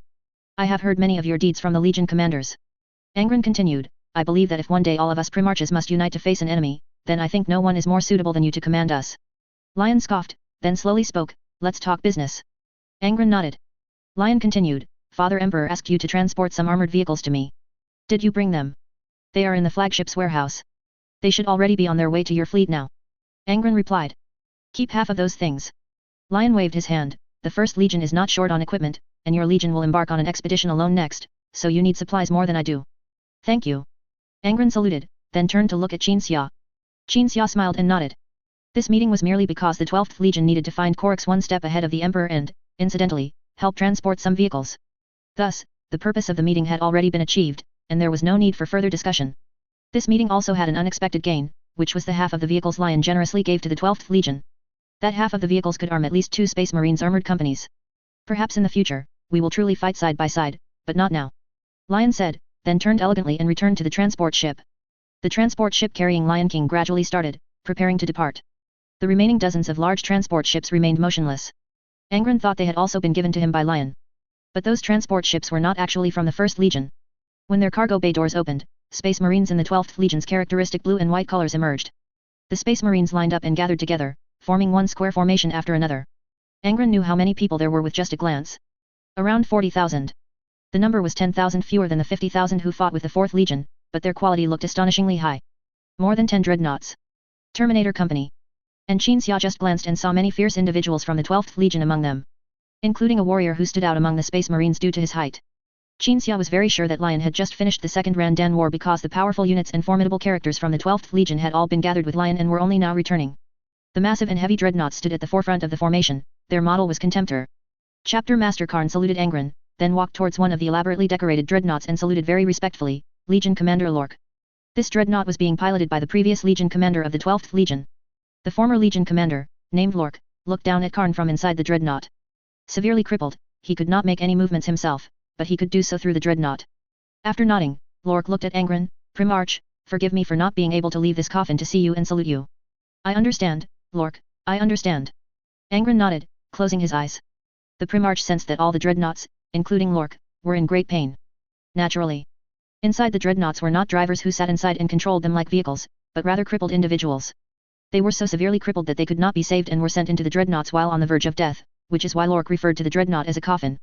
Angron approached the dreadnought where Lork was, extending his hand and placing it on the dreadnought's metal arm. When Lork wanted to ask his Gene Father why he was doing this, he suddenly felt his pain rapidly dissipate. Angron's face, however, showed an expression of pain, but he quickly endured and absorbed it. Angron then walked to the next dreadnought, similarly absorbing its pain. After absorbing the pain of every dreadnought pilot one by one, he stood before everyone again. Praise the Lord of the 12th Legion. Lork controlled the dreadnought to raise its massive hand and place it on its chest.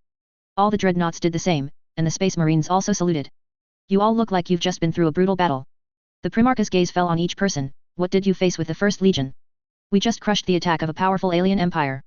Lork immediately replied, we fought not only alongside the First Legion but also several other legions. The attack of a powerful alien empire called Randan was stopped with countless sacrifices, and we have won glory for you, as always. Randan. Angron looked back at Qin Xia. He remembered his foster father mentioning this name when talking about the Great Crusade. Randan Empire. The Imperium of Man had paid a huge price when it first encountered this powerful force. During the First Randan War, the Imperium of Man fought the Randan, suffering immense sacrifices and destroying a world-sized war machine, but only later learned that it was merely an outpost of the Randan Empire. The Second Randan War was initiated by the Randan Empire, which quickly captured many imperial worlds in a very short time. Their offensive was shattered, but they were not exterminated. There will definitely be a third Randan War. Will we be deployed to fight the Randan in the future? Angron asked Lork, then looked at Qin Xia. Evidently, of course. Qin Xia did not hesitate. This is inevitable. Lork also believed that the 12th Legion would be deployed to participate in the next Randan War. Your sons are powerful warriors, we are indispensable in any large-scale war. Angron thought about it and felt that it would be a good thing if the 12th Legion could participate in the next war against the Randan. The Randan aliens were too terrifying and brutal. After their invasion, many human worlds were conquered and destroyed, and human casualties were countless. Moreover, worlds occupied by the Randan would become uninhabitable for future colonization. Not to mention that the 12th Legion, as a powerful legion, must accept orders to join large-scale wars. Even without orders, the 12th Legion would have to participate in the war. Thinking of this, Angron said to the 40,000 or so sons before him, in the next Randan war, I will personally lead you and fight alongside you until that damned empire is completely destroyed by us. To glory. The Space Marines responded in unison. Qin Xia looked at the Space Marines before him. With these individuals back, the 12th Legion's combat power was almost 80% restored. The Legion could be spread out, with one part going with the Primarch to find Korux, and the other part recapturing human worlds one by one. But no matter what, these 40,000 individuals must follow Angron, because they did not yet know what changes had occurred in the Legion. If they were dispersed to recapture human worlds, Angron would only gain one bleeding planet after another. Chapter 161, The Emperor's Faction. The more than 40,000 people who returned to the Legion were brought back to the Triumph Hall by their Primarch. There were some things Angron had to discuss with these 40,000 core members of the Legion. After everyone had solemnly lined up, Angron, bare-chested, walked across the red carpet of the Triumph Hall, with Qin Xia and Kill walking on either side of the Primarch.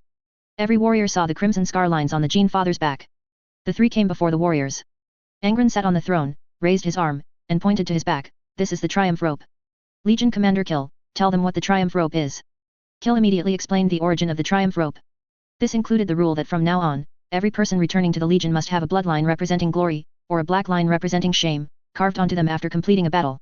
The Triumph Rope was a Nuceria warrior tradition. All those present were Terraborn Space Marines, but they had no objections to the Triumph Rope tradition Angron brought. Everyone listened silently to Kill's explanation. Then what about me, father? Lork, who was in a dreadnought, urgently asked, how do I carve the Triumph Rope? Hearing the former Legion commander Lork, who was in a dreadnought, ask this question, Qin Xia felt that it was indeed a problem. Even if Lork and the others were taken out of their dreadnoughts to be carved, it wouldn't work, because it was questionable whether these warriors in dreadnoughts still had spines and backs.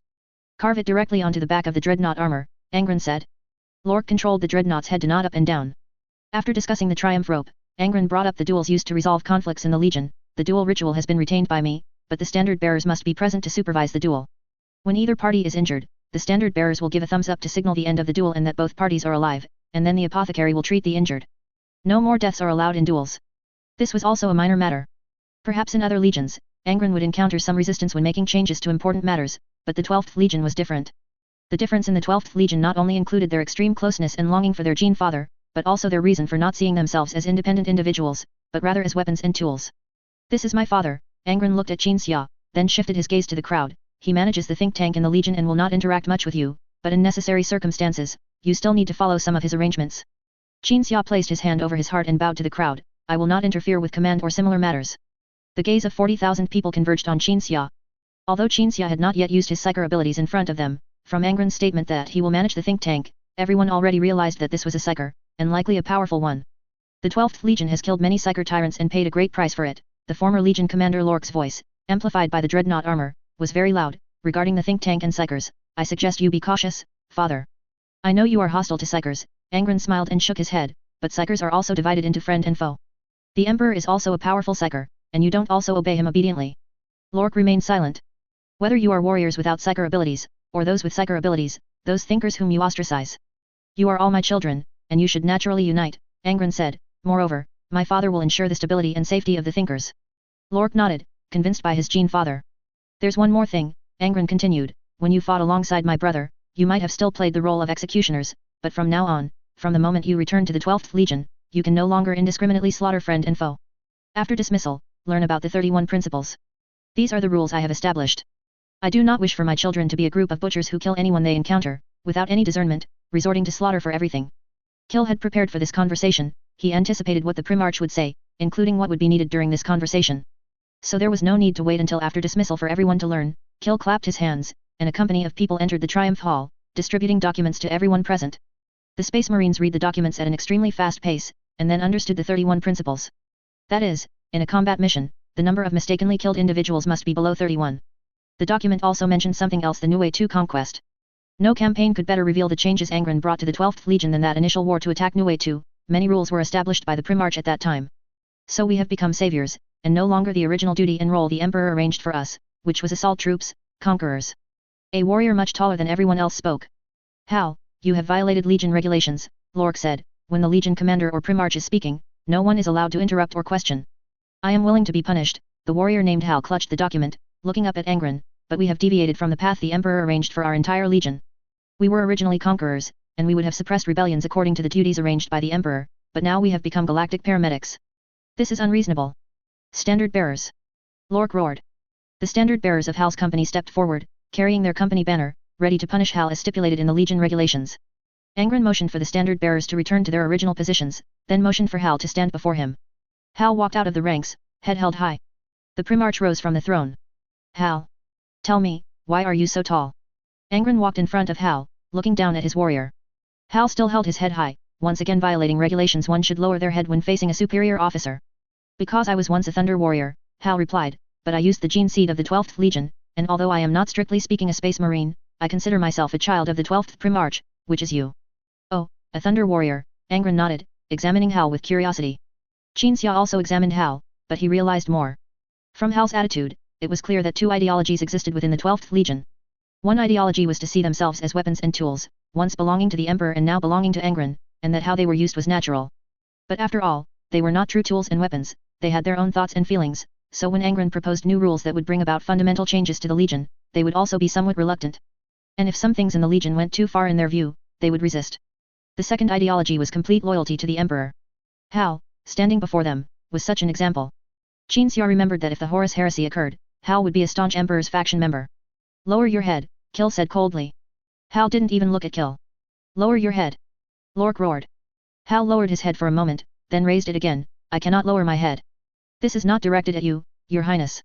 It is because if I lower my head, it means I am bowing to a path that deviates from the Emperor's.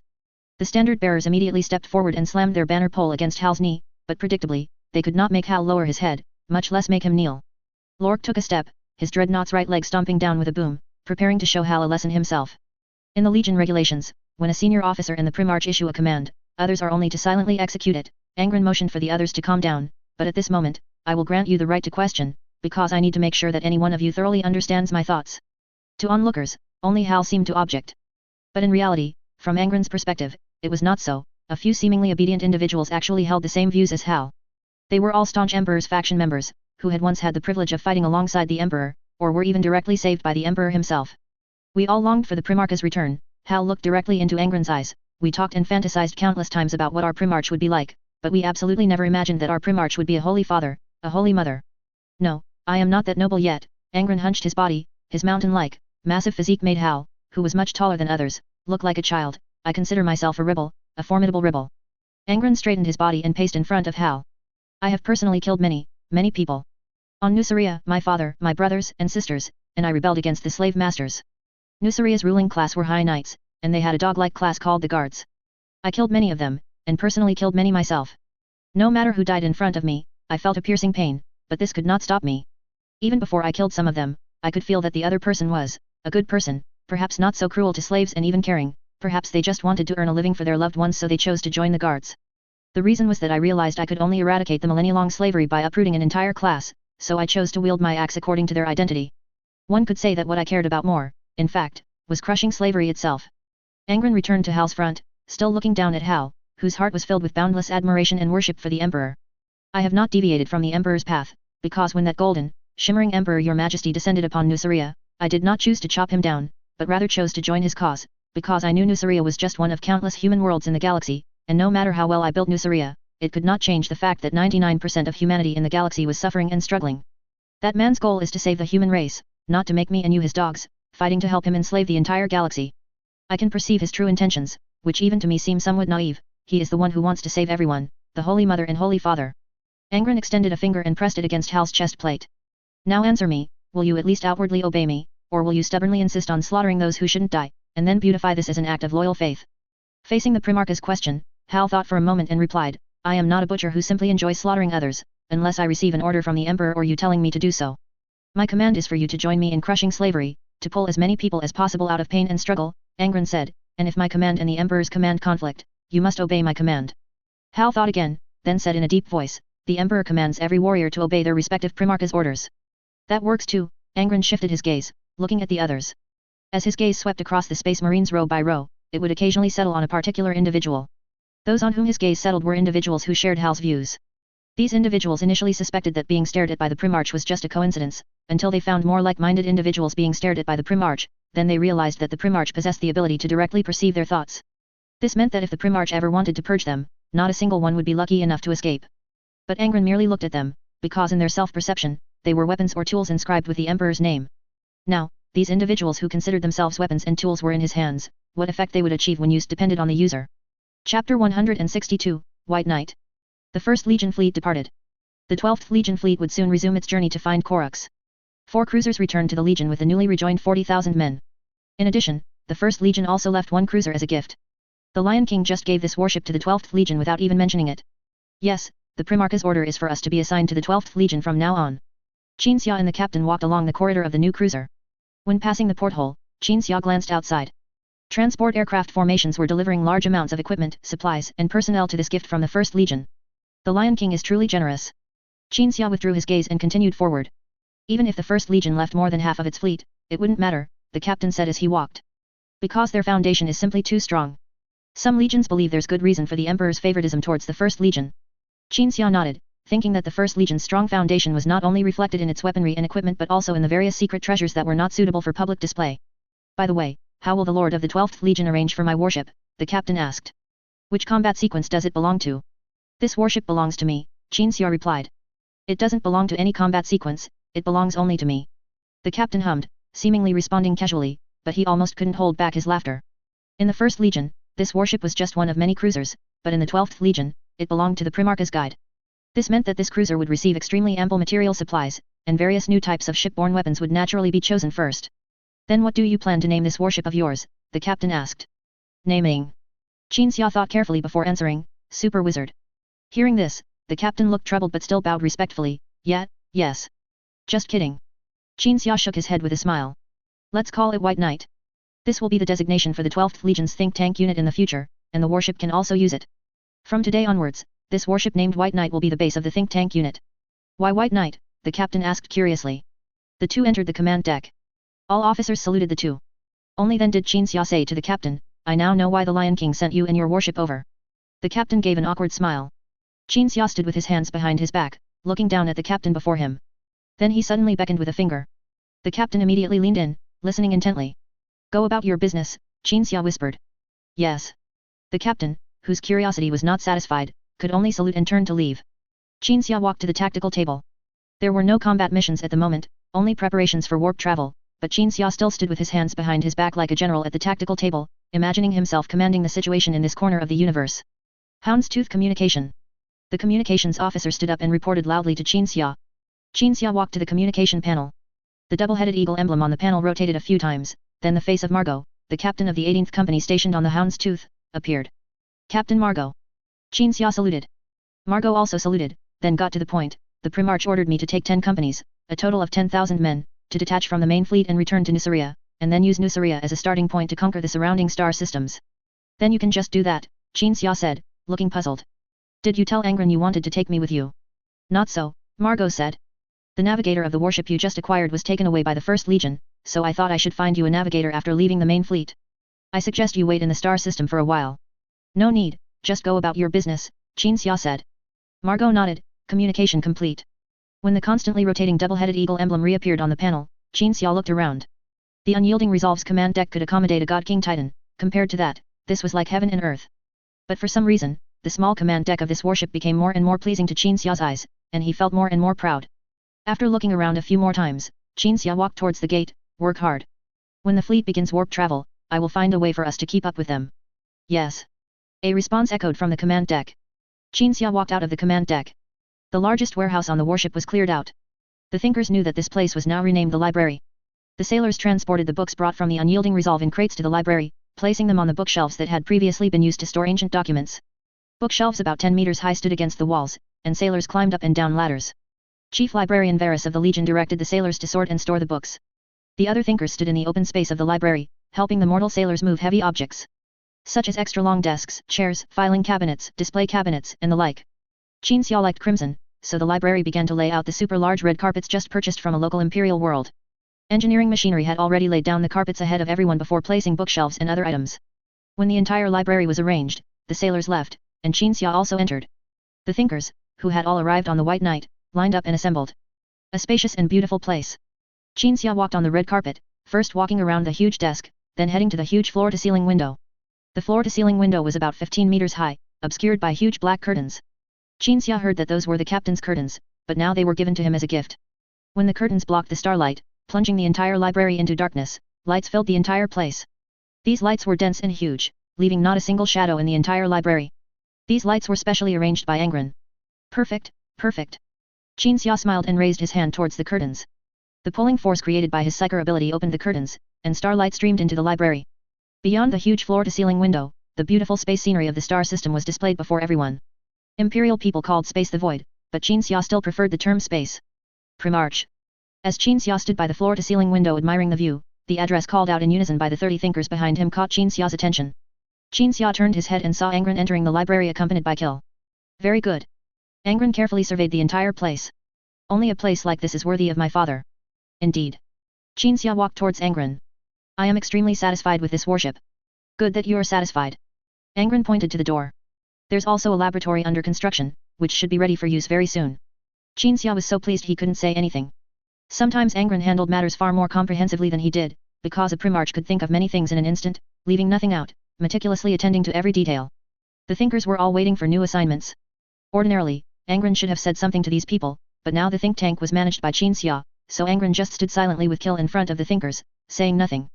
Qin Xia walked in front of the thinkers. There were 30 people in total, the thinkers from the newly returned 40,000, plus the thinkers who were already in the Legion. The number was too small. But this was not because of some technical problem limiting the expansion of the think tank's numbers, but because think tanks were heavily discriminated against in the Legion. Not a single person present had awakened their psyker talent first and then been transformed into Space Marines, all of them were transformed into Space Marines first, and then awakened their psyker talent for some reason. From now on, the 12th Legion's think tank unit will be renamed White Knight. Qin Xia announced to everyone. He had already told Angron about the name change. Then, at that time, Angron asked, White Knight? Is this name a jab at the Grey Knights? Qin Xia's answer then, and the words he was about to tell the thinkers now, were the same. The name White Knight is a psychological term. Qin Xia paced in front of the thinkers, speaking in a calm voice. White Knight personality, White Knight psychology, White Knight syndrome. Its meaning is, someone who likes to save others, someone who gives for others, someone who can strongly empathize with others. That's roughly it. I don't have White Knight psychology, but your Primarch does. As think tanks of the 12th Legion, we are to use our abilities to help the Primarch achieve what he wants to do. Saying this, Qin Xia turned back and smiled at Angron. Angron smiled and raised an eyebrow. Qin Xia looked at the thinkers again, silent for a moment. The name White Knight is indeed a psychological term, but Qin Xia still had the idea of subtly referencing the Grey Knights when naming the think tank. Qin Xia did not like the Grey Knights. What he wanted to establish was not a unit like the Grey Knights, but another kind of psyker unit with similar duties and abilities. We will be responsible for handling some supernatural events, Qin Xia continued. Of course, and most importantly, using our psyker talents in a war to achieve things that conventional Space Marines units cannot. Then we will also handle some secondary matters, such as recovering knowledge and ancient technological artifacts. The recovery of knowledge and ancient artifacts was done by agents of the Human History Research Association, but they always encountered some difficult-to-handle situations, at which point the think tanks among the Space Marines were needed.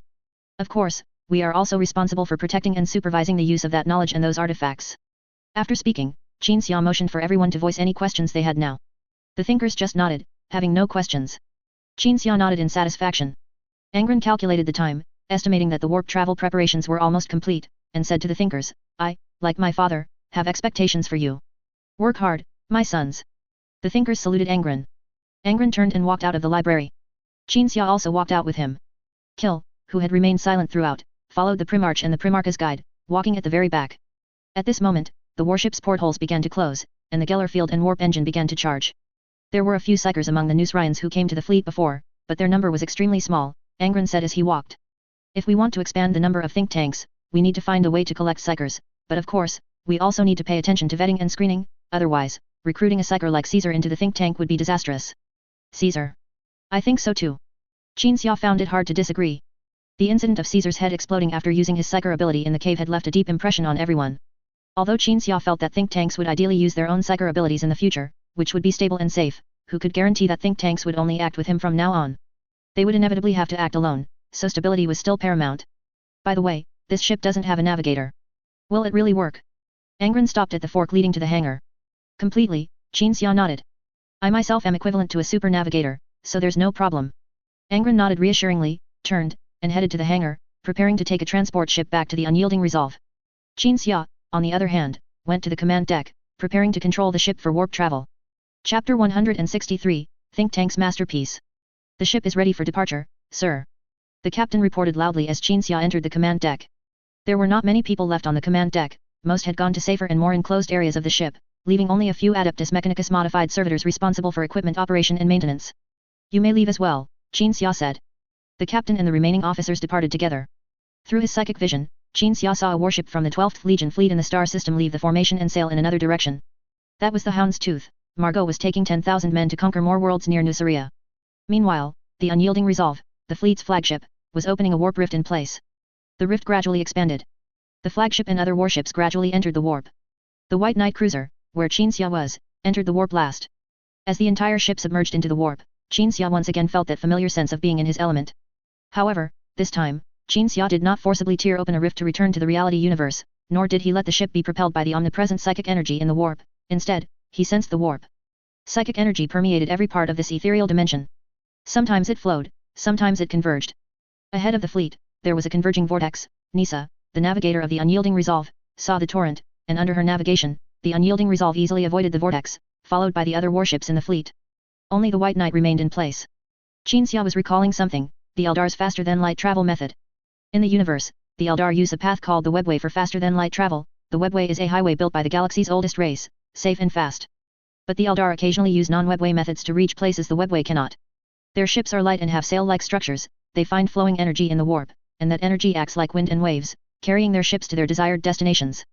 Therefore, the Eldar believe that humanity's warp travel is simply crashing directly into the warp and then violently charging through, making a mess of the warp. Qin Xia felt that the Eldar's warp travel method was worth studying, and he had long been researching how to do it like the Eldar. However, Qin Xia, who felt stronger while in the warp, could navigate without altering the ship's exterior or adding Eldar-like ship structures.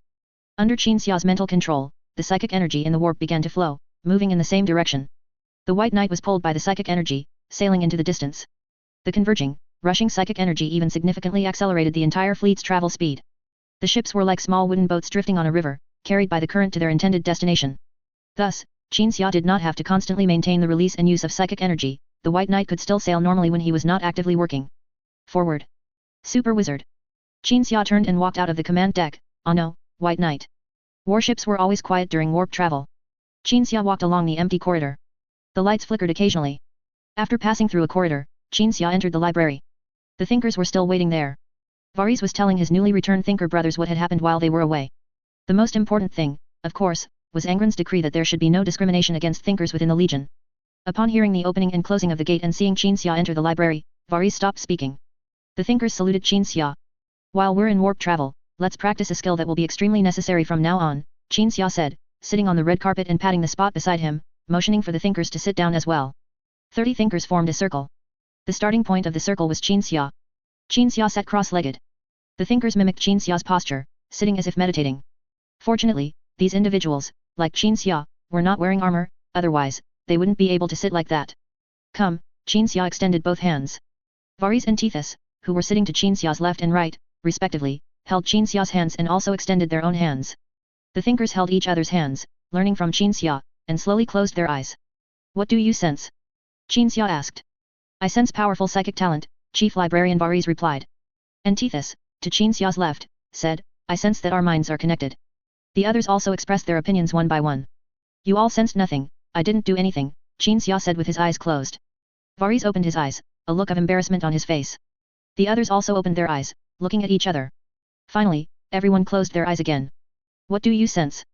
Qin Xia asked. Your psychic energy, Varys replied. Correct, Qin Xia nodded. But at this moment, among the thinkers, a thinker with a slightly youthful face opened his eyes and looked around nervously. Qin Xia kept his eyes closed, releasing psychic energy. In the perception of almost all thinkers, Qin Xia's psychic energy was distinctly different from normally used psychic energy. The psychic energy of normal psychers all comes from the warp, they are not producers of psychic energy, but merely porters of it. But Qin Xia's psychic energy was different, although it also originated from the warp, it seemed to have been processed by Qin Xia, giving a feeling of being affable and steady. Frost began to spread within the library. At some point, it had started snowing in here. The slightly youthful thinker looked around, even more panicked.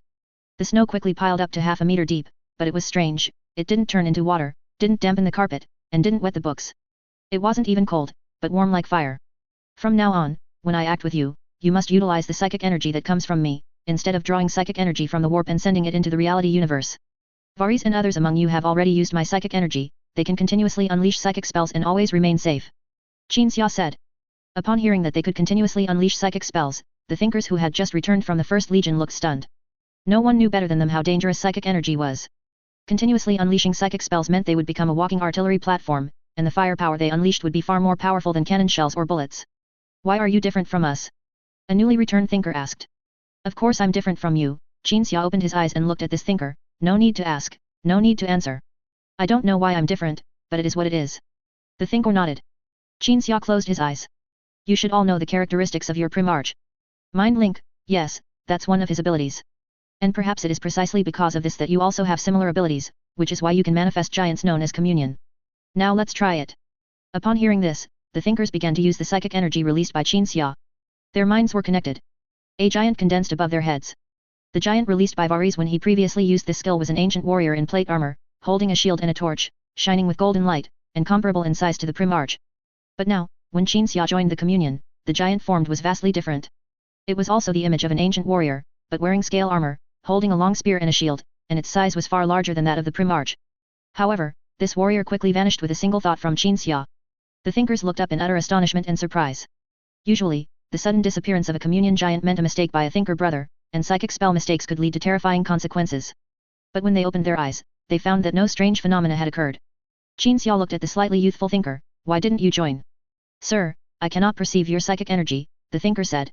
Qin Xia reached out and pulled, instantly moving the thinker in front of him, then extended his hand.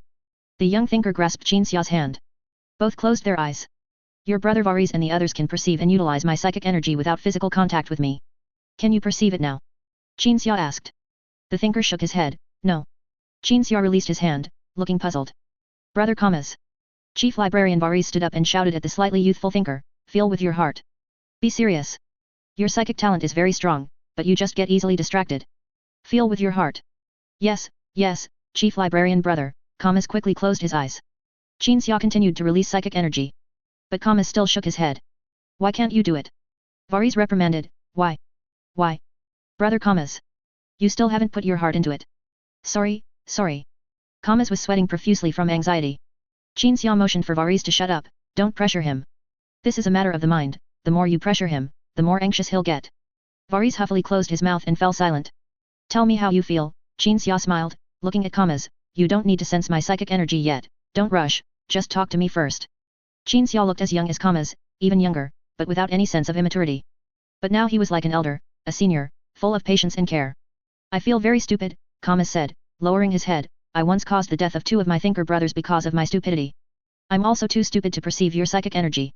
I'm sorry. Qin Xia frowned slightly, raising his hand and placing it on Kamas's forehead. He saw a lot.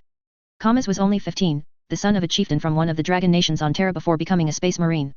Qin Xia also saw 2 thinkers being gnawed by aliens, and Kamas, who rushed forward but was knocked back. The thinkers, being eaten by the aliens, roared at Kamas, demanding that the young man release psychic energy to kill the aliens.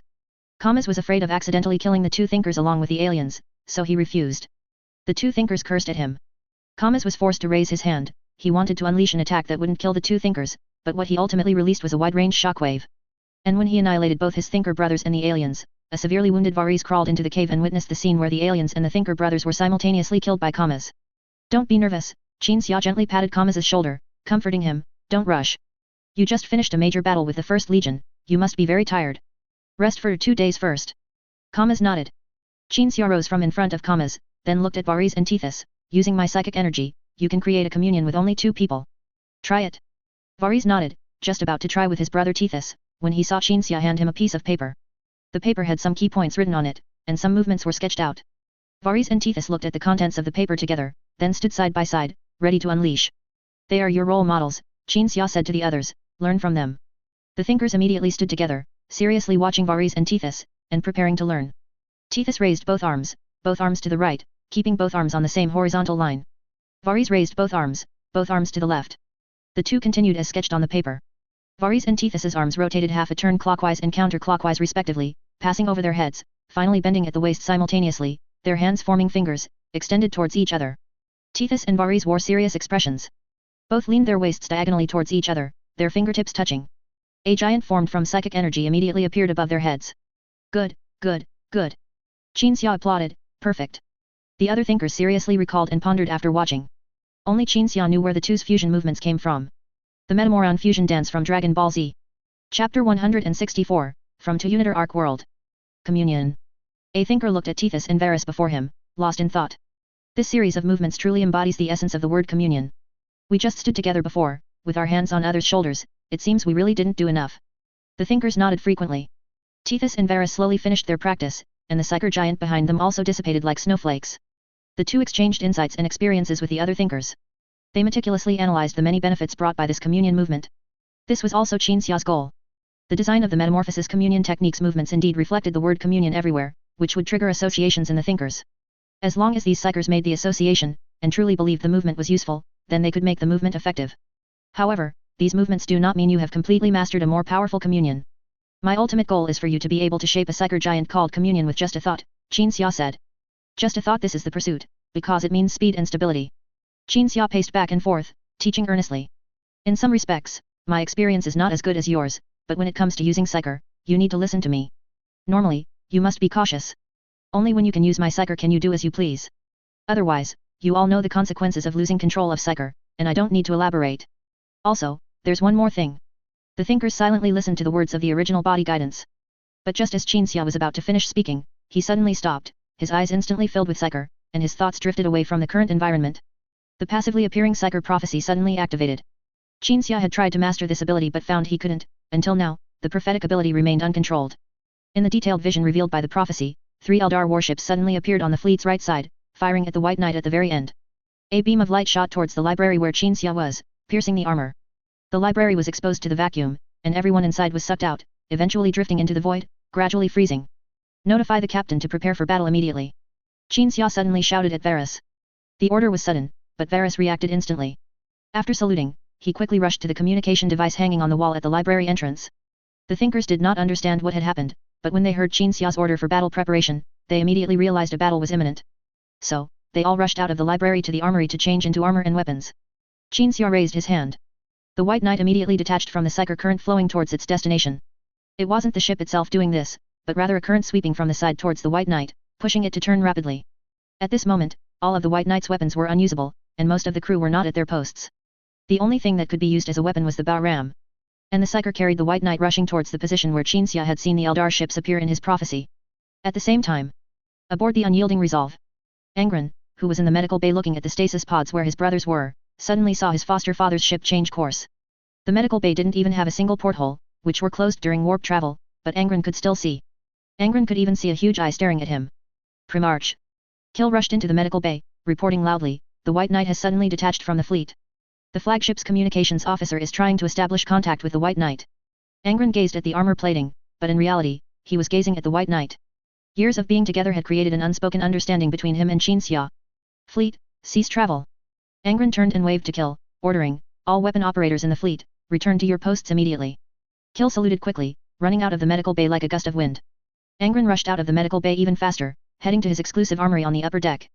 When the Primarch emerged, he had already donned his battle armor and favorite weapons, his hand resting on the chainsword axe handle, striding into the command deck. The Legion and Fleet High Command were already waiting on the command deck. Upon entering the deck, Angron uncharacteristically ignored everyone's salutes and sat down in the command deck seat. Lorgar Saren. Angron gazed at the armored plating covering the portholes, report the current situation. Saleen saluted, loudly reporting the newly received information, the fleet has ceased travel and is converging towards the White Knight's position. Communications personnel are continuously attempting to hail the White Knight, but there is no response. How many warships in the fleet can immediately engage in battle? Angron asked again. 70%, Saleen replied, the situation is too urgent. Although the weapon decks have been continuously manned, and weapon operators are not far from their weapon stations, but... Angron raised his hand, cutting off Saleen's unfinished but, and slowly spoke, prepare to exit the warp. Saleen saluted. Angron watched everything beyond the porthole's armored plating. Only he could see outside, and what he saw was far more accurate than the chaotic instruments in the fleet at the moment. The White Knight's engines were operating normally, but it was traveling at an extremely high speed towards a cloud. Why there was a cloud, he didn't know, nothing was surprising in this hellish warp. Soon, 3 strangely shaped warships burst out of the cloud. Eldar ships. Angron said in a deep voice. The White Knight's course intersected precisely with the course of the 3 Eldar ships. When the Eldar ships burst out of the cloud, they seemed to have just noticed the White Knight, and so they quickly made a turning maneuver. Eldar ships sacrificed defense for speed, but at this moment, they still couldn't make a timely evasive maneuver. The lead ship was struck squarely by the White Knight's ram, and the entire ship split in 2. Eldar bodies flowed out of the bisected ship like waste. The attire of those people. The Primarch instantly recalled the blood drop symbol he had seen on the night he was chased by the Eldar when he was young. The symbols on the Eldar corpse's armor were the same as those he had seen that night. Prepare to attack them. Angron roared, form up an attack formation now. The fleet rapidly approached the White Knight. A warp rift had already opened in front of the White Knight, and reality universe objects appeared in Angron's field of vision.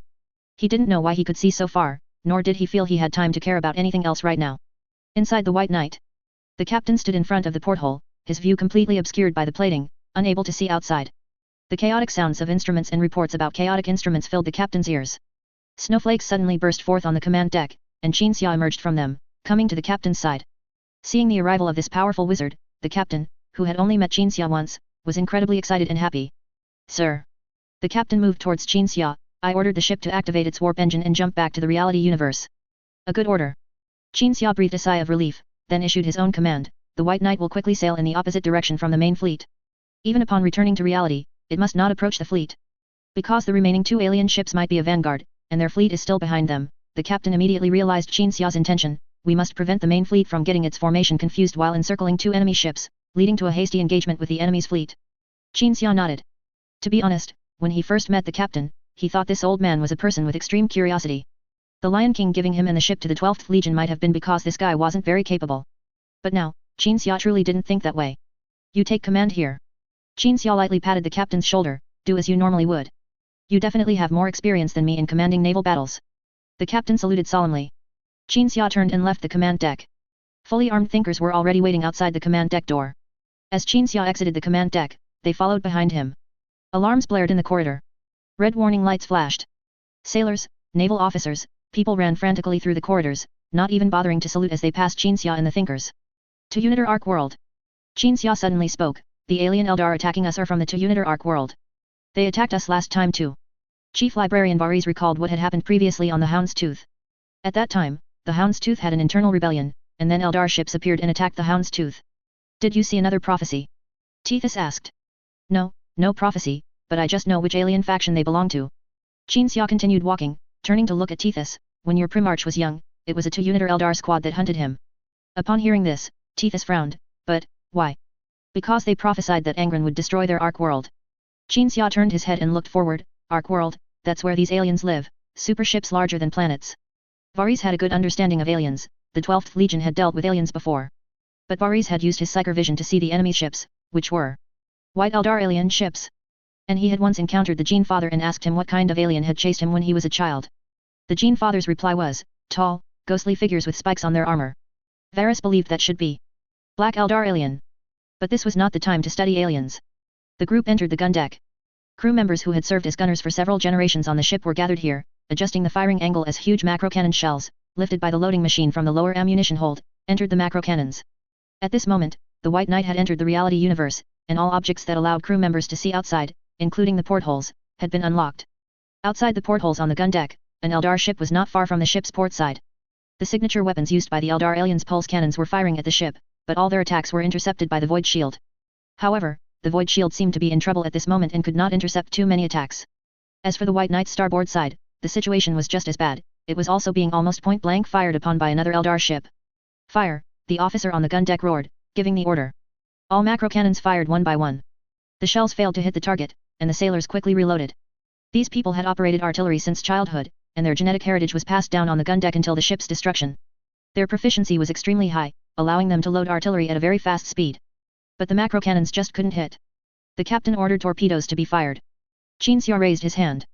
When 2 torpedoes were launched from the ship's port torpedo tubes, and it was clear they would be dodged by the Eldar ship in time, a rift suddenly appeared in front of the torpedoes, swallowing them all. Then the rift reappeared behind the Eldar ship, and the torpedoes burst out, heading straight for the enemy vessel. This was Qin Xia's doing. The Eldar warship quickly dodged, using its extremely agile maneuvering and high speed to evade the slowly flying torpedoes. Of all the torpedoes, only one was unavoidable and thus hit them. The enemy ship's starboard side was blown upwards by the torpedo, and the continuously firing pulse cannons were also destroyed in the explosion.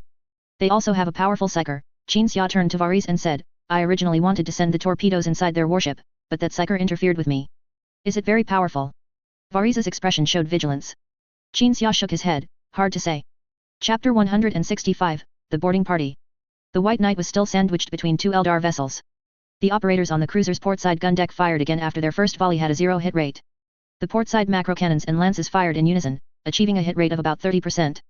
The Eldar vessel, crippled by torpedoes on its starboard side, attempted to disengage, rapidly accelerating forward to escape the White Knight's portside firing range, but it was ultimately blasted to a complete halt, unable to move anymore.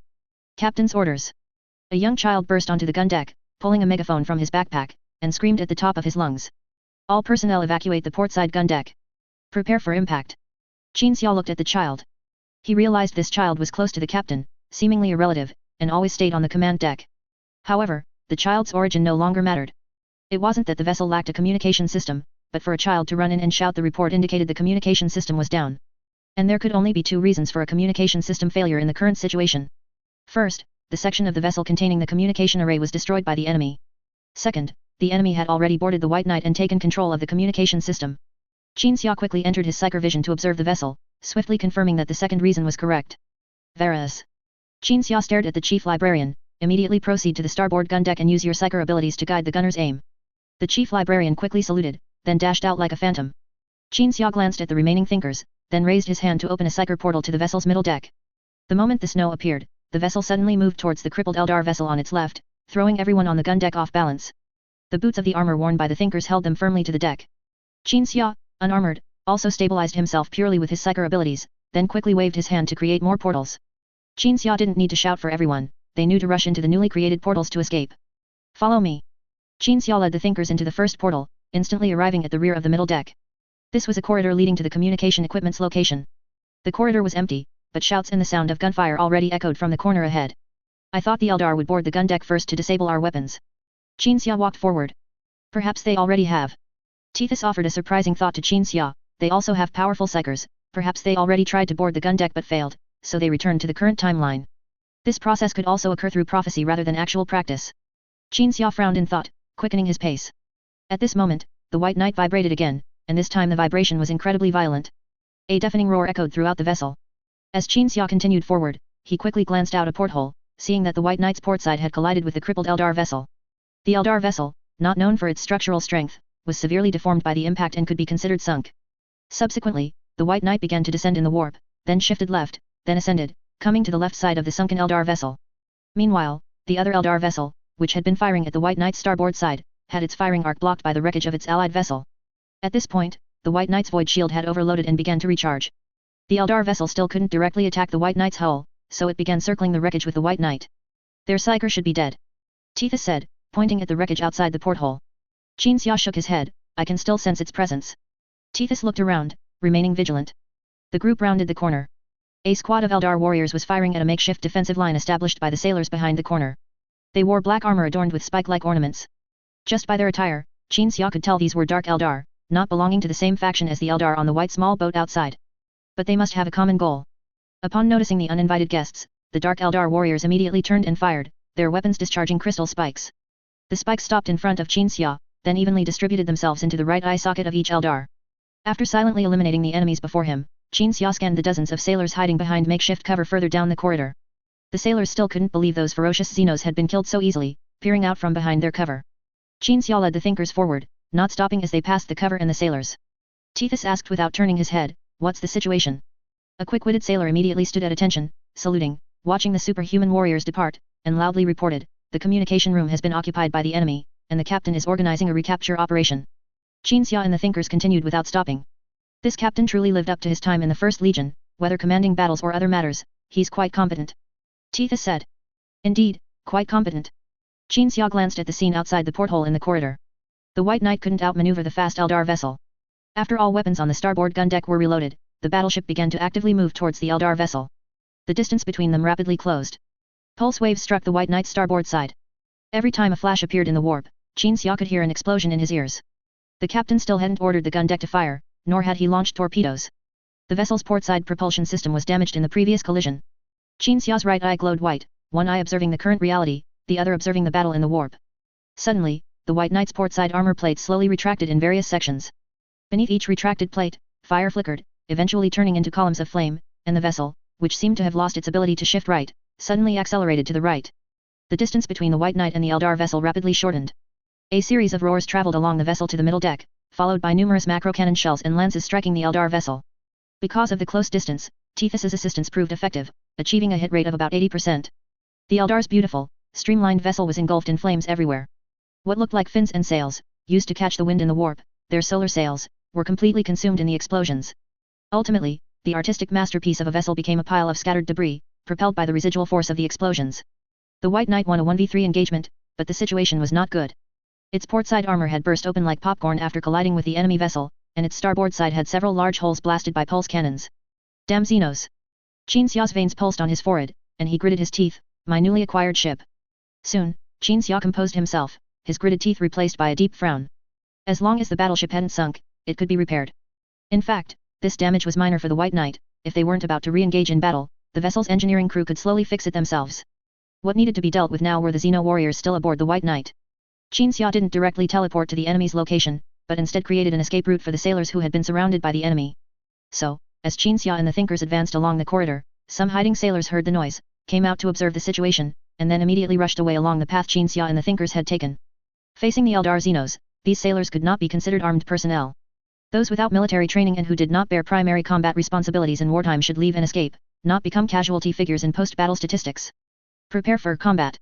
After advancing about another 100 meters, Qin Xiao arrived before a locked bulkhead. After a warning to the Thinkers, he placed his hand on the bulkhead. With a loud bang, the bulkhead flew off and embedded itself in the ceiling of the compartment. The Xenos setting up defenses inside the compartment behind the door quickly noticed the uninvited guests, immediately crouching behind any available cover, setting up their weapons where they could, with muzzles and heads peeking out from cover. Spike-shaped crystal projectiles rained down upon Qin Xiao and the Thinkers. Tethys raised a psyker barrier to block the incoming gunfire. Qin Xiao scanned the compartment, realizing there were both Dark Eldar and Craft World Eldar here distinguishable by color alone. Those with black equipment were definitely Dark Eldar, while those with white or other colors, but not garishly bright, were definitely Craft World Eldar. In other words, Dark Eldar and Craft World Eldar. The Dark Eldar reside in a city called Kamarak. They are cruel and depraved, and cruel.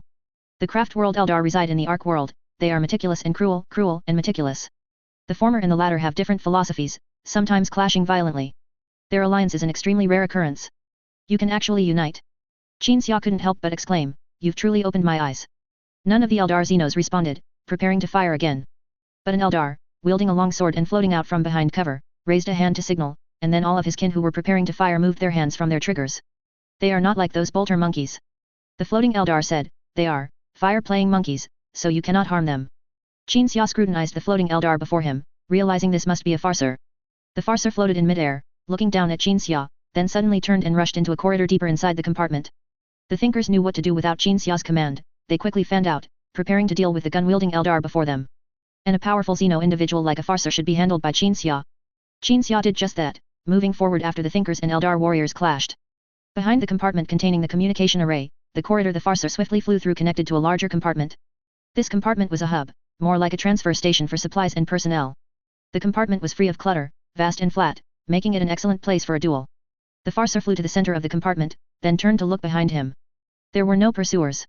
But as an individual Eldar, the farser possessed the inherent talents of his race, including astonishing reaction speed, strong psyker potential, and resilient physique. These racial talents, far beyond human capabilities, were one of the reasons they considered humans barbarians and lowlives. So, upon sensing danger, the farser immediately turned back, his body floating backward. Amidst a burst of snow, Qin Xiao suddenly stepped out of it, reaching out to grip the farser's throat. You came for Angron, and you only have 3 small ships? Do you have a follow-up fleet? Qin Xiao asked. If I were you, I would immediately drop my mental barrier and let the super psyker in front of me read my mind, instead of engaging in meaningless mental resistance. The farser's throat was gripped by Qin Xiao's steel-like hand, but his face, besides the strenuous expression of struggle, also held a chilling sneer. As Qin Xiao noticed the movements around him, his passive precognition suddenly activated. To the right, a flash appeared in the dark corridor, and 3 Eldar warriors suddenly materialized, aiming their heavy weapons at Qin Xiao and opening fire. To the left, a howling sound erupted, and several female Eldar warriors wielding long blades rushed forward, pouncing on Qin Xiao, whose ears were ringing from the howling. The precognition ended. Qin Xiao quickly turned to the right. As a psyker barrier appeared on his left, a shockwave emanated from in front of him and burst into the dark corridor on the right. After a tremendous crash, the corridor was shattered, and billowing smoke mixed with several short limbs and a mist of blood erupted from the corridor. The howling had already begun. Qin Xiao's body remained still, and he quickly turned to look to his left. The psyker barrier blocked the sound of the howling, and then flames surged from behind the psyker barrier, burning all the way to the end of the left corridor. The flames, spreading 500 meters, incinerated all enemies within them. Chapter 166, like an arm directing fingers. Is that all? Qin Xiao, with the Thinker's throat in his grasp, didn't move an inch, merely turning his head to eliminate all the ambushers. Before pursuing the thinker, Qin Xia had naturally anticipated his intentions. Since he dared to pursue, he was confident of success. Passive psychic prophecy was not activated. His psychic vision quickly scanned, finding no other surviving enemies nearby. Knowing he could now fully read minds, Qin Xia immediately used his psychic power, penetrating the thinker's skull.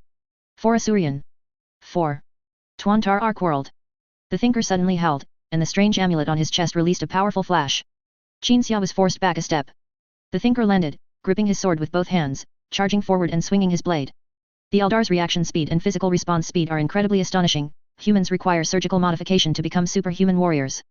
The Eldar, however, do not. Their birth rate is low, but they are naturally born warriors.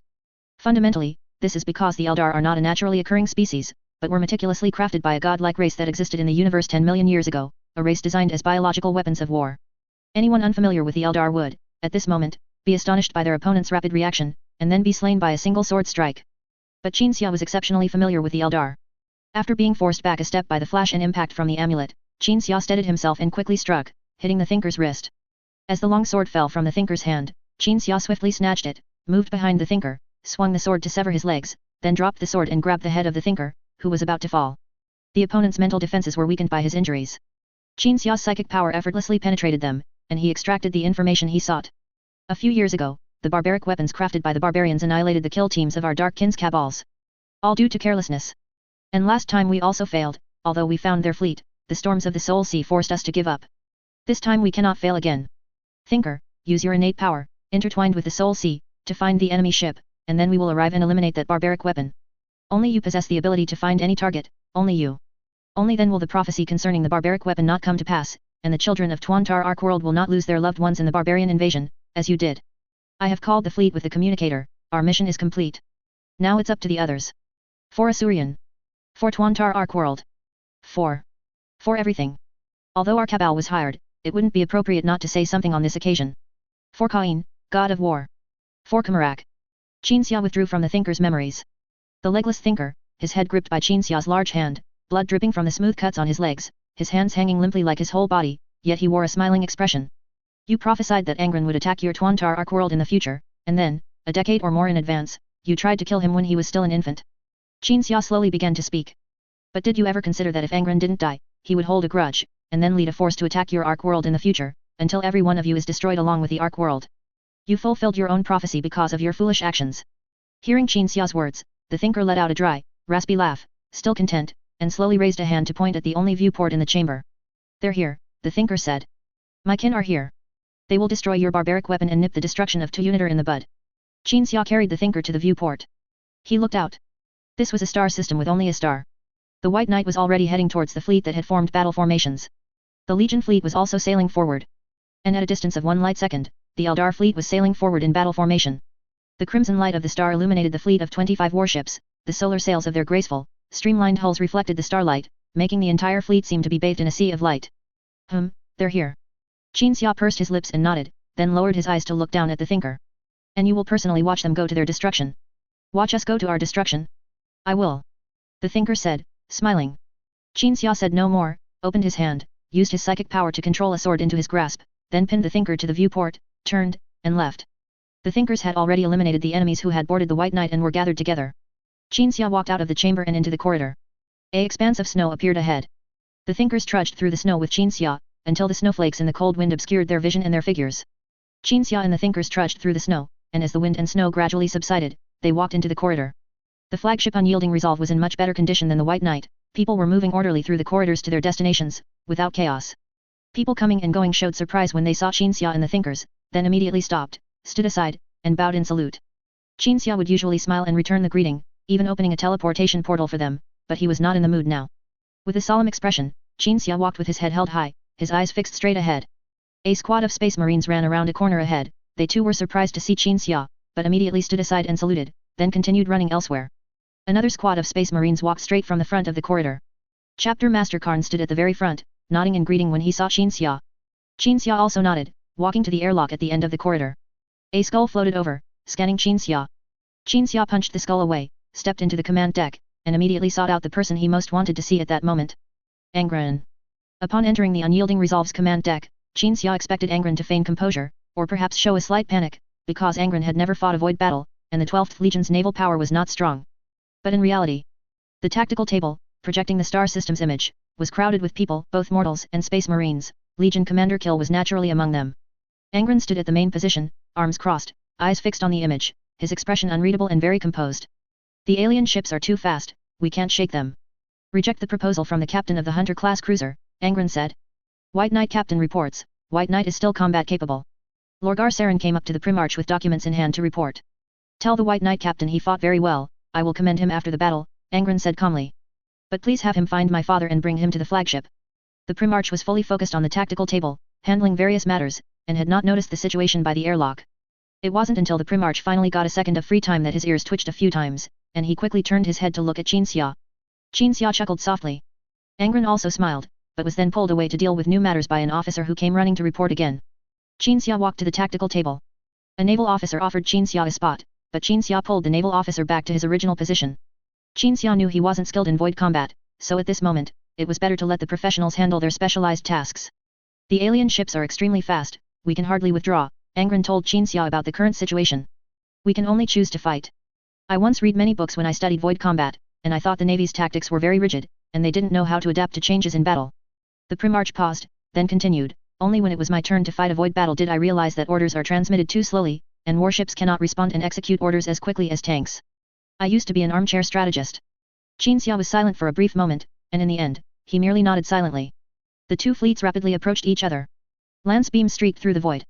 Pulse beam streaked through the void. The two fleets engaged. The human ships were in formation, while the Eldar ships appeared to be moving erratically, but Angron immediately judged that the enemy intended to use their speed and agility to encircle and hunt his forces. Angron also made timely adjustments.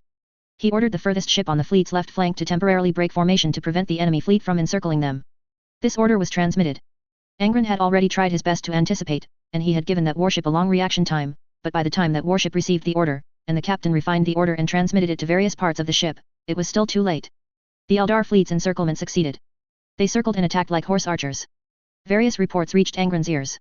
A certain ship was focused, damaged. A certain ship was interfered with. Fleet attack efficiency was low. And so on and so forth. I will lead a boarding party into the alien capital ship to fight. Qin Xia turned and walked out of the command deck. I will try my best to cripple the enemy's capital ship and create some advantage for the fleet. Angron nodded, the dreadnought unit led by Lork is already assembling, they will surely be able to help you. Qin Xia nodded, leading the thinkers out of the command deck. Angron issued a series of orders, then waited for the fleet to execute them. While the fleet was executing, the Primarch walked to the seat in the center of the command deck and sat down. People were dying in the fleet every minute. Both enemy and friendly.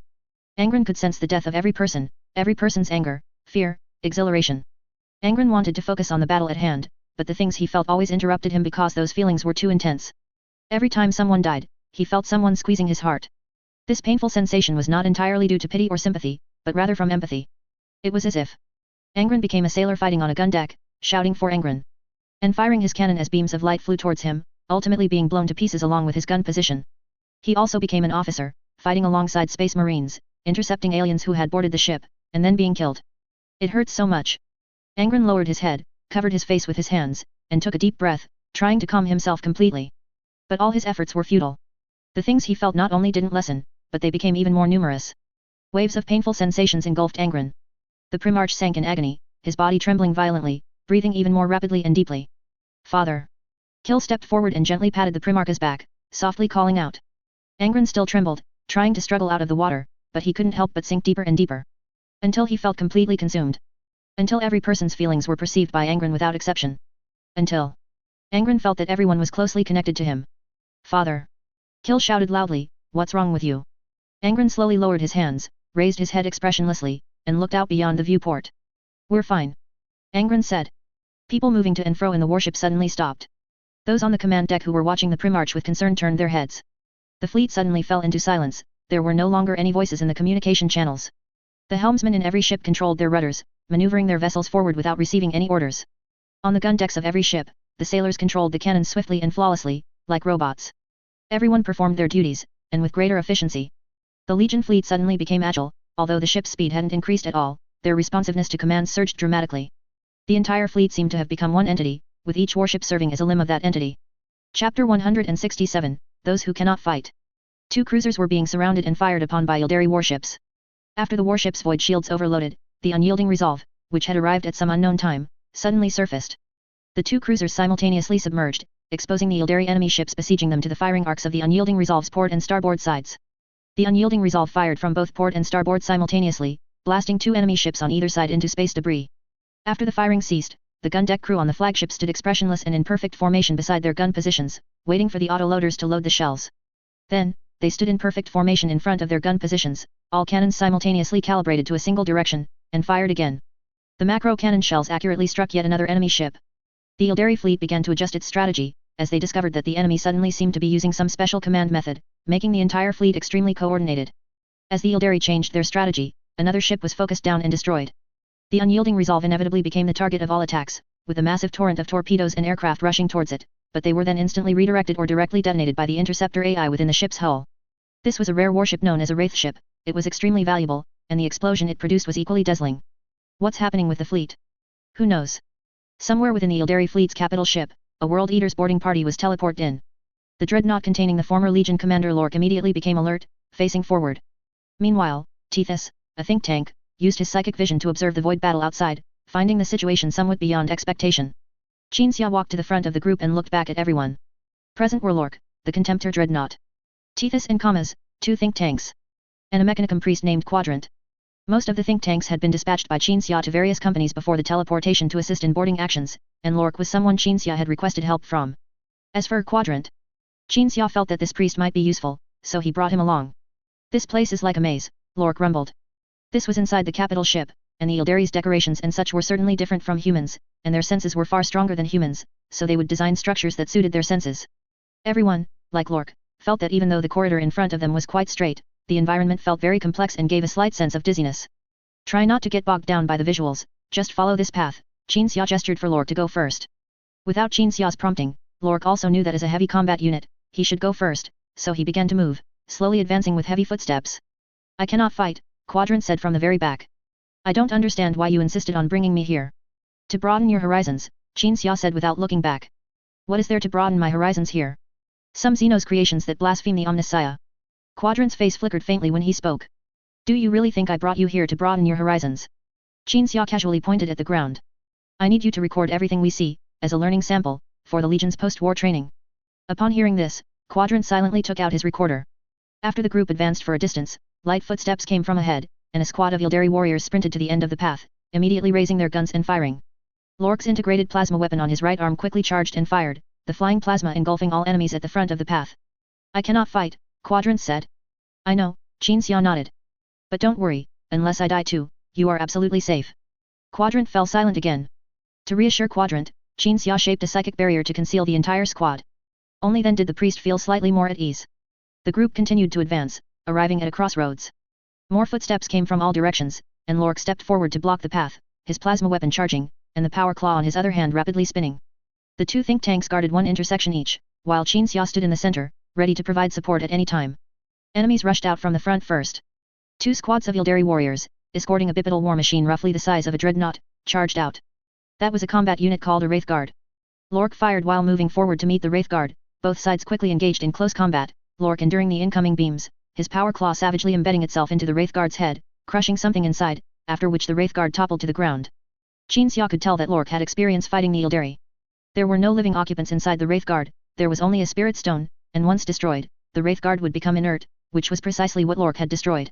As the power claw was withdrawn from the Wraith Guard's head, more enemies charged out from both sides of the crossroads. Tethys and Kamas raised their bolt guns and fired, simultaneously unleashing psychic lightning, instantly turning the charging enemies into snowflakes. Enemies. Quadrant, behind Xinxia, reached out and pushed Xinxia's shoulder. He seemed very anxious, but his voice was as calm and unheard as an electronic customer service. Enemies. Enemies are coming. Behind me. Xinxia didn't even look at Quadrant. Watching the enemies get closer and closer, Quadrant took 2 steps back until he could retreat no further, when suddenly, more than a dozen appendages extended from within his red robe, each connected to a weapon. Bolters, meltaguns, plasma guns, grenade launchers, flamers, they were unleashed in turn on the approaching Lilith. Quadrant alone unleashed the firepower of a Space Marines combat squad. Only when all enemies were dead, and the tactical device integrated into Quadrant's left eye could no longer scan any living organisms, did his weapon-wielding appendages retract back under his red robe. Do your Mechanicum priests go without weapons or lack combat ability? Xinxia glanced back at Quadrant. I knew it. I cannot fight, Quadrant said. I only have self-defense implants and a small amount of defensive weapons. If the number of enemies or the density of their firepower exceeds the performance limit of my self-defense implants, I won't even be able to aim at them. It's fine, you can learn to fight. Qinxia walked ahead. Quadrant followed him. The Mechanicum priest's body was hunched, as if he were very afraid, but his voice remained calm and unruffled. Reiteration. I am not combat personnel. I am merely executing my mentor's orders to serve as a recorder. I am not combat personnel. If you force me to fight, I will file a complaint about your actions through established procedures. As Mechanicum personnel, I have the right to resist unreasonable demands made by Imperial personnel. Qinxia smiled and looked back. Your voice doesn't sound afraid of combat at all, your tone is even more composed than ours, old veterans. How can my speech not be composed? One of Quadrant's appendages extended from under his red robe, pointing at his mouth. The part that should have been his mouth was now an artificial device that flickered faintly when he spoke. Another burst of footsteps suddenly sounded. Qinxia's expression became serious. If you dare to file a complaint, I'll abandon you here. Go complain to the Ildari Xenos. Initiating silence protocol, Quadrant dared not say more. Just trying to scare you, don't worry, I would never abandon anyone. Qinxia smiled at Quadrant, then turned his head away and raised both hands. 2 squads of Ildari warriors charged out from the path ahead. Lork quickly annihilated them, then rotated his body and head together, looking down at Quadrant. You're a Mechanicum logistics personnel, or not, just a damn recorder, Lork said. But it doesn't matter, whoever comes to the 12th Legion must learn to fight, and if they can't, then get out. Quadrant was startled and took 2 steps back by the oppressive presence of the Contemptor Dreadnought, then nodded his head up and down. Lork turned around and continued to clear the path ahead. 2 Wraithguard crossed the path ahead at a fork. They seemed to be rushing to support something, but upon discovering the enemies here, they immediately raised their weapons. Qinxia waved his hand, and 1 Wraithguard was slammed against the wall by a force attacking from the side, while the other was destroyed by Lork. After defeating 1 Wraithguard, Lork's upper body rotated 180 degrees, and his power claw plunged into the head of the Ildari war machine pinned against the wall. What strange enemies! Quadrant photographed the Wraithguard, then approached, picked up a fragment, and put it into his pouch. Their material science is different from ours, they seem to use the same material for everything, whereas we have several types of adamantium. They use a material called Wraithbone, Qinxia said, sharing what he knew. You can think of it as a solidified form of psychic energy. Wraithbone is very versatile, but unfortunately, we can't use it. Quadrant took out the collected Wraithbone fragment and casually threw it on the ground, then it's useless. But we can analyze Wraithbone to find more effective ways to destroy this material, Qinxia added. Quadrant reached out, picked up the fragment again, and stored it. Clearly, besides Qinxia and Quadrant, no one else was interested in Wraithbone. The group continued to advance.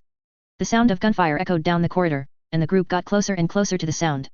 No one spoke, but everyone knew it must be other boarding parties engaging the Ildari. As Qinxia walked, he suddenly asked, Priest Quadrant, I find you different from other Mechanicum personnel. Individual unit anomaly, Quadrant said. That's why I was sent to be a recorder, I was exiled. Coming to the 12th Legion is called exile. Lork, walking in front, growled. No offense, Quadrant said. I mean I myself was exiled. Qinxia nodded, continuing to listen. I once aspired to be a biologist, or in your words, a biologist. I believe the true meaning of faith in the Omnissiah is to preserve humanity and biological nature, because he is the mechanical prophet of mankind, and the god of all machines is also the mechanical god of the human race. I had a dear friend with the same idea, only he seemed able to become a biologist, while I was not so lucky or intelligent. My mentor forcibly cybernetically enhanced me, 99% of me. My mentor did not know of my talent in implant and neurology fields, nor did he know that I had, through some means, preserved my consciousness and humanity. Praise the Omnissiah, praise the god of all machines, praise the motive force. I was able to continue on the path I believed in. After speaking, Quadrant began to chant a binary canticle. 001100101001. Qinxia pondered Quadrant's words for a moment, then asked, You said you had a dear friend with the same idea. What was his name? Belisarius call. 001. How did you know? Quadrant asked. You figure it out, Qinxia shrugged. I'll also tell you that your dear friend will slowly embark on what the Mechanicum considers the correct path, eventually transforming into a mechanical giant, with not a shred of flesh left on him. Impossible, Quadrant stated with certainty. Qinxia smiled. He knew Quadrant wouldn't believe what he said, and Quadrant couldn't verify it, as whether this priest would survive 10,000 years from now was an unknown. You won't let me die here, right? Quadrant suddenly asked. What? Qinxia turned his head. I satisfied your curiosity, and in exchange, you won't let me die here, right? Quadrant repeated. Qinxia nodded, keep your mechanical heart where it is. At this moment, more Ildari warriors emerged from the rear of the path. Quadrant's appendages instantly drew weapons and aimed behind him, shooting them down. But you have to learn to fight, Qinxia said. Earlier, when I invited you to join my special squad, you agreed. Squad members need to be multi-talented, even a monk has to learn to fight. Chapter 168, Blood Drinkers. In the void. The unyielding Resolve and the Eldar fleet's flagship sailed side by side, both warships moving abreast, while the flagship continuously endured the unyielding Resolve's bombardment, all its weapons being focused down and destroyed. As these two flagships of their respective fleets sailed abreast, they left a trail of Eldar warship wreckage behind them. Only one Eldar warship remained, surrounded and bombarded by two 12th Legion warships, and it too quickly became wreckage. In this manner, the World Eater's fleet defeated the Eldar fleet. There was no surprising strategy or fancy techniques. What defeated the Eldar fleet was the World Eater's fleet's complete unity. Every warship instantly responded to commands, and multiple warships could even achieve perfect synchronization. From the Eldar's perspective, the advantage created by the enemy's inexplicable perfect synchronization and instantaneous response was like a human, with all limbs commanded by a single brain, wielding a weapon to kill a group of scattered animals. But the battle was not yet completely over. The two fastest frigates caught up to the Eldar flagship, firing lances that struck the same location, destroying the flagship's engines and forcing it to stop. When the Eldar flagship stopped, the World Eater's fleet also halted. Like puppets whose strings were suddenly cut, they abruptly stopped. Every ship in the fleet, and every person within those ships, came to a halt. Inside the unyielding Resolve, everyone on the command deck suddenly regained consciousness. Kill quickly looked at Angron. Angron's eyes regained their luster. I'm fine, it's just. I felt as if I was one with all of you just now, like an arm directing fingers. The enemy flagship has been forced to stop. Saline reported loudly, we can withdraw the boarding party and then blow up the enemy flagship. No. Angron stood up, don't blow them up. I'm going to personally lead a team into that flagship and ask those damned Xenos what exactly is wrong with them. Everyone saluted. Angron walked out of the command deck. Passing by the medical bay, the Primarch subconsciously looked inside and saw that all the pods where his gladiators' brothers were located were shattered, and nutrient fluid flowed everywhere. No. Angron walked into the medical bay, gazing at the mess before him. How could this be? When? Angron. A voice called from behind him. The Primarch immediately turned around. Uechala, holding a Xeno's corpse, smiled as he looked at Angron. Kleist floated in midair, standing beside Uechala with a group of mortal warriors from the regular army. And behind Uechala were his younger brother and other gladiators. The gladiators all looked at Angron with smiles. So, should we call you father now? Uchuka asked with a laugh. All the gladiators, except Kleist, were different from before, standing around 2.5 meters tall and extremely muscular. Clearly, the modifications were successful. You can call me whatever you want. Angron excitedly stood up and walked towards them. We were suddenly awakened just now. Uechala dropped the corpse and stretched his wrist, then we helped Kleist and the others clean up some of those bastards who attacked you when you were young. Now we go kill more bastards. A gladiator laughed. Angron nodded vigorously, we can fight side by side again, just like before. For Angron. Lork roared as he charged forward. The dreadnoughts noticed the former Legion commander charging from behind and immediately formed a battle formation with Lork. Qinxia walked forward, observing the surrounding environment. This was a place similar to a hall or a temple. Everyone who had previously boarded the Eldar flagship had gathered here. Because the place was so vast, it became an excellent battlefield, and the Space Marines fought as if they were on a super city's plaza. The Thinkers linked together to create psychic giants, accompanying their battle brothers in attacking the Xenos. As the two sides confronted each other, Qinxia looked forward, instantly locking onto an enemy holding a scepter. That person was also a Farser, but its psychic power was far stronger than the Farser who had boarded the White Knight. Brother Tethys. Brother Kamas. The Thinkers approached Qinxia's side, supporting a psychic barrier while calling out and moving closer. Assist me. Qinxia said. The Thinkers all nodded. Qinxia was about to charge forward when he suddenly noticed a flash of light behind him. That was the sign of an ancient void shield teleporting. Then, nearly 100 pillars of light descended from the sky. After the light pillars dissipated, Angron, leading nearly 100 Terminators, appeared in Qinxia's sight. Kleist also arrived, standing beside Angron. The Gene Father's arrival further boosted the warriors' morale. Angron's presence didn't surprise Qinxia, his gaze was drawn to the Terminators behind Angron. Those Terminators were all iron-clad models, but they carried a variety of weapons. On the chests of those Terminators were blood-colored fangs, but they weren't biting a planet like the Legion symbol, instead, there were a few blood drop patterns on either side of the fangs. Wait, so fast. Qinxia's face showed surprise. Oh. A Terminator beside Angron stepped forward, isn't this the most powerful wizard in the entire galaxy? Long time no see. Uechala. Qinxia immediately stepped forward and embraced Uechala.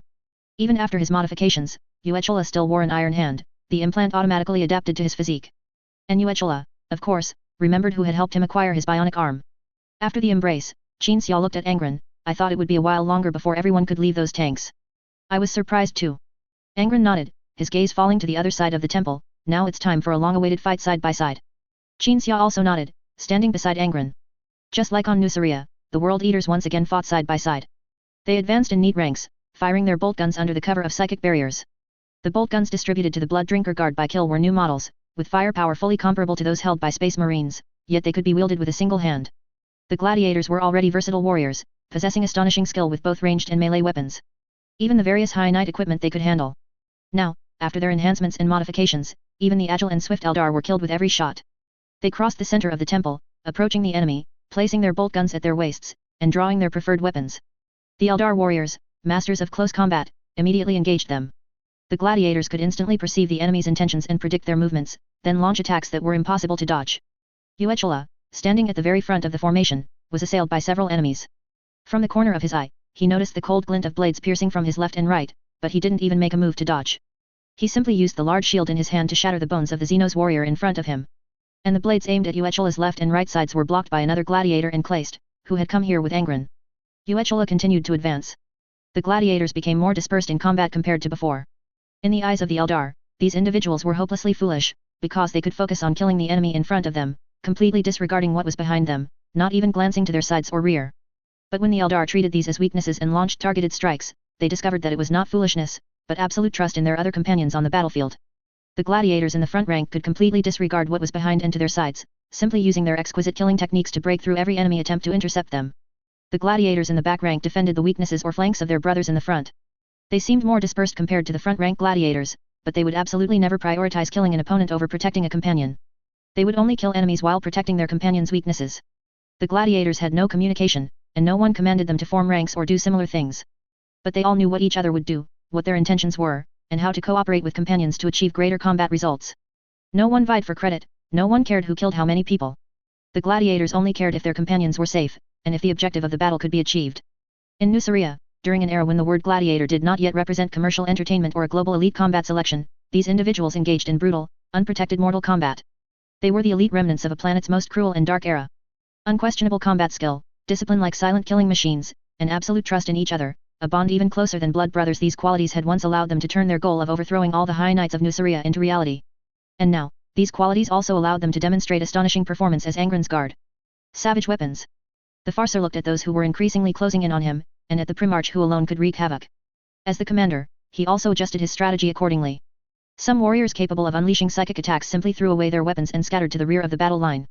The lights flickering in the hands of these Xenos sorcerers made the gladiators realize they possessed incomprehensible power, but they only glanced at them before completely ignoring the terrifying enemies most likely to threaten their lives. Because the gladiators knew who would deal with those Xenos sorcerers. Qin Xia maintained a psychic barrier with his left hand, and suddenly clenched his right fist. All the Xenos sorcerers fell to the ground. The Farser stared at Qin Xia. Qin Xia also looked at the Farser and did not engage in a psychic duel, because it was not he who should kill it. As the battle continued, the Primarch and his guard had completely shattered the enemy's defenses. The other World Eaters, Space Marines and the armored units teleported in by the ancient Void Shield followed the Gene Father forward. The Eldar could no longer possibly hold back these individuals, let alone push them back.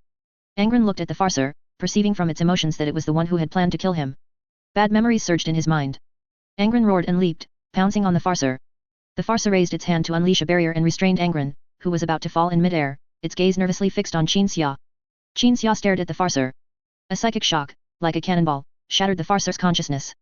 Angron was no longer restrained. The moment he landed, he grabbed the Farser's head and slammed it hard into the ground. At this point, the Eldar's resistance did not seem entirely meaningless.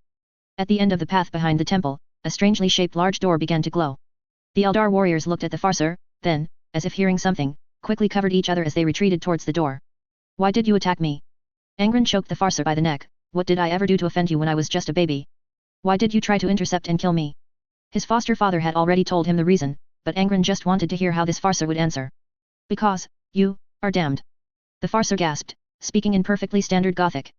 Although the Farser was defiant, Angron could still perceive its true thoughts, which surfaced in its mind when it spoke defiantly, through touch.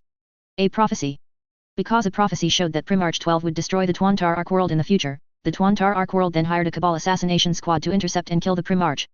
The Cabal assassination squad was already an elite unit, but they were still killed by rocks. But Angron didn't think that the assassination squad had no effect.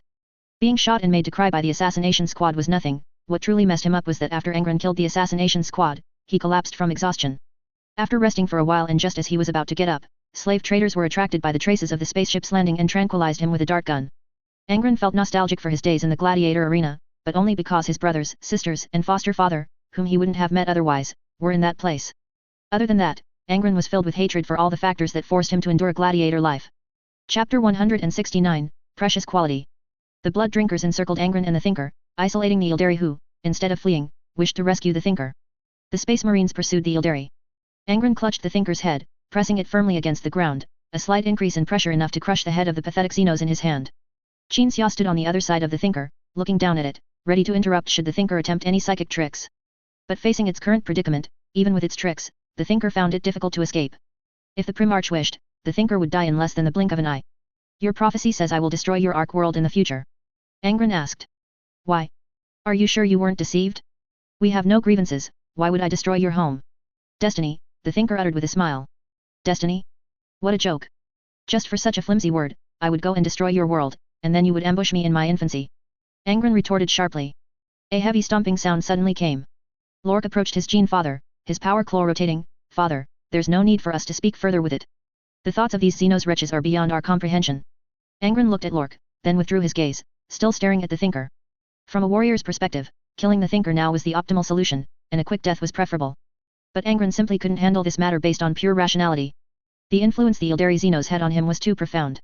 If there had been no Xenos in the mountains of Nuceria back then, Angron believed he could have grown up in the mountains, surviving that most dangerous period of his childhood. Angron found it hard not to think, the Ildari almost destroyed him. If he hadn't met his brothers and sisters, if he hadn't met his adoptive father, if no one cared for him, protected him, then he would surely have been branded with the butcher's nails, becoming a butcher who couldn't distinguish friend from foe. Tell me, you have a grudge against the one called the Emperor, and you are just transferring your resentment towards him onto me, then you want to kill me, Angron said. Because that would make sense, at least it wouldn't make me think you are a race of abstract thinking lunatics. It has nothing to do with the Emperor. If it weren't for you destroying our Ark world in the prophecy, we wouldn't have ambushed you, the thinker still smiled, seemingly unafraid of death and annihilation. Qin Xia stood with his hands behind his back, looking down at the thinker with disdain, and said softly, I advise you to think. Your companions are gone, no one will retrieve your spirit stone, and your soul will be taken by the Dark Prince, becoming its plaything. These words were like a sharp thorn, slowly but powerfully piercing the thinker's heart. A hint of the fear it had tried so hard to conceal leaked out. The thinker already knew what its end would be, rather than being completely unaware, but even with its resolve, it still felt fear regarding its fate. Simply because of the title, the Dark Prince. The Dark Prince is Slaanesh, one of the Chaos Gods. During the peak of the Ildari species, the Ildari lived decadent lives. Driven by their senses, which far surpassed those of the human race, they pursued and indulged in intense sensory stimulation. Ultimately, when 99% of the entire race was immersed in decadent living, the Ildari awakened or shaped Slaanesh. Every Ildari is born close to Slaanesh. If they do not have a spirit stone to contain their souls will rush into Slaanesh's embrace after leaving their physical bodies. This race even dares only to use a substitute term like Dark Prince to refer to Slaanesh, because they are so terrified of that god of pleasure in the warp. If you hadn't attacked me, I wouldn't even know of your existence, Angron said. How could I possibly destroy your Ark world? I sense pride in your emotions, the pride of an ancient race, but can you ancient races not use your brains to think about the reasons behind this? The galaxy is cruel. If we don't kill you, you will kill us, the thinker immediately countered. This principle is universal in the galaxy, any race applies to this principle of kill or be killed. Angron was speechless. The thinker stared at the Primarch, its smile betraying the fear of its end, yet it still smiled with an unyielding spirit, as if by smiling in death, it could mock the human demigod before it. Haha, Angron suddenly laughed, looking at Qin Xia, at Lork, and at his gladiator brothers. Qin Xia couldn't smile at all. The others didn't know why Angron was laughing, looking bewildered. Angron laughed because of this thinker and the prophecy from its mouth. Just because of a prophecy, many Xenos ran to kill a person who didn't even know of the Xenos' existence. If these Xenos, claiming to be from the Tuantar Ark world, would have had no grievances with Angron in the past, that was no longer the case. After the experience of being ambushed in his infancy, and after 2 recent raids by the Ildari fleet. When he was young, Angron had heard Qin Xia talk about some things, such as the ancient Xenos races in the galaxy. In Qin Xia's words, those Xenos races were dangerous and terrifying, full of hostility towards humans, and all races in the entire galaxy were engaged in a life and death struggle. There were good people among the Xenos, and those with common goals, but as a macroscopic whole, there was an undeniable and irresolvable conflict between Xenos and humans. The countless stars. Angron stood up, still clutching the thinker's head, his free hand gripping his chainsword axe and pointing it upwards, are all enemies. The Primarch's hand suddenly clenched. The thinker's head shattered, and its body fell to the ground.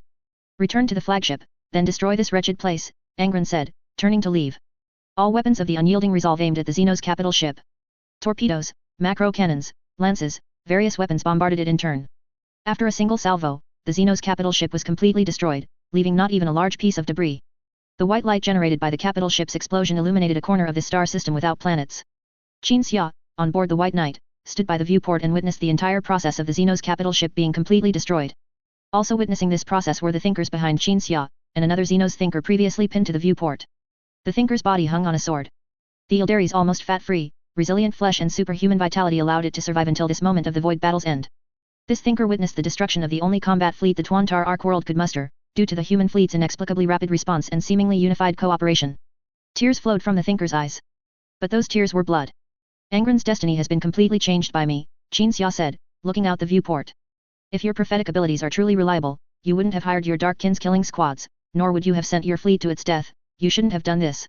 The thinker was silent for a long time before slowly responding. The threads of fate of the barbaric weapon have indeed changed, but do not think you are the victors.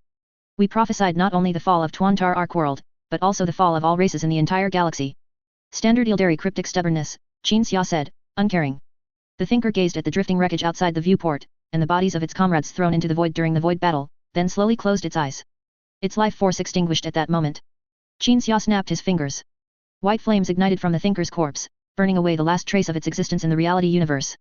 To the command deck, Qin Xia said, walking ahead. The thinkers followed. There might be many valuable things inside that Xeno's capital ship, Tethys suddenly said. Yes, but they are Yildari, Qin Xia nodded. For us, what's important is knowledge, technology, but we truly cannot learn the Yildari language, and their knowledge is most likely enchanted with psychic spells, encrypted. It's not appropriate to waste time on encrypted books that might just be poetry. Perhaps we can study together. Many hands make light work, Varus said. The chief librarian, of course, was not just referring to the destroyed items in the capital ship, but also to what the World Eater's thinkers would find later. Studying together, under normal circumstances, this was a good idea. We cannot study together, Qin Xia said, walking and looking back at Varus, his gaze containing a warning. From now on, all knowledge we find will be studied by me alone, and only I can study it. I will only share the parts of the knowledge that are harmless to you. As Qin Xia said this, his expression was quite sincere, and his gaze carried a warning. The thinkers looked at each other, then nodded simultaneously. If Qin Xia's identity when he said this wasn't that of a librarian, but a scholar, and the thinkers listening weren't thinkers, but students, then Qin Xia would inevitably be suspected of monopolizing academia. But their identities were not scholars, professors, and students. In the thinkers' view, Qin Xia was more like actively taking on the responsibility of a scapegoat. After all, some knowledge was explicitly forbidden by the Imperium, and some knowledge was dangerous from the moment it was created. Learning things that shouldn't be learned would truly cost lives. Varus, the chief librarian, also increasingly understood why Qin Xia didn't replace him as chief librarian, because if Qin Xia was nominally an unofficial person, then if something happened in the future, he could keep the think tank and the Legion clean. You know, some people, in my opinion, have the most important and valuable quality, and that quality is being receptive to advice, Qin Xia said with emotion. Varus found it hard not to agree. Restraint is a virtue of the 12th Legion's thinkers, though perhaps not so for the thinkers of other legions. I always feel that people like the Thousand Sons will eventually have big trouble one day. Not restraint, but being receptive to advice, Qin Xia said, lowering his head slightly and pondering. Lack of restraint is a problem, but it's not fatal. In my opinion, the biggest problem with the Thousand Sons Legion is that they don't take advice. Varus nodded, concealing his doubt. The group walked on in silence. After a few steps, Qin Xia suddenly turned and pointed at the thinkers. Pop quiz. What is the meaning of White Knight? White Knight personality, White Knight mentality, White Knight syndrome. Its meaning is, a person who likes to save others, a person who gives to others, a person who can strongly empathize with others. The thinkers answered one after another, repeating what Qin Xia had said before. These people didn't fully understand what Qin Xia was saying. In this universe, no one paid special attention to psychology, especially these superhuman warriors who had been fighting in the Legion since their teens. But the thinkers had good memories. Rote memorization was something they could do. Qin Xia smiled with satisfaction. They entered the command deck while conversing. The captain, who was busy issuing orders and deploying personnel to repair the ship, immediately saluted upon noticing Qin Xia. Excellent, Qin Xia walked towards the captain. Your command ability far exceeds my expectations. You are indeed a captain from the First Legion. My honor, sir, the captain performed the Aquila salute. Qin Xia pondered what to reward the captain with, but having spent little time with the captain, he couldn't think of what the other party might want. By the way, what does the inside of an Yildari ship look like? The captain didn't ask about any reward he might receive, but simply posed a question full of curiosity. Indescribable, our language cannot express it, Qin Xia confessed. But if there's an opportunity for a boarding action in the future, I can take you and your guard with me. Really? The captain's face showed anticipation. Really, Qin Xia nodded. Now quickly inspect the hull. After I return to the unyielding resolve and come back, we will have to continue our journey in the warp. Chapter 170, Mind Link. Unyielding Resolve. The fleet had begun preparations to continue its journey in search of Korax. Angron was in his office, sitting at his desk, but doing nothing, merely staring blankly at the cluttered surface. It wasn't until the cabin door opened that Angron's attention was drawn back to reality. Yo. Qin Xia walked into the office, came to the desk, pushed aside the files to clear a space, then sat down, picking up a file at random to flip through. The gathering is still being prepared, Angron said. It will begin once the apothecary finishes examining my brothers. Qin Xia put down the file, observing Angron's expression, and found that the Primarch was very adept at learning. Even Angron's contemplative expression mirrored his own, with furrowed brows and averted gaze. What happened with the Legion fleet while I was fighting on the alien flagship? Qin Xia asked.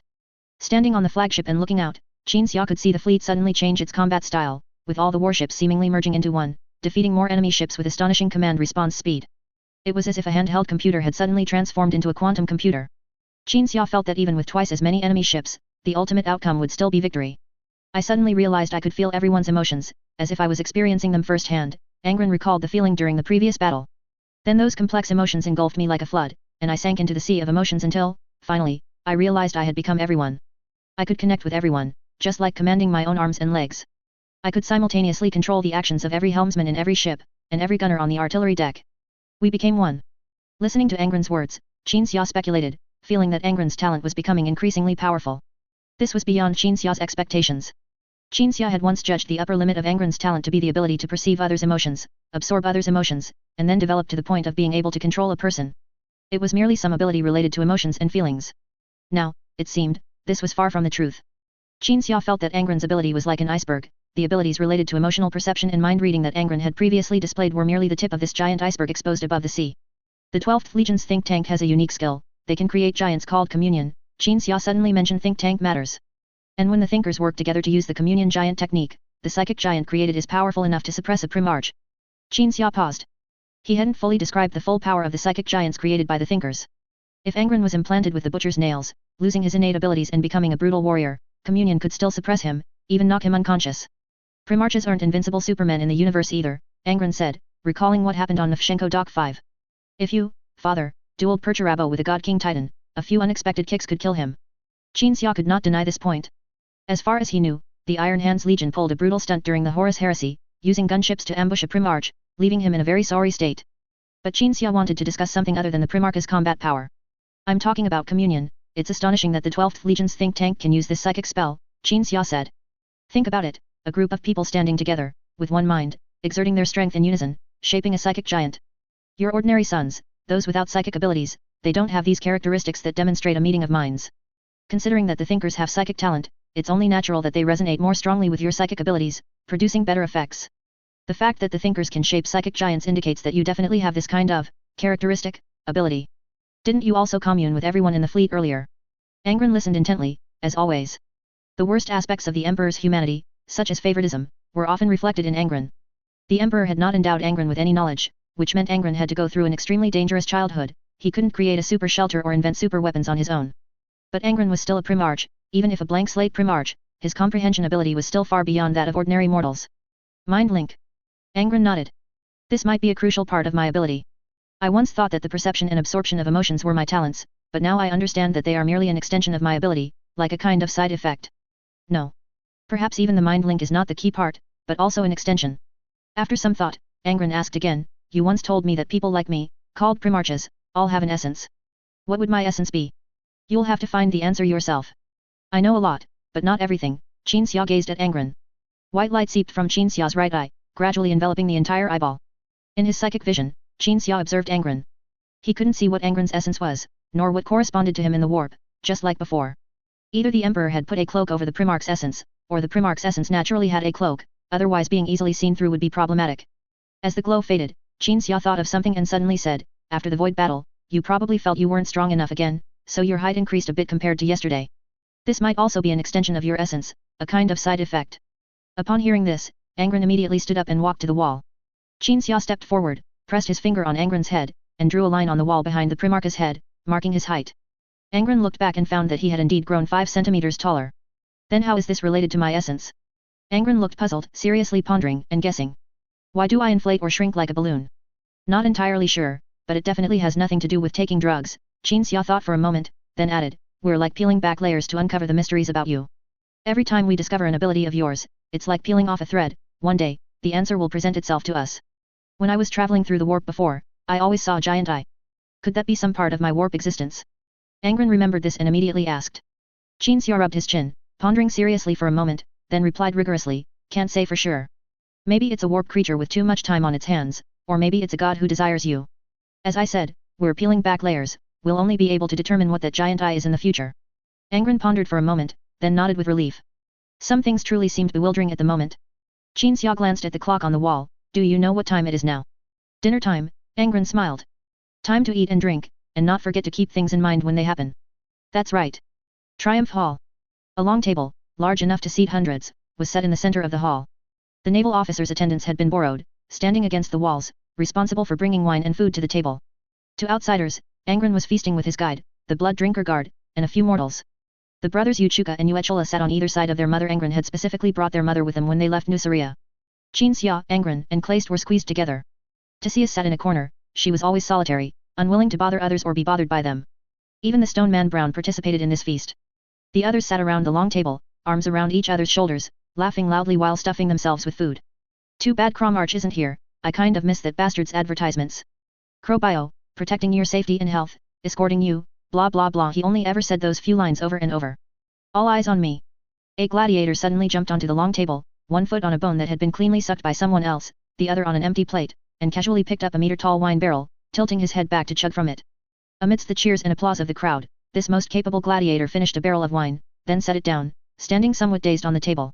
He realized that his once proud feat, drinking an entire barrel of wine, had now become effortless, like filling his belly with water. Only then did he realize that he was no longer the same as before, he was now a superhuman warrior. Servants entered the Triumph Hall in formation, laboriously carrying in barrels of wine. The gladiator standing on the table immediately increased the difficulty for himself, picking up another barrel of wine and chugging it. If that old man Ono were here, he'd definitely tell Kleist, that table-jumping, wine-chugging bastard, how much manpower and resources went into brewing that wine, and how much grain would be left if it wasn't brewed, and so on. And once he started lecturing, I'd pour wine down his throat. Compared to his education, I'd rather hear about him and that Moray family high knight. Back then, a video circulated in the fortress territory. It was found in the Moray family's treasure vault and used for propaganda to undermine the high knight's authority. Ono personally went to the propaganda department and had that video deleted. Damn it, I was fighting in the Horus region at the time. Who saw that video? I saw it, and I can only say, that old bear was very capable in his youth, buddy. A burst of laughter erupted in the hall. After the laughter, everyone present suddenly fell silent. After we finish what we're doing, let's go back to Nuceria and see them, Angron said. Let's see Ono and Cromarch, and listen to their lectures and advertisements. Everyone nodded. At this moment, Apothecary Galan Sulak suddenly walked into the hall, and upon seeing the messy scene of the feast, he couldn't help but frown. Primarch, Galan bowed and reported, the physical condition of the Blood Drinker Guard members is all normal. They just transformed into Astartes much faster than others, but there's nothing abnormal. Angron nodded, indicating he understood. Qin Xia and the new Guard 1 sisters were both professionals, and they had never stopped monitoring the health status of the gladiators during their transformation process. Galan saluted, turned, and left. The feast continued. People talked about the time Qin Xia twisted the necks of the noble gladiators. They talked about interesting anecdotes from the uprising war back then. Laughing, cursing, eating, and drinking heartily. Qin Xia calculated the time since he had transmigrated, feeling that not many years had passed. Just like with the gladiators, the time they had known each other wasn't very long either. But the harsh living environment forced everyone to open up and build friendships, especially after the no-killing principle was established. Except for Ono and Cromarch, who had already decided what they wanted to do and thus didn't stay by Angron's side, everyone else accepted the transformation, or else remained in the 12th Legion, bearing a certain responsibility. What did the gladiators fight for? To crush slavery and oppression? Most of them were uneducated, they didn't understand or want to study those profound, lofty concepts. For the Emperor and the human race? They had no idea of the Emperor's existence before he arrived, nor had they learned about the imperial truth, they didn't even understand what the Great Crusade was. Qin Xia had once pondered the question of why the gladiators continued to fight, and he had found the answer. It was that the gladiators had established a group whose relationships were even deeper than blood ties. 99% of this group were uneducated, and besides killing, they knew nothing else. The beautiful things in life only came from others within this group. The gladiators wanted to stay in this group, for no other reason than for their brothers and sisters, to maintain an unending feast. Chapter 171, Coryx's Star. The World Eater's fleet re-entered the warp. The currents propelled the ships.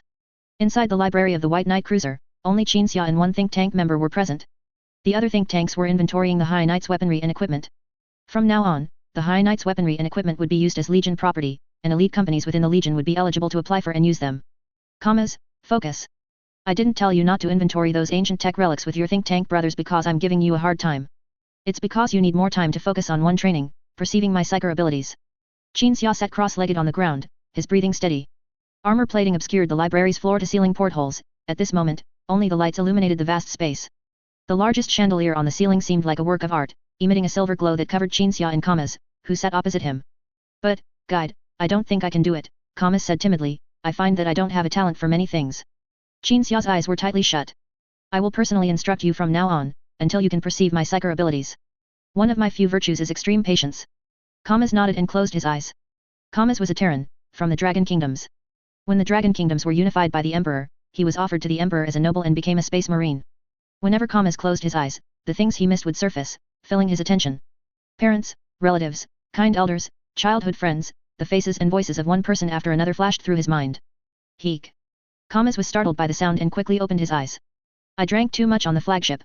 Qin Xia, who had just hiccuped, looked a little embarrassed. Focus. Kamas closed his eyes again. Then, scenes of his hometown and the faces of familiar people would reappear. Kamas felt a bit disheartened, recalling that there was also someone from the Dragon Kingdoms in the Legion, but that person didn't experience his situation. That person seemed to have completely forgotten all memories from before becoming a space marine. Speak. Qin Xia opened his eyes and looked at Kamas. Tell me something. If a psyker has something they should be able to do but can't, it's often related to emotions and psychology. Maybe I can find the key to your problem and help you solve it. Kamas wanted to talk about his family on Terra, but because of some past events, he swallowed his words back. Then, this young space marine voiced a long-standing question. When I first met you, I thought you would be a very, very arrogant person, because you are a genius, obviously. But after getting to know you, I found you to be quite gentle. Even when I can't do very simple things, you are very patient and kind. I am a genius, that's correct. Qin Xia nodded, but precisely because of that, I can realize and understand the difference between ordinary people and myself. I know that some things in research and learning are extremely difficult for ordinary people. Chief Librarian Varis is also a genius, but he, Kamas lowered his head, he always yells at me. I don't think it's just because I accidentally killed a think tank brother with my psyker abilities. Hearing this, Qin Xia recalled reading Kamas's mind. After 2 think tank brothers were swallowed by an alien, Kamas had intended to release a shockwave that wouldn't affect his think tank brothers, but he ended up killing both the think tank brothers and the alien. One reason the psyker spell you used killed them is that you didn't believe your 2 think tank brothers could survive. Qin Xia's tone was calm and light, and indeed, they couldn't. They were swallowed by the alien, their limbs incapacitated by neurotoxins, lying in the alien's mouth unable to even draw a knife and stab the alien's eyes. Kamas shook his head, denying Qin Xia's statement. No. I wanted to save everyone. I truly felt that way. Even if my 2 think tank brothers couldn't move and only had consciousness left, they could still enter a dreadnought and continue fighting. In the 12th Legion before the Primarch's return, warriors could only die in battle. Your psyker talent is powerful, but you don't have enough ability to control it. Qin Xia said, even if you want to save everyone, you'll most likely end up killing everyone. Kamas listened, thought seriously, and nodded silently. The conversation between the original body guidance and the think tank ceased. Until Kamas tried again, still unable to perceive Qin Xia's psyker abilities, he spoke again, I feel like you are like my father. Qin Xia was slightly surprised. When I was little, only my father treated me this way, talking to me, telling me things, and gently educating me. You understand, just those things between a father and son. Kamas smiled faintly. Qin Xia's right eyebrow twitched slightly. After a few seconds of silence, he closed his eyes. I don't have a father. I don't know how fathers and sons interact. Kamas realized he had said the wrong thing. In his panic, he opened his mouth to speak, but then closed it again, realizing he shouldn't continue. The faces and voices of his family and friends appeared again. Kamas felt as if his father was sitting beside him. This feeling was extremely real, so real that Kamas subconsciously opened his eyes, wanting to find his father's figure and tell him what had happened since he left Terra, what grievances he had suffered. But in the end, Kamas didn't see his father's figure, only some snowflakes falling on him. The young think tank stretched out his hand. A crystal-clear snowflake landed in his palm. You did it. Qin Xia stood up, you can perceive my psyker abilities now. Kamas looked at his palm in disbelief. When he wanted more snowflakes to fall into his hand, more snowflakes drifted down. I did it. Kamas's face lit up with surprise, I can perceive and use your psyker abilities. The think tank jumped up and ran in the snow. This superhuman warrior, 2 meters 40 tall, with a physique comparable to ancient Terran bodybuilders, ran like a child. Qin Xia waved helplessly, signaling Kamas not to get too excited yet. The think tank immediately returned to Qin Xia's front. I don't know why you succeeded, but I think it has to do with my patience. Qin Xia said, in the future, the think tank team will expand. No matter how many people come, no matter what problems each think tank has, I will instruct them just as I instructed you. But I am only one person, and I cannot always have time for such guidance. I hope you can pass on the patient guidance you received from me to others, to your other brothers. Kamas listened to Qin Xia's words, each word seemingly branded into his mind as he tried hard to remember them. Qin Xia then took out a simple book and handed it to Kamas. This is my book. It will record every psyker spell you've used, and then in battle, you just need to casually open a page to quickly unleash the psyker spell that should be unleashed at that moment. Now, this book is in your hands. Qin Xia extended a finger and tapped the book's cover. Kamas immediately became serious and bowed respectfully. Go. Qin Xia motioned for Kamas to leave. After the young think tank left, Qin Xia sat behind his desk and took out a book from a psyker-imbued drawer. This was a gift given by the Emperor through Angron, a book with the same principle as the one he had just given to Kamas. Qin Xia opened the book, and a psyker spell appeared within it, the spell for creating books with similar functions. The book given by the Emperor itself did not store any knowledge related to psyker spells, its sole purpose was to hold a corresponding psyker spell on a page after a psyker spell was used. And Qin Xia had already learned the method of creating this book. Call me Copy Wizard Qin Xia. Mr. Neos of Terra. 3 months later in the reality universe. Within a star system consisting only of dead worlds, a warp rift opened at the Mandeville Point, and an entire fleet jumped out of the rift. The light of a blue star illuminated the fleet, and the emblem of bloody fangs biting a planet glowed brightly. The fleet sailed towards the closest dead world to the Mandeville Point. After scanning the entire world and confirming that it contained only primeval jungles and venomous insects and beasts, the fleet's rearmost orbital defense platform approached low orbit and fired a crimson beam at the planet. The beam exploded in the southern hemisphere, creating a circular crater 1,000 kilometers in diameter. Immediately afterward, engineering units were deployed to establish a landing zone, supply station, and outpost within the giant crater. The fleet became busy once more. We have reached a position 1.7 light-years from the key of our star system. In the Emperor's prophecy, Primarch Korux, Primarch number 19, is located in the key of our star system. Lorgar Saren stood before the Primarch, reporting. Angron nodded after listening. Father, why don't we go directly to the key of our star system? Legion Commander Kill stepped forward to ask. Angron first looked at Qin Xia, then at his Legion Commander. My 19th brother is a reformer, just like me, and his cause should be in full swing right now. If it were you, you wouldn't be happy if a fleet suddenly appeared and stole a victory that should have been entirely yours just as your cause was about to be completed, would you? Kill nodded silently. But he actually felt it didn't matter, because the 12th Legion almost always shared victories with others. As the Primarch and I discussed earlier. Qin Xia walked towards Kill. We will travel to the key of our star system in a fast, small vessel and then make secret contact with Korux. We will not steal his victory, but we must let him know of our existence and that he can ask us for help if necessary. Korux isn't a petty person, even if we went directly to help him eliminate the enemies on Kievar, he wouldn't resent us. Angron echoed, but I must respect this brother, and this is also a respect for the resistors who have been carrying out the rebellion. Kill saluted and turned to make arrangements according to the Gene Father's wishes. Qin Xia and Angron immediately walked towards the tactical table. After Qin Xia snapped his fingers, a psyker projection appeared on the tactical table, displaying a world with one moon. Kievar. Qin Xia pointed to the planet. Lycius. Qin Xia moved his finger to the moon. Angron looked at the moon named Lycius.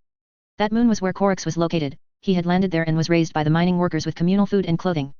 In the stories Qin Xia had told Angron about Korux before, that planet was called Deliverance. The name Deliverance was not wrong, but that was the name the planet was changed to after Korux's rebellion succeeded. Before Korux seized control of the moon and the planet's name was still Kievar. Let's see the situation on those two worlds. Qin Xia waved his finger. The psyker projection zoomed in. Everything Qin Xia had previously seen on the White Knight with the assistance of all the think tanks was displayed. The moon Lycius was already completely controlled by the rebellion led by Korux. The rebellion began to seize void facilities. And on the planet Kievar, some people who had learned of the rebellion's existence and had long been dissatisfied with the rulers voluntarily launched a revolt. They wanted to cooperate with the rebellion to seize void facilities, allowing the rebellion to have the ability to project troops onto Kievar. Therefore, one city on Kievar was already engulfed in smoke and fire. Chapter 172, Two Rebels. It seems the slave masters on Kievar are not quite the same as those on Nuceria. They aren't as powerful. Angron gazed at the planet Kievar, analyzing the advantages held by the slave master forces from a battle unfolding on its surface. The rulers of Kievar were the guilds, an alliance of industries composed of unrestrained giant corporations. Even during the slave master rule on Nuceria, there were merchants, such as those selling slaves or trading goods, but these merchants did not hold ruling power, which was the opposite of the situation on Kievar. On Kievar, merchants were the rulers. But they are much more astute than the High Knights, Qin Xia said. They are elites who have emerged victorious from internal family struggles and capital competition. They are smarter and more cunning than the High Knights. However, as long as they don't possess the overwhelming military might of the High Knights, it's only a matter of time before your brother conquers Kievar. Angron nodded in agreement, rubbing his chin in thought.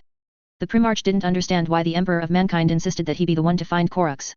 During their previous conversation on Nefshenko Dock 5, the Emperor of Mankind first spoke of Korux's situation. Angron, upon hearing it, greatly desired to meet this fellow rebel, and so he came. However, Angron also felt that the Emperor of Mankind was using him, wanting him to help Korux complete his rebellion before the Emperor of Mankind arrived. But now, it seemed Korux didn't need any help at all. Angron wasn't just realizing that Korux didn't need help.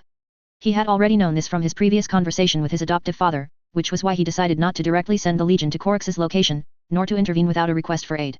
Deep in thought, Angron spoke the only possibility, perhaps the Emperor of Mankind just wants me to get acquainted with all my brothers. Probably so, Qin Xia agreed. Perhaps all we need to do is meet Korux. Afterwards, the Emperor of Mankind will still come here, to persuade Korux just as he persuaded you to join the Great Crusade on Nuceria. Then the plan remains unchanged, Angron nodded. Legion Commander Karn, who had left earlier, returned and saluted Angron. This meant that everything Angron had asked him to prepare was ready. Qin Xia immediately left the command deck, preparing to bring along the people he wanted. Angron, meanwhile, headed directly to the transport ship prepared by Kievar Star System. The ship jumped out at the Mandeville point. Transport aircraft carrying important personnel flew towards Kievar, escorted by 2 Stormhawk gunships. However, their destination was not the planet Kievar, but a moon named Lycius. Before landing on the surface, the transport aircraft first contacted the air traffic control on the moon. There was air traffic control on the moon. Angron couldn't understand how the rebellion, once miners, had established an air traffic management system before their great cause was complete, but there was indeed air traffic control on the moon. Under the guidance of air traffic control, the transport aircraft and gunships landed in an abandoned mine pit on the moon, far from the rebellion's base. The rebellion soldiers were well trained, immediately using anti-armor weapons to blockade the mine pit, then arranging a controlled meeting with a large number of soldiers present. The transport aircraft and gunships landed. As the cabin door slowly lowered, Angron scanned everyone in the cabin. Brown, Alina's, Quadrant, his gaze finally settled on Qin Xia. Are Brown and the others also coming with us to see Korux? Of course not, they're here with me for other matters. Qin Xia rose from his seat and walked to Angron's side. The cabin door fully lowered, and Qin Xia and Angron walked out of the transport aircraft side by side. 20 gladiators disembarked from the gunships escorting the transport aircraft. As members of the Primarch's Guard, they accompanied the meeting, fully armed, though not holding their weapons. This was not a meeting where combat was expected. The 20 gladiators were brought by the Primarch simply because they might participate in the war later, after Korux requested help, to accelerate its progress. After exiting the transport aircraft, Angron and Qin Xia stood side by side. All around them were rebellion soldiers, and the mine pit above was encircled with anti-vehicle weapons. Because the rebellion did not particularly believe that these uninvited guests were from other places, suspecting they might be guild agents, they took necessary security measures. Angron was not bothered by this distrust, as he saw it as human nature. Only a super psyker like the Emperor of Mankind would be greeted by everyone kneeling upon arrival. After scanning the surrounding defensive deployment, Angron fixed his gaze forward. Many people had gathered ahead. At the forefront were generals in standard military uniforms, accompanied by a young blonde woman. These people had just gathered, their eyes fixed intently on Angron. If they hadn't seen Angron, they wouldn't have dared to gather so boldly. They think I look like Korux, Angron murmured. They've developed some trust in us because of it. Naturally, after all, the only one who could look like a Primarch is another Primarch. Qin Xia's gaze settled on the blonde woman opposite him. Qin Xia suspected that she was the most important mortal to Korux, the one named Avirnia, whom the Primarch regarded as his sister. As both sides silently observed each other, a gladiator stepped forward to introduce Angron and Qin Xia. Nusaria's divine lord, the bringer of light and new stars 10,000 years of darkness, the slayer of slave masters, the leader of the World Eaters Rebellion, the 12th son of the Emperor of Mankind, the master of the 12th Legion World Eaters, the Primarch's guide. Angron and Qin Xia. The gladiator listed a string of titles before stating their names. Angron glanced at his gladiator brother, signaling that he didn't need to list such a long name. But the gladiator felt that since this was a meeting between long-lost brothers, and Korux was likely a godlike figure in the eyes of these rebellion members, not letting them know Angron's deeds and titles might lead to him being underestimated. Angron shouted his name, then scanned everyone present, asking loudly, Korux, my brother Korux, where is he? The people before him immediately looked around, their gazes finally settling on one person at the center of the group. Korux stood there, like a flagpole erected in the mud. White skin, black hair, and pure black pupils, handsome, tall, and muscular. But Angron just hadn't noticed him. Even when Angron became aware of Korux's presence, he only then sensed the emotions coming from this brother. Korux's emotions were curiosity, confusion, puzzlement, a hint of joy, a sense of recognition. Corvus Korux, that's the name people gave me. How do you know? The Primarch named Korux slowly walked out of the crowd, until he surpassed everyone present, approaching Angron closer than anyone else. Corvus. The blonde woman reached out and softly called, wanting Korux to be wary, but Korux still walked towards Angron. The two Primarches finally stood face to face, observing each other. Are you my kind? Korux scanned Angron up and down, speaking a declarative sentence with an interrogative tone. Without a translator, the two Primarches could understand each other's words. Without much explanation or further understanding, the two Primarches could realize they were of the same kind. I am 19, Korux said. I am Angron, Angron said. And you are Korux. We are not just genetic engineering creations born in a laboratory, nor are we just 12 and 19. We are Angron and Korux. Korux paused for a moment, then slowly nodded. This is my father, Angron immediately introduced Qin Xia, and the fully armed gladiators, and my brothers. Korux nodded to Qin Xia. Qin Xia returned the nod. Korux turned back to the mortals, standing beside the blonde woman. Everyone on this moon is my foster parent, and this person beside me, she is my sister, Avirnia. Avirnia smiled and nodded. Qin Xia thought to himself that he had guessed correctly. Angron scanned everyone beside and behind Korux, then realized that these people were not like the miners he had imagined. They are generals, artists, philosophers, scientists, administrators, merchants. Angron looked at the members of the rebellion.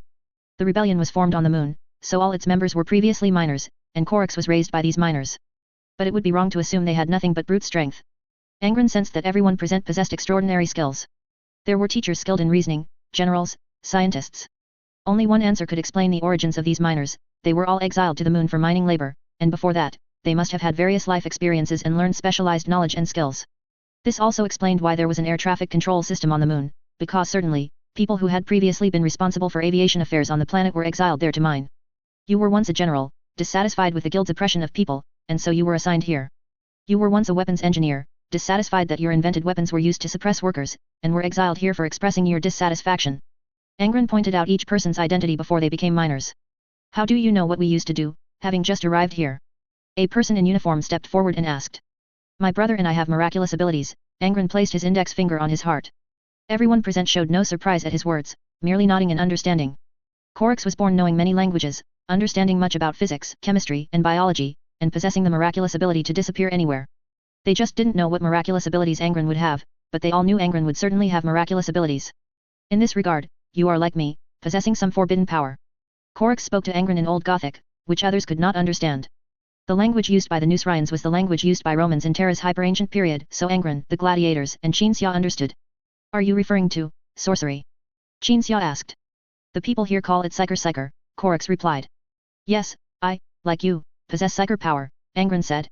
Just as you can hide your presence, which is a form of psyker power, I also have similar psyker powers. Corax gazed deeply at Angron. Angron continued, we also have other brothers, and not all of our other brothers possess similar psyker powers. We are special even among primarchs. Corax was thoughtful. Xia knew that Corax would eventually realize that he and Angron were kindred spirits among their kind, because they both wielded the psyker power that the Imperium abhorred. However, Corax would surely hide his psyker power, trying not to display it. If Angron could establish a friendship with Corax at this time, then in the future, when the Imperium truly began to discuss whether psyker should be forbidden, Corax might step forward and explicitly support multiple powerful psyker primarchs, including Angron. Are you about to attack the planet? Xia asked. If not, won't you take us somewhere to sit? Chapter 173, Human lives are more important. Nusaria is truly unimaginable in its cruelty. I consider myself lucky, at least I ended up with the miners and was raised by them. If I had fallen into the hands of a slave owner like a high knight, I can't imagine what I would have become. In the shack, Angron, Xia, Corax, and Avernia sat facing each other. They were surrounded by the miners. Angron recounted his experiences, especially those on Nusaria. Angron wanted Corax to realize that they were all rebels, just as Angron's motivation to come was based on his immediate knowledge of Corax's existence. The High Knights of Nusaria established and maintained their rule through overwhelming violent superiority. It was impossible for ordinary people to successfully resist, analyzed an old miner with rough fingers and a hunched figure. Compared to our situation here, Nusaria's situation is indeed much more formidable. At least we don't have to deal with high-tech superhumans flying around in the sky and capable of firing beams that obliterate city walls. The old miner's analysis was truly insightful, and Xia cast a respectful gaze at him. Sensing the gaze, the old miner extended his hand to Xia. I was once a sociologist at the Kievar Guild University. When they discovered I was engaging in inappropriate propaganda 30 years ago, they arrested me and sent me here to be a miner. Xia shook hands with the old miner. If we stay here longer, I hope to consult you on some sociological questions. It would be my honor, the miner smiled and nodded. Angron continued to speak about matters on Nusaria. However, my father, my siblings, my people, and I did not find the struggle against the High Knights very difficult. Once we broke their technological monopoly, they were like pigs and dogs, ready for us to slaughter. But the situation here is quite different. The guilds are all shrewd. Even if they are defeated by you, they will find ways to plot sabotage, plan attacks, assassinate high-ranking members of the resistance, and disrupt production. The rule established by the guild is firm and deeply entrenched, which is completely different from the High Knights. So, overall, I think your difficulties are greater. The guild is composed of many people, they won't just kneel and surrender after their patriarch is killed. The slave owners here are an organization, a collective. The troubles you have to deal with here are clearly more numerous than on Nusaria. Corax had already anticipated this and nodded in agreement. The guild is an organization, a collective, that's correct, said the old miner, but precisely because of that, they cannot be completely united. The High Knights of Nusaria would support and protect each other, but the guilds are more prone to betraying one another. Corax took over from the miner and continued, on the planet, there's a merchant who controls a small city. He's playing both sides, wavering between the guild and the resistance.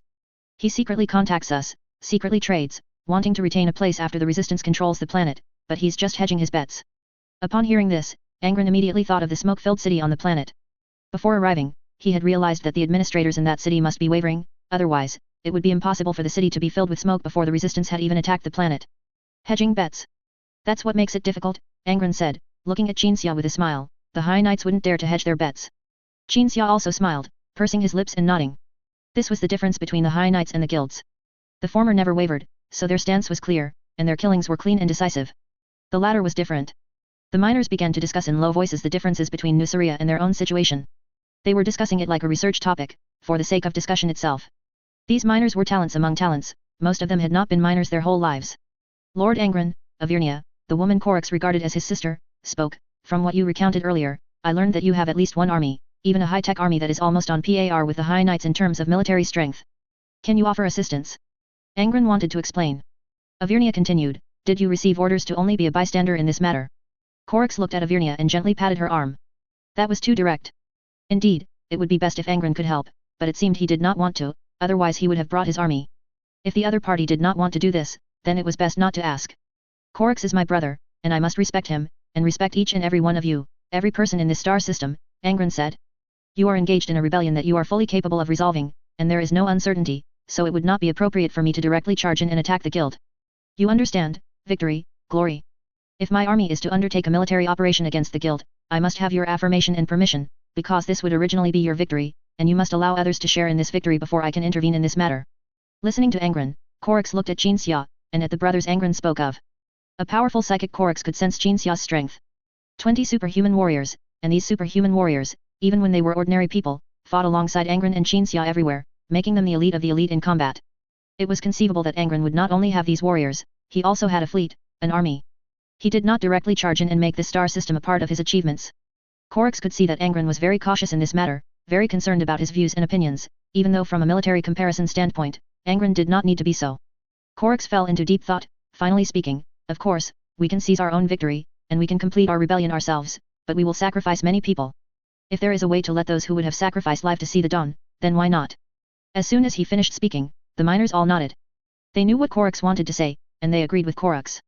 The resistance is not fighting for me, nor are they fighting for my glory, my victory, Corax said.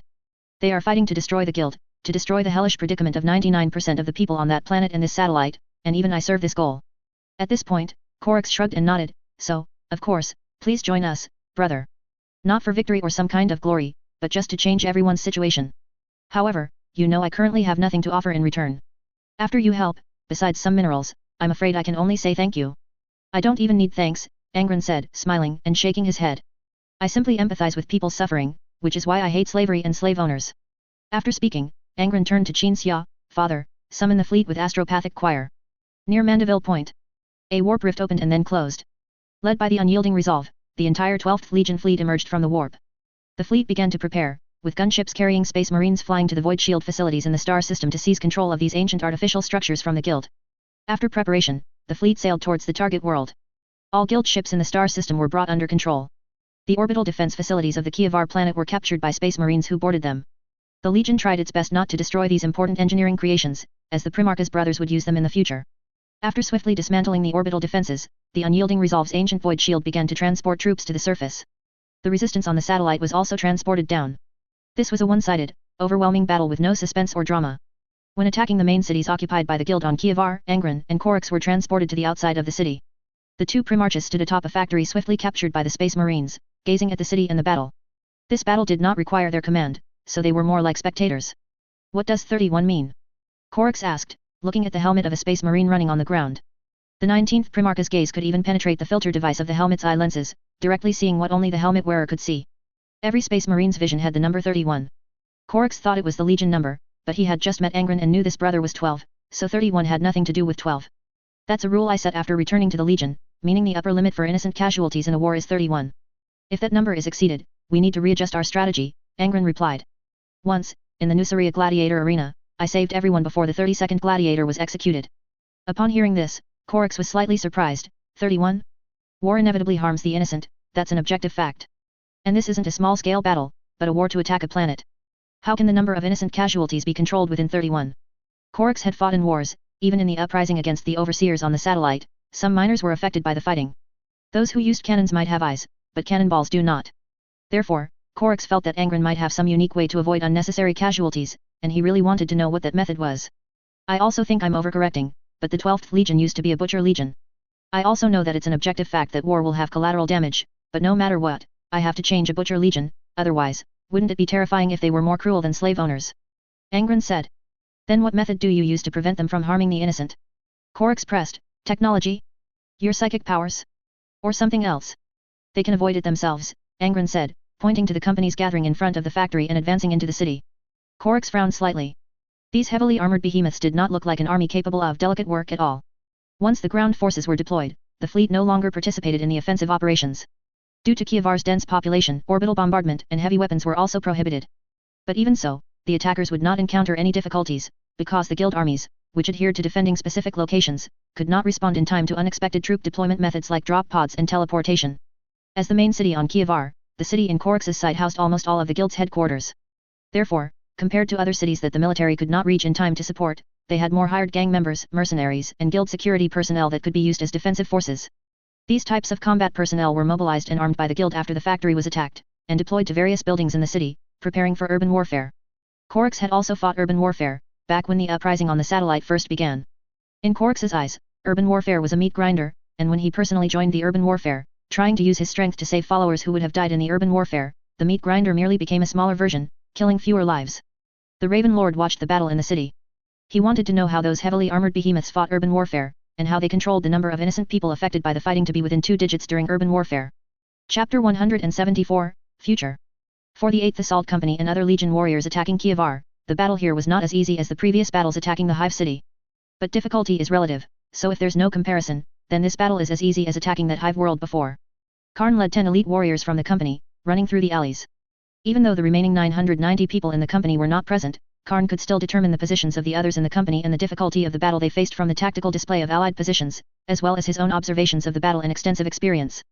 Battle Brothers, the Gene Father and his brother are standing on top of the factory outside the city, observing our 8th Company. Prove it to them. Prove that the 8th Assault Company's triumph in shattering the chains of slavery wasn't just riding on the coattails of the 18th Company. Karn's command rang out in the comms channel.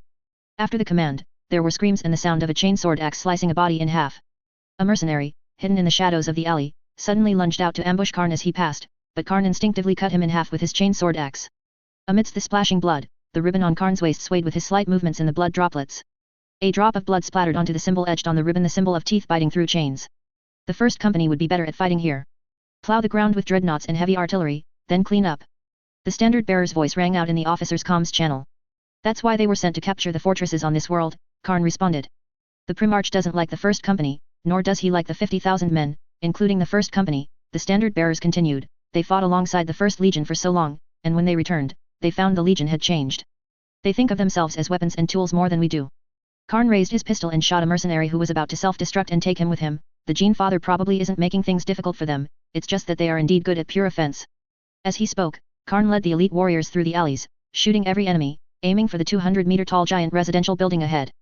Those loyal to the guild hid in the residential building, using the tall and sturdy structure as a fortress. An experienced warrior transmitted an image of the residential building to Karn, stating that he suspected it was a command center of some kind. An experience told Karn that the warrior's judgment was not wrong.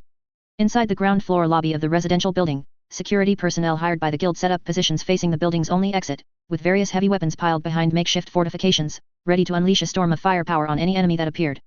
But then, from the back of the lobby, the thick wall, which the locals believed could never be breached, was blasted open by some explosive, and smoke grenades were thrown into the lobby through the hole. Karn threw a grenade at the pile of people. After the explosion, flames swept through the entire lobby.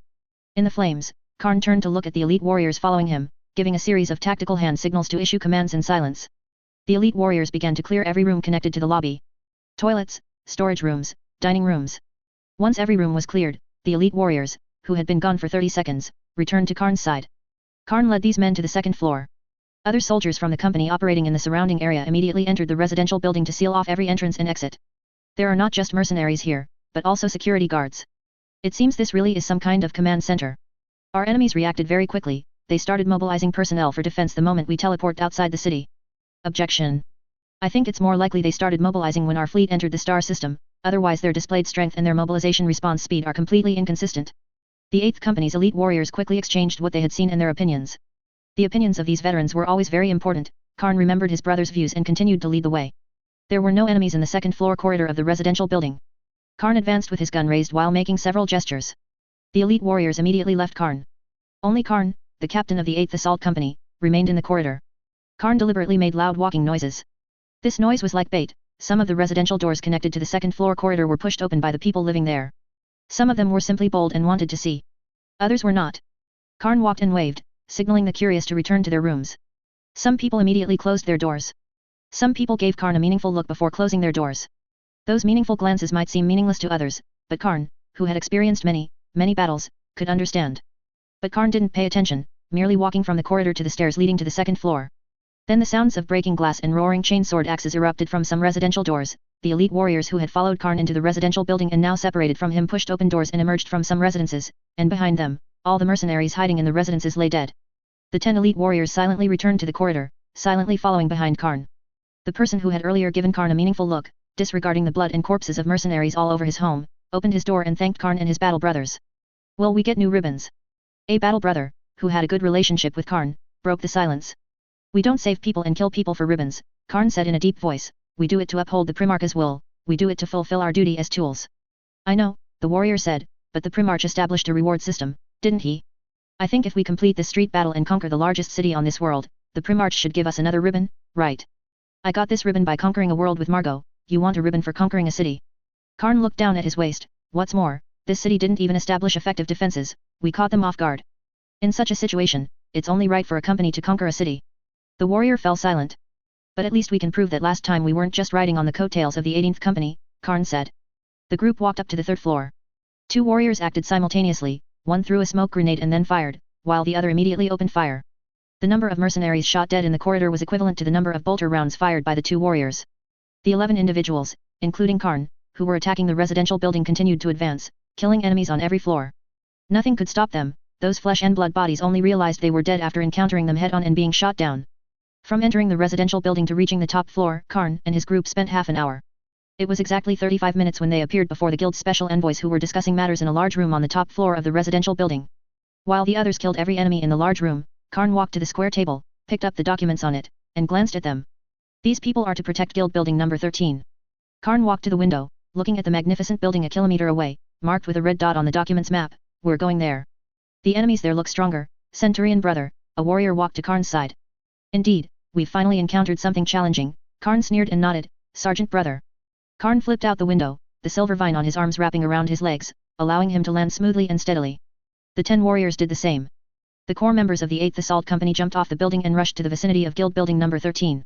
On the way, they encountered some company warriors who were also clearing buildings, and Karn, without exception, told them to leave guild building number 13 to him. Amazing combat capability. On top of the factory, Korix watched the Space Marines running through the city. Those Space Marines rushed into buildings, killed some people, then climbed out windows and ran to the next building to kill more people. Occasionally, they would gather to jointly deal with enemies who had set up defenses on the streets, but unfortunately, this attack came too suddenly. The guild's regular army didn't have time to mobilize into the city before encountering the attack, and they had no manpower or time to set up proper defenses. "If we didn't use Space Marines but instead used the regular troops I brought from Nuceria, a city like this," Angron mused, "I'm afraid we'd only be able to bomb it first before attacking." "They are your sons, aren't they?" Korix suddenly asked. Angron paused, then nodded. "Of course, but I didn't give birth to them, they used my gene seed." "Will I also have such warriors?" Korix asked again. "Of course," Angron immediately replied, "mine is the 12th Legion, yours is the 19th Legion. When that golden armored emperor comes, your 19th Legion will also welcome you, their Primarch." Korix nodded silently. He felt very expectant. "I actually know of the Emperor's existence." Korix looked at Angron. "In my dreams, the Emperor appears, guiding me on some things and telling me about others, such as the Great Crusade, the legions, my mission, my responsibility, and he even spoke of your arrival." "Then why didn't you tell me before?" Angron asked. "Because the Emperor told me not to tell you those things, but I thought about it and decided there was nothing to hide." "Oh, well. He just does strange things. We have a brother named Perturabo, and Perturabo also likes to do strange things, he inherited his personality." After a few exchanges, Angron lowered his head and fell into thought, appearing preoccupied. Korix felt embarrassed about his earlier concealment. "Brother." Angron suddenly spoke again, "Do you love this world?" "Kievar and Lysias." "No," Korix responded without hesitation, "I only love my caretakers. Lysias was a hell before, everyone was forced to work, beaten by overseers, and even used for entertainment by overseers, and the overseers came from Kievar." "But you care about the people of these 2 worlds," Angron said. Korix also nodded without hesitation, admitting it. He realized Angron wanted to say something, but he didn't know why Angron hesitated. Angron raised his hand and grasped Korix's arm. Korix did not resist, only felt curious. Then he felt all his gloom and other negative emotions rapidly drain away, replaced not by emotion, but by some images. Korix saw the future of Kievar and Lysias. Kievar was renamed Deliverance. Korix's statues stood in every corner of Deliverance and Lysias. The guild continued their original evil deeds beneath Korix's statues. Some people, modified to be unlike humans, plotted in buildings on how to drain the wealth of the guild and the two worlds. Descendants of former resistance fighters active on Deliverance assassinated guild personnel. This is the future. Angron released his hand and explained, my father is a powerful psyker, he can reveal the future. He revealed the future of Deliverance and Lysias to me. When the Emperor arrives, if you do not insist, both these worlds will belong to the Emperor, and then everything will continue as before, only with a branch of an organization called the Adeptus Mechanicus above the people. Qin Xia could not reveal such a distant future, so what he gave Angron was merely a psychic illusion he had created. But that psychic illusion was indeed the original future of Deliverance. Korix thought carefully, considering whether what he saw was real. He trusted Angron, but he did not believe that the father in his dream, who sacrificed everything for a greater cause, would only bring everything back to the old ways, with Deliverance merely gaining an organization called the Adeptus Mechanicus. I will prevent it. Korix looked at the city currently under attack. I will do everything in my power to prevent it. Angron nodded. The two primarchs saw a transport plane flying towards the city in the sky. Korix didn't pay much attention to the transport plane. But Angron noticed that the transport plane came from the White Knight, and then he thought that his foster father, who was not supposed to participate in the battle, might have come down in the transport plane. Chapter 175, Conveniently Passing By, Conveniently Picking Up. 13th Guild Building. Khan led 10 men to the vicinity of the building. Upon seeing the defensive positions set up in front of the building with the aid of numerous combat drones and heavy weapons, he chose to lead the squad around the back of the building. After entering the lobby and assassinating the security personnel inside, Khan was about to go upstairs when he suddenly noticed a transport aircraft flying directly to the vicinity of the guild building, landing in front of the defensive position. That transport aircraft even belonged to the White Knight, its origin was clearly written on the side of the fuselage. Khan signaled the others to go upstairs first, while he stayed behind, preparing to help out. But what happened next made Khan realize he didn't necessarily have to stay. Under the watchful eyes of everyone, with various weapons aimed, the transport aircraft descended and landed on the ground. The security personnel thought they were allies because the drones didn't open fire, meaning they must have detected a high-ranking guild figure inside. But when the hatch opened, they only saw 2 women, 2 men, and an iron monster, whose gender was unknown. Walk out. No guild members were seen. Disengage alert. The Alinas didn't hold hands this time, but they still spoke in unison. All the security personnel present lowered their guns. Shoot each other. Upon receiving the command, the security personnel pointed their guns at their own mouths and pulled the trigger. This ability is truly convenient, Qin Xia exclaimed, then turned to Brown and said, have all drones maintain vigilance here. Brown nodded, characters flickering in his eyes. Subsequently, all drones entered a ready-to-fire state, with all their mounted weapons aimed at the road in front of the guild building's entrance. If any guild personnel passed by, the drones would open fire. Qin Xia led the group towards the heavily armored main entrance of the guild building. Brown stood in front of the gate, characters flickering in his eyes, and then the main gate's armor plates rapidly retracted, and the gate opened. Welcome to Cops Merchant Guild. Even a welcome message was played. Cops Merchant Guild? This overlapping name is a bit absurd, isn't it? Qin Xia muttered to himself as he walked into the building. One of Quadrant's appendages casually picked up a security personnel's corpse, and as he followed Qin Xia, he dissected all the implants from the security personnel's body and placed them into his red robe.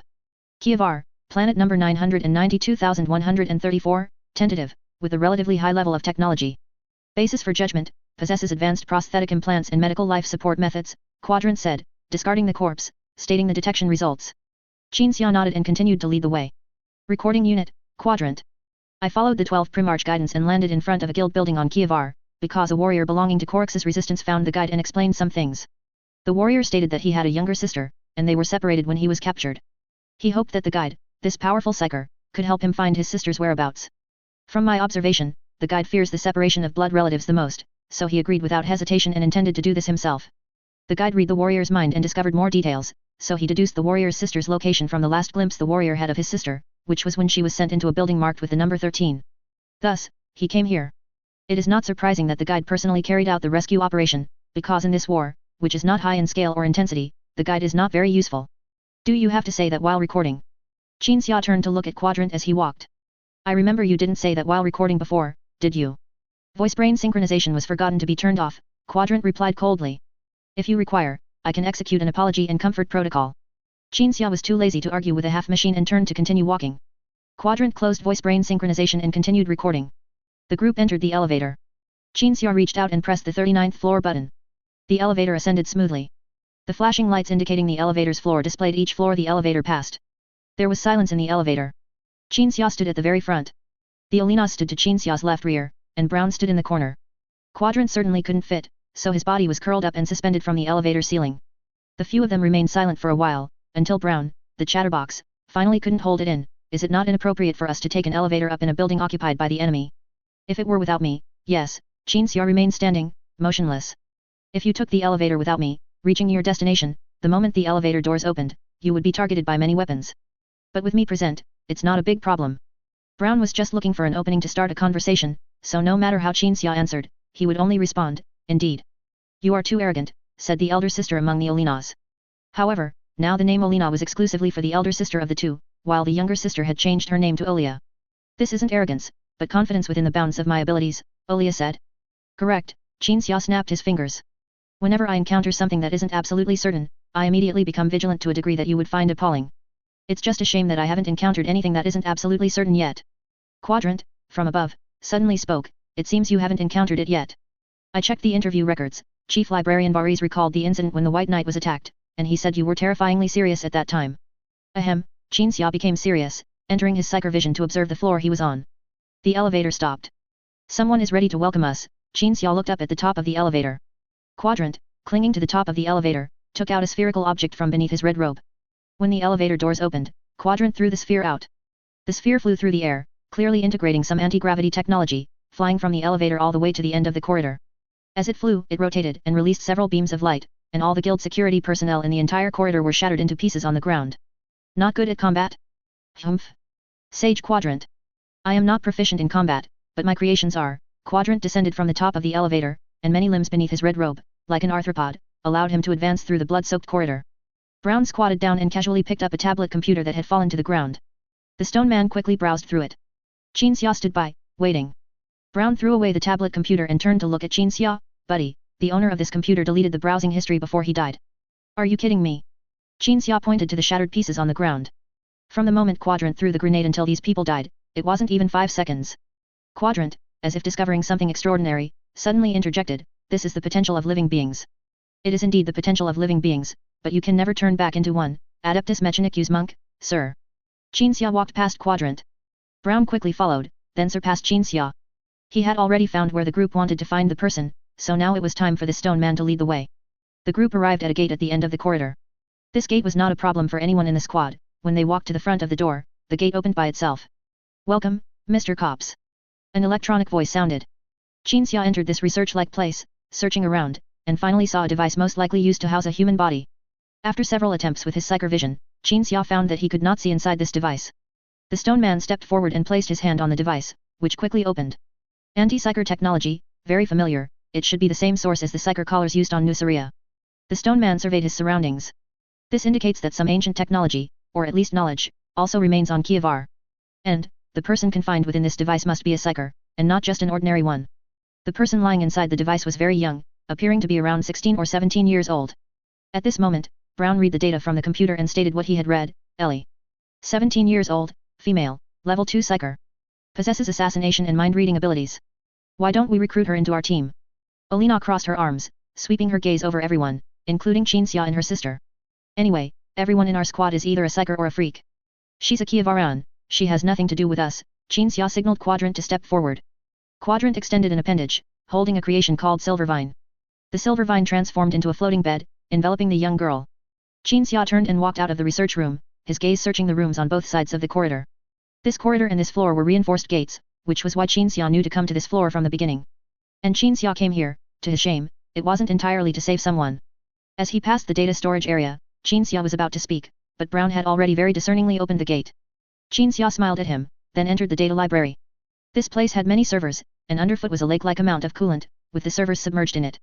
Brown walked to the main control device, placed his hand on it, and began reading information. All the technology of this merchant guild named Cops was read by the Stone Man, including some encrypted and strictly forbidden top-secret technologies, which were also read by the Stone Man, though it would take a little more time. Cops Merchant Guild researches and operates in the fields of drones and security machinery. There's even research related to AI. In fact, the research is already very in-depth. Brown read the information, talking about technology-related matters. The Stone Man looked at Qin Xia and concluded very seriously, this world doesn't have too many ancient technological legacies, but it is uninhibited in terms of technological research, there's a lot about AI. Qin Xia was equally serious, nodding silently. Do I need to delete this technical information after reading it? Brown asked. Don't delete it, this is Korix's stuff. We'll just borrow it, Qin Xia said. In Qin Xia's memory, Korix had not suffered repercussions from the Empire due to AI matters. What's wrong? I'm just conveniently passing by and conveniently borrowing it for a read. Qin Xia noticed Alina's gaze towards him, so he said this. No one will know what we did here, Alina analyzed calmly. But you know the Empire prohibits everything related to AI. We'd best delete it, lest it become a sudden calamity for the Kievarans after the Empire rules here. Qin Xia thought it made sense after hearing it, pondered for a moment, but still shook his head. When we go back, I'll have Angron tell Korix about the AI research here, and then Korix himself will make a wise decision, whether to delete or hide it. He is particularly good at avoiding these things forbidden by the Empire. Alina doubted whether Korix could make a wise decision. After all, Korix was just a primarch raised by a group of people, and those who taught him didn't know what the Empire was, nor what the Empire forbade. If Korix, as Angron's friend, needed to use AI knowledge, then in the future, he could bring it up and directly share the results provided Qin Xia truly dared to create AI himself. Alina thought so. Korix has many things he hasn't told Angron and us, he definitely knows everything. Qin Xia said something profound, then turned and left after Brown had finished reading all the information. I won't consider creating AI, because it's an objective fact that most artificial intelligences can be corrupted by certain forces. But I need to figure out one thing by studying AI knowledge. There is a ship in this universe that contains AI unaffected by malicious forces, not low-level AI like the Nuceria Intercept AI. If we ever encounter that ship carrying that kind of AI, we must study it, persuade it, and even tame it. It might be a kind of hope. Chapter 176, Confession Time. Sometimes I really don't understand you. The special squad, having overfulfilled their mission, walked out of the guild building. As they entered the elevator, Alina suddenly spoke to Qin Xia. Don't understand what? Qin Xia raised his hand to press a button, asking as the elevator doors slowly closed. Qin Xia seemed indifferent to Alina's question, not listening intently, his gaze fixed on the elevator floor. Blood from the person killed by Quadrant's laser grenade earlier had seeped into the elevator, and Qin Xia, noticing this, used his psychic power to drive away the blood. You clearly know more than all of us, Alina slowly began. You know some things are harmful, but you are particularly interested in those harmful things. You explore them, collect them, monopolize them. What exactly drives you to do such things? Upon hearing these words, Quadrant, clinging to the top of the elevator shaft, instantly became interested. He held Silvervine, which enveloped Ali, in his arms, his head and cervical spine extending from his body, around Silvervine, observing the speaker and the one being questioned like a camera. The Mechanicum monk had long wanted to ask this but had never dared, fearing that Qin Xia's response might lead him down a path of crime. Never dared. Therefore, after Alina asked the question, Quadrant focused back on Qin Xia. Qin Xia looked up at the floor display above the elevator door, still appearing indifferent. Regarding AI, I think our species more or less needs the assistance of AI, because I've seen what a star empire managed purely by human brains and paper looks like. Brown, listening in, gave a thumbs up for you, buddy. It's not just about AI. Alina pressed, you know I'm not just asking about AI. Facing the persistent questioning, Qin Xia became serious, rubbing his chin with his right hand, a subconscious gesture he made when thinking very deeply. Qin Xia felt that perhaps due to the Alina sisters' psychic abilities in the spiritual domain, one of them occasionally asked questions that made him ponder deeply. And in response to Alina's question, Qin Xia pondered before answering. For humanity, but not entirely for humanity, that is my motivation for doing these things. I once told you that I possess special psychic powers, unaffected by the malice in the warp, unlike Caesar, whose death is random. Some knowledge about the warp is useful and necessary, but also dangerous, only someone like me can control it. Some knowledge, by its mere existence, brings danger, like some idiot getting a book and chanting a random spell to allow warp creatures into reality. Only I can discern and destroy such knowledge to prevent it from endangering our entire species. Perhaps this sounds arrogant, but I am special, that is an objective fact. For humanity, that's one part of the reason, and the other part is that I simply love knowledge. Perhaps it's path dependence, you should all know a bit about my past, for example, how I once used knowledge to change my fate. At this point, Qin Xia lowered his head, fell silent, and sank into thought. Qin Xia thought to himself. He knew very well that the act of pursuing knowledge and knowledge itself in the Warhammer universe carried a great degree of danger. Objectively speaking. In this universe, human souls reside in the flesh, but souls project into the warp, and human thoughts affect the warp, varying only in influence. Because of this, human actions attract the attention and invasion of malicious entities in the warp, which is known as chaos corruption. Therefore, in this universe, ignorance is bliss is absolutely true. Before his first perilous deep dive into the warp, he was wary of knowledge, even intentionally trying not to think or learn too much in most situations to avoid attracting the attention of certain bad entities. Otherwise, with his personality, he would have likely mastered all psychic spells long before being heavily modified into a Grey Knight. It was only after his first deep dive into the warp, when he discovered he had no soul projection, that he felt comfortable pursuing knowledge. After a moment of such thought, Qin Xia opened his mouth, pondered for a moment, and then, as if confessing, said, in matters of this nature, I have great ambition, but also absolutely selfish desires, without a doubt.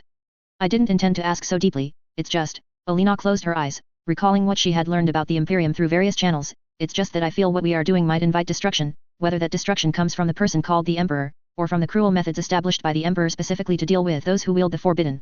After her sister finished speaking, Olia, the younger sister, placed her hand on Qin Xia's arm and said very seriously, "My sister just means that we shouldn't invite destruction because of these things, we should be careful. That's why I don't let the think tank participate in our search for forbidden things," Qin Xia said with a smile. "If anything comes to light, I have ways to keep us safe. All responsibility can be pushed onto me, not the entire 12th Legion." Olia also smiled, nodding silently. Qin Xia had just discussed a very serious matter with the two sisters. Brown had listened to the entire conversation. It was so serious that he couldn't say anything, only using his brain as a stone man, a synthetic human, to ponder Qin Xia's words and feel pessimistic about whether the human race could be revived. As for Quadrant only reactivated his auditory device when he noticed no one was speaking in the elevator. "I turned off my auditory device when I realized you were discussing classified topics. If you don't believe me, you can have Brown check my body's operational logs." "No need, you're not an outsider," Qin Xia shook his head. "When did I become one of your own?" Quadrant asked. "I'm already a sinner after following you to obtain information about abominable intelligence. Forgive me, Omniscia."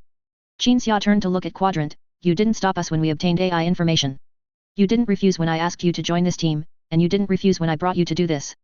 Quadrant was silent for a moment, then gave his usual flat reply, "Because I was afraid you would kill me if I disobeyed you. Overthinking it. I consider you one of our own because I know you can never return to Mars, you are in exile." Qin Xia no longer looked at Quadrant. What kind of mechanicum would be made a recorder? Quadrant fell completely silent. What Qin Xia said was not an outsider's fantasy about the future of a mechanicum monk. In fact, as someone born and raised on Mars, Quadrant knew his fate better than Qin Xia. He was undoubtedly exiled. Besides, don't pretend to be a White Lotus who was forced onto a pirate ship, Qin Xia added. You know very well why you chose to join my team. Brown immediately interjected, Qin Xia isn't wrong. You really know what you want, Quadrant. We didn't kidnap you. If Qin Xia hadn't brought you along, you would have found a way to follow. You have plenty of secrets, like the secret you think is still a secret. Your true body isn't even here in front of us. Upon hearing the stone man's words, Quadrant remained expressionless, showing no reaction. Of course, Quadrant couldn't have an expression or reaction, at least not this body. Meanwhile, aboard the Unyielding Resolve, in Quadrant's room, a room with a laboratory specially arranged by Angron out of courtesy for a recorder, something was immersed in a tank filled with nutrient solution. This object appeared to be a quarter of a brain, and this quarter was implanted with a large number of artificial nerves to carry the personality and self-awareness that Quadrant's mentor considered meaningless, those parts belonging to human nature and biology. This piece of brain was connected to an eyeball, and the lower half of the brain still retained some biological tissue. Upon hearing what Brown said, the eyeball in the tank trembled, shocked by Brown's words. Quadrant was operating through remote control of his body, but he didn't understand when Brown had noticed. No, Quadrant felt this was reasonable, because Brown was clearly not human. He had ancient neural implants to expand data transmission flow and memory. It was not strange for such an entity to know that he was not truly present in this body. I did act on impulse, Quadrant confessed. After I joined the 12th Legion, I discovered you. I deliberately approached you. I also need forbidden objects to achieve my goals, but the only thing I concealed was that my true body is not in this body. Original body guidance, it's true that I fear you, and it's also true that I long for your help. My original duty is just a recorder, and the past I spoke of on the Ildari ship was all true. Qin Xia, with his back to Quadrant, raised his hand, signaling Quadrant not to say more. But Quadrant didn't think he needed to stop explaining, because after calculation, he believed the probability of misunderstanding in the current conversation context was very high. Angron can actually perceive whatever thoughts you have, Qin Xia slowly said. That day, Olia came to find me and saw you, me, and Brown walking out of the room together. We were discussing your joining us. And before I actively sought you out, Angron had mentioned you to me. He had already explained your situation to me. Quadrant, since I've brought you along, I trust you. After hearing these words, Quadrant's head bobbed up and down. Brown looked at Quadrant and said, actually, you don't need to keep those biological tissues. Your neural implant technology is astonishing. This body is sufficient to carry your humanity and thoughts. One could even say your soul can reside in this body, which is why the Primarch can perceive your emotions and thoughts. Quadrant's head turned towards Brown. This mechanical body, in my opinion, is expendable, although I spent a long time shaping it. In my view, the biological carrier of humanity and humanity itself are equally important. Brown looked at Quadrant, nodding silently. His eyes conveyed, I disagree, but I understand. In the eyes of this stone man, natural humans would indeed have such incomprehensible ideas, but this was precisely why natural humans could evolve from forest apes to become the creators of them, the stone men and iron men. Guide. Quadrant spoke again. I once spoke about some of my past on the Ildari ship, but I never mentioned why I retained my biological tissues. Once, my mentor brought me to his laboratory. He asked me one question, just one question, a very simple question. If I answered incorrectly, a certain biological tissue would be removed from me. The question was, do you choose to inherit my mantle, or do you choose to pursue your meaningless and blasphemous persistence? I answered that I would persist, and then my heart was removed. My mentor personally replaced it with a mechanical device.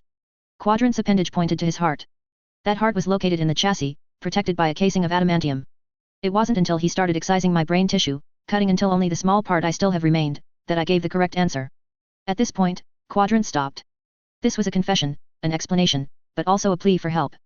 Quadrant hoped that Qinxia could help him protect his last remaining biological tissue.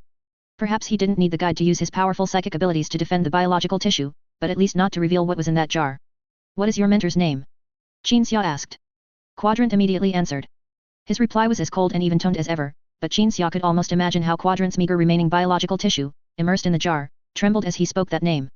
Kyle Boer. Chapter 177, Fate. Kyle Boer.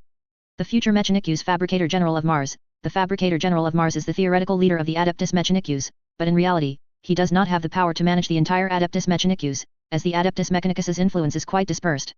And in the more distant future, during the Horus Heresy, Kyle Boer was the leader of the Mechanicus rebel faction. Through a civil war, he almost completely controlled Mars, a planet located very close to Terra in the solar system. Mars' terrifying productivity, technology, and war machines, all obeyed Kyle Boer, whether in the near future or in the later stages of the Horus Heresy. When Qinxia learned that Quadrant's guide was actually Kyle Boer, he was utterly shocked and speechless for a long time. It has been almost 2 centuries since the Emperor arrived on Mars and signed the cooperation treaty known as the Olympia Accord. When I left, the guide had already put in much effort to contend for the Fabricator General position and was poised to succeed as Fabricator General. In my calculations, the probability of the guide becoming Fabricator General is 99%. Quadrant added. Qinxia thought, it's 100%. The probability of Kyle Boer becoming Fabricator General is 100%. The probability of him becoming the rebel leader of Mars is, of course, also 100%. There will be no difference in this regard. How do you view your guide? Qinxia asked, an enemy? A master. Quadrant fell silent and into deep thought, prompted by this question. His mechanical body remained attached to the elevator ceiling, motionless, with even the low hum of the servo joints greatly reduced, as most of the power was diverted to his thought center. Although Quadrant's body had no biological tissue, the stillness of his body still allowed others to see that he was deep in thought. After a period of contemplation, Quadrant replied, I resent it, but I cannot treat it as an enemy. It did force me to give up most of what I valued, but it discovered my talent among countless artificially cultivated children and chose me. The children on Mars are all artificially cultivated, they are not clones, but rather produced in batches using artificial means for efficiency. If I had not been chosen by the guide, I would have been an unknown omniscient hymnist, an ordinary menial. I wouldn't even have had the resources to create this body and preserve my humanity as much as possible. Quadrant's answer did not surprise Qinxia. Kyle Boer was Quadrant's benefactor, and might even be regarded as a father by Quadrant. No matter how cruelly Kyle Boer treated Quadrant, a person who valued humanity like Quadrant could not utterly hate Kyle Boer. And Quadrant's computational unit determined that the current conversational context did not involve interrogation or similar factors, so he answered honestly. Like all conversations held in this elevator, it was frank. If you ask me, when you get powerful in the future, you should go back to Mars and deal with that bastard named Kyle Boer. Brown interjected. Quadrant lowered his head, falling into thought once more. Brown continued, if a natural human becomes completely mechanized, what's the difference between that and an Iron Man menial? Stone men and Iron Men were created precisely so that natural humans wouldn't be forced by their environment to transform themselves into machines. The human race should be ascending, even if it occasionally falls into a trough, it must ascend sooner or later. But transforming oneself into a machine, that's truly regressing. Ding. The elevator arrived at the first floor. How come I didn't feel this thing was so slow when we were going up in it? Finally, we're on the first floor. Brown grumbled, following Qinxia and the Olina sisters out of the elevator. Quadrant descended from the top of the elevator, holding the silver vine, which had transformed into a cylinder, and walked out of the elevator, then released the silver vine, allowing it to float beside him. The truth-telling session is over. Qinxia looked around. While Tisius and her team are investigating what knowledge and relics still exist in this world, we need to wait. The fighting here isn't difficult, so we don't need to participate. Time to go. With that, Qinxia led the way out of the guild building. The drones previously responsible for guarding the entrance and exit were now scattered fragments on the ground. 11 space marines stood beside the transport ship and among the drone fragments, vigilantly surveying their surroundings. Centurion Karn. Qinxia greeted him as he passed Karn, boarding the transport ship he had arrived in. When he had activated his psychic vision earlier in the building, Qinxia had seen Karn and the 10 warriors who always followed him fighting inside the building. However, Karn was clearing all security personnel in the building starting from the second floor. Everything went smoothly.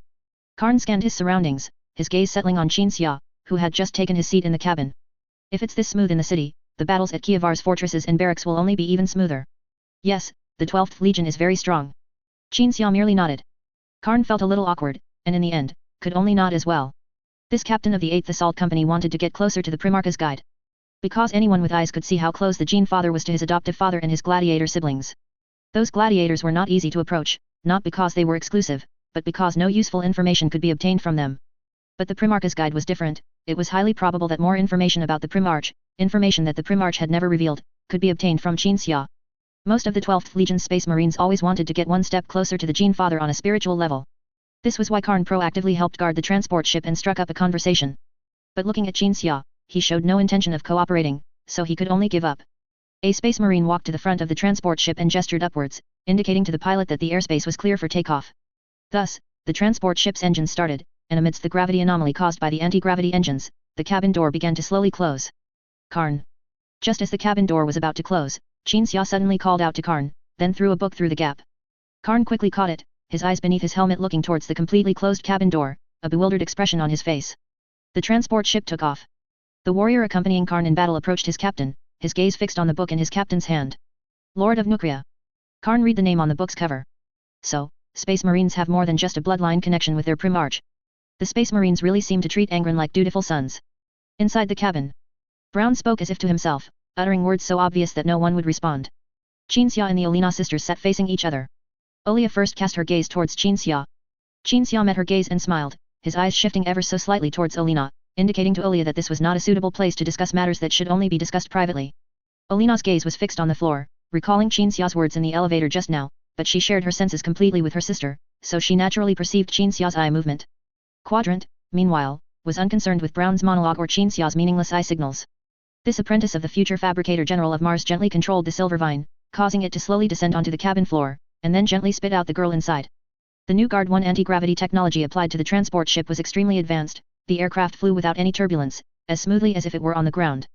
But Quadrant still used an appendage to stabilize the girl's body, lest she wake up from any movement. Her psyker talent is roughly equivalent to none. Qin Xia looked at Quadrant. You don't need to be so careful, she's not suddenly going to wake up and blow us all up. Her biological signs indicate she is sleeping. Quadrant said. Qin Xia raised an eyebrow, shifting his gaze to the girl. This girl named Ally had some distinct features, such as her hair color. When Qin Xia heard the name Ally, he felt it sounded familiar.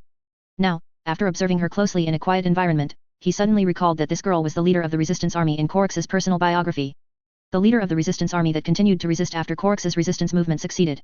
As for the reason why, Qin Xia had already revealed it to Angron earlier.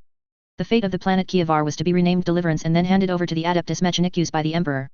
Afterward, everything on Deliverance remained almost the same, except for the Adeptus Mechanicus being added above the guild. People who immigrated from Deliverance's moon to the planet would still be discriminated against. Then, one of Ally's followers would attack the guild and Adeptus Mechanicus personnel with a bomb.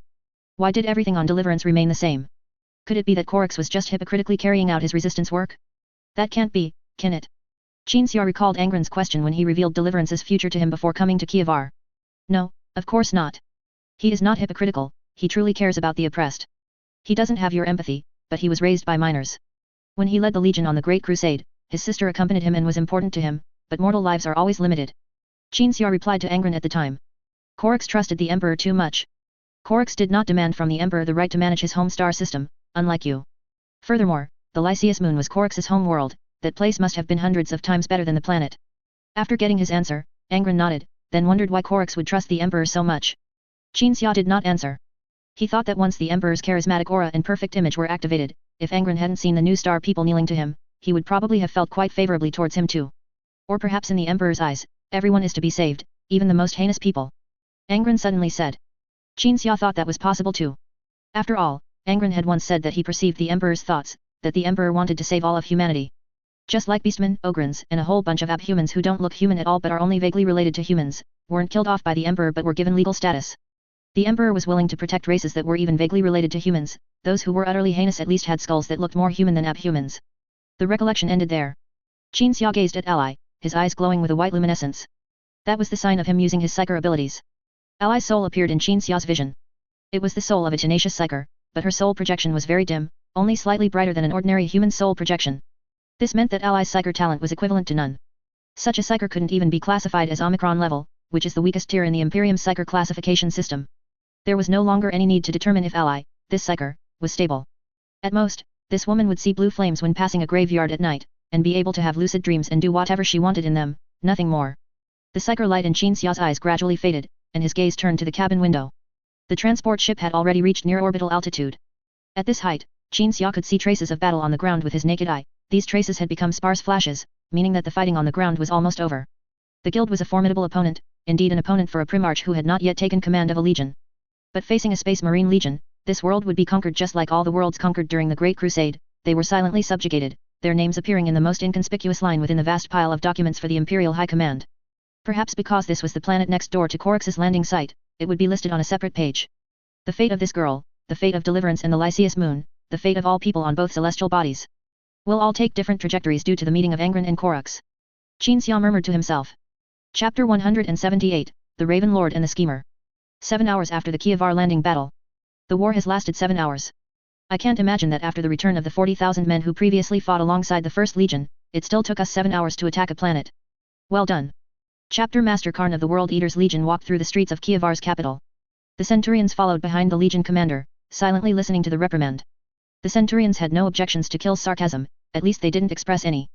According to Legion discipline, contradicting a reprimand would result in a flogging from the standard bearers, and Centurions were no exception. If it were the old 12th Legion, this world would have belonged to the Emperor 6 hours ago, and as for the people of this world, they would have returned to dust. A voice of dissent came from behind Kill. The Legion commander suddenly stopped and turned to look at the dissenter. Thunder Warrior Hal. He wasn't a Centurion, but as an important combatant, he also participated in Legion affairs that only Centurion-level personnel could attend. Primarch 19's resistance army also joined the fight. They were more of a hindrance than the Nusryans, but when they ran into trouble, we had to help them. Your command. Legion commander. Now you're asking us where 7 hours were wasted. Hal said in quick succession. Kill frowned. Hal wasn't a troublemaker, even though he was different from all his battle brothers, even though he was stronger and more agile, he was definitely not a troublemaker. But ever since Hal returned from the First Legion, he seemed like a changed man, contradicting his Gene father, contradicting the Legion commander. We all must carry out the Primarch's will, because we are weapons, Kill said. But we are not just Angron's warhounds, we are also the Emperor's warhounds, Hal said. Kill stared at Hal. A moment later, his gaze, fixed on Hal, shifted to a standard bearer. The standard bearer stepped forward and held Hal's arms. We are World Eaters. Kill pointed to the emblem on his shoulder plate. Hal could have easily shaken off the standard bearer with a flick of his arms, but he did not resist, dutifully accepting the impending flogging. Kill led the others forward. The group arrived at the city's main plaza. Angron and Coryx were there, and opposite the two Primarches were the core members of the guild, who were Kievar's former masters. The high-ranking members of the resistance stood behind Coryx. Kill walked over and stood behind Angron. Angron turned to look at Kill, thinking that he hadn't even brought his gladiators to avoid scaring the people here, so why had they come? Then Angron sensed Kill's thought, it was precisely to show these guild members some might. As Kill expected, when these superhuman warriors, who had directly attacked fortresses and military camps during the 7-hour war, appeared, all the guild members looked at them with fear.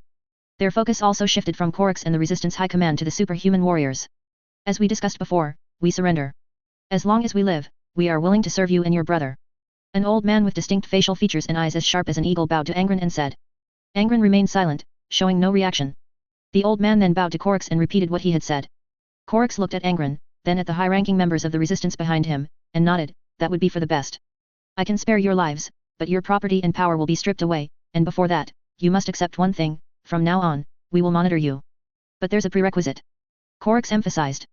But there's a prerequisite, and that prerequisite is that you truly surrender, otherwise, you will know your fate. Upon hearing this, all the core members of the guild in front of them knelt down, respectfully, without a single trace of dissatisfaction. I am not like you people, Coryx said. I do not need people to kneel to me. Everyone in front of him immediately stood up, their movements smooth and swift. Coryx waved his hand, signaling that they could leave. The resistance fighters immediately escorted everyone to where they would be held. Thank you. Coryx turned to face Angron. Angron was deep in thought, only turning to face Coryx a few seconds later. The latter immediately realized that his unique brother might have sensed something. 221 people in total. Angron said what he had just sensed. 70 of them completely submitted, they were never the core of the core figures anyway. They feared the resistance in my legion, so they felt that surviving was the best outcome. Of course, in their eyes, if others could achieve something, they wouldn't mind changing their minds. The rest are all plotting sabotage. Some want to assassinate you, some want to ambush the resistance after my legion leaves, and some even want to use nuclear bombs to die together, like that old man named Celerado. Brother, this is why I said before that your troubles here are more numerous than my troubles on Nuceria. At least High Knights only beg for mercy and surrender before they die. At least on Nuceria, besides High Knights and guards, there are only slaves, and it's not like that here. Angron recounted everything he had sensed. Coryx was deeply shaken after hearing it. Among the satellite miners were some psychological experts. They taught Coryx psychology, giving him the ability to interrogate. As a Primarch, Coryx could observe even more, he could even hear the heartbeats of mortals. But during that meeting, the core members of the guild showed no suspicious reactions, expressions, or glances, their faces were calm, and their hearts were steady. This was what it meant to be a schemer. Recalling what Angron had said earlier about the future of this planet and its satellites, Korix even felt that even if he established effective rule and the Emperor didn't interfere here, as long as he left one day, these schemers would jump out and revert everything to its original state. Have you encountered such situations? Feigning submission, then secretly sabotaging? Korix asked. Of course. But it wasn't High Knights doing it, but some slaves who were freed by the World Eaters, Angron replied. They hated us immensely, but they didn't dare to fight us or revolt like us, so they wanted to turn their anger on others, creating panic through the deaths of former slaves who had just become freemen like them. As he spoke of this, Angron's expression remained complex, even though he had long known why those people had such thoughts. Then I took them out and fed them to the worms, Angron continued. But, now that I think about it, as a Primarch, I always had ways to contend with them and ultimately make them lose convincingly and repent. After listening, Korix felt that he couldn't play strategic games with those guild schemers. Because Angron had said that the Emperor would arrive soon, and then he would be pulled out for the Great Crusade. Killing them all directly is definitely not appropriate, Avirnia said softly. Whether on Nuceria or here, it's... Indeed, it's not appropriate. Angron looked at the woman his brother regarded as a sister. However, if I had to do it again, I would still make the same choice, just with better methods. Everyone pondered. What about judging them? Someone said. Perhaps that's better. Angron nodded. As long as you can ensure these schemers are under 100% absolute surveillance, giving them no opportunity to contact the outside world. Korix already had an idea in mind. The Raven Lord first looked at Avirnia. Avirnia had just questioned Angron, but it wasn't entirely a question, she wasn't so kind as to sympathize with the guild's high-ranking members. She merely wanted to say that killing everyone was not appropriate. After all, there were no myths of divine rulers here, and most people wouldn't believe that divine rulers would bring about a better future based on legends. Some people still needed to be judged. As for those Angron mentioned who even wanted to perish together, certain individuals within the guild will learn what it means to face the Raven Lord. Korix's expression darkened. Let's start with Celerado, who was preparing to die with us. Avirnia nodded. Late at night, Celerado left the prison gate. A hovercar was already waiting outside the prison gate. The driver opened the car door, draped a coat over Celerado, handed him a cigar, clipped its end, and lit it. The series of services was impeccable. Idiots. Celerado looked at the prison and cursed, then turned and entered the hovercar. The driver also got in and drove the hovercar into the sky. Celerado looked down at the city from the car window. Resistance soldiers and newly recruited militiamen maintained order, 2 or 3 superhuman warriors stood motionless on the streets like statues, but they would quickly move into action upon receiving reports from mortal soldiers about where enemies had appeared. Celerado personally watched as 3 superhuman warriors rushed to a gang-occupied district, then swiftly cleared an entire block while the resistance soldiers, who were confronting the gang, watched. Our enemies are strong, just not smart enough to let go of a venomous snake that might bite them to death. Celerado suddenly mused. Bathed in the warm glow of the car's interior lights, this man, who had almost reached the pinnacle of Kievar, looked with disdain upon everything, including those superhuman warriors. We will reclaim everything that belongs to the guild, the driver said. No, we can't reclaim it, Celerado said, looking at the driver's back. The people I once served ridiculously believe we will reclaim everything, but that's absolutely impossible. All we can do now is do something before we die. 80% of the guild members are so hated by the resistance that they want to devour them alive, our very survival is a luxury. The driver nodded in agreement. Celerado leaned back, crossed his legs, and put down his cigar, white smoke slowly drifting from his nostrils. Are the nuclear bombs ready? He asked. Only awaiting your authorization. The driver turned around and produced a data slate. Celerado took the data slate and pressed his finger to the screen. The data slate began to scan his fingerprint, then projected a beam for iris scanning. The elite of Kievar did not install implants, as this distinguished them from the commoners who were modified with 3 heads and 6 arms. Although this insistence occasionally brought some trouble and tediousness. Welcome. The data slate unlocked, displaying an image of a raven. The driver turned around and shoved a gun barrel into Celerado's mouth. The Raven Lord says hello. With a muffled thud, Celerado slumped into the seat. The driver reached up and swept her hand across her face, the disguise vanished, revealing her true form, a smooth, silver, featureless plane. The hovercar gradually moved away. As it passed through the bustling city center, the driver opened the door and threw Celerado's body out. This assassination, like the previous assassinations of overseers and guild mining staff on Lycia's satellite, was not about doing something secretly, but purely about punishment and revenge. Assassinations like this were taking place all over the planet. Those who tried to secretly contact their masters in prison were shot in the head on the street. Those armed personnel and drone technicians, who had been kept in hidden places as backup before the war, were eliminated by tall figures emerging from the shadows. Chapter 178 Korix's Assets. Most of the enterprises under the guilds are cruel, they control a large number of indentured laborers. So-called indentured laborers are people who accrue a debt that compounds until they can never repay it. At that point, the enterprises find these people and sign a labor contract with them to engage in the most dangerous work. Indentured laborers can never pay off their debts by working for the enterprises, so we call them indentured slaves. Among all enterprises employing indentured slaves, Cop's Merchant Guild is the cruelest to them. Avirnia said as she led the way. Qin Xia listened, following silently. The two gradually moved away from the grav car that had brought them to this factory. After rescuing a young girl named Ali from the Cop's Merchant Guild building and sending her to the satellite, Qin Xia had intended to do something he wanted to do. For example, checking the activities of the Human History Research Association on the planet Kievar, and the results of their activities. Qin Xia had always been deeply interested in those technologies, those STC templates that might exist on Kievar. Even if he didn't pay attention to the situation of the association's agents, he could still see how Angron and Korix cooperated to take down one hidden fortress after another. But Avirnia, Korix's sister, forced Qin Xia to pause his rest and return to the planet to help deal with a very difficult matter. Since I'm here, there's no need for Angron and Korix to rush here. They should continue clearing the pests that are worthy of a Primarch's personal attention. Qin Xia walked, surveying the huge factory before him. His psychic vision allowed Qin Xia's eyes to penetrate the factory's armored shell and delve within. He saw a woman who appeared to be a manager carrying a bomb, surrounded by thousands of workers.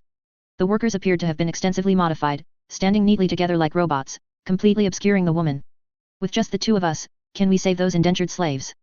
Avirnia asked, somewhat uneasy.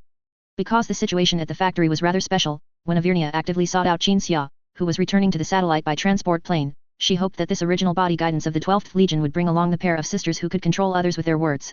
But Qin Xia sent everyone else to rest or attend to other matters, except for himself. Is there anything to eat? Qin Xia didn't answer Avirnia's question. Ali's brother said your bread baking skills are superb. I'd like to try some. Avirnia was caught off guard by the question, but she calmly fulfilled Qin Xia's request. She took a backpack from her back and pulled out a large loaf of bread that occupied its entire area. The bread was so large that Qin Xia had to cradle it when he took it. Avirnia always carried a backpack with a large loaf of bread. Qin Xia had noticed this, which was why he asked for food. Carrying a large amount of food wherever one goes is a habit only of someone who has been so hungry in the past that it left a psychological shadow. Qin Xia was indeed hungry and began to gnaw on the large loaf of bread. Since being transformed into a space marine, Qin Xia only ate when he felt hungry, and his eating times were not as fixed as when he was immortal. And now was the first time he had eaten since the banquet with the gladiators ended. Those indentured slaves, they seem to be protecting the woman carrying the bomb, Qin Xia said. That's the cruelty of the Cop's Merchant Guild. The indentured slaves they control have control implants, which means they cannot control their own actions. After 20 hours of labor each day, they only have 2 hours to control their own bodies. So it's impossible for the indentured slaves to be protecting the manager, rather, the manager is controlling the indentured slaves. Avirnia explained. Qin Xia nodded silently, taking another bite of bread. Avirnia observed Qin Xia, finding that the person who usually smiled often was now extremely serious. Qin Xia found it hard not to be serious, as he suspected that the female manager's means of holding the indentured slaves hostage were not just control permissions and bombs, she might be able to directly use a command to fuse the indentured slaves' neural implants, instantly killing thousands of people. This involved thousands of lives. After swallowing the bread in his mouth, Qin Xia led Avirnia into the factory. In the workshop, they encountered the female manager and the thousands of workers she held hostage. Transport plane. Bitch, the female manager yelled at Avirnia. I told you 3 hours ago when you came. I want a transport plane. I want the Raven Lord's pardon. Calm down. Avirnia stood with her hands behind her back, her tone very calm. The star system is now under the control of the Raven Lord and his brothers. Where can you fly to with a transport plane? As for the pardon, do you think if we give you a pardon, your sins will be absolved? What if we give you a pardon first, and then go back on our word? Hearing this, the female manager's head poked out slightly from behind the shoulder of a strong worker, a cold smile on her face. I know you won't go back on your word. Because you are not like the guild. She laughed. Avirnia rolled her eyes at the female manager and looked helplessly at Qin Xia. Qin Xia was observing with his psychic vision and found that the female manager's abdomen contained a storage slot, inside which was an STC template. Thus, the female manager's purpose became very clear. She had obtained an STC template, perhaps stolen from or seized from her superiors. In any case, this explained why there was no STC template in the Cop's Merchant Guild building. Then she demanded a transport plane and a pardon from the resistance, to leave this planetary capital and go elsewhere. To make a comeback with the STC template in the future, the resistance would not forbid doing business. While Qin Xia was observing the female manager with his psychic vision, Brown was observing her with the factory's cameras. Say something to provoke her, Brown's voice sounded in Qin Xia's ear through the communicator. I will monitor the worker's implant data fluctuations to determine if she has the ability to ensure she and these thousands of people die together. Qin Xia held the large loaf of bread, took a bite, chewed it haphazardly, then swallowed, and then began to curse. At this point, you're still thinking you can have a completely different fate from the guilds? Is your brain only the size of a walnut, you mother fr?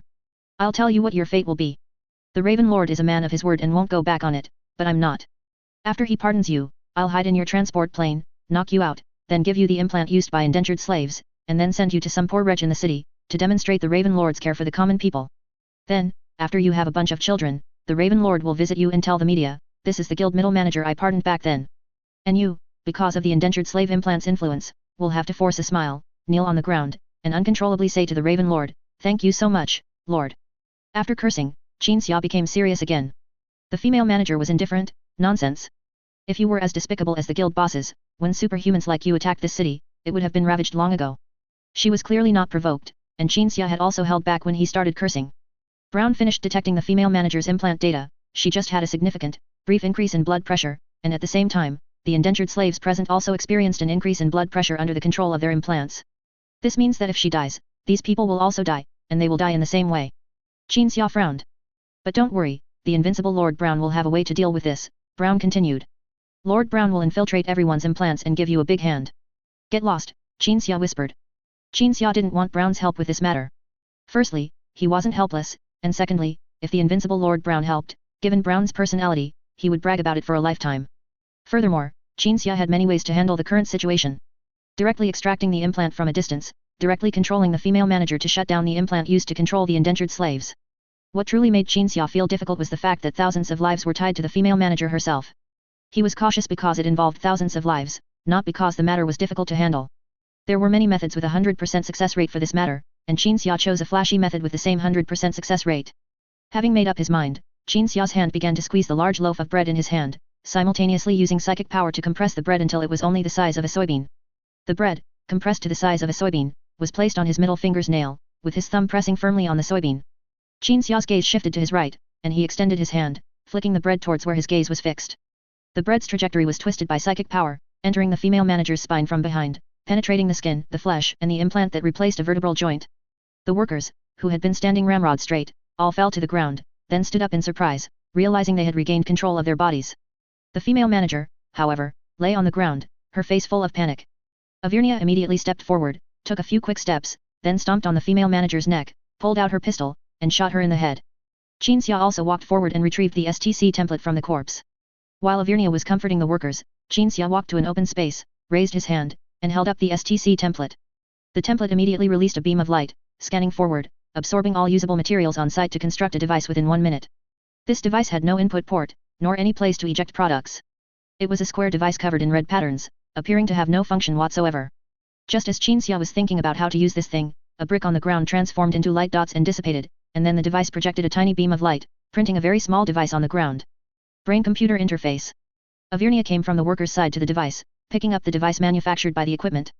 When it's attached to a human brain, a person can control any authorized electronic device with their thoughts. The Cops Merchant Guild made its fortune early on with this kind of brain-computer interface. While Avirnia was explaining the brain-computer interface, Qin Xia stared intently at the brain-computer interface production equipment itself, created by the STC template. Brain-computer interfaces could be manufactured in many places on the planet Kievar, and also on New Guard 1, and their functions were similar to those produced by this STC template's production equipment. But this kind of production equipment was something that current humans, no matter how hard they racked their brains, could not create. How miraculous!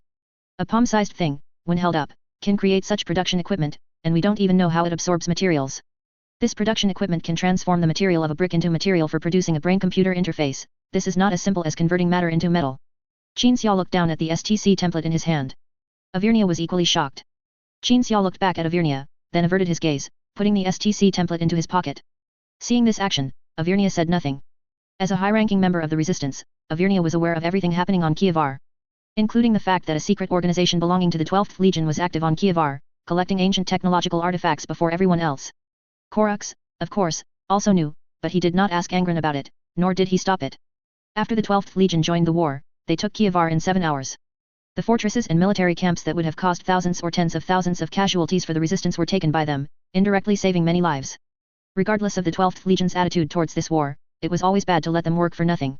Korux's attitude was such, and Avirnia's was naturally the same, which was why she did not stop it. Will Nissaria trade with Kievar in the future? Avirnia suddenly asked. Qin Xia turned his head. Brain-computer interfaces are very important to the people here, Avirnia said.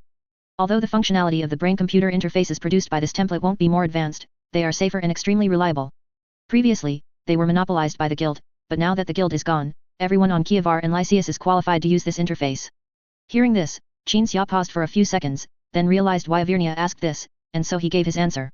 Don't worry, we won't take away extremely important assets like the STC template. The 12th Legion is here to help Korux, not to conquer the home world of the Lord of the 12th Legion's brother. These assets are yours, we are compiling and recording these assets to prevent them from being destroyed by their current holders. After the 12th Legion leaves, both the STC templates and the knowledge will be left to you. Chapter 179, Contradiction. Several days later. Inside the White Knight. In the warehouse.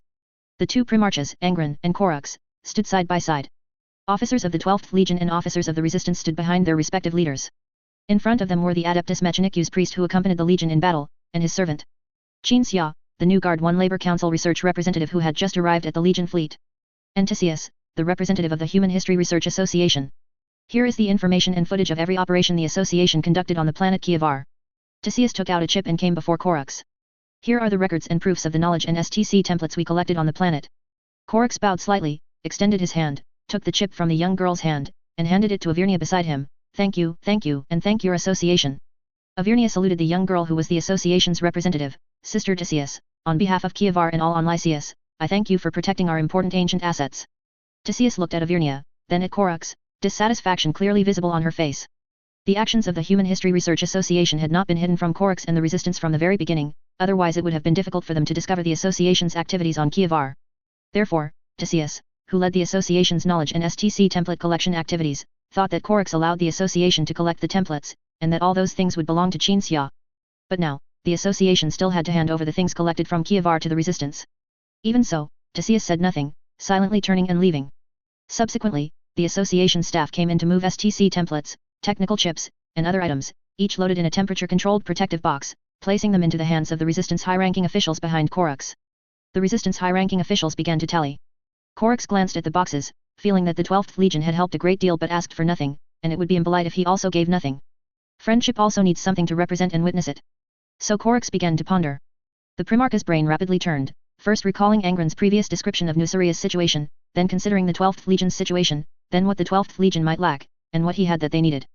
Korux quickly came up with a result, picked up one of the boxes, and handed it to Angron with both hands. Brother, this should belong to you. Inside the box in the Raven Lord's hand was a triangular STC template. It was an STC template for construction, capable of rapidly building standardized factories and residences. The factories built could produce certain parts with shockingly high craftsmanship requirements. No, Korux, I didn't help you for the STC template, and my legion is not a mercenary force. If this is considered payment, then I absolutely cannot accept it. Angron refused, glancing at Qin Xia. Qin Xia gave him a look that said, we need this. So Angron felt conflicted. On the one hand, he did not want to accept the payment from Korux, because he had not come to help fight for the sake of demanding anything. On the other hand, he wanted to help his father acquire this STC template. This is not payment. Korux shook his head. This item represents your extended hand of assistance, it represents that you indirectly prevented the deaths of many, many people. It will exist in your hand as a symbol of friendship. In the future, our respective legions will also help each other as we do now. Upon hearing this, Angron reached out and took the box containing the STC template. A light box, containing a template smaller than an ordinary person's palm. But the meaning of this item already far exceeded the original meaning of an ancient artifact. The 12th Legion and the 19th Legion, if they encounter any trouble in the future, will help each other as they do now. Although the 19th Legion was not present, this legion belonged to Korux, and in the future, Korux would undoubtedly be in charge. Nusaria would also trade with Korux's home world.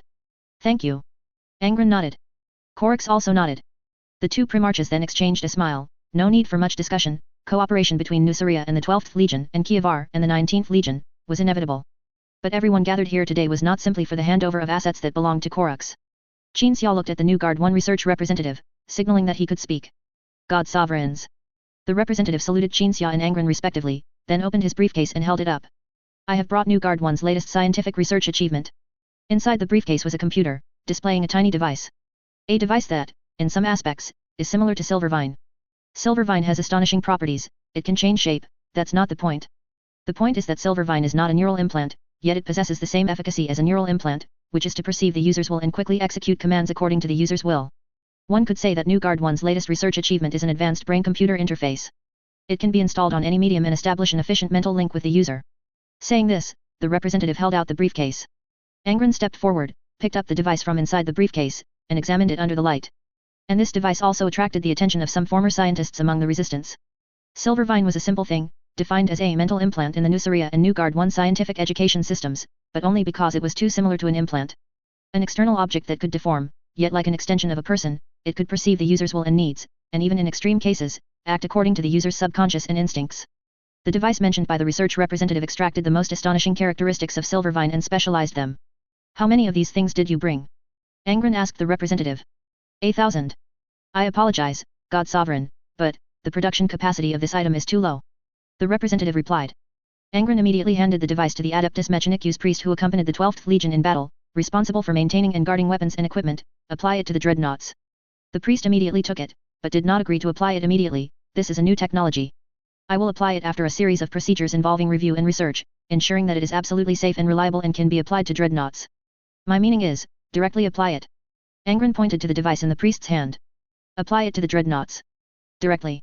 The priest did not immediately respond to Angron's command. Kill stepped forward, staring at the priest. What is your Adeptus Mechanicus's penalty for not responding to a command within 1 second? When we return to the unyielding resolve, I will impose that penalty on you. The priest still did not respond immediately. Qin Xia watched this scene, with thoughts in his mind. Every legion needed Adeptus Mechanicus personnel, because Adeptus Mechanicus personnel were good at maintaining weapons and equipment, and because of the Olympia Accord, the Imperium indeed needed to show cooperation in legion affairs. And after Angron's return, the legion began to have conflicts with the Adeptus Mechanicus.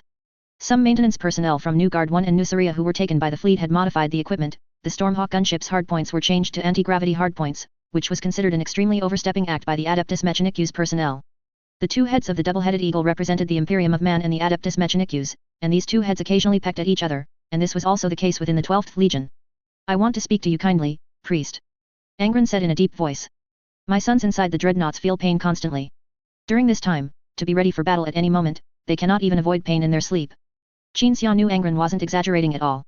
Dreadnought crews indeed felt pain, because the neural link technology used by the Imperium of Man's dreadnoughts was somewhat crude and had significant side effects. The dreadnought crew's nerves were directly linked to the dreadnought, and their pain originated from this. This was especially true for the common dreadnoughts 10,000 years later, and now, the pain that Contemptor dreadnoughts inflicted on their crews was only slightly less severe than what would be experienced 10,000 years later. As Angron's innate abilities grew stronger, when he was on the command deck of the Unyielding Resolve, he could even empathize with the pain of dreadnoughts dozens of kilometers away. But this technology, whose source is unknown, needs to be reviewed. The priest said. It is neither of unknown origin nor something that needs review. Angron turned to Qin Xia. I can interpret your actions as an unwillingness to carry out my orders. From now on, my father will take the lead in forming a new dreadnought maintenance team. This team will include some of your Adeptus Mechanicus personnel, and some of the people I brought. Primarch. The priest wanted to argue. Say one more word and you can roll back to Mars. Angron interrupted the priest's unsaid rebuttal. If you really roll back to Mars, the Quadrant Adept will take over your duties. The priest said nothing more. An adept was not qualified to take over a priest's duties. The Quadrant was nominally subordinate to the priest. But in reality, even if the Quadrant wasn't even a priest yet, he had at least been Kyle Boer's apprentice. If a priest were truly swept out, and replaced by a recorder assigned to the 12th Legion, that would be bad. Priest. Qin Xia extended his hand to the priest. From now on, I will be responsible for leading the formation of a new dreadnought maintenance team. Whether the device sent by New Guard 1 can be applied will be decided after scientific review. The priest's servo arm placed the device in Qin Xia's hand, performed the rite of the cog, then silently turned and left. This was what Angron wanted. It wasn't impossible to forcibly apply the neural link device sent by New Guard 1 to the dreadnoughts, but Angron had brought the priest to the White Knight's warehouse precisely for this matter. The Adeptus Mechanicus also craves STC templates and knowledge. Angron looked at Korux. Brother, never let your world fall under their rule, otherwise, if the people here only have to pay with STC templates, that would be fine, but they will live worse than under guild rule, generation after generation, in the factory planets converted into forge worlds. Korux watched the priests retreating back. He had already decided to personally manage Kievar and Lysias. He just needed to make it clear when the Emperor arrived. Chapter 180 The Emperor's Dream. Night. Angron was organizing documents about the Kievar War in his office. These documents would be copied and then sent to Korux. The World Eaters would leave the star system, then the Emperor would arrive, and Korux would be able to handle many things himself. He only hoped the World Eaters would assist in accelerating the war's progress. After finishing his work, Angron pressed a button on the inner side of his desk, and the White Knight laboratory was displayed as a holographic projection. Qin Xia was in the laboratory studying the spoils of war from the Nefshenko Doc 5 campaign The Bugs. Is your research going smoothly? Angron asked the holographic projection. Very smoothly, Qin Xia said, holding up a crystal to show Angron. My ultimate goal is to reference the principle of how these bugs secrete crystals and create similar equipment to mass produce this material. Perhaps the Legion won't need me to be present to use my psyker powers in the future. After speaking, Qin Xia continued to immerse himself in his research. The Olina sisters entered the laboratory to help Qin Xia with the research. Then I won't disturb you. Angron stared at the holographic projection for a moment, then reached out and pressed the button, cutting off the communication. The office instantly fell silent. The Primarch tapped the desk, touched the ornaments, and then looked at the photo on the cabinet behind him, a group photo with Perturabo taken after the Nefchenko Doc 5 campaign. Seeing Perturabo's sour face and recalling his twisted brother's behavior after their duel, Angron couldn't help but laugh. Bored, Angron got up and walked to the viewport. Kievar didn't look beautiful. Lysias was barren. But the fate of these two worlds had been changed. Whether it was Angron himself or Korux, they had both avoided the most terrifying outcome for a rebel. This terrifying outcome was that their rebellion changed nothing. I should also begin my great crusade. Angron rubbed his chin like Qin Xia, pondering what kind of order encompassing many worlds he should establish. After pondering, Angron turned around, ready to return to his desk and continue working. But when the Primarch turned around, he saw not his desk, but a vast, magnificent, and grand command deck. People were busy on the command deck. Next to a bas-relief depicting the majestic figure of the Emperor, a massive fleet lay outside the viewport. Why did you say those things to Korux? A voice sounded. Angron followed the sound, and when he turned around, he saw a throne. The Emperor sat on the throne, his golden eyes fixed on his 12th son. Emperor. Angron didn't bow or greet him, looking around, wondering when he had arrived. Why did you say those things to Korux? Say that I would cause Kievar to remain unchanged, that people would still be oppressed, only with the Adeptus Mechanicus on their necks in addition to the guilds. The Emperor repeated the question, rising from the throne. Angron stopped looking around and stared at the Emperor. Isn't that the truth? What truth? The Emperor walked up to Angron, looking down at him as a Primarch would look down on a mortal, his voice full of majesty. That wasn't even a prophecy, but merely an illusion created by a psyker using his powers to influence your brain. The so-called future you revealed to Korux was an illusion, a deception. So you actually won't place Kievar under the Adeptus Mechanicus's control? Angron asked, raising an eyebrow. The Emperor was silent for a moment, then replied in a deep voice, I will have the Imperium of Man manage it. Angron remained silent. The Primarch's silence stemmed from his perception of the Emperor. The Emperor's current questioning was actually a form of retaliation, used to express dissatisfaction. Just like Perturabo's way of expressing dissatisfaction.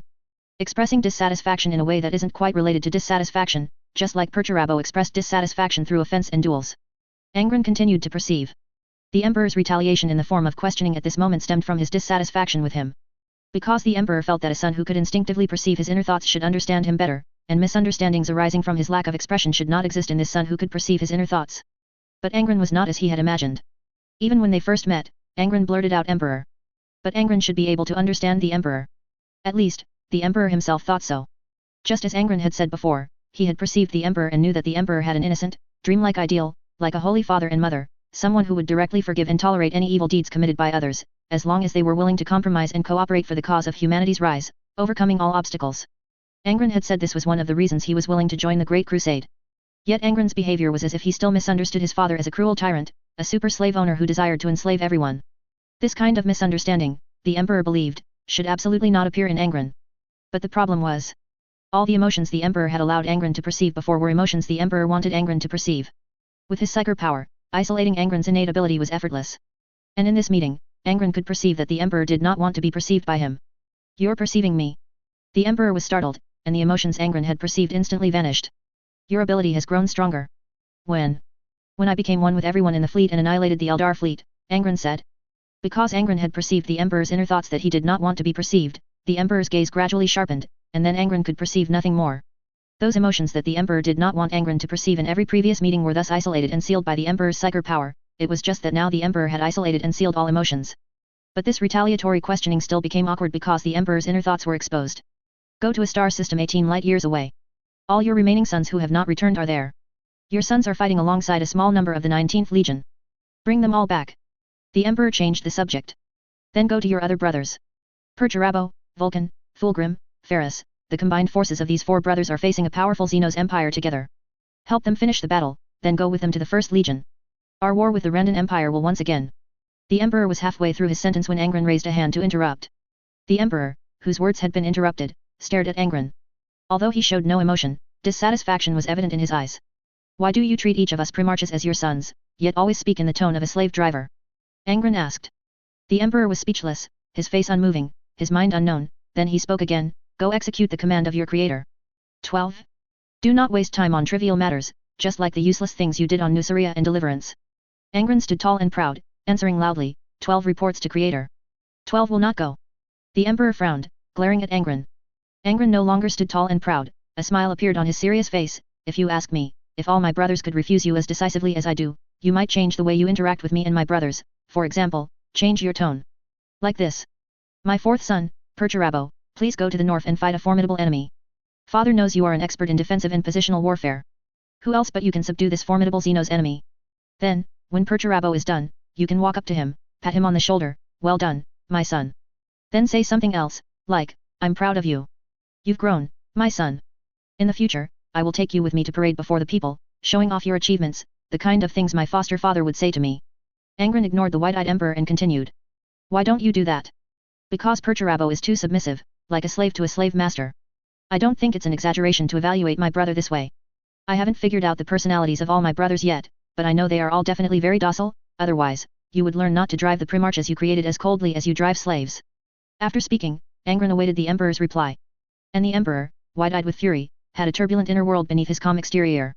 After a long silence, the emperor finally spoke, execute my command. Execute the command of your creator. 12. You are a genetic engineering product I created. Your genes come from me and another immortal. Whether from the perspective of blood relation or the relationship between emperor and subject, you are obligated to execute all my commands. I do not have time for such meaningless domestic squabbles. I am the Lord of mankind, His Imperial Majesty of the Imperium of Man. The fate of billions of humans across the vast galaxy rests on my shoulders. Stop your meaningless and baseless speculation, obey my commands, or I will show you why I can be the leader of the human race. As the emperor spoke these words, psyker power converged around him and Angron, forming a storm. With just a thought or an emotion, a psyker as powerful as the emperor could stir psyker power to create such a terrifying sight. Angron remained defiant. You are angry. A true god among men would not be provoked like this. You know I'm right. You know the way you've treated me and my brothers in the past was wrong. You've crossed the line. 12. A blurry figure of a hunched old man suddenly appeared beside the emperor, warning Angron, act according to the Lord of Mankind's command. Go find your remaining sons. Go fight the battles you were born to fight. Lord of Mankind. Angron gazed at the emperor, a god-like title, but what I perceive is not a god, but a human. The restless psyker power around them gradually subsided. The emperor was not persuaded by Angron, but he knew that continuing this way was meaningless.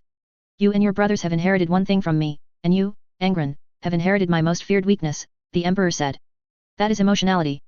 Now I have fallen into the pit I dug myself. Angron nodded, I see. What I inherited are all the things you consider bad, so you gave me nothing. Korix was born with knowledge of biology and chemistry, Perturabo was born knowing how to build war machines. Angron pointed to his chest. And me. When I first crawled out of the amniotic tank, I didn't even know who I was, cried profusely from being shot by those damn Eldar Xenos with crystal shards, and then had to learn the ancient Terran Latin of the Noose Ryan people from the slave catchers' conversations. Hearing this, the emperor turned his head and looked away. Then he turned back to stare at Angron, and finally spoke again, I also gave you one thing. What? Angron asked. A strong physique. After the emperor replied, everything around them began to fade, turning black and white. Angron woke up at his desk, finding everything in the office normal. Everything he had just experienced felt like a dream. Just as Angron was wondering, an oncoming crisis made his hair stand on end, and he instinctively raised his arms to protect his head and neck. An invisible impact struck Angron, like a giant hammer hitting a rubber ball. Angron flew backward, smashing through the cabinet behind him, breaking through the office wall, knocking down a long row of storage shelves in the utility room behind the office, and finally landing in the private bedroom further behind the office. What the hell? Angron climbed out of the rubble. The Primarch was unharmed, but everywhere he looked was a mess. Chapter 181, The Emperor's Analysis. On the Emperor's Dream. In the eyes of others, the Emperor never left his seat from beginning to end, said nothing, and did nothing. The Emperor remained seated. But in fact, the Emperor was engaged in an exchange that others could not perceive. I shouldn't have lost my temper just now. The Emperor said to the hunched old man in front of him. But 12's ability can dig out the deepest hidden things in anyone's heart. 12 shouldn't have treated me with that attitude. The Primarches all misunderstand me, but 12 shouldn't have any misunderstanding about me, he just shouldn't have that attitude. Malkador, can you understand how I feel right now? The hunched old man remained motionless, silent. Gradually, the Emperor stopped speaking, his mind calming down. Only then did Malkador speak, you shouldn't have revealed anything in your heart to 12, even when 12's innate ability strengthened enough to fully perceive your inner thoughts just now, you still shouldn't have shown anything. You should have used your current silence and indifference to make 12 doubt if his perception was faulty. No one can remain calm after their inner self is exposed, and neither can you. The Emperor raised his hand and pointed at Malkador, his lips unmoving, but words that boomed like thunder reached Malkador's ears. Malkador nodded calmly, but it wasn't me facing 12, it was you facing 12, and it wasn't my inner self that was exposed. The Emperor was speechless. Both fell silent. A moment later, the Emperor regretfully spoke, I don't know why I implanted my sensibility into 12 back then, sensibility. 12 can directly expose one's inner self, no one can remain purely rational in front of him. Sensibility, humanity, I gave them all to 12. I dug a trap for myself with my own hands. Now I've stepped into the trap, and as I thought, sensibility and humanity are my flaws and weaknesses, it truly is so. The Emperor rose from his throne, pacing back and forth, muttering incessantly. I should have endowed Angron with a unique trait, just as I bestowed benevolence upon Vulcan. I don't know why I made that decision at the time, to give all my humanity and sensibility to Angron. It's truly regrettable. The Emperor spoke, and Malkador listened. The hunched, shrewd-looking Imperial Regent let out a scoff, agreeing with the Emperor's words wholeheartedly. The Primarchs themselves were dangerous, and the Emperor even passed on some of his weaknesses to a certain Primarch. A walking weakness detached from himself would become a weapon against him. What happened in the dream given to Angron just now was proof. It's only 12. Malkador suddenly said. Malkador felt that the Emperor should still have less contact with 12. Even if the Emperor was cursed by a certain Primarch, a close person, he wouldn't react. It wasn't as if no one had cursed him like that before. But to have one's inner self directly exposed. This unreasonable ability was simply a bane. At its root, Malkador analyzed calmly, you still held expectations for humanity and sensibility when you created 12. The Emperor stopped pacing and looked back at Malkador. Malkador looked at the Emperor. The two gazed at each other for a long time, then the Emperor returned to his throne, sat down, and said, let's talk about the Psyker who raised 12. Malkador nodded. A series of illusions appeared before the Emperor and Malkador. These were all recorded from the perspective of Primarch 12, Angron. From the moment Angron was thrown into the gladiator arena, to Angron now helping Corax achieve his rebellion goals with less cost. But this was not a detailed account of Angron's life, but rather the scenes where Qinxia appeared in Angron's life, the things he did, and the words he spoke. After capturing the fortress territory, Angron sensed that some newly liberated freemen were determined to attack and retaliate against other freemen, to create panic and make people believe that resisting the High Knights with the gladiators was wrong and would incur divine wrath. Angron sensed them, then went to Qinxia and expressed his thoughts. Qinxia was very happy when he heard Angron plan to send those people to their deaths, praising Angron for growing up. He is teaching Angron to be evil. Malkador said. The Emperor nodded in agreement.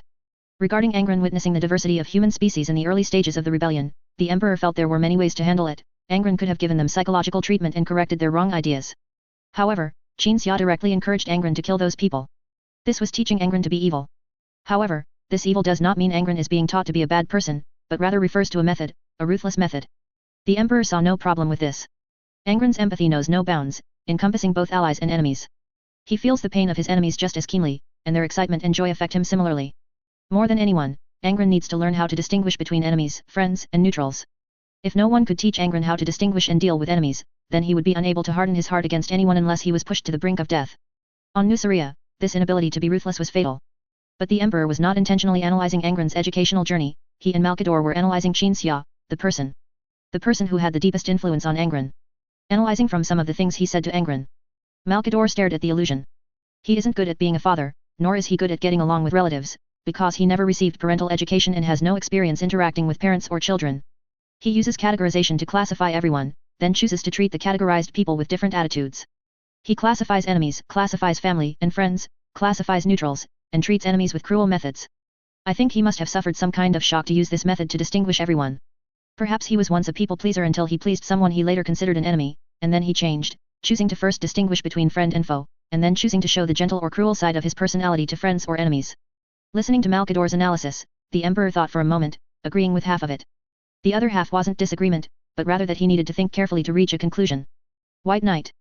Malkador said, I once suspected he came from the future, belonging to a Space Marines unit called White Knight, but when he explained where the name White Knight came from, I dismissed that idea. White Knight is a psychological concept. Qinxia said the think tank named it White Knight to fit Angron's characteristics, but in reality, I think it's more like it fits himself. However, his White Knight is not a White Knight who saves everyone, he will not save those he believes deserve to die. After listening to Malkador's analysis again, the Emperor nodded in agreement once more. The illusion changed again. During the period of seizing fortress territories and continued expansion, Angron was in great pain. The people he killed, the enemies he killed, haunted Angron like a nightmare, a true nightmare. When Angron was in areas of high warp influence, he would even directly see the souls of the enemies he had killed. Angron could sense the pain of his enemies and empathize with them, which was fatal. But Angron judged every person he killed using the concepts of good and evil he learned from Qinxia. Then Angron confronted the nightmares, cursing the souls of the enemies he had killed, and declared that if they came for him again, he would find a way to slaughter them once more. Eventually, he dispelled those nightmares. This experience was something Angron deliberately concealed, so neither Qinxia nor those Angron considered his brothers and sisters knew that Angron had struggled in this way with the negative effects of his innate abilities. By the time Qinxia discovered Angron was not quite right, Angron had already realized that his mind needed tempering. So, in the fortress territory, he felt and absorbed the pain of everyone, forging his mind through this self-abusive method. Then time flowed to after the Mehe City battle. At night, Qinxia and Angron sat on the arm of a God King Titan, burning books. Qinxia held an iron hook, occasionally prodding the burning books to make the flames burn more evenly. Angron sat by the fire ignited by the books, holding 2 marshmallows in his hands, roasting them over the flames. Angron asked Qinxia what kind of books these were. Qinxia said, these are books whose stench I can smell, their very existence is a blasphemy and insult to the reality universe. In reality, these books were found by Qinxia in the noble residences of Mehe City, and they recorded methods for drawing powerful forces into oneself through blood sacrifice. He can sense what things have been subjected to chaos influence. Malkador looked at the Emperor, or rather, distinguished them. The Emperor nodded again. The existence of the chaos gods and demons was something neither of them had ever actively informed anyone about, even the Primarchs were not allowed to know of their existence. But Qinxia knew, and could also distinguish what was related to demons. The illusion disappeared. The Emperor and Malkador stood facing each other. He has no soul projection. The Emperor said, otherwise, we would be able to know his experiences and thoughts from his perspective. No soul projection, which is also why 12 cannot perceive him. Malkador said. Almost everything in the reality universe has a projection in the warp. Things in the warp often need to start from projections to influence reality, and the soul projections of creatures with psychic talent are particularly brilliant, which is why demons like to possess humans. For a psyker to have no soul projection can only mean that this psyker is not something of the reality universe. Just like demons, demons only have essence in the warp and no projection-like things, because they were born from the warp itself. But the Emperor felt that Qinxia could not be a demon, because demons are often difficult to enter the reality universe, let alone exist in the reality universe for a long time until now, and can freely draw psychic power in places where the warp influence is not strong. There is another way for a warp entity to freely enter and exit reality like Qinxia, and that is to be similar to a Primarch. Perhaps, he is also in existence similar to a Primarch. Malkador said very seriously, but he is more advanced, his warp essence can directly exist within a physical body, allowing him to move freely in reality. Then why can he absorb and purify psychic energy? If he comes from the warp and is composed of pure psychic energy, then at most his psychic level should only be much stronger than ordinary psychers. The Emperor questioned. Perhaps he is a warp subgod. Malkador patched his idea, a subgod representing concepts like purification, and thus able to purify and use psychic energy based on the concept he was endowed with. The Emperor pondered for a moment after hearing this, then nodded. Malkador said nothing more either. Both realized that the information they currently had was insufficient, no matter how much they thought, it was all just speculation and conjecture. He knows the future. He possesses unique psychic powers. He has quite a few opinions about me. But he should not be our enemy for now, let's observe for a period of time before making a decision. The Emperor mused, gradually coming to a conclusion. Malkador had the same thought, slowly turning to look out the viewport.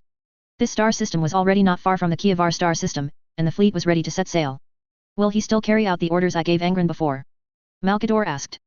I don't believe he would stand by and watch the impending deaths of trillions of humans in half a sector. The Emperor said.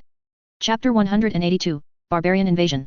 Then the Emperor dispelled the illusion, and a psychic shock blasted me dozens of meters away. But I don't regret refusing him. I want to undertake the Great Crusade. I want to rescue more people enslaved by Xenos or tyrants of their own kind. Before my return, the 12th Legion were executioners, butchers. After I returned, they, like me, were no longer that. Inside the White Knight's library, Qinxia and Angron sat facing each other by the porthole. The light pouring down from the chandeliers at the top of the library bathed their bodies like water. As Angron finished recounting his meeting with the Emperor, Qinxia sighed helplessly. You shouldn't have said those things to him. Because your father isn't like Perturabo, the latter can still change, but he cannot. That's true. What was the point of getting hit by a psychic shock for nothing? But I just couldn't swallow that anger. Angron was indignant. Qinxia frowned in thought. Seeing Qinxia so serious, Angron immediately realized that this matter might be very grave. But after a moment of silence, Qinxia smiled, anyway, you've already stood up to the Emperor, so don't think so much. If anything happens, I'll take the blame for you. It was I who taught you, not someone else. If this has to be on you, I can endure it no matter what, Angron said in a deep voice. Qinxia took a deep breath, slowly exhaled, stopped discussing the matter, and slowly closed his eyes. As usual, the Primarch guide intended to collect the star speaker communications sent from Nuceria. When Qinxia closed his eyes and channeled his psychic power, a message was directly transmitted into Qinxia's mind. It was from a star speaker, specifically using psychic power to send faster-than-light communications. As always, the messages sent by the star speaker were chaotic, distorted, and extremely difficult to decipher. And also as always, Qinxia had no desire to solve riddles, directly utilizing the characteristic of the warp where space and time do not exist, directly invading the star speaker's soul projection, and observing the world through the star speaker. What met his eyes was a scene of prosperity. Nuceria had entered a period of large-scale construction, and in the newly established prosperous cities, statues of the two divine monarchs stood in the squares. Children played around the statues. And in Nuceria's gladiator arena, the second round of global selection was underway. Gladiators battled in Dizia's Divine Monarch Gladiator Arena to win the Divine Monarch fleet that could travel to rescue other miserable beings in the universe and become a Space Marines. The gladiator teams fought fiercely for the championship title. New Guard 1, on the other hand, was in full industrial production capacity, continuing to supply materials to the fleet and industrial goods to the planet. Everything in the Primarch's home world was normal and thriving.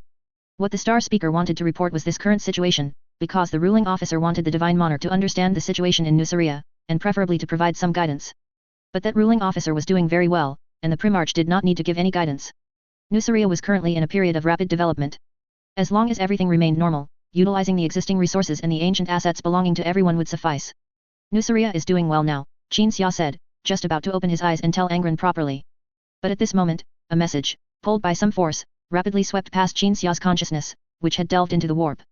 This mass of information was like a storm, shaking Qin Xia's consciousness. A shock at the informational level. Angron had just heard Qin Xia say that Nuceria was doing well and was waiting for his father to elaborate, but then he saw his father sitting in the midst of flowing light, with snowflakes swirling around him, his brows tightly furrowed. The atmosphere of the entire library became solemn and cold. Angron immediately sat up straight, waiting to listen. The 18th Legion is currently fighting a Xenos.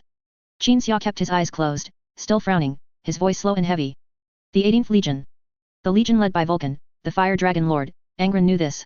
Without interrupting, the Primarch continued to listen intently. They fought an extremely fierce battle, affecting hundreds of star systems. The Xenos are strong, and the war is very intense. During the war, a planet located on the supply line was attacked. The attackers were a type of Xenos called Orcs, who were drawn in by the war. At this point, Qin Xia opened his eyes. Angron was still listening. When I saw this Star Speaker message, the world where the Star Speaker was located was swallowed by Orcs in 3 hours. A whole world with billions of people faced slaughter. Hearing this, Angron instinctively stood up, his right hand resting on the hilt of the chainsword axe hanging at his waist. Qin Xia continued, the Emperor wants you to help Vulcan, Ferris, Fulgrim, and Perturabo fight. He probably wasn't talking about the battle Vulcan is currently engaged in, but rather the battle the 18th Legion will have to fight after the Orcs engage Vulcan in the future. The scale of this battle will likely grow larger and larger, to the point where it will eventually require 5 whole legions to participate. And our current position is closest to the 18th Legion, making our reinforcement the fastest. At this point, Qin Xia lowered his head and sighed, Orcs, salamanders, these two really have an inexplicable connection. Angron was silent, and the thought of issuing orders immediately came to his mind. Then a think tank passing by the library suddenly stopped, turned, and rushed into the library, pushing open the door to look at the Primarch. He felt the Primarch wanted him to come over. Go tell Chapter Master Karn to prepare for departure. Once the fleet is ready, we will immediately proceed to the 18th Legion's location, Angron ordered. The think tank nodded and immediately left. Are we not undertaking the Great Crusade anymore? Qin Xia asked. Are we just going to carry out the Emperor's orders like this? It doesn't matter what he says. Even if he told me not to go, I'd still have to go. The lives of so many ordinary people cannot be used as a bargaining chip for my anger, Angron said. Qin Xia smiled and nodded, indeed, that's how it should be. Angron turned and left the library, returning to the unyielding resolve to prepare the legion. Qin Xia sat on the ground, pondering. The salamanders just inexplicably had a connection with the Orcs. When Vulcan returned to the 18th Legion previously, the 18th Legion was already fighting Orcs, and now another group has been drawn in. However, this war with the Orcs should not be as terrifying as the one the Emperor and Horus fought together before. With the 12th Legion included, a total of 5 legions should be able to win. On the command deck, Angron looked at the star chart. The fleet's high command was charting a course to the star system where the 18th Legion was located. As a legion that was once dispersed to assist other legions as assault troops, the 12th Legion had a good understanding of the situation of other legions. Therefore, it was no trouble at all to ascertain the current whereabouts of the 18th Legion. Others were working, and Angron was waiting for the legion warriors scattered on Kievar to return. Chapter Master Karn pondered the information he had received from the Primarch regarding the legion's impending participation in the 18th Legion's war. We had best recall the remaining forces fighting alongside the 19th Legion, to ensure the legion participates at full strength as much as possible, Karn suggested. I think that's best too. Angron turned and looked down at Karn, but we must hurry to the Onus sector where the 18th Legion is located. The Orcs are already attacking there. If we can arrive even a month earlier, billions of people could be saved from death. The Primarch had stated his thoughts, so Karn could only change his mind, then let the remaining men return to the Legion immediately after they finish fighting alongside the 19th Legion. Your sons move very quickly, by the time we reach the 18th Legion, they should be close to arriving as well. Angron nodded. The command deck was exceptionally busy. Soon, every warship in the fleet was ready. Normally, he should have said goodbye to Korux, but there was no time for a leisurely farewell. Angron ordered the communications officer to send a message of the 12th Legion's departure to Korux, who was on Kievar. The Emperor would be arriving soon, and if there were any difficulties on Kievar then, it would be easier for Korux to handle after he received his legion. This is the fastest route to the Onus sector, Lorgar Saren reported, walking up to the Primarch. Then the Primarch and Karn simultaneously turned to look back at the holographic image. On the displayed star chart, a red line marked the fleet's route. Although warp travel involves jumping into the warp and then jumping out, it doesn't mean the fleet can directly enter the warp and jump out at the destination.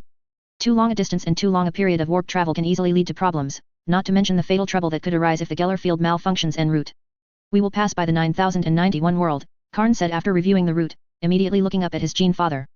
The 9091 world was the planet where the remaining unreturned warriors of the 12th Legion and some warriors of the 19th Legion were fighting side by side.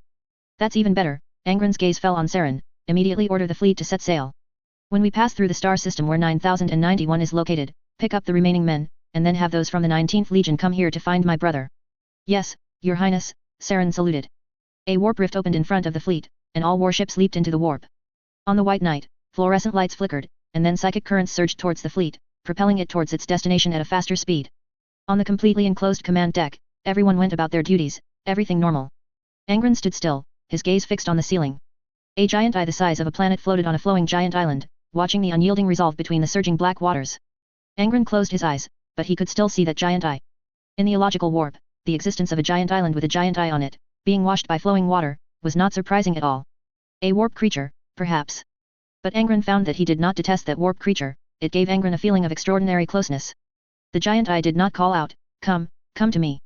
But Angron felt an urge to walk towards that giant eye.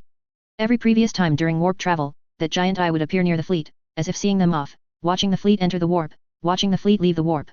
Exiting, Saren's command interrupted Angron's attention to that giant eye. Even the vortex created by the ancient void shield carried on the flagship within the warp could not block the giant eye's gaze. The unyielding resolve was the first to exit the warp, followed by the other warships, returning to the reality universe. The fleet did not stop near the 9091 world, but continued to sail towards the Mandeville point in the star system. Chapter Master Karn immediately walked to the communication panel. After the communication connected, a terrifyingly pale face appeared on the screen. Karn, Chapter Master of the World Eaters Legion, Karn announced his name. Al-Kahaz Fal, Shadow Lord of the 19th Legion, the other party also announced his name. Karn got straight to the point, immediately have the sons of Angron, Lord of the World Eaters, leave the planet and return to the Legion when the Legion fleet is about to set sail again. Objection. Fal's voice was cold, the war is ongoing. The 19th Legion has few forces in this star system. We must end this war and then proceed with victory to the 19th Primarch's location, and your Primarch's sons can also return to the Legion with victory after ending the war. Karn had never given face to other legions and was about to cut off the communication and reconnect with Angron's sons on 9091. But Angron first ordered Karn, take 10 companies down to resolve the battle. I estimate you'll be back by the time the fleet can set sail again. Yes, father, Karn saluted, turned, and walked out of the command deck. Among the officers present on the command deck, 10 elite centurions silently followed Karn. Chapter 183 Lord of Shadows. Chapter Master Karn of the World Eaters Legion sat in a Stormhawk gunship, descending with it. From the air, the view was vast and far-reaching. Everyone in the gunship could see the situation on the ground. World 9091 was a world covered in cities, but not yet to the extent of a hive city, nor as prosperous and full of steel jungles as Kievar. On the rooftops and streets, there were corpses everywhere. The corpses were impaled by long black poles stuck in the ground. Judging from the remaining clothing on the corpses, some were soldiers, whose appearance differed from the imperial soldiers Karn had seen. They must have been the army of this world's original order. However, the number of soldiers was very small, most were ordinary people. There were men, women, old, and young. The 12th Legion warriors during the Warhounds era were truly cruel. Upon hearing this, Karn abruptly turned to look at the opposite seat and saw Xia. When 10 companies detached from the fleet to go to World 9091, Xia came from the White Knight to the unyielding resolve, wanting to come along. This original body guidance did not bring a think tank, nor gladiators, nor people from the Human History Research Association. It was unclear why he had come. That certainly wasn't done by the 12th Legion warriors. Karn immediately retorted, warriors who haven't been changed by the Gene Father would only give people a quick death, not kill them in such a way. What's the point of impaling dead people on poles? Meaningless, a waste of time, a waste of materials. Oh. Xia nodded, then it must have been done by the 19th Legion. Karn quickly agreed, absolutely. The 19th Primarch, Korux, was kind and righteous, but his descendants were not, before his return. The 19th Legion's recruits came from Terra's arid lands tribes. They were tribesmen who survived and thrived in arid deserts, and to seize food and water, they became fierce and cruel. To describe them as brutal and ferocious would be no exaggeration. Xia knew this, but he also knew that the 12th Legion warriors not changed by Angron were equally ferocious. Shadow Lord Fal, that is, the Legion commander of the 19th Legion. Karn looked up at the cabin lights, recalling what he had heard. Fal is very cruel, the 19th Legion warriors he leads conquer a world through assassination and spreading terror. That's why I came down with you. Xia said, their arid lands tribes people are not easy to get along with. Karn shifted his gaze from the cabin lights to Xia. It seemed to be after a long hesitation that this Legion commander slowly spoke. I have always been very grateful to you, regarding, when I met the Primarch before, then, you made sure we wouldn't leave a bad impression by kneeling to the Primarch. It's nothing. Xia smiled it off. The Stormhawk gunship landed. The transport fleet carrying 10 companies, a total of 10,000 space marines, also landed. When the Stormhawk gunship's hatch opened, Shadow Lord Fal of the 19th Legion was already standing on the landing pad. Seeing the people who had come to help, Fowl scanned them, then sneered, I only asked you not to immediately take away the 12th Legion warriors in this cesspit, not to interfere in this war. If we let you fight, it would probably take years, and that's with the help of Angron's sons, I couldn't possibly not come. Karn retorted impolitely. Fowl was expressionless, the battle is almost over, you're just here to take credit. If you could use the time you spent talking nonsense on fighting, you would have already reached the 19th Primarch's homeworld by now. Qin Xia passed by Fowl. As Fowl glared at him furiously, Qin Xia looked at the poles impaled with people near the landing pad, you could have used the time you spent doing this on fighting too, plus the time you originally used for talking nonsense, and you would have reached the 19th Primarch's homeworld 10 years ago. Fowl wanted to say something more, but Qin Xia and Karn had already left the landing pad. In the command post, everyone learned the current situation of World 9091. Fowl had only brought a small portion of the 19th Legion, and these were new recruits from the Arid Lands tribes. Fowl felt they fit the 19th Legion's combat style, so he personally led them in battle, treating it as a training exercise. And on this world, the battle had been going on for a month. All places marked as settlements on the holographic image were crossed out with red X's, meaning Fowl's people had completely destroyed those settlements. As for the people inside the settlements, they must have also become corpses impaled on poles, which was a tribal custom. Before you came, I commanded the battle. Fowl said, now that your 12th Legion has committed more troops, and the Legion commander of the 12th Legion has more experience in conquest than I do, the command authority goes to Karn. I have no objections. As he spoke, Fowl looked at Qin Xia. Clearly, he meant that the command authority should belong to Karn and not this person who didn't even wear armor. Qin Xia didn't think there was any problem with this, Karn was better at commanding operations, so command authority going to Karn was perfectly fine. Though I don't want to say this, you can command me. Fowl added. Karn walked to the tactical table. World 9091 had only one city left, defended by the locals. Some green markers indicated that the 19th Legion was infiltrating the city. A line of numbers next to the city icon indicated that the 19th Legion's new recruits had already killed 20,000 people in this city and used their bodies to deter locals who dared to resist imperial rule. Assassinate the local rulers, then the people I brought and the people already on this planet will attack the city. Karn gave the order, then pointed at the tactical table and said, I don't even know why you had to waste time on the last remaining city. Because I want to thoroughly conquer this world, and incidentally train the tribal new recruits. Fowl answered frankly, what's the point of just completing military objectives? After a few decades, these two-legged pigs and dogs here will breed a whole bunch more pigs and dogs, then launch a rebellion, and we'll have to come back to suppress it. That would be truly meaningless. Fowl walked to the window and pointed to the corpses scattered across the hills near the command post. I bring them fear, implant fear into the hearts and souls of the two-legged pigs and dogs on this planet, let them know who conquered them, and then forever submit obediently as the conquered. I respect you, truly, the warriors of the 12th Legion are the bravest I have ever seen, but you never implant fear into the souls of the conquered like we do, you just kill, kill, kill, fight, fight, fight. Karn raised a hand to interrupt the 19th Legion commander's theories, which he considered meaningless. None of you will participate in the siege, leave here and go find your Primarch. I will quickly resolve the battle here, then leave with my Primarch. I voluntarily surrendered command, and this is what I get. Fowl spread his hands, I can't even operate according to the effective strategy I've always implemented. I appreciate you voluntarily surrendering command, but I cannot tolerate you. Karn drew his chain sword axe, otherwise, let's have a fight, as is customary in your tribe and our legion. If I win, you and your people get out of this world, if not, I'll leave. Fowl said nothing, silently gesturing for his officers to step back. Karn did the same. Everyone cleared an open space for the two to duel.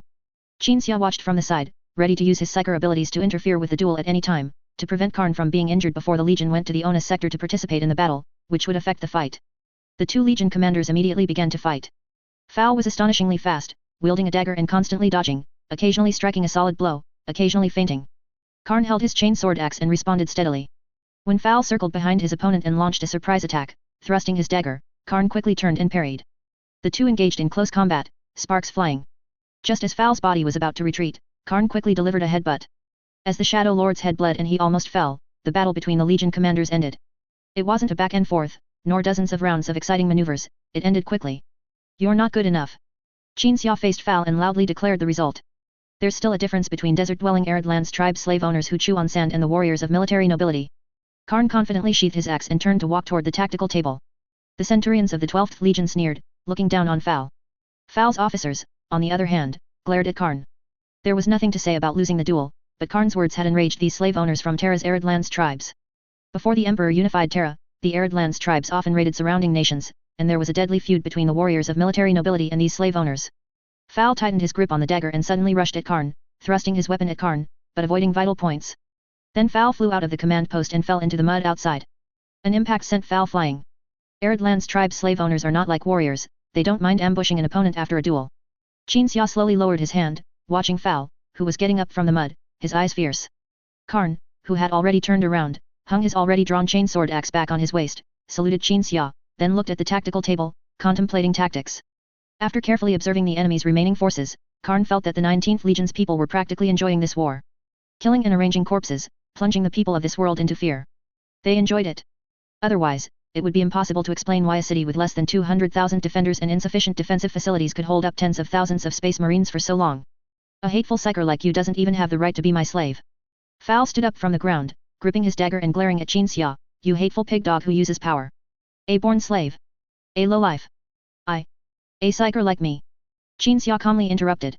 A psyker like me can make the heads of slave owners like you explode like fireworks, then sit on your corpses and count your property, and then exclaim, if only I had known to bring a bottle of water to trade for a slave owner's dog life, it would have been easier. If you, this two-legged watermelon with legs, hadn't carved Legion Commander on your rind, you wouldn't have just flown out, but would have exploded everywhere. On account of you and your two-legged livestock combat pig dogs of slave owner origin having made some tiny contribution to the rise of humanity, I've decided not to kill you. Otherwise, I would crush your head and the heads of others, then go find Korix and say, your slave owner descendant, this rebel leader, was killed by me, and he would probably say, they were killed by you. I thought they were so stupid they stepped on their own landmines while doing evil and died. Regardless, they are my descendants, I'll put a bottle of pure water on their graves later. Fowl was silent, his chest heaving violently. Karn had already formulated his strategy while Qin Xia was speaking, and turned to walk out of the command post.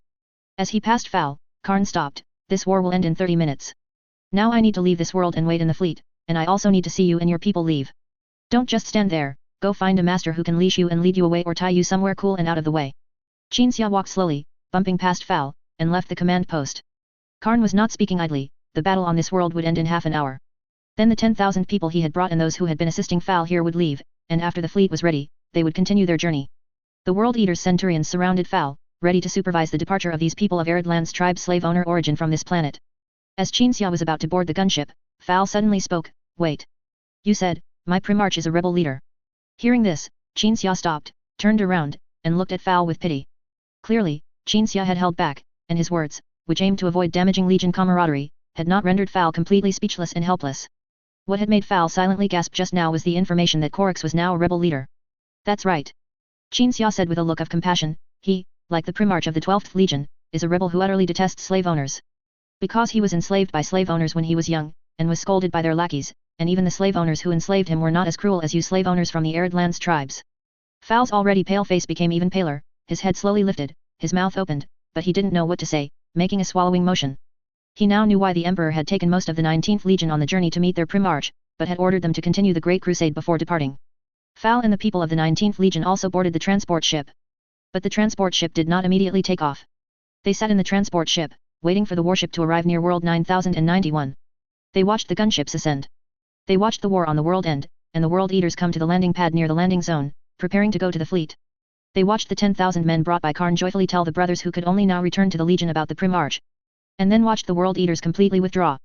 Fowl was not a person easily disheartened, but the fact that his Primarch was a rebel leader who resisted enslavers, while he and most of his people were of Terra's Arid Lands tribe slave owner origin, made it difficult for him not to fall into deep thought. Chapter 184, Civil and Military Achievements. 1 hour after the 9091 World Campaign. Tens of thousands of people were transported by dropship into the unyielding Resolve. The World Eaters Legion, minus the 18th Company previously dispatched by Angron, still numbered nearly 150,000, all gathered in the Triumph Hall. The hull of the Gloriana-class battleship, Unyielding Resolve, demonstrated the immense size of the vessel. The entire Legion could assemble there without feeling crowded, with room to spare. The 12th Legion Space Marines, who had fought alongside the more than 20,000 19th Legion warriors on 9091 World, stood at the very front of all their battle brothers. These individuals bowed in respect, reverently presenting themselves before their Gene Father. Angron sat on his throne, perceiving the thoughts of his returning sons, analyzing their psychology as if reading their minds. As always, the 12th Legion Space Marines were close to their Primarch. In their hearts, these sons before him grumbled about the slow strategy of the 19th Legion's Shadow Lord, Fowl, while simultaneously feeling joyous at being able to meet their Gene Father. These individuals didn't even know their Gene Father's name, at least not before Kill went to 9091 World, but as long as Angron sat there, doing nothing, they felt happy and close. Angron had once discussed with Qin Xia why these members of the 12th Legion were particularly close to their Primarch. The conclusion reached was, this might be a manifestation of a psychic ability inherited by the Space Marines. Although this psychic ability was very weak, unable to perceive others' emotions, nor enhanced to the point of mind reading like a Primarch, it nonetheless existed. And the same was true on another timeline known only to Qin Xia. Aside from the 12th Legion, it would be impossible for other legions to have a situation where, after their Primarch was implanted with the butcher's nails and committed a series of absurd acts, most of the Legion warriors not only had no objections to their Primarch, but even wanted to implant themselves with the terrifying butcher's nails, to get closer to their Primarch by enduring the same torment. This is my father, Angron spoke his first words, looking at Qinxia to his left. He protected me and helped me grow until I was capable of handling crises. You can call him Guide, or White Knight Lord. Guide. The warriors saluted, meeting for the first time the person most important in their Primarch's eyes. Even though Qinxia looked like a space marine, he was different from everyone else present. He wore no armor, only a robe. Even though Qinxia also looked like a warrior, he carried no weapon, only a book hanging at his waist. However, since the Primarch valued him, then his sons, who perceived themselves as weapons and tools, should also value him. Qinxia nodded in acknowledgement. Angron then stood up, exposing his back to everyone, displaying his triumph rope, which was entirely scarlet. This is the triumph rope. You have just won a victory, and therefore you should also be marked with this scar called the triumph rope. Angron then explained the origin of the triumph rope. This was a ritual Angron performed, either immediately or later, every time new recruits returned. He would display his triumph rope. This was one of Angron's prides. Every crimson scar on that triumph rope signified a victory achieved in the gladiator arena with his father and his brothers and sisters. It signified every war, like digging up graves, against the high knights and guards after breaking out of the gladiator arena. It signified the transformation of many from slaves to freemen after every campaign. And it also signified the number of times slavery had been crushed since joining the Great Crusade. We shouldn't carve the triumph rope, father, a centurion, who had fought on 9091 world until now, spoke up. Angron frowned. Why? You just won a victory. Because this war dragged on for too long, the centurion replied. We perceived your return in our dreams, but we didn't know your name, nor your esteemed appearance behind that blurry dream filter. The fighting on that world wasn't difficult, we should have come to meet you much earlier. That damned foul, using the command authority granted by the Emperor, forbade us from actively pushing the war forward. We just watched those fools, who engaged in meaningless slaughter, erect corpse piles everywhere. The reasons given by the centurion were full of accusations and anger towards Foul. However, like the newly returned Legion warriors, he didn't feel there was any moral issue with Foul's killing methods. They just thought that if it were them, they would probably slaughter their way to the capital, then slaughter the capital, completely severing the locals' possibility of resistance, and the war could have ended 100 years earlier. Turning a blind eye to the slaughter of allied forces, you should have been marked with a black rope of shame. Angron looked down at his newly returned sons, but you have just returned, so you can still carve the triumph rope. The centurion was merely seizing the opportunity to accuse Foul of his actions. He didn't truly wish to avoid carving the triumph rope. They would not refuse this tradition inherited from their gene father, this way of being close to their gene father. As the newly returned sons began to carve the triumph rope, Angron looked at Kill. How was 9091 world handled? I temporarily granted governing authority back to the original local rulers, Legion Commander Kill replied after saluting. This was my decision after carefully reviewing the situation on 9091 world. Kill's actions undoubtedly rendered the war on 9091 world meaningless. The governing authority still belonged to the original local rulers, and the local people had sacrificed many lives, only to achieve this result in the end. But Angron trusted Kill's handling ability, so he listened silently. The local rulers held considerable prestige, perhaps related to their local culture and traditions. During the capital assault, suicide squads composed of Imperial family members would launch nearly suicidal first attacks before soldiers from the common class. They were willing to submit to the Imperium to save more lives, but Foul went down and started indiscriminate slaughter, which enraged them. I estimate that Primarch 19, your brother, will soon begin the Great Crusade, and 9091 world is not far from Kievar. Your brother will certainly take over this world, and Foul of the 19th Legion will also receive your brother's just punishment. Given that this world does not belong to us, it is more appropriate to maintain the existing local order until Primarch 19 takes over. Otherwise, we would be setting sail immediately, and eliminating the original rulers would only plunge the planet into a period of chaos. Kill methodically articulated the reasons for his decision. Angron agreed after hearing it. Well done. Kill stood tall and proud, a slight smile on his lips. Qinxia also approved of Kill's approach. He felt that, regardless, Kill, a Legion commander from a Terran military aristocratic warrior background, was ultimately more reasonable than Foul, who came from a desert tribal slave owner background. You may all disperse, Angron waved his hand, we will soon be entering the warp. Your Legion commander will explain more to you shortly. The World Eater's fleet once again leaped into the warp, embarking on the route to the Onus sector.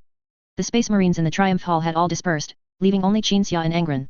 It's a pity there were no think tanks among those who returned this time, Angron said to Qinxia as he walked out of the Triumph Hall. The total number of World Eater's think tanks is only a little over 30, which is far too few compared to the Legion's overall size of 150,000. That's normal. The 12th Legion is, after all, hostile to psychers. The only way to recruit more think tank members is through recruitment, Qinxia mused as he walked. Recruiting think tanks was not easy. If a psycher was unstable, let alone becoming a space marine, even being cannon fodder was dangerous. Psychers like Caesar, who had a random chance of their head exploding when using an ability, certainly couldn't be recruited into the Legion. But they'd just have to keep trying, Qinxia thought. In the vast galaxy with trillions of humans, even if stable psychers were 1 in a billion, there would still be too many to count. Psychers are extremely rare on Nuceria. Angron suddenly brought up the topic, otherwise, we could at least supplement 1 or 2. Nuceria is not far from Ultramar, and there are no warp rifts or similar things there. Furthermore, it's possible that the Nuceria Entertainment Company back then didn't want psychers to be born, so they tampered with the genes. Qin Xia had long since made this judgment. Hearing his father mention Ultramar, Angron remembered that this was a concept that would only exist in the future. The 500 worlds of Ultramar, Guilliman state within a state. Qin Xia had spoken about Ultramar and had always encouraged Angron to aim for Guilliman, to eventually establish a Nuceria 500 worlds or something similar. Mentioning the future realm of his brother, whom he had never met, who was skilled in management and governance, Angron recalled a related matter. Father, the Space Marine candidates sent from Nuceria earlier were not just global gladiator arena victors. The Primarch suddenly stopped. The muffled sound of footsteps ceased abruptly. Qin Xia also stopped, nodding. Outstanding performers in the civil examinations, I know. Even before leaving Nuceria, Angron had established 2 methods for selecting Space Marines. First, outstanding gladiatorial teams from the global gladiator arena who were willing to join the Legion. They were all screened as the most adept at teamwork, the most valuing of team camaraderie, and the bravest and most skilled in combat. Second, outstanding individuals selected through civil examinations. The latter were not trained as combat troops for the Legion, but rather as administrators for worlds conquered by the Legion. Father, look. Angron took out a white paper, shaking it open for Qin Xia to see. On the white paper was a new ribbon design drawn by Angron himself. The World Eater's distinctive blood-red fangs were biting something, but this time it wasn't chains signifying slavery, nor a world, but rather some dilapidated houses. Devourer of the Baron. This is a type of honor reward, similar to the ribbon representing the devouring of slavery. After these outstanding civil examination candidates are transformed, they will go and practice the management methods they learned in school, then manage a world as administrators. If a world is barren and impoverished, and they change that world's barrenness and poverty, they will receive this type of ribbon as a reward. Angron put away the white paper, envisioning the plans he had made for the Legion. The corridor, where the portholes were completely covered by armor plating, was extremely dark, but Angron's eyes were very bright, clearly visible in the darkness. The Legion's honor system will eventually be divided into 2 types, civil and military achievements. If a Space Marine is an administrator, then he does not need to acquire honor through combat. I want to appoint Space Marines to manage my worlds because they live longer, are stronger, have no descendants, are close to me, and desire glory, not material possessions. Having finished speaking, Angron's bright eyes fixed on Qin Xia, waiting for his father to comment. The Emperor dislikes this model of superhumans managing mortals, but he is not always correct. Qin Xia smiled. Your brother named Guilliman also dislikes this model of superhumans managing mortals, but in 10,000 years, he will realize he was wrong and shift governance from mortals to his appointed 4 champions. Receiving approval, Angron smiled and nodded. He knew his father would agree and understand. However, the Imperium might not approve of this. Qin Xia turned and continued walking. There are many things they don't approve of. Angron quickly caught up. Ordinary people age quickly, they get tired, these are objective differences between ordinary people and us. I don't care about those grand principles. I only care whether ordinary people are living well, and in the absence of AI, we do indeed have to find an alternative method. Chapter 185, Flourishing. The Primarch and his guide stepped onto the command deck. The officers on the command deck briefly put down their work, saluted, and then resumed their tasks.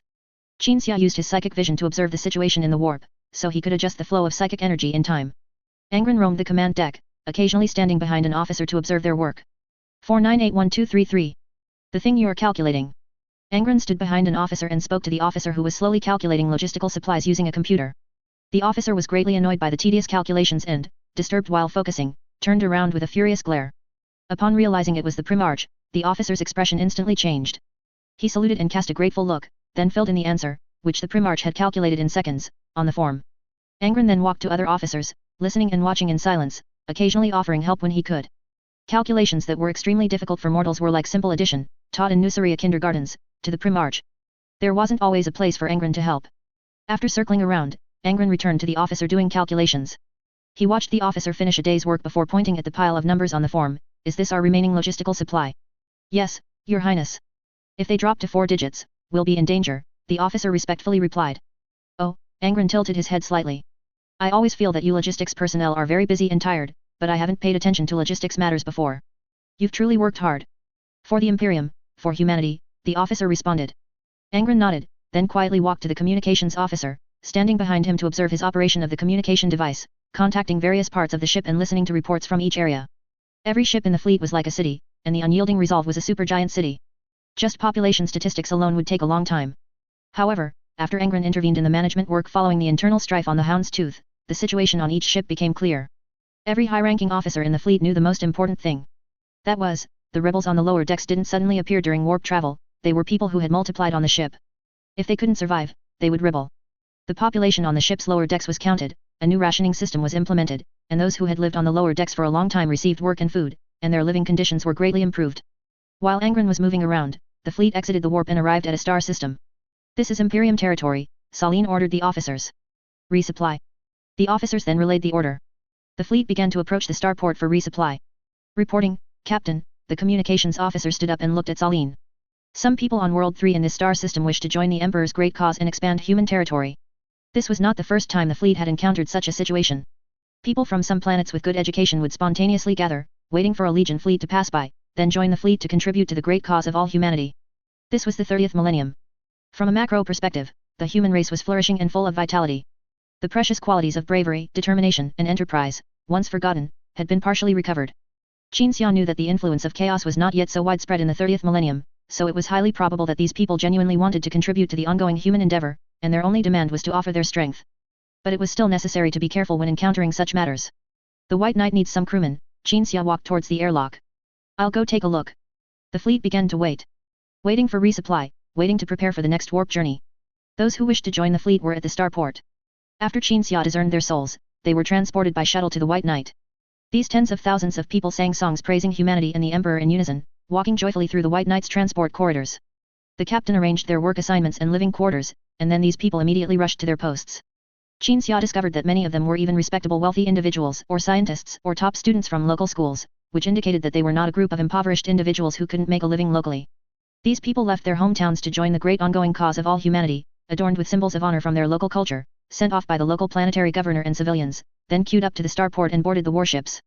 For humanity, for the Emperor, for the Imperium, for that dreamlike beautiful goal, people gave up everything they had in their hometowns, only to be able to contribute all their strength as an individual. They knew what they would face living on a warship for generations, performing one type of work for generations, giving birth to children of the void in the void environment, who are sometimes mistaken for Xenos, not knowing when they might die in a warp travel accident, and perhaps being killed or tormented by hateful Xenos. But they were fearless.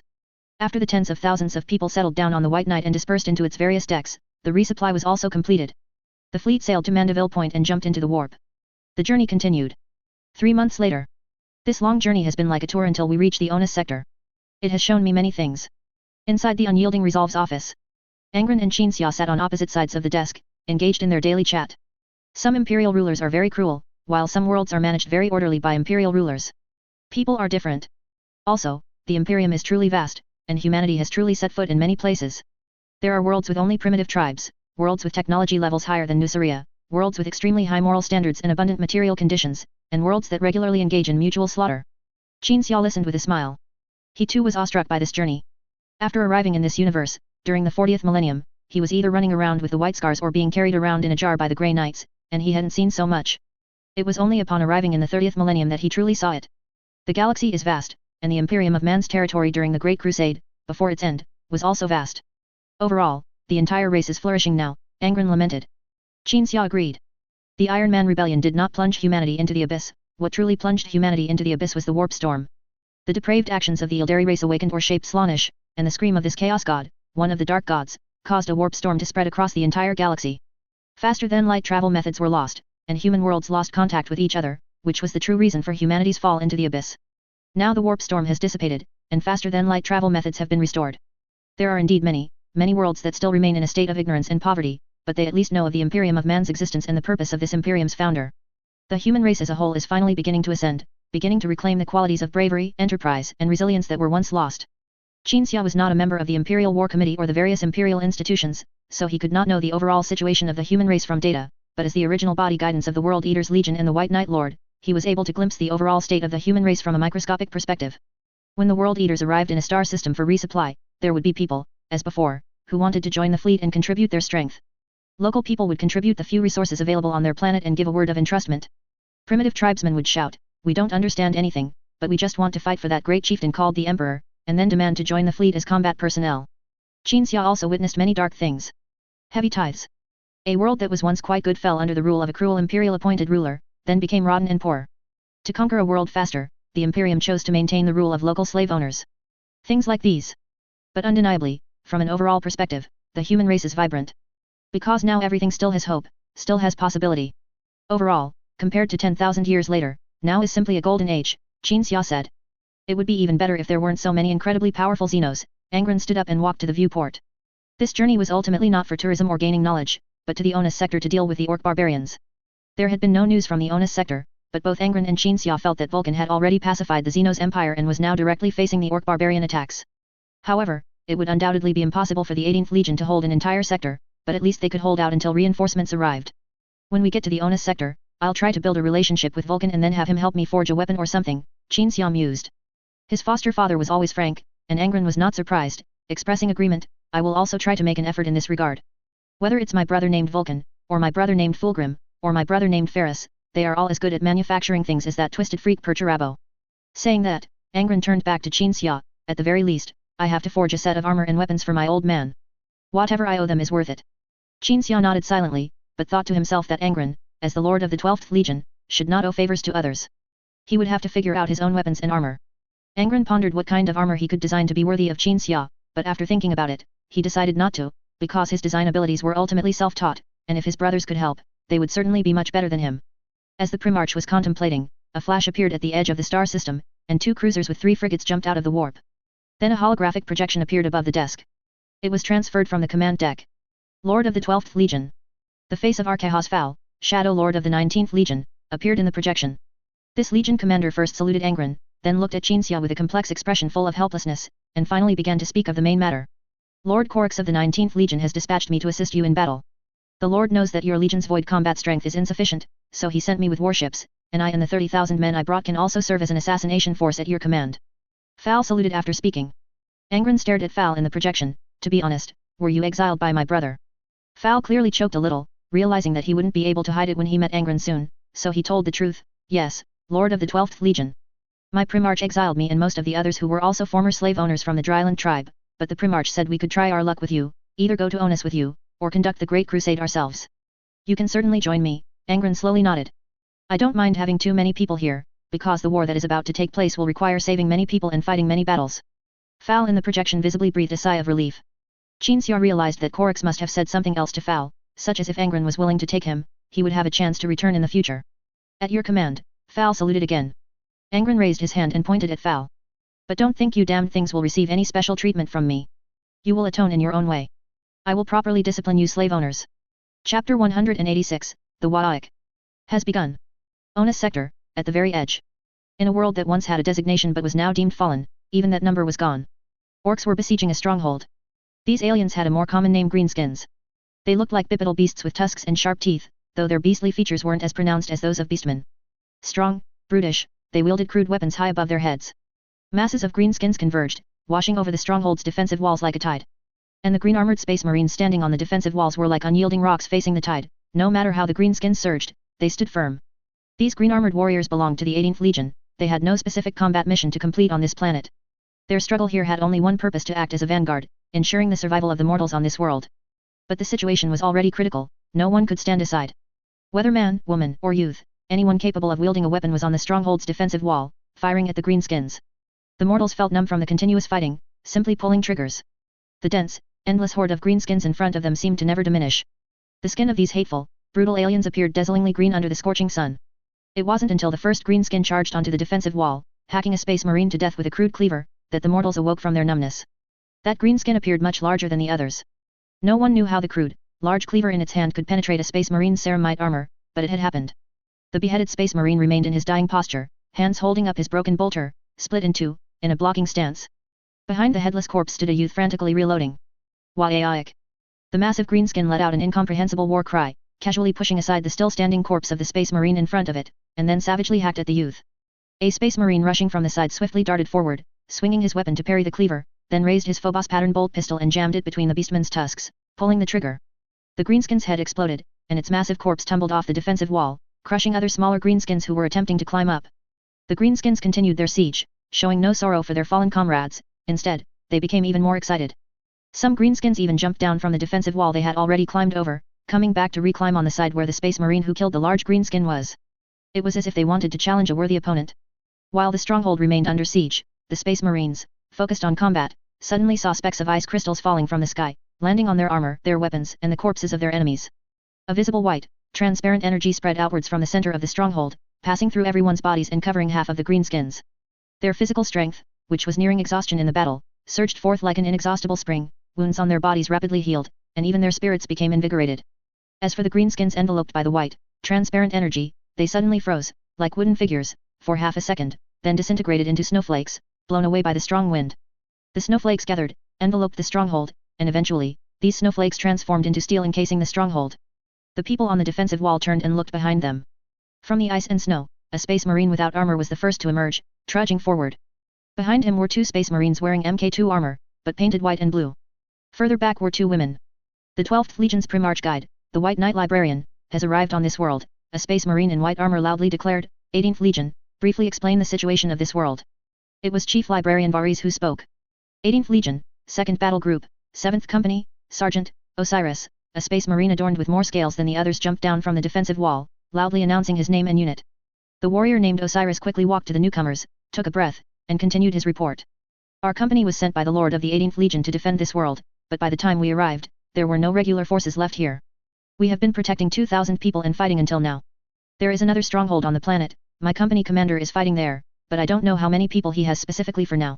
Communications have been cut off by the Xenos. After speaking, Osiris removed his helmet, revealing a dark face, and saluted Qin Xia.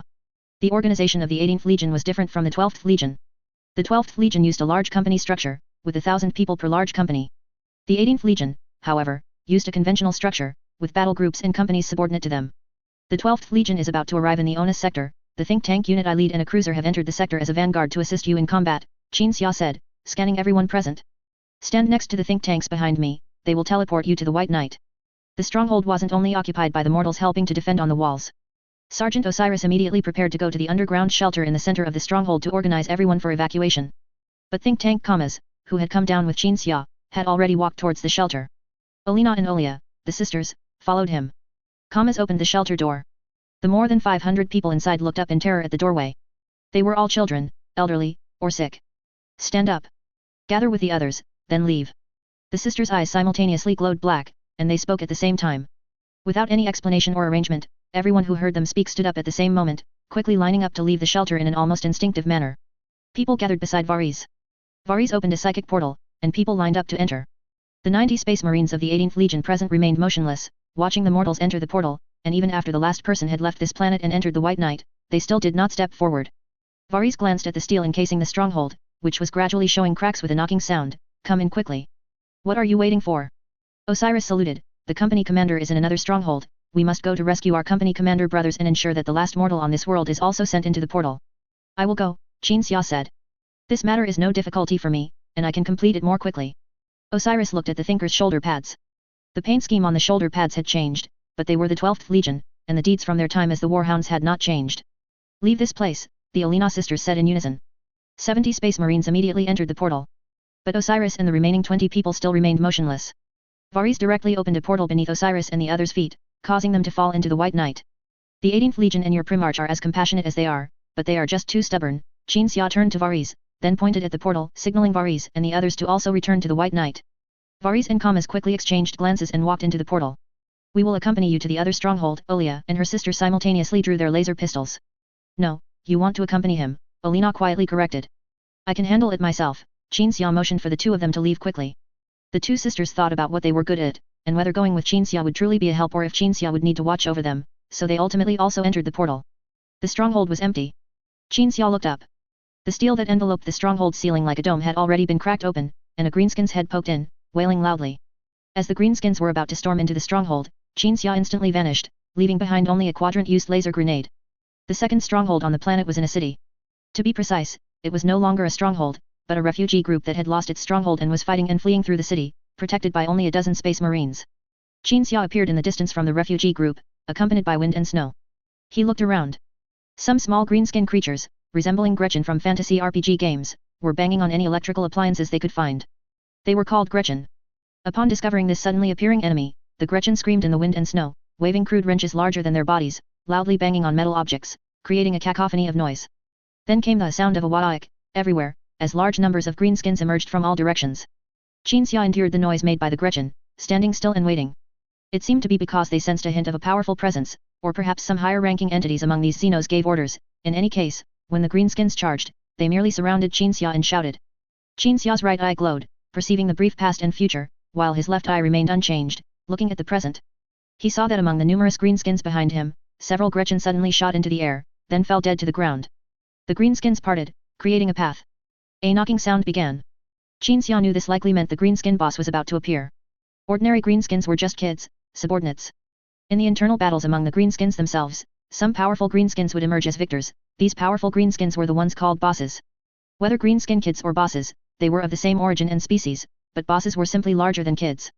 This was due to a mystical power among greenskins called I think so power.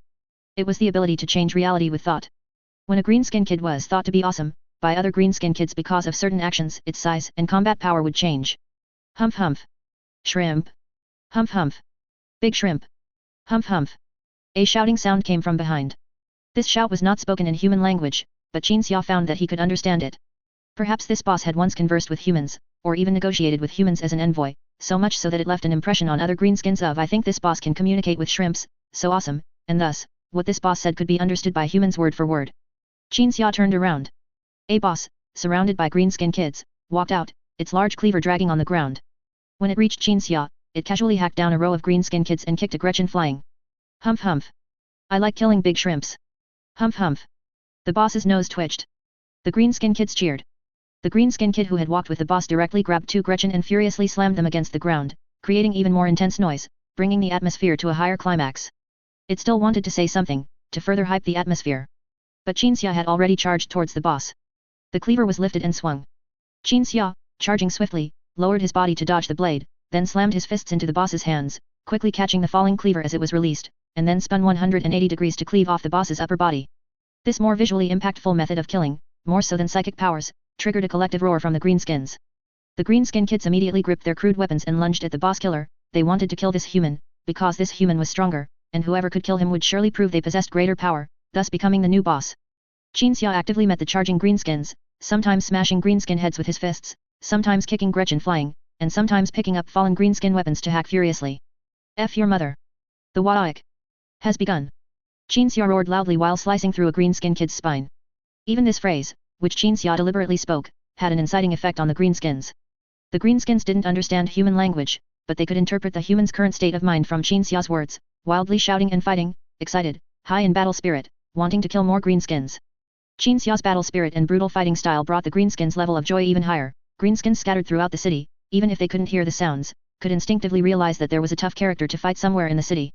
When Qin Xia used a psychic shockwave to shatter all the greenskins in a straight line, the greenskins pursuing the human refugee team began to withdraw in large numbers, leaving only a few greenskin kids who had been beaten and scared into staying by the bosses.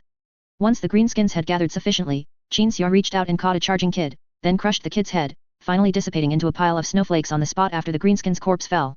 Qin Xia appeared in front of the refugee team, opening a psychic portal. After a brief moment of stunned silence, the refugees, at the company commander's shouts, rushed into the endless expanse of ice and snow. Qin Xia, along with the 18th Legion company commander and the remaining space marines, covered their retreat, fighting the surging greenskins until the very last person had evacuated. In the distance, a Gretchen watched Qin Xia, the last one to enter the portal, trembling with excitement. This big shrimp is too Wadaik. The Gretchen, overflowing with Wadaik inspiration, grabbed a large wrench and furiously hammered and smashed at the materials it had collected, finally creating a helmet connected to a backpack. The Gretchen put on the backpack and helmet, and coincidentally, a greenskin kid saw the equipment the Gretchen had made and advanced towards the Gretchen, swinging its cleaver. The Gretchen raised its hand, the helmet glowed, and lightning shot out from the Gretchen's fingers, then the Gretchen and the greenskin kid perished together in the helmet's explosion. However, a small Gretchen in front, carried by a boss and constantly reloading the boss's weapons and ammunition, witnessed this scene. The Gretchen started thinking, pondering why that helmet and backpack exploded. No, hiss hiss, no, hiss hiss. I think that idiotic Gretchen's, hiss hiss, the treasure it made wasn't Wadaik enough. Chapter 187, Son of the Fire Dragon. Middle deck of the White Knight. The sailors had already cleared an area for the incoming refugees to rest. For the Empire. For humanity. The captain and his family stood by a dozen large cauldrons, distributing the cooked food and plastic bowls to the refugees who had already boarded the White Knight. 18th Legion warriors, including Osiris, maintained order, urging people to queue for food. What do orcs look like? Just like in the news, green and big, looking very much like beastmen. The captain, holding a ladle, scooped a spoonful of broth for the refugee in front of him, pouring it into the plastic bowl the refugee held, while also asking the refugee a curious question. However, the refugee who received the food was still shaken, and merely mentioning the word orc brought back memories of the nightmarish suffering they had endured recently. So the refugee merely bowed humbly to the captain, then quickly walked to a corner with the bowl, sat down, and slurped the broth from the bowl. Yes, they are very green, but they don't have as many beastman features. Osiris, who was maintaining order nearby, answered the captain's question for the refugee. The captain looked at Osiris. To thank the White Knight for its assistance, Osiris bowed to the captain. These mortals are not ill-mannered or intentionally disrespectful, they are too tired, too frightened. I understand. The captain nodded. This person, whose status on the White Knight was second only to Qin Xia, continued to distribute broth with his family. Soon after, more sailors who had previously boarded the ship to support humanity's great cause entered the area and began distributing essential supplies such as bedding and tents to the refugees. For the Empire. For humanity. The Empire will avenge you, compatriots. Cheer up. Compatriots. At least you are still alive. You can still join the Emperor's great cause and take revenge on the greenskins who destroyed your homes. The sailors spoke encouraging words to the refugees. But to the refugees, these words were not encouraging at all, so they received no reaction or response. The captain's gaze was drawn to the idealistic sailors who had boarded the ship for a grand purpose. He watched those sailors, seemingly recalling something, while not forgetting to ladle broth for the next refugee. Let them have some peace, lads. The captain interrupted the sailors' grand declarations. What they need is rest, not calluses on their ears from your nagging. But sir, they need these encouraging words, a middle-aged sailor said. The captain looked at the officer standing beside him and handed over the ladle. The officer reached out, took the ladle, and continued to serve soup. The captain walked in front of the middle-aged sailor, almost pressing against him. The captain was very short, so he had to look up at the strong middle-aged sailor in front of him, yet he stood with his hands behind his back, exuding immense authority. I once harbored the same ambition and passion as you, which is why I came to this ship, instead of being a local emperor on my beautiful home planet. Like you, I shouted for the Empire, for humanity while tightening screws on the lower deck, and gradually, I was promoted to work group leader, then to lower deck maintenance officer, then to artillery deck gun crew leader, until finally, I became the captain of this vessel. The captain still looked up at the sailor in front of him. But to say how amazing or capable I am, I don't think so. Many people who entered service on this ship with me, with the farewells of our compatriots on our home planet, were stronger than me, but they all died before it was my turn to be captain. Perhaps your passion is endless, lad. Perhaps you are better at leading than any of the current officers on this ship, but you haven't even experienced a single war, or handled a single matter. When I say these refugees don't need your encouragement, they simply don't need it. Finally, the captain slowly closed his lips, turned his body with his hands behind his back, and scanned all the sailors present with his gaze. Evidently, he wasn't educating just one sailor, but everyone present. The captain returned to the cauldron, took the ladle from the officer's hand, and while scooping soup, said, "Once is enough, twice is too much. That is my management style. Considering this is your first time disobeying my will, I will not punish you, but there will not be a next time. When the original body guidance is on this ship, he is your leader, when he is not, I am your leader." The passionate sailors stopped saying anything to the refugees, gathered, and prepared to queue to leave. "Go tell the mess hall to make more food," the captain ordered without lifting his head. "The White Knight Lord hasn't returned yet, and when he does, he'll surely bring more refugees." "Yes, Captain." The sailors saluted and turned to leave. The captain continued to serve soup. A moment later, Qin Xia, the refugees, and the Space Marines trudged out of the snow. Olina and Olia had just finished their own matters and entered the refugee settlement area, and upon seeing Qin Xia, they immediately walked over. Qin Xia signaled to the two sisters that he was fine, then looked at the captain. The snow on the ground and the falling snowflakes gradually disappeared. Fewer refugees than those protected by Osiris, and 10 times fewer Space Marines than Osiris and his group. No one else entered the settlement area. "Sir," the captain put down his ladle, his eyes quickly scanning everyone. Is this all of them?" "This is all of them." Qin Xia nodded helplessly, glancing at Osiris. Osiris's features crumpled, and he knelt in pain. "Oh, Fire Dragon Lord." Some sobs could be heard among the refugees. Husbands and wives leaned against each other. Mothers hugged their children tightly. Everyone among the refugees seemed disheartened. A world just reclaimed by the Empire from alien enslavement, given a number, without even having a name yet. 8 billion people on the world. Now, those remaining were all on the White Knight, so few that the Space Marines could count them with a glance. 99.99% of the people sacrificed themselves. Olia looked at her sister, then at Qin Xia, barely able to believe the conclusion she had reached. But this was indeed the truth. The Space Marines of the 18th Legion looked very pained. Just like the benevolent Primarch Vulcan, the 18th Legion inherited their Primarch's benevolence. Before Vulcan returned to the Legion, the 18th Legion had defended mortal lives in battles against the Greenskins and paid a price for it, until Vulcan led his army to relieve them. Vulcan knelt for his son's noble act of saving mortals. Now, only fewer than 2,000 of the 8 billion people on the world below the White Knight survived, which was undoubtedly a disgrace to the 18th Legion, just like the disgrace of the 12th Legion failing in a frontal assault. Do not be disheartened, sons of the Fire Dragon. The surviving captain of the 7th Company walked among his battle brothers, removed his helmet, revealing his dark face. Our failure here is already a foregone conclusion. We have failed the heavy responsibility given to us by the Primarch and brought shame upon him. There is no time for despondency, we should continue to fight and wash away the disgrace we have brought upon the Primarch. Hearing the captain's words, Osiris raised his head and slowly stood up from the ground. But he still kept his head down. Qin Xia looked at the captain of the White Knight and threw a tusk from an orc boss to this curious and capable man. The captain caught the tusk and silently put it away, but he was not as happy as expected. He watched Qin Xia shift his gaze to the sons of the fire dragon. Captain, what happened to this world? Qin Xia stepped forward and asked. The captain looked at Qin Xia, saluted, and replied, the humans here were once enslaved by aliens. We followed the fire dragon lord to liberate these humans from alien enslavement, and then we received news of the orc invasion. The 18th Legion was immediately dispersed for defense. Our Primarch's order was to ensure people's survival as much as possible until reinforcements arrived. When I led half of my company to this world, a meteorite landed on the planet's surface, followed by a catastrophic invasion. The captain recalled events from a month ago. When that meteorite landed on the surface, the destruction of the world began its countdown. Qin Xia could guess what happened next without the captain needing to say it. The orcs must have poured out of the meteorite. But they certainly weren't as numerous at first as they were now, they must have reproduced later. Orcs are like plants, wherever they go, they drop spores, and then a large group of orcs will appear there. Such creatures, which violate the rules of the reality universe, did not evolve naturally but were biological weapon species created by the old ones. Biological weapons, just like the Eldar. When they are killed, they scatter like plants in the wind, and then reproduce from the ground, the captain stated what he found to be the most unbelievable fact. Upon hearing this, the captain, who knew nothing about orcs, immediately became alert and turned to order his officer, immediately seal every entrance and exit here, investigate which paths the sailors who left here earlier took and whom they met, seal them all off and spray disinfectant. Get those disinfection teams on the warship to quickly get to work. The officer saluted and picked up his communicator. Qin Xia had intended to tell the captain that there was no need to be so alarmist, as he had already disinfected everyone entering the White Knight with psychic power, as they traversed the snow and ice. But as a captain, vigilance was an essential quality for him, so Qin Xia did not speak the words of deterrence. Where is the Fire Dragon Lord now? Qin Xia asked the captain, not holding out too much hope. The captain's answer was as expected, we lost contact with the Legion 2 months ago. The sons of the Fire Dragon are probably scattered throughout the sector, just like us. Our Primarch should be fighting in the most intense part of the Onus sector.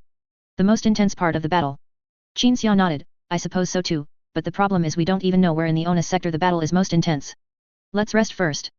My ship and I, as the vanguard, have arrived in this sector, and we will do what we can before the main fleet enters the Onus sector. The captain saluted.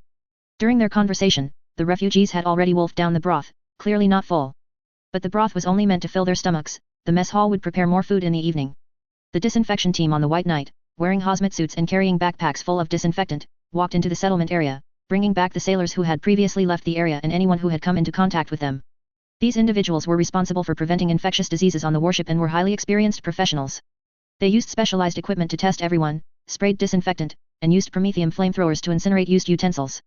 These professionals had never faced orcs and naturally didn't know how to clean orc spores, only applying their experience from the Second Randan War in dealing with the Rendan Empire's biological weapons to the possibility of people carrying orc spores onto the ship. But Qin Xia only needed them to act, nothing more. Response plans could be researched slowly, what was important was vigilance. The upcoming war with the orcs, who knew how long it would last or how far it would go. We don't need to search for technological relics in Onus. Your specific task is to research information provided by others about orcs, and then see if you can develop more targeted creations to deal with the orc reproduction problem. Qin Xia said to the Olina sisters. The two sisters pondered for a moment and nodded silently. Originally, one of their functions was to enable civilians to react quickly and evacuate in the shortest possible time. But with fewer people, they didn't need to exert their abilities. It was conceivable. The fringe worlds of the Onus sector invaded by orcs, surely not many civilians would have survived until now. Chapter 188, Psyker Battleship. Inside the library. The chandeliers on the ceiling made the library look like there was a layer of flowing, glowing liquid on the floor. Qin Xia sat cross-legged in the fluorescent light, his eyes tightly closed. Quadrant and Brown were either sitting or lying in front of Qin Xia. Their duty was to record, and to ensure that all parts of the battleship responded immediately in situations where commands needed to be conveyed quickly. However, Qin Xia remained still. Quadrant's arthropod-like chassis lay on the ground, its electronic eyes staring intently at Qin Xia. Brown's gaze was fixed on the covered viewport. The White Knight was sailing through the warp, preparing to head to the next star system on the edge of the Onus sector.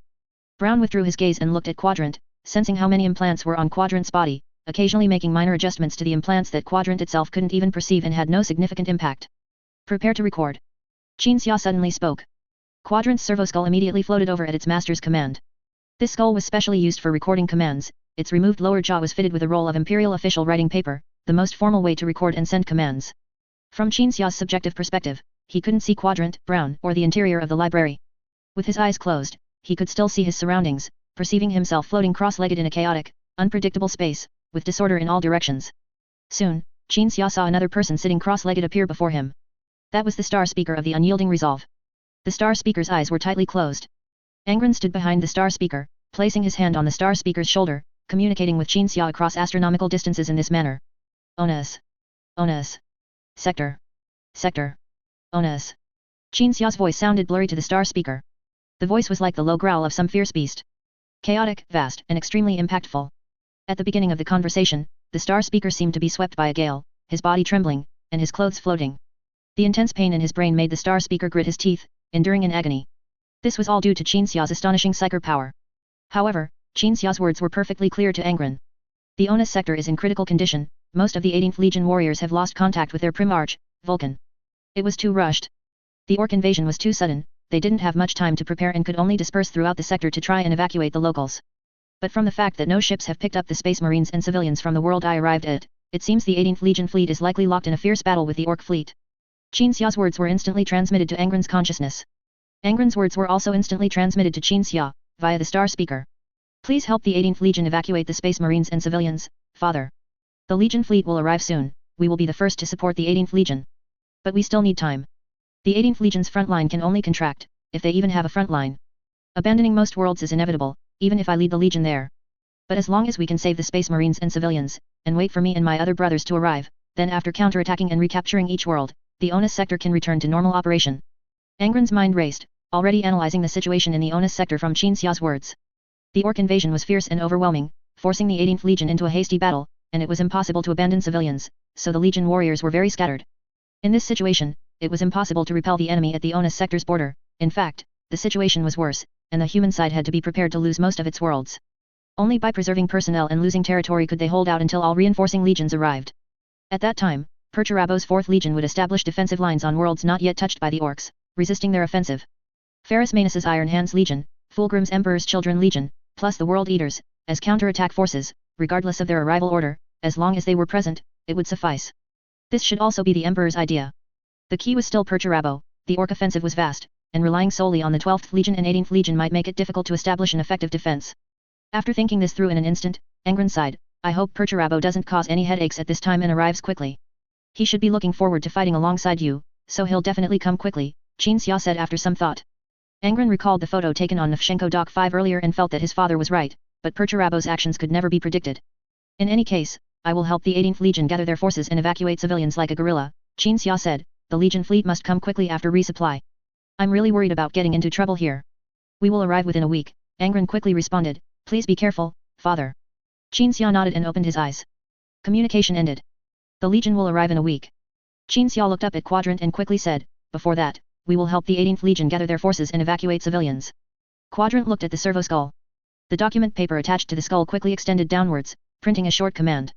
Actually, Qin Xia could do whatever he wanted, but some commands still needed to be recorded and follow procedure, otherwise, the Imperial War Committee would be difficult to deal with. Surprise inspection. Qin Xia suddenly raised his hand and pointed at Brown, white. Psychological term. Brown spread his hands helplessly, I'm not a think tank member, why are you doing a surprise inspection on me? I want you to conduct a surprise inspection of the White Knight's gun decks and Void Shield maintenance teams, Qin Xia frowned, we're likely to have a Void battle next, use your invincible stone man ability to quickly check the ship's condition. Brown became serious and immediately walked out of the library. Quadrant also had similar responsibilities, so it followed him out. The White Knight emerged from the warp into the reality universe, arriving at one of the border star systems on the star map where Onus was suffering from an Orc invasion. The scanner immediately scanned the star system. The Thinkers used their psychic vision to assist in gathering information. There is only one habitable world in the star system, the 18th Legion Space Marines have already evacuated the local civilians. The 18th Legion battleship is being besieged by 2 Orc battleships. Friendly forces are calling for aid, they say the Space Marines and evacuated civilians are all on their sole battleship. Varys and some others on the command deck reported the situation one after another. In front of the tactical table, Qin Xia stood with his hands behind his back, silent. The White Knight's chief librarian, Varys, stood beside Qin Xia, silently awaiting the command he knew would inevitably be given.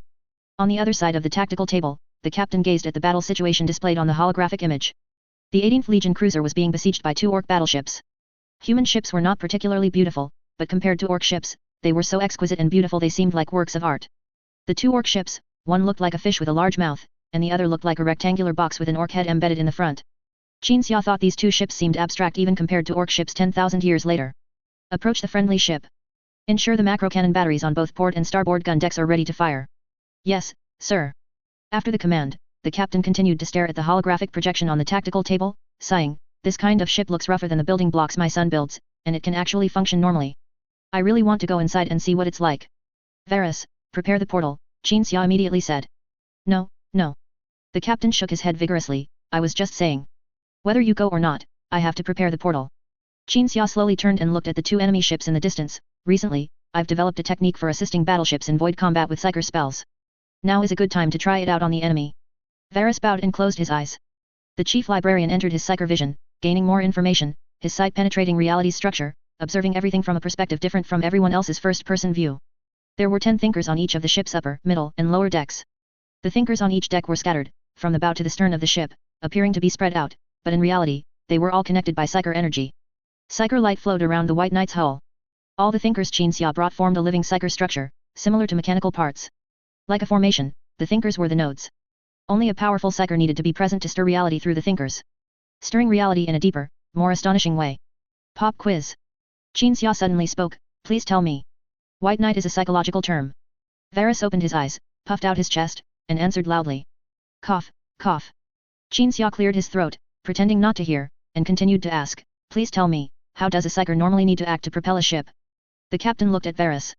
He knew he wouldn't understand, but he was curious and wanted to listen. To propel a ship with psyker power, the most basic way is to release enough psyker force to push the ship.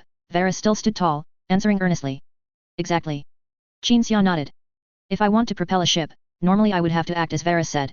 But psyker energy is a complex mental energy, originating from a mental dimension, and its operational effect is influenced by multiple factors. For example, whether the current star system's reality structure is stable and solid. If it is, then the effect of psyker spells will not be as desired. Conversely, a psyker can easily do things that would be impossible in a stable reality structure. This is a complex matter, but we don't necessarily need to do what we want directly, we can be more circuitous and indirect." Qin Xia raised his hand. Varus closed his eyes again. The chief librarian saw a white psyker energy shining and overflowing on the command deck. Then the psyker energy surged to various parts of the ship, following the positions of the thinkers, and the connections between them. The White Knight's cruising speed suddenly more than doubled. This was not like when Qin Xia forcibly pushed the Hound's Tooth out of the warp back then, where psyker energy turned into an invisible hand directly grabbing and rapidly moving the ship. Instead, it was equivalent to the ship growing a kind of component or organ internally that could be used to increase speed, thereby accelerating. "What I am releasing now is not enough force to propel the ship, but rather a way to draw upon the thinker's psyker energy, like a formation, to increase this battleship's cruising speed," Qin Xia added. Varus understood this teaching-like explanation. All along the way, Qin Xia and the thinkers had been researching these matters, not only increasing ship speed but also using psyker energy to assist ships in void combat. Ultimately, it all boiled down to one main principle: researching psyker energy to find more efficient and safer ways to utilize it. Under this principle, forcibly creating enough psyker power to propel a ship was equivalent to waste. While the current method had a hint of opportunism, it was truly convenient and effective. "Hiss," the captain slapped the back of his head, grimacing in confusion, "then what did you mean earlier when you told the chief librarian to prepare to open a portal?" Qin Xia walked over to the captain. The captain looked up at Qin Xia's face, his desire for knowledge evident. Qin Xia raised his right hand and placed it on the captain's head, gently turning him from facing himself to facing the tactical table. "You're not a psyker. Focus on commanding the battle." Chapter 189, Bipedal Gas Bomb. Arrays, rituals, these are all the same thing. Qin Xia and the captain looked at the tactical table together, and at the same time, their voices reached the ears of all the thinkers, including Varus. Although separated by thousands of meters, psyker power allowed the sound to transcend the limitations of reality universe's physical rules. Qin Xia could also achieve this by transmitting his voice alone, but now he was taking advantage of the psyker power array formed by the thinkers, which acted as array eyes. He consumed nothing, yet achieved effects that would normally require consuming psyker power. Your communion combined psyker power spell is itself a type of ritual and array. Two people, through a series of actions, achieve spiritual connection, then shape a psyker power giant, unleashing psyker power far exceeding that of an individual, or even the sum of two people's combat strength. What we are doing now is also a ritual, Qin Xia said, looking at the captain. Now the White Knight was getting closer to the allied warships and the two Greenskin Kid warships. The captain became serious, standing calmly by the tactical table. "Launch torpedoes," the captain ordered. "Be careful to find the right angle. Do not let the torpedoes have any chance of grazing past the alien warships and heading straight for our allies. No need to find an angle, no need to calculate probability, just launch them," Qin Xia said. The captain hesitated for half a second. Torpedoes are very dangerous. They may not look big, nor do they have the mass of macro cannon shells, but their power is astonishing. Their slow speed translates to immense power, as well as the ability to pass through a void shield. Even if a full salvo of macro cannons hit friendly forces, the void shield would intercept them, but torpedoes might not be so easily stopped. However, the captain only hesitated for half a second before changing his order, initiate rapid launch procedure. This was a set of command execution procedures the captain designed himself for the ship. Originally, issuing orders had strict procedural requirements, such as which person of which rank, which officer of which level transmits or receives orders, verifies or confirms orders, records, and stores orders. In short, it was that set of procedures, the Empire's procedures. But the First Legion had always disregarded these, so the captain redesigned a set of commands in the First Legion's style. Now, in the 12th Legion, serving the Primarch Guide, the warship operates under two command systems. So when the captain said initiate rapid launch procedure, the strict procedures that should have been executed were cancelled, and things that should have been recorded were skipped, to be recorded later from memory after the battle. The torpedoes were launched less than half an hour after the captain finished speaking. A total of 12 torpedoes. 12th Legion, 12 torpedoes, an auspicious number. Qin Xia thought. His thoughts did not interfere with Qin Xia's use of psyker power. Half a second after the White Knight Lord invoked psyker power, the 12 torpedoes gradually disappeared into the sudden blizzard that spread across the void. When the torpedoes reappeared, 6 torpedoes were allocated near each of the 2 Greenskin Kid warships. The 2 Greenskin Kid warships, different in appearance but both very crude, reacted at the same moment. Amidst the dazzling azure glow of the star, the 2 warships rapidly veered off course, leaving behind the torpedoes that had flown in from an almost impossible blind spot. The torpedoes continued to pursue the warships, chasing after the 2 Greenskin Kid warships that had no choice but to abandon their focus on the 18th Legion's allied warship. Torpedoes, being smaller, were ultimately a step faster. But the 2 Greenskin Kid warships had astonishing maneuverability. Just as the torpedoes were about to catch up, they ignited something at the stern of the ship, and then an explosion of fire appeared at the stern, with the shockwave propelling the ship forward at an even faster speed. "This is impossible," the captain exclaimed. "How can a warship possess such maneuverability?" Varus was equally horrified, his eyes fixed on the conspicuous crimson paint of the 2 enemy ships. Could it be related to the paint? "You said that orc creations become faster if painted red." "Of course it's related," Qin Xia nodded, analyzing calmly. "But that's only one reason. I suspect there might be orc boys inside the enemy warships, and in no small number. The effect of orc boys thinking together is even more astonishing." Varus nodded gravely, indicating he had learned something. The chief librarian pondered. According to the Greenskin Kid military ranks, think tank members seem to belong to the orc boys. So-called orc boys, aren't they just Greenskin Kid with psyker power far exceeding their peers? Paint color can also affect maneuverability. The captain felt absurd. This is not the imperial truth. Orcs think that if a vehicle is painted red, it will go fast. They think so, and so vehicles painted red really do go fast. Qin Xia turned to look at the red decorations on the command deck. This is indeed not the imperial truth, but it is very Waiic. After speaking, Qin Xia thought about it and felt that this could actually be explained by the imperial truth's concepts, such as nothing cannot be explained by science. At its root, Greenskin Kid are artificial bioweapons, and their absurd abilities come from there. I think therefore it is power. This I think therefore it is power was given to them by their creators, just like instincts such as eating and drinking, only it's an instinct of mental power. In this universe, mental power is an objective existence that cannot be denied. There's an art to fighting Greenskin Kid in void combat. We can continue fighting normally, or we can change our approach. Qin Xia raised his hand. Just like before, when the ship was propelled forward at high speed, the power of the thinkers was mobilized to weaken reality, drawn up and combined with Qin Xia's own psyker power, achieving twice the result with half the effort. And this time, the effect of the psyker power application was that the paint on the 2 Greenskin Kid warships was changed from red to rock color. However, the effect of this color change did not immediately manifest. The Greenskin Kid warships could still race the torpedoes by boosting their speed. Time passed by second, until every Greenskin Kid on each Greenskin Kid warship noticed that the ship's color had changed, and after it spread like wildfire, the effect of the color change truly manifested.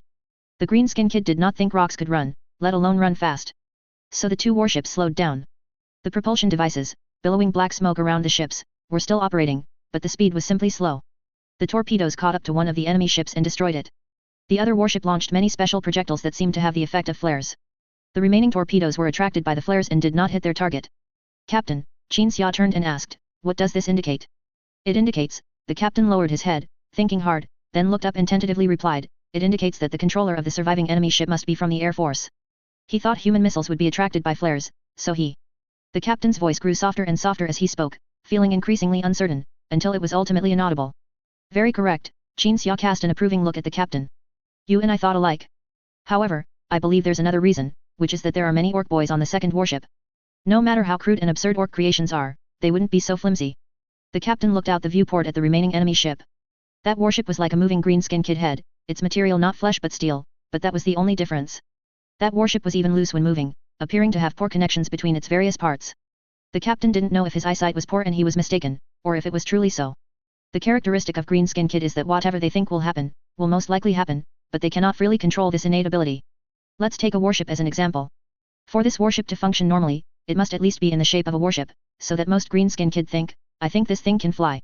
If it's too crude, leading to I think this thing clearly can't fly, then it really won't fly. As Qin Xia spoke, he carefully probed with his psyker power vision. As I expected, there are many orc boys in there. Their psyker power can compensate for some deficiencies in craftsmanship. Fortunately, we encountered them, otherwise, so many orc boys would have caused the Legion so much trouble. After hearing these words, the captain smiled, the corners of his mouth turned up, but the skin on his face sagged downwards, looking like he was crying and laughing. This alien is much more absurd than the Randan. Qin Xia silently nodded in agreement. Continue. The captain continued to direct. The Green-Skin Kid warship began to approach the 18th Legion warship. It looked like they were going to board it. The 18th Legion warship had almost lost its ability to navigate and was quickly approached. The Green-Skin Kid head-like warship moved parallel to the 18th Legion warship. And then, as the White Knight prepared to approach them and assist the allied warship, lights suddenly flickered on the Green-Skin Kid warship. It was as if many things had exploded inside the ship, and not just ordinary explosives. The psyker power fluctuations caused by the explosions were so intense that the psyker power network formed by the thinkers dissipated for a moment. Before anyone could figure out the source of those flashes, the Green-Skin Kid ship gradually disintegrated. How can this be explained? The captain urgently asked. Qin Xia remained silent. Even Qin Xia didn't know how to explain this situation, it had already touched upon the White Knight Lord's blind spot of knowledge. The 18th Legion warship required urgent repairs. Due to severe damage to its port side, some parts of the hull could no longer accommodate personnel. The White Knight escorted it, and some of the people who were cramped on the damaged warship were transferred to the White Knight, alleviating the population pressure. While waiting, Qin Xia did not forget to take the thinkers to the library to review the recent battle and summarize lessons learned. You all performed very well in the battle just now, better than I expected. Qin Xia praised the 30 thinkers.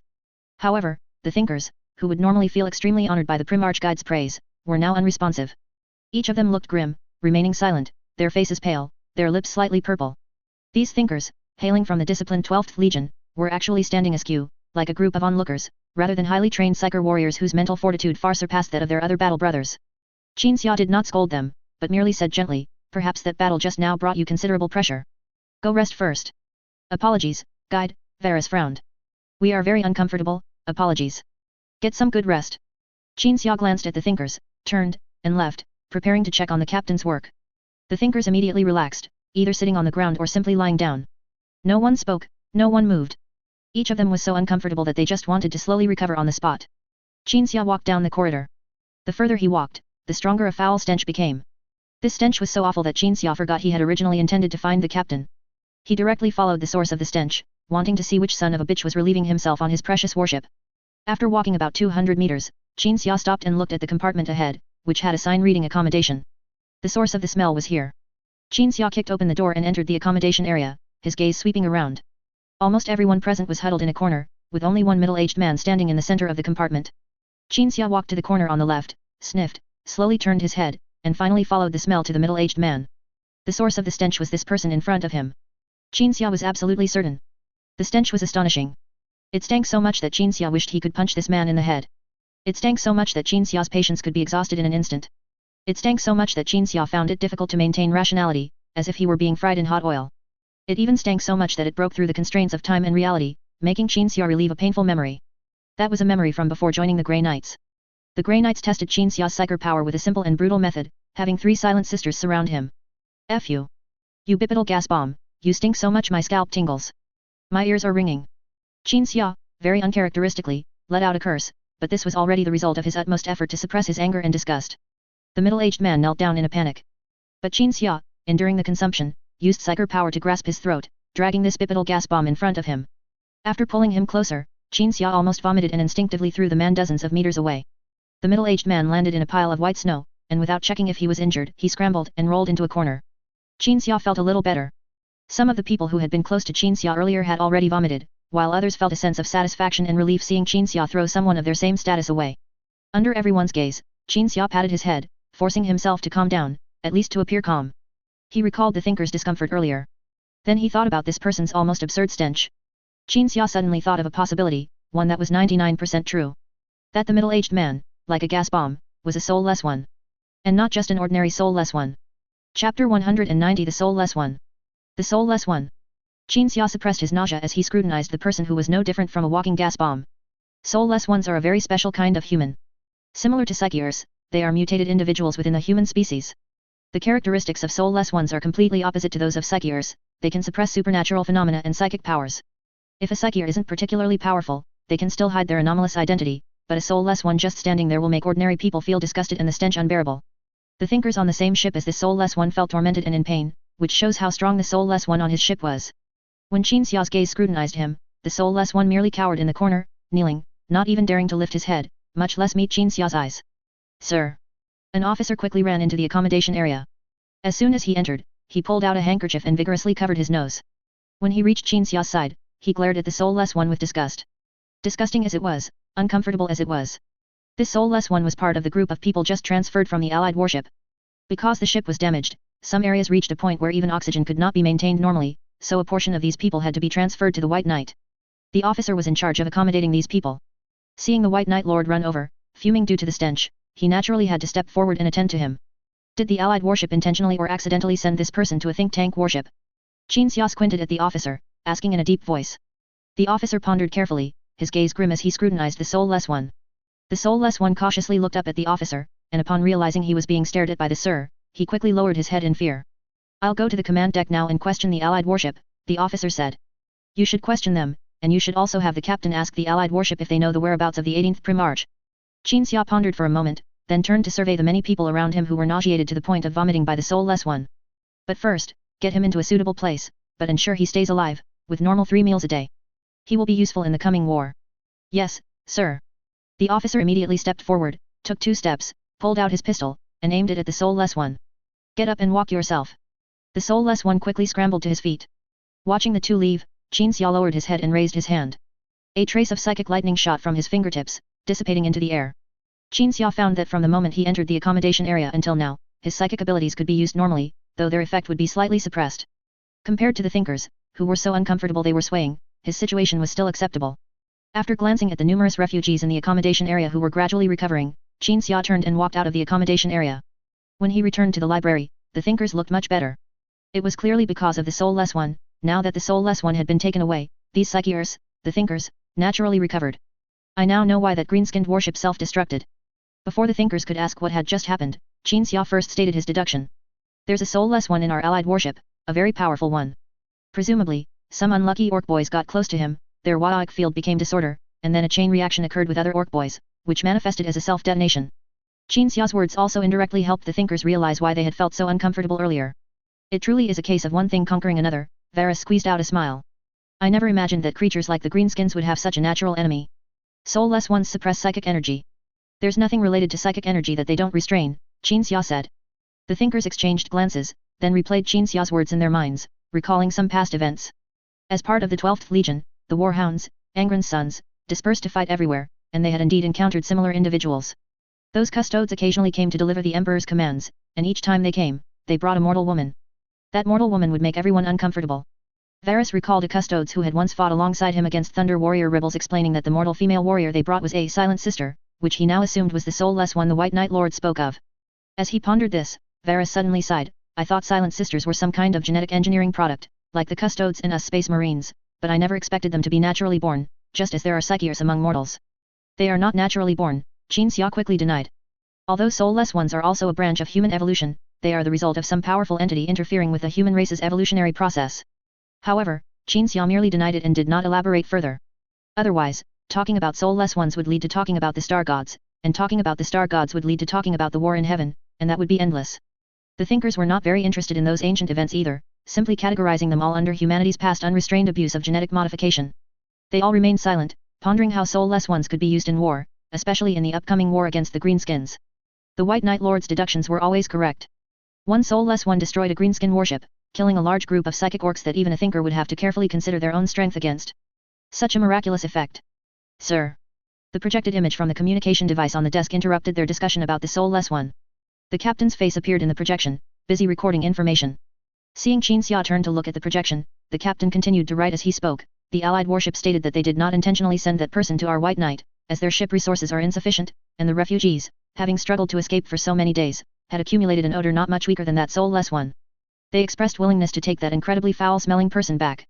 Additionally, the opposing captain stated that after the 18th Legion fleet was attacked in the Onus sector, most of their warships dispersed to assist in evacuating civilians, while a small number of elite warships attracted the Greenskin fleet to an uninhabited star system within the Onus sector. And the Fire Dragon Lord is currently fighting in the world, suffering the most intense Greenskin attacks. They had tried to pick up the Fire Dragon Lord there, but the Fire Dragon Lord believed he should fight in the most difficult world, as he could at least tie down a significant amount of greenskin forces. The captain didn't need to be so detailed, it didn't conform to report format. But he was clearly shocked by Vulcan and the 18th Legion's actions, so he couldn't help but add many details. Finally, the captain even added a remark that wasn't even part of the report: "I thought Space Marines all disdained mortals. It's truly unimaginable, such superhuman warriors would be willing to die to protect mortals." Vulcan himself was once shocked by his own sons, which is why he knelt before his sons upon his return, because his sons had sacrificed themselves for mortals even before his return. Qin Xia glanced at the ship being repaired outside the viewport.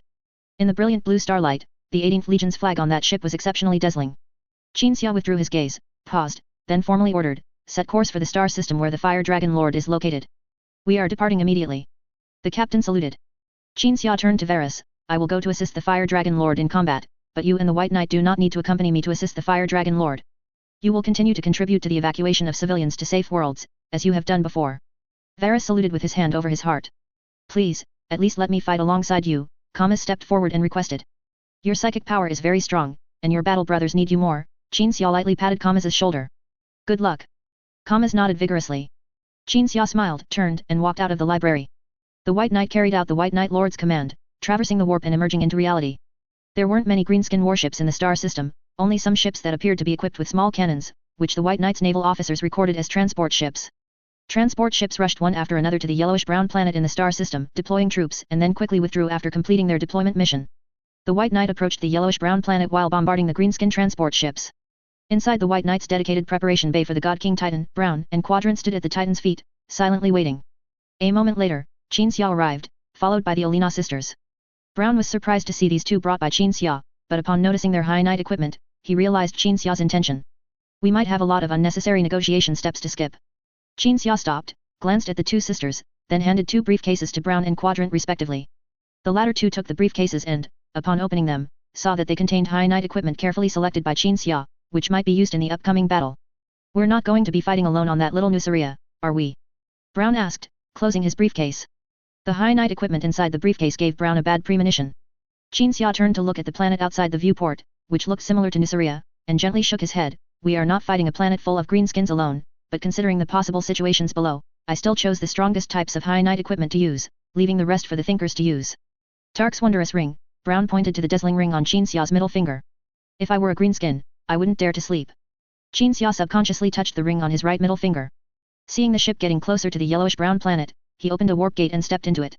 The captain received news that the Guide and the God King Titan were fully deployed and immediately ordered a withdrawal. When the White Knight was still some distance from Mandeville Point, 10 greenskin warships appeared in the star system. These warships were attracted by the White Knight, and also drawn away by the White Knight. Qin Xia, stepping out of the warp gate, surveyed his surroundings. This was a fortress, a circular fortress with a radius of about 30 kilometers. Inside the void shield covering the fortress, the roar of cannons was deafening, and artillery operated by mortals fired outwards under the protection of the void shield, while shells fired by the greenskins were intercepted by the void shield. The situation was still quite good. Not far away, a patrol team discovered the few people who had suddenly teleported in and quickly approached to inquire. Qin Xia turned to look at the Olina sisters. The two sisters spoke to the running patrol team, "Take us to see the Fire Dragon Lord." The running soldiers suddenly stopped, turned around expressionlessly, and silently led the way. The group entered the underground command center of the fortress under everyone's watchful eyes. The Space Marines guarding the entrance immediately stepped forward to check them. "Is the Fire Dragon Lord inside?" Olia asked. "He is," the Space Marine replied. "Take us in," Olina said. "Yes," the Space Marine immediately turned and took over from the patrol team soldier to lead the way. The group followed the Space Marine through a corridor leading deep underground, but they did not go too far in, only arriving at a room closest to the surface. The Space Marine directly used his access card to let them in. Vulcan was in this room. However, the Fire Dragon Lord was already dead. Lying on the ground, thoroughly dead. This Primarch, known for his stout and towering stature, even with only his upper body remaining, still looked much taller than the surrounding mortal doctors. "Sit down," Olia commanded. The mortal doctors in the room, who had just stood up to inquire about the identity of these uninvited guests, all sat back down and continued to examine the Fire Dragon Lord's condition. "Killed by orc boys?" Quadrant asked. In the eyes of this Adeptus Mechanicus, only psychic power could possibly kill a Primarch. "No," Qin Xia said, checking with his psychic vision. "If there were a lot of orc boys on this planet, I would have brought that soulless one down." Vulcan suffered tearing wounds, and the wounds varied in shape and depth, indicating he was killed by being ganged up on. Hearing this, Quadrant's head extended from his body, approaching every wound on Vulcan's remaining upper body, observing and recording meticulously. This was a great opportunity to study a Primarch. Even if his guide, Kyle Boer, were here, he would likely disregard decorum and prostrate himself on the ground for a closer look. So he's dead, guys, Alina said, her face full of disbelief. A Primarch is dead. During the Mahe City battle, Angron didn't even get a scratch when he was focused fired, yet this Primarch, known for his strength, just died like that. Olia glanced at the medical bay door and muttered, and his sons don't seem close to him at all, unlike the 12th Legion Space Marines and Angron. They aren't sad in the slightest. Qin Xia said nothing, looking at Vulcan's body. Under the bright surgical lights, Vulcan's wounds appeared even more horrifying. These quack doctors did nothing but observe the Primarch. Perhaps due to some orc weapon, the fortress trembled from time to time, and dust fell from the medical bay ceiling into the Primarch's wounds. There were no antibacterial measures whatsoever. Just like the cartoons the White Knight deckhands watch, Qin Xia said expressionlessly. Those who are immortal will always die. His voice echoed through the room with the tremor. A piece of rubble fell from the ceiling and hit Vulcan's head. Vulcan suddenly awoke, quickly sitting up with his arms supporting him on the ground, inadvertently shattering Quadrant's long, extended neck. Quadrant's body collapsed to the ground, his head falling off, and Brown casually picked up the head and held it in his arms. After awakening, Vulcan looked around, first checking his own body, realizing he only had his upper half, then turning to face the uninvited guests. Lord of the 12th Legion Angron's guide, White Knight Librarian, Qin Xia, and a few of the guide's strange minions. Brown, holding Quadrant's head, quickly scanned the team members, including himself, and gave a brief introduction. Vulcan gradually calmed down, his gaze sweeping over everyone present, then looking at his scattered intestines, finally settling on Qin Xia's face. Upon hearing the news of the reinforcements' arrival, the Fire Dragon Lord showed no sign of joy, his eyes filled with wariness. Angron? Has the 12th Legion arrived as the Emperor said? Not yet, but soon, a week. 1 solar week, Qin Xia nodded. How many people will the 12th Legion slaughter? Vulcan demanded, almost furiously. Including friendly forces and civilians in their way, how many will they slaughter? The situation has changed. After Angron's return, the 12th Legion is no longer that Butcher Legion, Qin Xia said. They now follow their Primarch, uphold his will, and fight to save more people. Vulcan raised his right eyebrow, silently looking at Qin Xia. This honest man was, after all, a bit naive, and half believed Qin Xia's light-hearted words. Anyway, I'm here to help, Qin Xia added. Vulcan thought for a moment, nodded, and looked at the Adeptus Mechanicus's body on the ground, letting out a muffled apology. I'm sorry. I always wake up startled when I revive. He doesn't blame you, Brown replied. Vulcan looked at Brown. Brown held up Quadrant's head, his vocalizer was broken when you hit him. He wants me to tell you he doesn't blame you.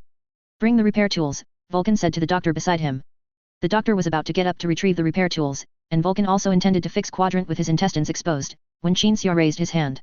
A beam of light shot from the ring on Qin Xia's middle finger, illuminating Quadrant's body. Time in a partial area was reversed. Quadrant's head flew from Brown's arms, falling backward onto his mechanical neck. The fragments of the neck also restored themselves until Quadrant was completely good as new. This was one of Tark's ring's functions to reverse time in a small area. Fire Dragon Lord, your reaction just now was a normal mental response. I was too engrossed in my research and forgot to dodge, Quadrant said in a cold, machine-like tone. Vulcan looked at Quadrant, then at Qin Xia. Though he didn't say it, Qin Xia could tell Vulcan felt he had met a group of strange people. Excuse me, but could you, Vulcan gestured, inviting the team to leave first. Do you want me to help you return to your original state? Qin Xia raised his hand. Suffering is the anvil that forges a resilient will, Vulcan said, reaching into the most gruesome wound on his back and pulling out a sharp spike. Qin Xia led the others out of the medical bay and waited silently outside the door. Until Vulcan emerged from the medical bay, completely unharmed. The Primarch had even changed into a new armor and was carrying a new warmer at some point. A miracle of bioengineering, Brown said to Quadrant, looking at the Primarch who was now lively again. Quadrant observed Vulcan. He couldn't display facial expressions when thinking, but anyone who knew him even slightly would know what he was thinking. Vulcan said nothing and walked towards the exit of the underground command center. The fortress trembled from time to time, and some dust fell from the corridor ceiling onto people. It seemed not only the fortress was trembling, but also people's hearts. The Imperial Guard soldiers assisting the Space Marines on the fortress's defensive walls would shiver and retreat a few steps after each tremor. In the eyes of mortals, this was proof that the fortress was about to fall. Qin Xia and his group walked beside Vulcan, arriving above ground together. After another tremor, people finally knew what was causing it. Qin Xia saw a steel worm emerge from underground, carrying rubble and casually rushing towards the nearest humans. The orcs controlling the worm from the cockpit cheered and howled, but before they could unleash the carnage they envisioned, they were destroyed by concentrated fire from several bane blades parked in the open area of the fortress. Qin Xia noticed the ground beneath his feet was soft, indicating that worm-like orc war machines were not entering for the first time. Some very powerful orc xenos are born in war, Vulcan said as he walked. They are larger, more brutal. I don't know how many there are in total, but I know that when I appear, they will also appear, so I still have to leave the fortress to kill them. I believe that as long as the largest orc xenos are killed, the other orc xenos will lose unified command, or xenos from other star systems will be attracted to this world to participate in the battle. Either way, it's beneficial. This is not my wishful thinking, but my experience. I must do this. Qin Xia strongly agreed, decapitation strikes are very effective and necessary. Vulcan walked near the landing pad, and a transport ship opened its hatch, but the Primarch did not enter. Instead, he stopped and looked down at Qin Xia. I am deeply grateful for the support of the 12th Legion and my brother, but frankly, your numbers are too few, Vulcan said, scanning everyone around him. Stay in the fortress. We can at least hold out until my brother arrives. Few in number, yes, but our combat power is not low, Qin Xia said, gesturing to the Alina sisters, Quadrant and Brown. They immediately dispersed, assisting in the defense of the 4 main defensive walls, southeast, southwest, northeast, and northwest. I also brought a Titan, but it's in a state of imminent appearance and temporary non-appearance. It can be deployed at any time, Qin Xia added. Vulcan smiled.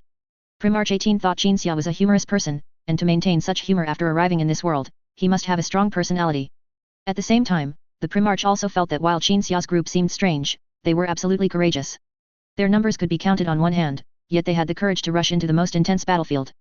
Let's kill those big orcs together, Qin Xia said, walking towards the transport ship. One more person means one more strength. Vulcan hesitated for half a second. He felt that Qin Xia didn't seem like a madman with severe self-destructive tendencies, and that his willingness to face death must come with confidence, so he entered the transport ship with Qin Xia. The automatic program in the transport ship activated, controlling the ship to take off and head to its destination. Vulcan looked at the fortress outside the window, worried. But his worry quickly turned into surprise. In the Primarch's vision, the woman in the strange armor floated on the defensive wall, and a beam of light shot from her hand. Wherever the beam passed, the orcs evaporated.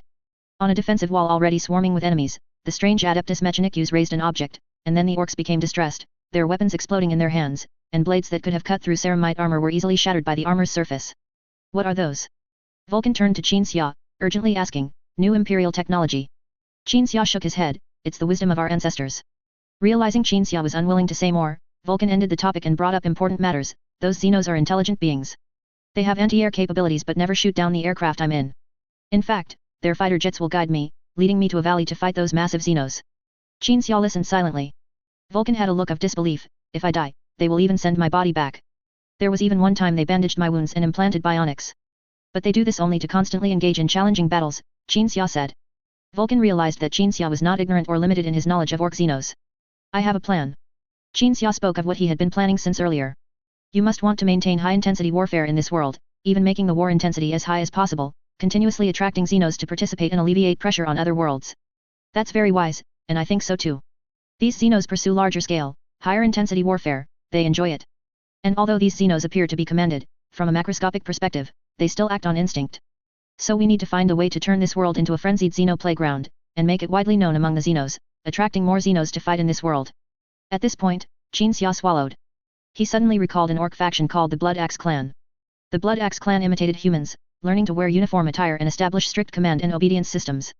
But the Blood Axe Clan hasn't appeared yet, which is both fortunate and unfortunate. Qin Xia continued, our idea is feasible, but to do it better, we need to find a way to utilize the characteristics of these Xenos. So, if I do something that seems very strange and confusing to you later, please remember that our goal is consistent. Vulcan nodded vigorously. So Qin Xia confidently opened his backpack and took out 2 spray paint cans. Holding one spray paint can in each hand, he divided his skin surface into left and right halves, pressed the buttons, and began spraying. Soon, Qin Xia became a person in red and blue. Vulcan licked his lips with a complex expression, nodding repeatedly as if self-hypnotizing and muttering, our goal is consistent. Our goal is consistent. Qin Xia also had a complex expression, silently putting down the spray cans. The transport ship flew on. Qin Xia's thoughts drifted to 10,000 years later. At that time, a guest came to the White Scars chapter, a space marine from a special unit dedicated to dealing with Xenos, named Deathwatch. They specialized in dealing with Xenos. And that guest was a lone fighter rescued by the White Scars chapter, who had fought orcs on a planet for 7 years. The guest's equipment had long been broken, leaving only his body, a body painted half red and half blue. The warrior, with a tough appearance like Schwarzenegger, recounted his past in a deep, tough voice. That's right, I fought those damned Xenos for 7 years, all by myself. Deep, tough voice. I painted myself a damned funny color and fought those damned Xenos, in the name of the God Emperor. God Emperor bless, it was surprisingly effective. If it weren't for that damned color, I wouldn't have waited for you, this librarian, to find me in a prophecy, I would have been cut down.